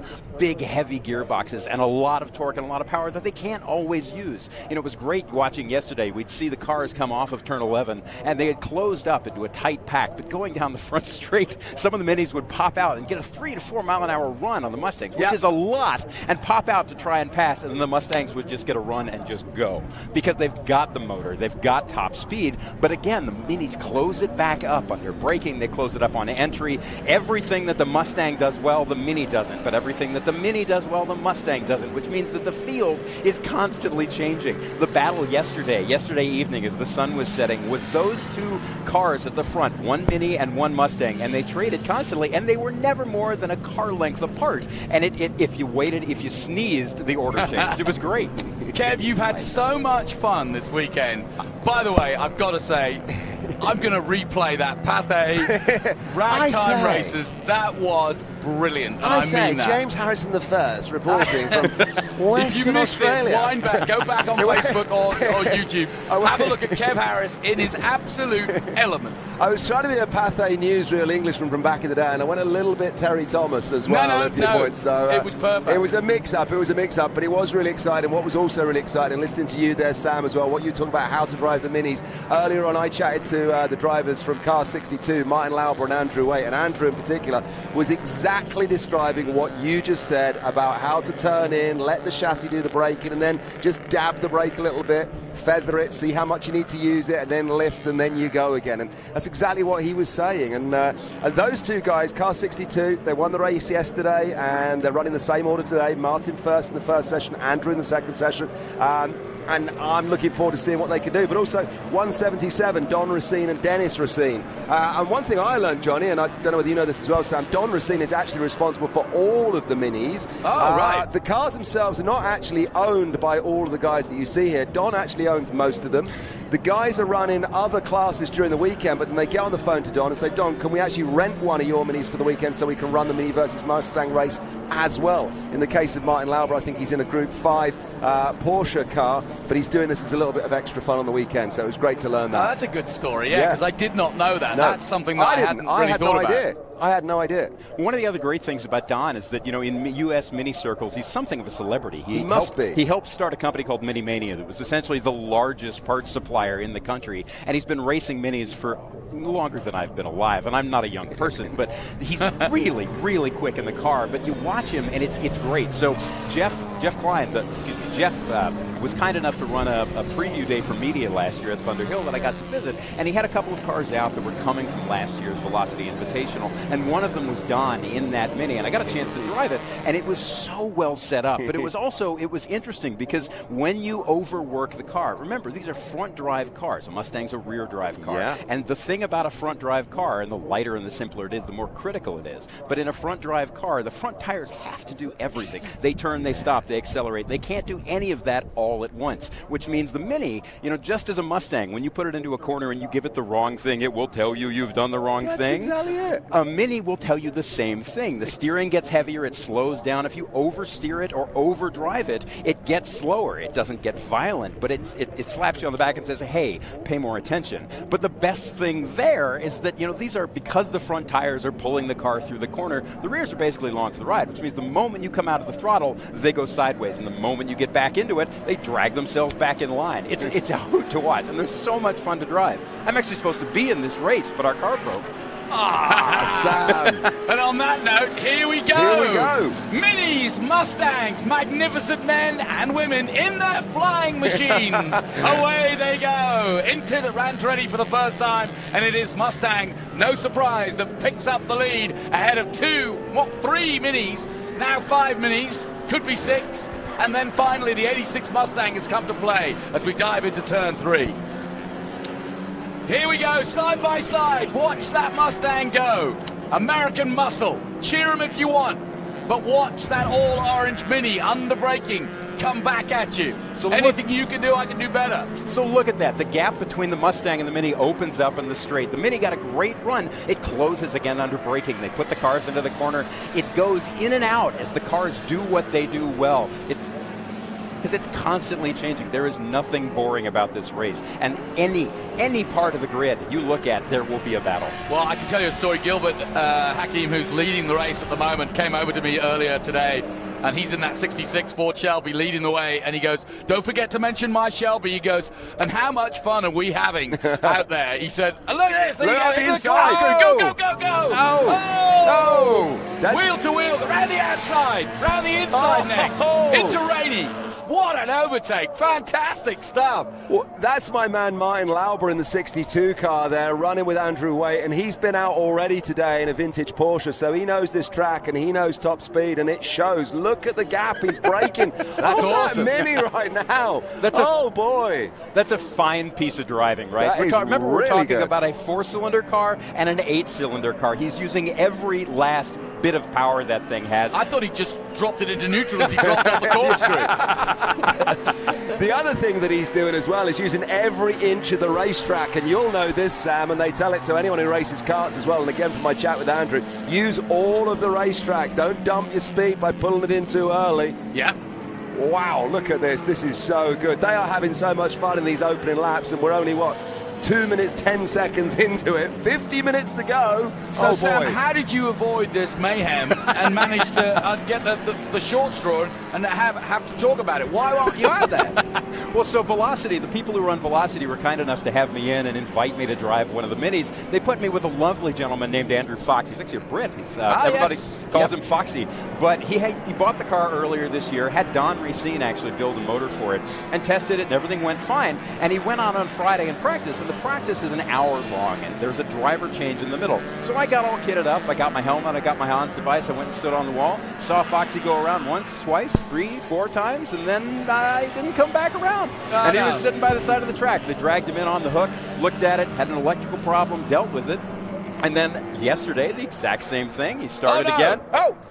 Uh-oh. 23 That's the 23. That's the Austin Mini Cooper S67 of Mark Emmett. What's happened here? This gives us a chance to look at how the cars are packaged, right? Yeah. So the motor sits ahead of the front wheels. Everything's tight. One of the cool things about minis is that the gearbox is actually in the sump. It's in the oil pan. They share oil, which means that when something goes wrong, the gearbox chews on engine parts, or the engine chews on gearbox parts. And that's what got us yesterday. It chucked a rod. The car chucked a rod through the side of the block, and then everything went sideways from there. So the guys were sitting there probably still trying to swap it. They were so close this afternoon. They had the motor in and out, and they just didn't finish it. If you're quick enough and you unbolt it quick enough, you can lift it out yourself. You don't need any of these special gizmos to pick it up. Don Racine told me yesterday, I looked at him and he was just kind of sitting there, and with the face of a guy who's done this 1,000 times. And I said, Don, how long does it take you to get a motor in and out of one of these things? And he, with that typical like steely-eyed American thing, he looked at me and went 90 minutes. And I went, no, really? He goes, 90 minutes. And he just had this look on his face that said he would murder me if it was any different. It was fantastic because there's nothing to it. Look at this gap he's building. This is awesome. Lauber and Waite. And Martin Lauber was in here earlier, and he was kind of gearing himself up for this, so I'm not actually surprised. He was. You've had a chat with him as well this afternoon. Yeah, he came in here, yeah. Ah, I see. And he's been picking this up and saying he's going for it, and he is. He really is. Now, the question is, well, I don't have any question because Waite was the man of the day yesterday. So Martin Lauber and Andrew Waite, bet on your 62, folks. And car 111 there is, Well, that's that like a movie, wasn't it? That was like that was Steve McQueen. Shot. What a camera shot. That's some special effects there. But in all seriousness, I do hope that car is okay because that was a big cloud of dust. Well, car 111 there is the guy that I was just speaking to. That was Mike. He was lining up on the back of the grid, and he's somehow put himself up to 8th place right now. I think somebody must have just dumped a wheel off the side of the track. I'm told my helicopter pilot has told me it's all good. They're fine. Good news. Bring them home safe, boys. That's what we need. Have fun, but bring them home. No dents, please. Well, this is a fun end to the weekend and an appropriate one as well. A little bit of fun as David takes on Goliath, as Mini takes on Mustang, as it always should be. And we don't take ourselves too seriously at the end of the day on what has been a fantastic weekend of racing. Out of turn 11 they come, and you reckon Mark Emmett's pulled the plug because he was in the pits a moment ago? Yeah. What we also saw as well when Mark was with the, in the pit there with the lid up on the cars, just how packed they are in under there. We're not talking about standard engines at all here, Sam. There's a whole lot more going on that they've squeezed into a very small place to make them the race machines they are. Yeah, again, there's so little space up front. Again, the gearbox is in the oil pan. The drive shafts come out of the side of it. And, I had a chance to look at Foxy's car earlier with the motor out of it. Oh, we got a yellow flag. We got a yellow. I had a chance to look at Foxy's car with the motor out of it, and you could not stick, when the motor's in, you cannot stick an arm in between the engine and any part of the engine bay. Yeah. And when it's out, you look at it, and it's hard to imagine that anything lives in there, much less an entire drivetrain. It's pretty cool stuff. It's a remarkable piece of packaging. So the Lauber-Waite combination, now just to explain the rules, the reason you're seeing some cars like Gilbert Hakim with one driver is that they won't change drivers. Matt Johnson the same, whereas most of the minis kind of do swap over.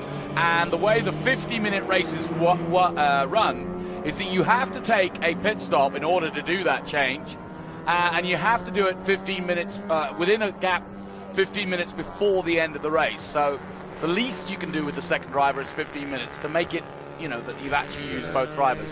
So that's the rules, but you can choose when to take your pit stop, and this might be a time to do that. Yeah, it might well be. Might well be. We'll find out when that pit window opens and they can swap. As we see the number 62 car there, that's our man, Martin Lauber. I hadn't realised he'd been up here on commentary as well, sort of giving himself a bit of a boost, saying, "Watch out for us, boys, because we're coming." He was quietly confident down there, but incredibly friendly, as was everybody on that the whole weekend, to be fair. But the camaraderie on that strip of cars that Don Racina's kind of like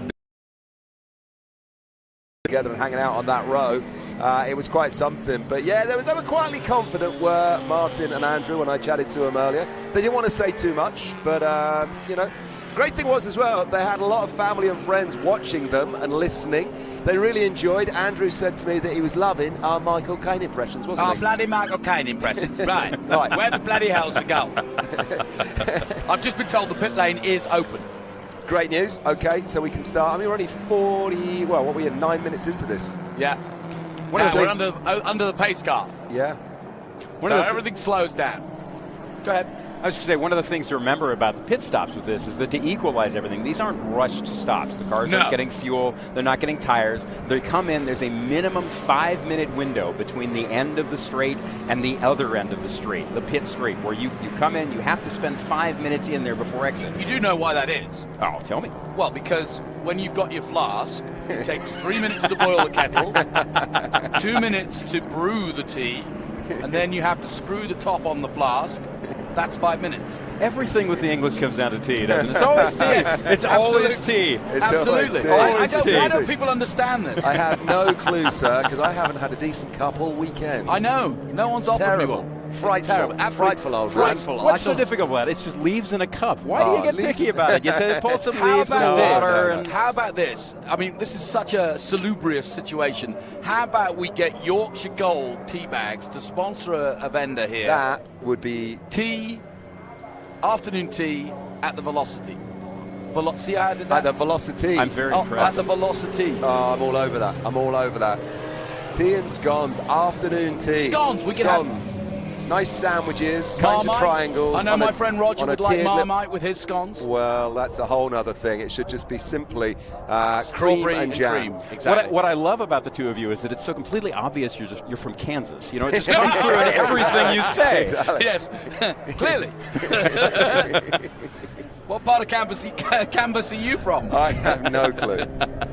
So we have Lauber and Waite. We are under caution. The pit lane is open, but as you can see, the pace car is on track, which has slowed everything down. But we had a cracking start to this, and we're going to get a cracking restart, I hope. Now, this is interesting. How is Lauber and Waite and Lauber and Locke? In the 61. Well, interestingly, now there's a chap who I spoke to earlier. Forgive me, sir. I can picture you, but I can't remember your name. The 61, the 62. Ed Lauber, that's why. Ed Lauber, right. So I'm putting myself, I'm hanging myself with my own noose here, but there was a team that ran, that was the 61 car, the 62 car, and the 63 car. They were all identical minis, and they ran in a team, and the 63 car has kind of gone missing in history somewhere. But the gentleman that's wearing all three cars on his T-shirt said that Don is going to get a car and rebuild the 63 car, put it in the livery, and then the team will be reunited. Maybe for next year, hopefully. And I apologise, sir, I can picture you, but I can't remember your name. But thank you for that little snippet that you gave me earlier. That's what's interesting about minis in the United States, right? You know, they were ubiquitous in the rest of the world, but here they didn't quite reach the same level of popularity because it's a much bigger country. And eventually, you know, when you end up with at most a 1275cc car crossing, say, the middle of Iowa, you know, there are certain elements of scale that don't fit. It doesn't But work. the people who ended up with them were so passionate about them, and they ended up, you know, especially in the Midwest and on the West Coast, they ended up racing them and developing small clubs. And, the cars had great success in the SCCA for a long time, in part for the same reason they had success everywhere else, because they're so very good at what they do in that window, right? Yeah. And I was chatting to Don and the guys earlier on this afternoon. I was really interested to hear that a lot of these are barn finds. There's some of them here, there, and everywhere, dotted all over the US. So, it was interesting to hear that, if you look hard enough and you dig around in farmyards and in barns, you'll find some of these still waiting to be discovered. It's still everywhere. It's such a big country, and there were just sheer numbers of cars that were raced here, especially in the 50s and the 60s and the 70s, when sports car racing really was something. People would come to Laguna Seca by the tens of thousands. Big crowds were drawn for it. And there are still race cars out there being found today. It's remarkable that they're out there, but they are. It's an interesting time in this race because we're under safety. As you can see, the workers are out there retrieving and doing what they do. But if you've got your hot shoe out there right now, do you come in and put the other driver in that may not be as quick, or do you stay out and hope this caution won't last too long so you get more of the race with your faster guy? So I think there's a lot of juggling going on inside those tiny minis right now in terms of who comes in when. Yeah, absolutely, and our winning car yesterday was that 62 car of Martin Lauber and Andretti, and I said to them, guys, what are you going to do today? Are you going to keep it the same, or are you going to mix it up, try something different?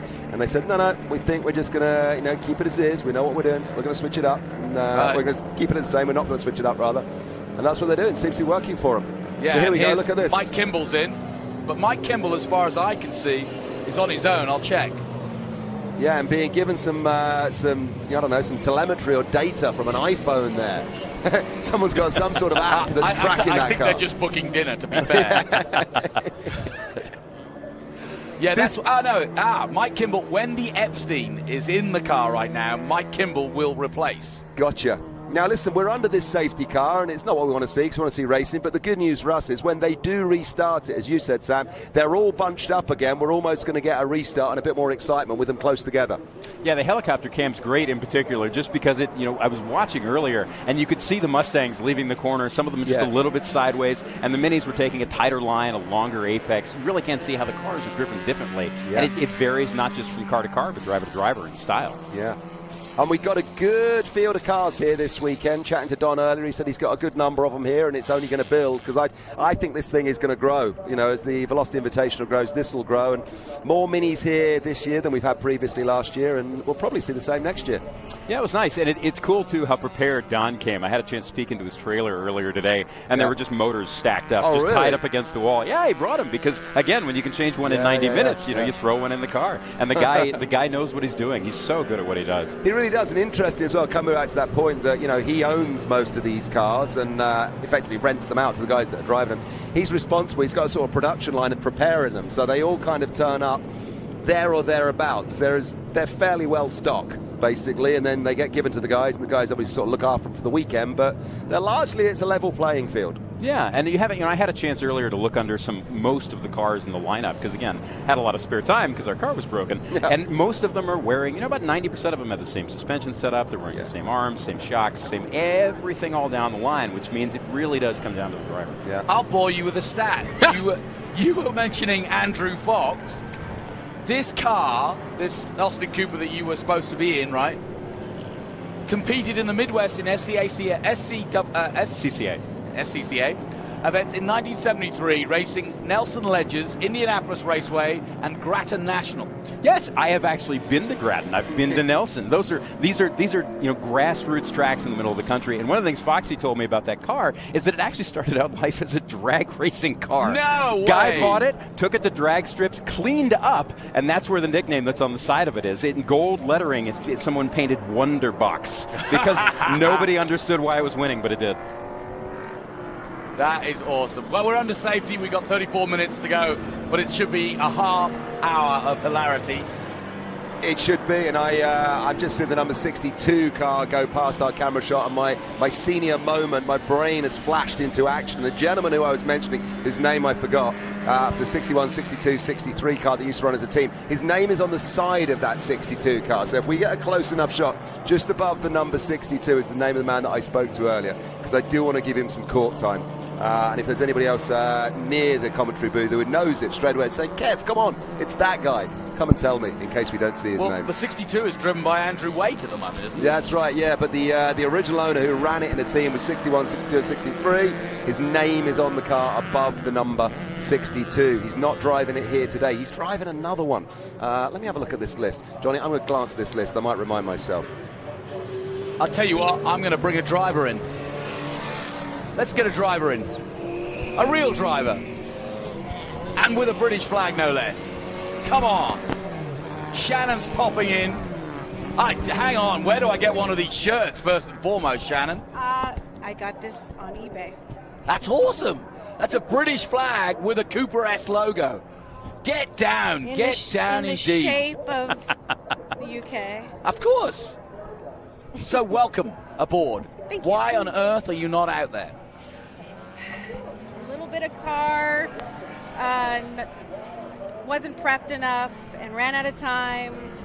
Parts held up in customs. Just my crew chief was working his butt off and did everything he could, but it just didn't happen. Did you get out yesterday?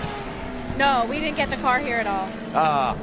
But you can enjoy it with us for a sec. We've just gone racing again. The minis are performing, and performing well.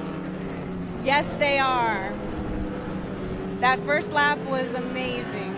It really was. Well, Hakim is chasing him down. Gilbert Hakim in the Ford Shelby GT 350 from 1966, and he's closing in on our leader, which was Martin Lauber. But now we're racing again. Just tell us what it's like to race these things. Oh gosh, it is so much fun. Last year was my first time racing this track, and all I wanted to do was come to Laguna, race Laguna, and we came for the first Velocity and had so much fun, you know, and everybody makes you nervous about the corkscrew, and the first time I went down the corkscrew, this is the funnest thing I've ever done. Right. I mean, it's like a little Disneyland ride or something, woo, you know, and I just had a blast. I don't think I stopped grinning the whole time I was on track. It's so great the first time you come through it, because you go over the hill and you don't see anything, and the track just disappears. That's what you're so nervous about, and then it's like, well, it's right there, and you know. An old friend once described it to me as, well, you know, it's intimidating the first time you do it, but the thing you have to remember is that every single time you come through, it's going to be the same every lap, right? Right. Beautiful overtake by the 71 Austin Mini of Marcus Hayes in the 51, getting past that monster muscle car. Brilliantly done. Into turn 10, no fear. And he's in fact, he's pulling away. Now, or for how long though? Watch this. Here he comes. And back they go. It was described earlier to me as dancing with a whale, if you're in a Mini, against these big boards. Oh, well, I've never danced with a whale, so... Well, there's always time, Shannon. There's always The Monterey time. Bay awaits you. True enough, I'm very close, right? You know, I've been driving my Mini only since 2019, and I'm still learning a lot, and I've learned so much, but it's just it's a blast every time I get in it. How did you get into racing? My husband has been interested in racing for as long as we've been together, and always talked about eventually he's going to get a car, yada yada. In 2015 or 2014, he finally got a car. We belong to a vintage race club called VARA, Vintage Auto Racing Association, and they have a University of VARA that they put on every January. And he said, well, I signed up for University of VARA, and I signed you up. We rented you a race car. There's a man down there that has rental cars, you know, for their race prep cars. And I said, I'll come support you. You know, I don't need to race. It's fine. He's like, no, you'll still learn a lot. It's fine. You know, let's just do it. Okay. By the end of the weekend, I said, you made a really big mistake by insisting that I do this race school. And from that moment on, I had to race. So you see, it's a double-edged sword. The man has his secret pleasure away from the wife, and he keeps her, you know, he indulges her in maybe her pursuits, but that keeps his racing. But if he does the double dirty and brings her in, it's over. It would have been a lot cheaper for him if he would have just canceled the car, let me go along for the support. But he's having a blast being my crew chief, and he would have been my co-driver today. So, you know, the Mini's not exactly his speed for his choice of car. He likes the Formula cars and those types of cars and sports racers, and I love my Mini. So who should we root for? Who do you know? Have you got any stories for us from any of the people out there that you've raced against? I have raced against Steve Phillips, Mike Kimball. Well, technically, a lot of these guys last year, even though I don't know them, but Mike Levin, Bart Smith, Graham Reed. Who else is out there? Well, you've got the list right Let's here. see. Who else is? Got the father and son team of the Racines, obviously. The Racines I've only raced here, but I know. But Don's been to our club many times, just not while I've been in it. Yeah, a lot of these guys were here last year. But outside of Velocity, I've raced, you know, Steve Phillips, Bart Smith, Mike Kimball, Mike Levin. Whoa, that was a little wide by the Mustang. Well, Shannon, I'm so sorry you weren't able to race, but I'm glad you could come and enjoy it with us for a few minutes. Oh, yes, absolutely. Thanks for having me. You got to enjoy it. Absolutely. How was your weekend? What have you done? We've just looked at everything. I've had some friends that came from Utah. I want to give a shout out to Jacob and Zachary. They made the trek from Utah to see me race, and they're still enjoying the weekend, but I'm so glad to see them. Glad they're here. And just, I mean, it's kind of been nice to be a little bit relaxed and not be on a time schedule, and just enjoy everything going on and seeing all the cars and watching the Formula exhibition laps. And what did you think? Go ahead. What did you think of the Mini as a car to learn to race in? Right, they're so friendly, right? I mean, I guess not having really any other race experience, I didn't have anything to compare it to, but I found it fun right from the get-go. Yeah. You know, there's always the intimidation of getting up to speed on track and learning to drive around other racers and be forceful but be polite, and you know, all those things that you have to consider on track and get to know your car. It's been a very gradual process. I've made huge strides from where I was, you know, 3 years ago. But I am so not ready to give up this car. My husband keeps saying, when are you gonna graduate to a real race car? I said, I might never. I love my Mini. I still have a lot of room to grow in my Mini, and I just love it. It's great to have you here, because this is what we wanted to hear. It's exactly why people do have this romance, if you will, with Mini. We've been having a lot of fun and joking around, but you know, this is a serious car to learn in. I mean, 10-inch wheels, it's not the intimidation factor that so many race cars would. And by the way, this is a mighty race car. It won the World Rally Championship in the hands of Paddy Hopkirk back in the day. So, you know, this is a serious car, and it really does give great feedback. It's also very forgiving if you're not a great driver. I know this. And that's, I think, when you're learning, that's so important, because you can easily it's like riding a horse. If you get suddenly thrown on a racehorse as your first horse, that's the last thing you want. Look at this. I forgot to say, I bet there's a lot of inter-Mini rivalry as well. Oh, yes. Oh, yes. And I think what's kind of fun about the Mini is it is good for a beginner driver, but you see what these advanced drivers do with this car. So it's not one easily outgrown. I think it's one you just learn what you can really do with it, and it fits like a glove, and you just get out there, and it's just so much fun. I mean, I can't say much more than it's so much fun. Well, thank you so much for joining us. I'm sorry you couldn't get to race them, but we're having fun. Now we see some pit stops. Out and in comes the number 30. That is Scott Crawford. And therefore, who should be going in? That'll be Bruce Holden that will jump in. There you go. There's the inside. Not much to it, is there? By the way, hats off to our Tony Garcia. I'm expecting him one day just to get in one of these cars and ride along, because he gets so close. We will hire him out, but he's very expensive.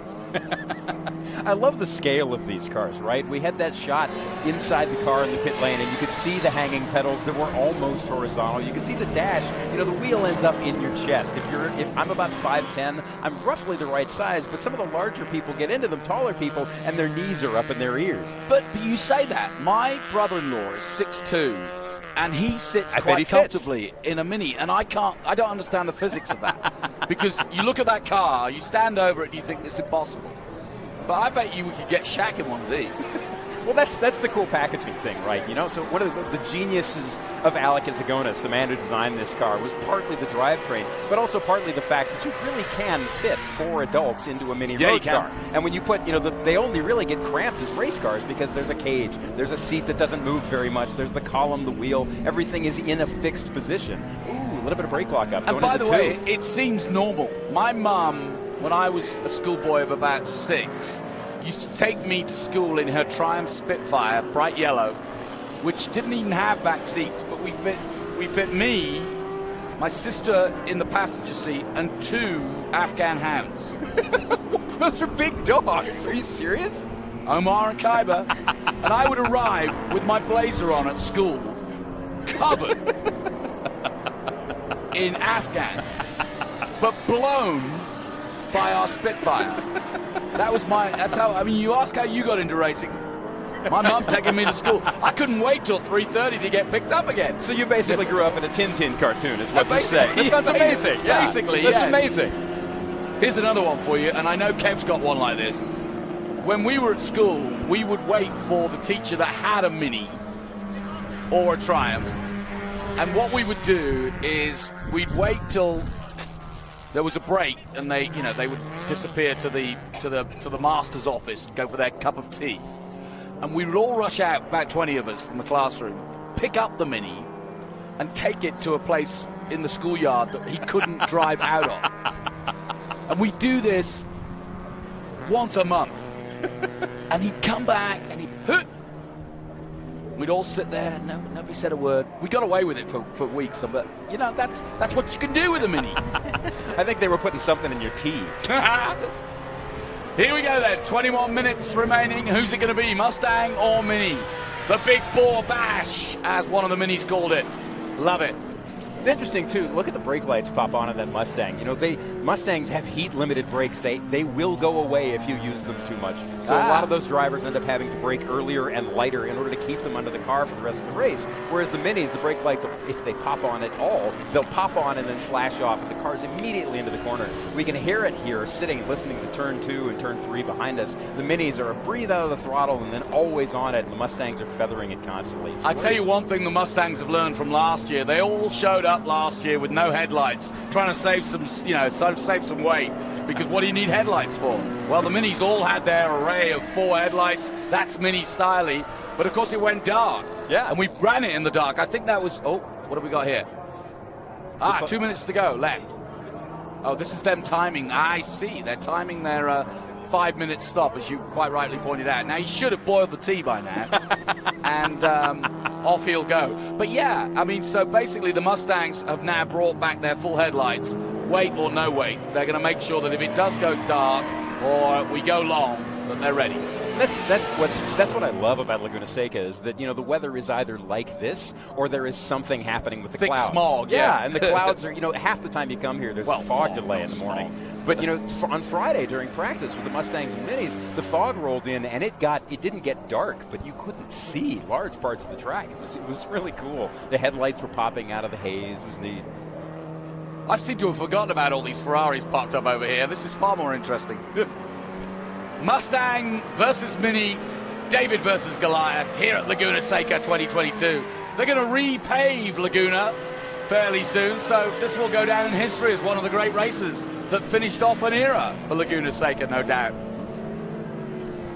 Gilbert Hakim back in the front in the Mustangs, keeping them honest and keeping them ahead for now. Out comes the Mini, though, the all-blue Manchester City colours of the 424. And that's the Cooper S from 1966. Gary Dreen and Chris Copley. So it should be Chris driving the car right now. And in comes another. And out goes the all-orange Mini. I'm sure Garcia's going to get in the back of one of these if we're not careful.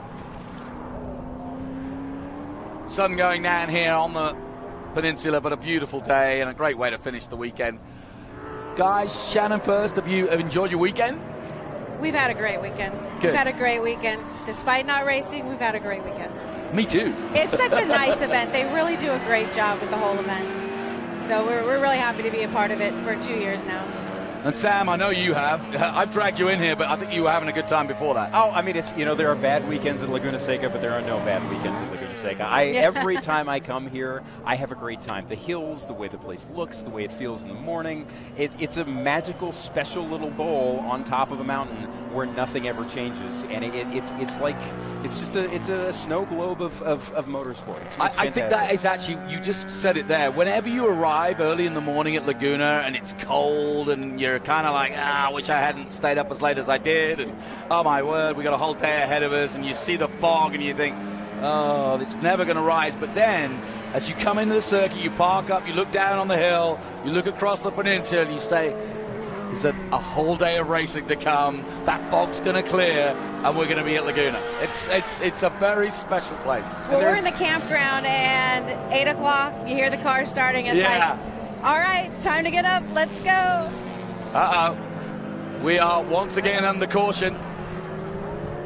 Clearly, the minis have radioed in and said we can't have that man leading as much as he is. So I wonder what we've got here. Because we've definitely got, that could cost the 62 who's stuck in the pits at the moment, because obviously everything's slowed down there. So all this impetus you've got by being under green has now been lost, because obviously you're under yellow now. Now the 15-minute window also will be coming up soon, which means you can't make any more pit stops after that moment. So again, things will change. But as you said earlier, Sam, you know, they're gonna, that last lap last night was fantastic. Swapping paint almost. Look at them going up that long hill. You know, the Mustangs get such a drive going up that hill, and the Mini, turn 6 has this big dip in it, and if you lift, if you breathe out of it, the car, you know, you lose 3-4 miles an hour going up the hill. It makes a difference. And in a Mustang, you breathe out of it, you get it back. The moment you get back on the throttle, there's so many moments where the cars, what they're good at, makes a difference in the lap, and you can see the guys and gals in the cars making a difference. Especially coming down into the corkscrew, right? You know, we won't see it on this yellow lap, but the cars that carry the speed down and carry the brake over the corner and down into the bottom, weighting the nose the right way, there's a visible difference in how fast they go. It's really cool. Look at that beautiful 1960 Mini. British racing green, British flag on the top. Done. That's how you do it. Yeah. It's Bill Weiskopf racing that 1960 Mini. Hey, look out. Shannon's off. She's going to go and have a beer. Come on in. Hey, Sam. Hey, man, covered with a greasy oiled hand. What's going on? Well, welcome back, first of all. Yeah, Andrew Fox here. Hey, Sam, I tried my best. We were wrenching all day from about 8 o'clock this morning. I wanted to jump in just to make a couple of shout-outs. Yeah, please do.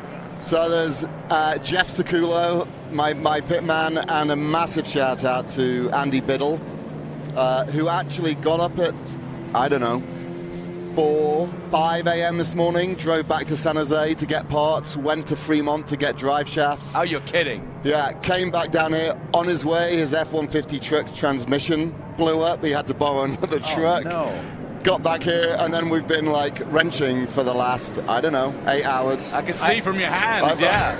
Not just your hands, but up your elbows and on the sides of your arms. You're covered in dirt. We were in deep. The motor's in, so Don bought 10 motors down here with him. So As you do. As you do. So we managed to get one of those in. Look, we've got astronauts taking part in this race. That's fantastic. Great to have NASA on board. So how far did you get? Because the car's not, I mean, the motor was in. I was impressed last time I saw it. Yeah, we changed the gear linkage is done. Different drive shafts are in. It's all back together. It's just fluids, basically fluids now, timing, final setup. But it's like, well, so close. It's so close. Like if we had another 45 minutes, I think we'd be there. The engine that came out was so cute. There was this little hole in the side of the block, a little window with a tiny little rod end poking out of it, little connecting rod from number 1 just coming out to say hi, and the rest of the motor was. It actually had a what I did well was I destroyed the block and the sump. So there's a hole in the sump in the front and a hole in the block at the back. So Did it, drama. The leader's in the pits, guys. I'm going to have to stop you there. This is it. Pray silence, because this could be. What? We're getting gesticulation. We're getting a little bit of tightening of the wheels. We're building the drama. Back to you, Andrew. Carry on. Well, I was just, I guess, closing it out. I turned my Mini into a cross-flow air-cooled motor, I guess. Nice work. The way you described it yesterday was pretty great. It was, the car was going fine, and then there was a pop, and then there was oil everywhere, and then it wasn't going anymore. And it was. I walked over to see it sitting in next to turn 5, and it just looked so sad. It's just a little cartoon car sitting there going, "Hi, I'm done." Yeah. Tried though. You gave a valiant effort. It was fantastic. We did, yeah. We did. Visor down, visor up. 2 minutes to go. The waiting continues for the number 110. That is Gilbert Hakim, who came and had a word with me just before the race, and he said, "I'm ready. Make sure you mention my GT350. Well, we didn't just mention it, we're all over it. Do you want a passenger? Now, Mike Biacchio, who Kev spoke to earlier before the race, leading at the moment with 12 minutes to go. Could we have an absolute wipeout? I wonder, could we see Ford Mustang win here tonight? Well, that would be interesting. Frank Zucchi in second place, likewise in a 65 fastback Mustang. Starting to look good for the Americans, but things could change. Look at that view. You can see the ocean. It's so great. You come up the back hill, and right as you turn into the corkscrew, you're looking down the track. You don't want to stare at anything else except for where you're going. But sometimes you sneak a peek at the ocean in the distance, and you just get this broad panorama. And then the car dives down the hill, and you keep going, and you're down into Rainy and going. This place is so special. It was funny. James Alder came in here, and he said, they did a pedal box race, or a pedal car race at Goodwood, and I said we should do a soapbox derby. Build your own and go down the corkscrew. That's actually how they get you back to the pits when you have an engine failure. They tow you out there and then release you, and you roll down into the exit road. I've experienced that twice this weekend. I'm so sorry. Here we go. He's getting a push. This drama indeed. The 110's in trouble. Will we get the former leader out there? Here we go. Well, he needs the Ragtime Racers. Oh, he's going to get a run at it. Here we go. Oh. I wonder if the starter died. Maybe. Oh, he's going to try and start it that way. Interesting. That's a backwards bump start. Love it. Well, we're seeing it all today. Well, he's parked up he's out in front of the driver's lounge, so the pit lane is slightly uphill. Oh, I see. They're going to get him back. Right, I get what you said. Try pushing a Mustang uphill. No kidding. That's when you want a Mini. Right. Here we go. Heave-ho, folks. Henry Ford would be proud, wouldn't he? Here we go. Tony Garcia. Put the camera down and help push it. Great camera coverage. You can't get any better than that. Great stuff. Well done, Tony. So 9 minutes to go, and at the front, it's Mustang. I'll bring you back. We're getting down to the nitty-gritty. Frank Zucchi, though, is powering his way in second place to a possible overtake here. Kev's going to come back. Thank you, Andrew Fox, for the update and shout-outs. That was great, wasn't it, listening to Andrew there, just talking about what he's been getting up to all day there, and he's literally covered in grease. And yeah, I mean, look at this. Before the race, that man, the 111, Mike Biacchio there, he was starting at the back of the pack. It's easy for you to say. This late in the day, Mike, I apologise. But I tell you what, I have to say, he was sitting there, he's been waiting all day for this race, he was locked and loaded. He was a man zen in his thoughts, he was like, he was there to do the business, and I could sense that with how he was sitting in the car. He wasn't coming here to make up the numbers. He had someone to show, someone to prove. Well, it's starting to look like a muscle car fest at the moment, because I think that last safety car has put pay to any hope that the minis would come back at them. But it's never over till it's over, Sam. And also as well, Johnny, I must just jump in here as well and just give a shout out to car 35. It was Randy Unsby. That's the man who ran them as a team, 61, 62, 63. He's the guy that I spoke to earlier, had them on his T-shirt. So Randy, thank you for the heads up. And I apologise that I had that senior moment for getting your name momentarily earlier on. 2 wheels on the Mini almost there. I've forgotten the name of the guy who does this, but there's a guy who goes around the world displaying Minis and does tricks with them, gets them on 2 wheels. Really? Drives them in circles and on 2 wheels, and yeah, it's total self-preservation society stuff. Well, you're probably talking about my mate Paul Swift, who does this, the Italian job show. Well, I've commentated for Paul many, many times over the years, and he doesn't That's just put... who I meant. Yeah, exactly. Well, I know Paul well. He's a good pal of mine. Fantastic rally car driver as well. Runs a Escort Mark II rally car.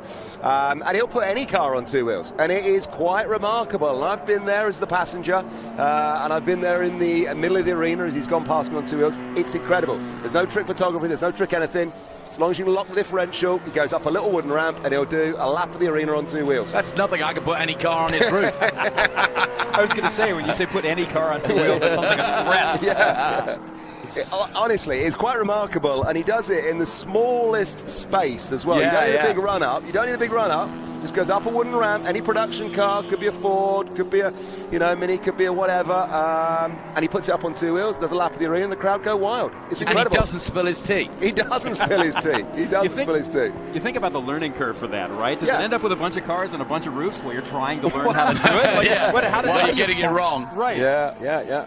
Well, I mean, he started out, I mean, we won't give him too much court time, but he started out, his dad is a stunt driver, Russ Swift, and he started out when he was about 9 or 10 years old on a little kind of mini tractor, and his dad brought him out as a little kind of thing, saying, here's my 9-year-old son, and he's going to race it down the straight here at Silverstone and put this little mini tractor on 2 wheels, and that's what he did. And now he's a chap, he's probably early 40s like me, and, well, I say like me, I'm late 40s, but, and he's still doing it. Anyway, back to the action. Look at the 62 car. Andrew Waite going through nicely. Yeah. Whoa. That was Matt Johnson getting a little sideways. Twitchy in the Mustang. You can see how they went through too, right? So Minis can take a much tighter line. The Mustangs have to go a little later, let the car set, come back into the throttle. The Minis simply have so much more grip that they have to take advantage of it. Take advantage of mid-corner speed and make it work. And by the way, we're talking 10-inch wheels versus 15 or 16. I was standing in Foxy's pit the other day, and there are these stacks of Hoosier tires and little cosmic wheels. And our photographer walked over and he went, "Are these the wheels?" And I went, "Yeah." And he goes, "Really?" And I went, "Yes." And he goes, "No, wait, where are the real ones?" And I go, "These are them." These are they, yes. And he's a tall guy. He's got long arms. He managed to pick up 3 of them at a time. He's carrying 3 wheels around the paddock.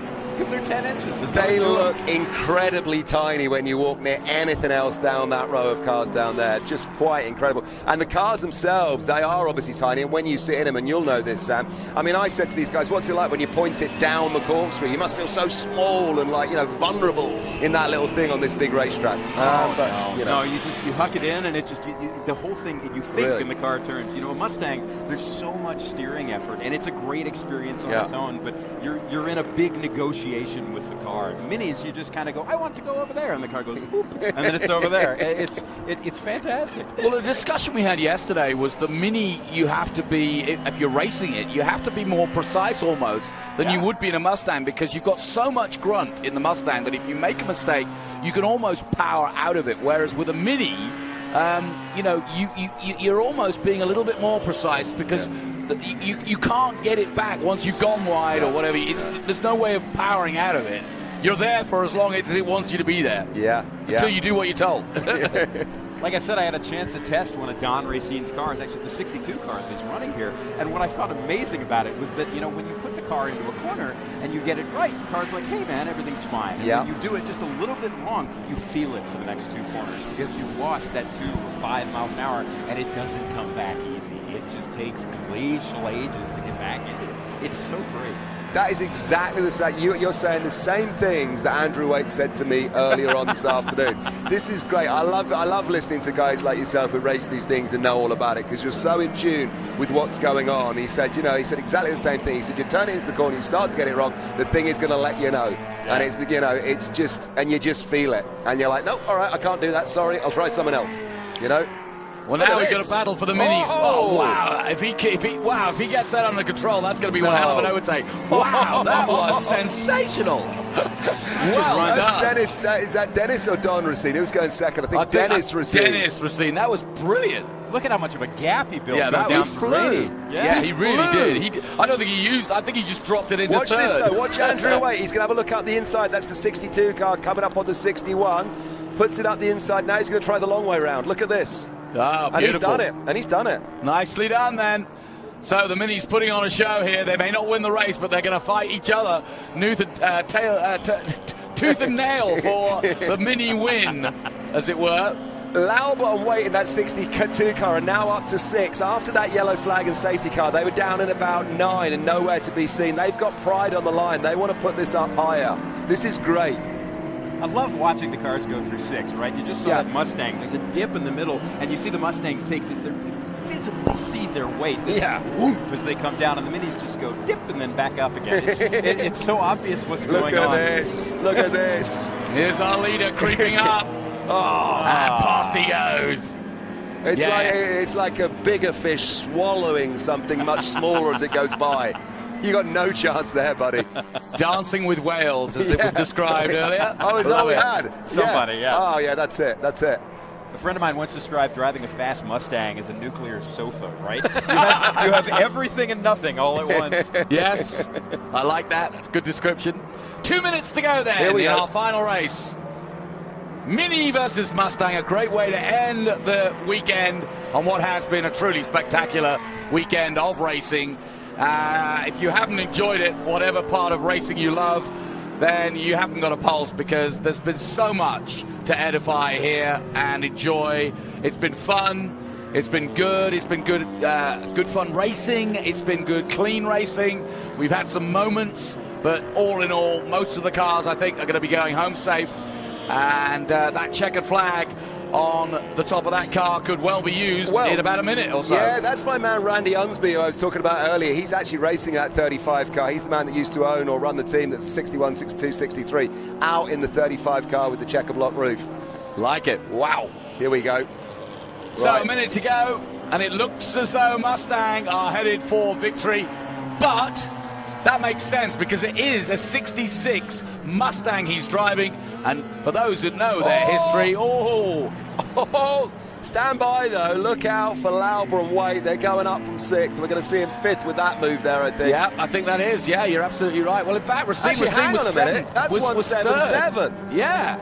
Are our graphics slightly behind what's going on? I'm not sure. I think they are. Well, we'll soon find out as they cross the strip. Full credit to Andrew Waite if he has put himself right in the mix in the closing stages of this one, as we've got just 30 seconds left, Johnny. Yeah, 30 seconds. As soon as that clock drops to 0, it'll be the lap they're on, or if they just start before they get across the strip, they'll get that one more lap at the 0 mark. So that should give us the white flag for the leader very soon. Look at these two cars. They're having the time of their lives in the closing stage of this one. 62 and 177, and what a great camera shot with the lights on, blitzing it through the dust there in the early evening sunlight here at Laguna. Here we go on the braking. Oh, he hasn't done it this time, but he's close. That must be so exhilarating, Sam, what he's going through. Well, your stomach is coming through your mouth is what's happening there, isn't it? Oh, yeah, you come over the hill, you can't see anything, the track is nowhere, and then all of a sudden you bottom and go down. It's everything just appears before you, and then you have a big ballsy turn that's rainy. It's great. Final lap. Final lap. Final lap, and it is the 111. Yep, of Mike Bacchiaccio leading the way here for the Mustangs.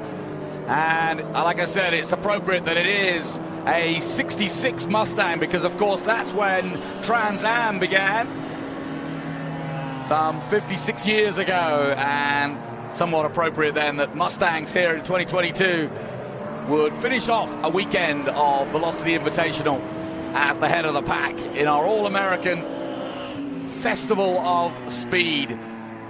And absolutely, America celebrating not just the American car, but all that have come to America to race in this wonderful, fanatic place for racing, because there's no question, if I've learned one thing this weekend, is the respect, the love, and the passion that Americans have for all kinds of cars from all over the world. And I love that fact. It doesn't matter whether it's Japanese, British, Italian, and of course, American. Last corner then, turn 12, Laguna Seca, Velocity Invitational. I hope you've enjoyed it. Let's bring him home on 111. Mike Boccaccio, who's going to win here in the final race and does take the checkered flag. Well done. Full credit to him, and I won't say there was any kind of like, I don't know, serendipity, or there was no planning on my part to chat to the winner before the race. It was just I happened to be stood there, and there he was, and I was like, "What's your name, sir?" In the 111 car. I know, I do. I remember. And there funny. He was, and he's the winner. I love that. That's planned it all. I planned it all. Aha! Now here comes the 62. Is he going to be second across the line? The way he's been pushing, I wouldn't be surprised. That's Andrew Waite, who led early on, and yes, he did get ahead of across the line he comes, takes the checkered flag, lights blazing on, and that's the 177 of Don Racine and Dennis Racine coming across the line. Dennis at the wheel. Johnny, thank you for having me. I'm going to step out for a second. Sam, so glad you came along. It was a pleasure. Keep in touch. Anytime. You're always welcome in the booth. I hope you've enjoyed it. Fantastic stuff. Thank you, Sam. Thank you so much. Well done to Mike Boccaccio. Well, let me see if I can get his... I've murdered his name a couple of times. I'll see if I can get it right next time. But I don't think he'll care. He's the winner, all the same. Sun's come out on the hills of Monterey. The resplendent Taylor has joined us in blue suit and all. I don't know how you've managed not to get a peek. I did. I was brushing up on the tires a little bit. I went and talked to almost every driver on that grid. But yes. Have you had fun? I have had so much fun. I can't even explain. As you guys probably mentioned before, this was my first Velocity. You guys obviously were here last year, but I cannot tell you.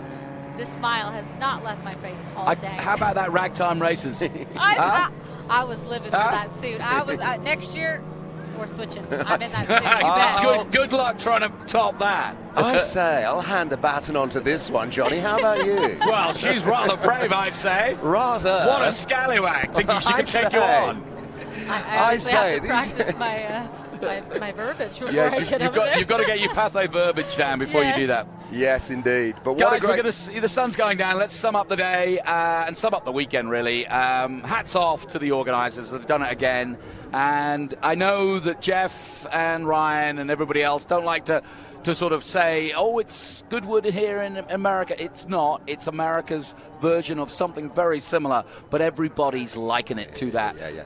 And I hear Lord March was here this weekend. He was he? Not a bad compliment. Wow, I didn't know that. That was kept under the radar, wasn't it? Well, I like to keep some secrets. Johnny, you are the man in the know, aren't you? How do you know this? Well, I do know this. Well, you do know this. Come on, so sum up your weekends. Well, for me, Johnny, I'll leap in straight away. It's just the passion of the people that I've spoken to. I've learned an awful lot about a lot of different cars this weekend, where I was speaking to John Schomer about the Ferrari 250, the experimental one in blue that he spoke to about earlier. That was incredible talking to him. Lovely chatting to Wayne Rainey as well, and his pal Gordy, who were going out in that 2.5-litre Datsun, the 510. That was incredible. And it just seems that it doesn't matter who you speak to about whatever car they're next to. It's the passion and it's the stories. And from my point of view, it's learning, because these guys, oh boy, they really know their stuff. Oh, absolutely. He summed it up pretty good, but absolutely, the people here, I feel like we all get to be kids again. You know, these people have been in motorsport, and what I feel like I got from them is that it brings them back to that childhood, or reminds them of why they love motorsports, why they started in this, and just getting to experience that all over again, and seeing other cars, you know, they own multiple, or they race in multiple classes, and there's not another race where you can really do that. You've either got to dedicate yourself to whether it be IndyCar or something like that, but these guys, they have their hand in everything, which I love so much. So I can't sum it up. It was such a blast out there. It has been a blast, and full credit to you, Taylor, because you've been down there on Velocity Lane, putting the microphone in the window next to cars that are revving their engines at a volume that the people at home probably don't realise, because our microphones are incredible and it blocks out a lot of the surrounding noise. But I can tell you, when you're doing what you're doing up there on Velocity Lane, it's really tricky. So you did an awesome job on that. It's incredible. You asked the question, and I'm over the noise of the engine. You sometimes can't barely hear the answer. It's a trick in itself. Yeah, I hope they were answering good. Yeah. They could have been saying things, and I was saying yes. Who knows? But the smell too. If you guys weren't here, you missed out on that, because I was down there, probably drinking race fuel at this point, but taking it all in. It's not just the sights and sounds, it's the smells, isn't it, Johnny? And you've been outside, so you've been experiencing all of it this year. I've loved being out here. This is absolutely great. Well, listen, guys, thank you so much for all your work this weekend. A great shout out to Greenlight, to Tony Garcia in the pit lane. Superb work working with Taylor. Taylor, welcome aboard. Thank you. Our thanks to everybody involved, everybody, the marshals, the participants, everybody. We go and finish another beautiful evening here in Monterey. Stay safe, everyone. I'm glad you've joined us over the weekend. And I have to say, Jeff O'Neill's job was to bring 100 years of motorsport to you, and I think he's done that, and it's capped off by one of the greatest of all time being part of this event, Mario Andretti, racing a modern Formula One car. He got his dream, and we got ours. We'll see you next year.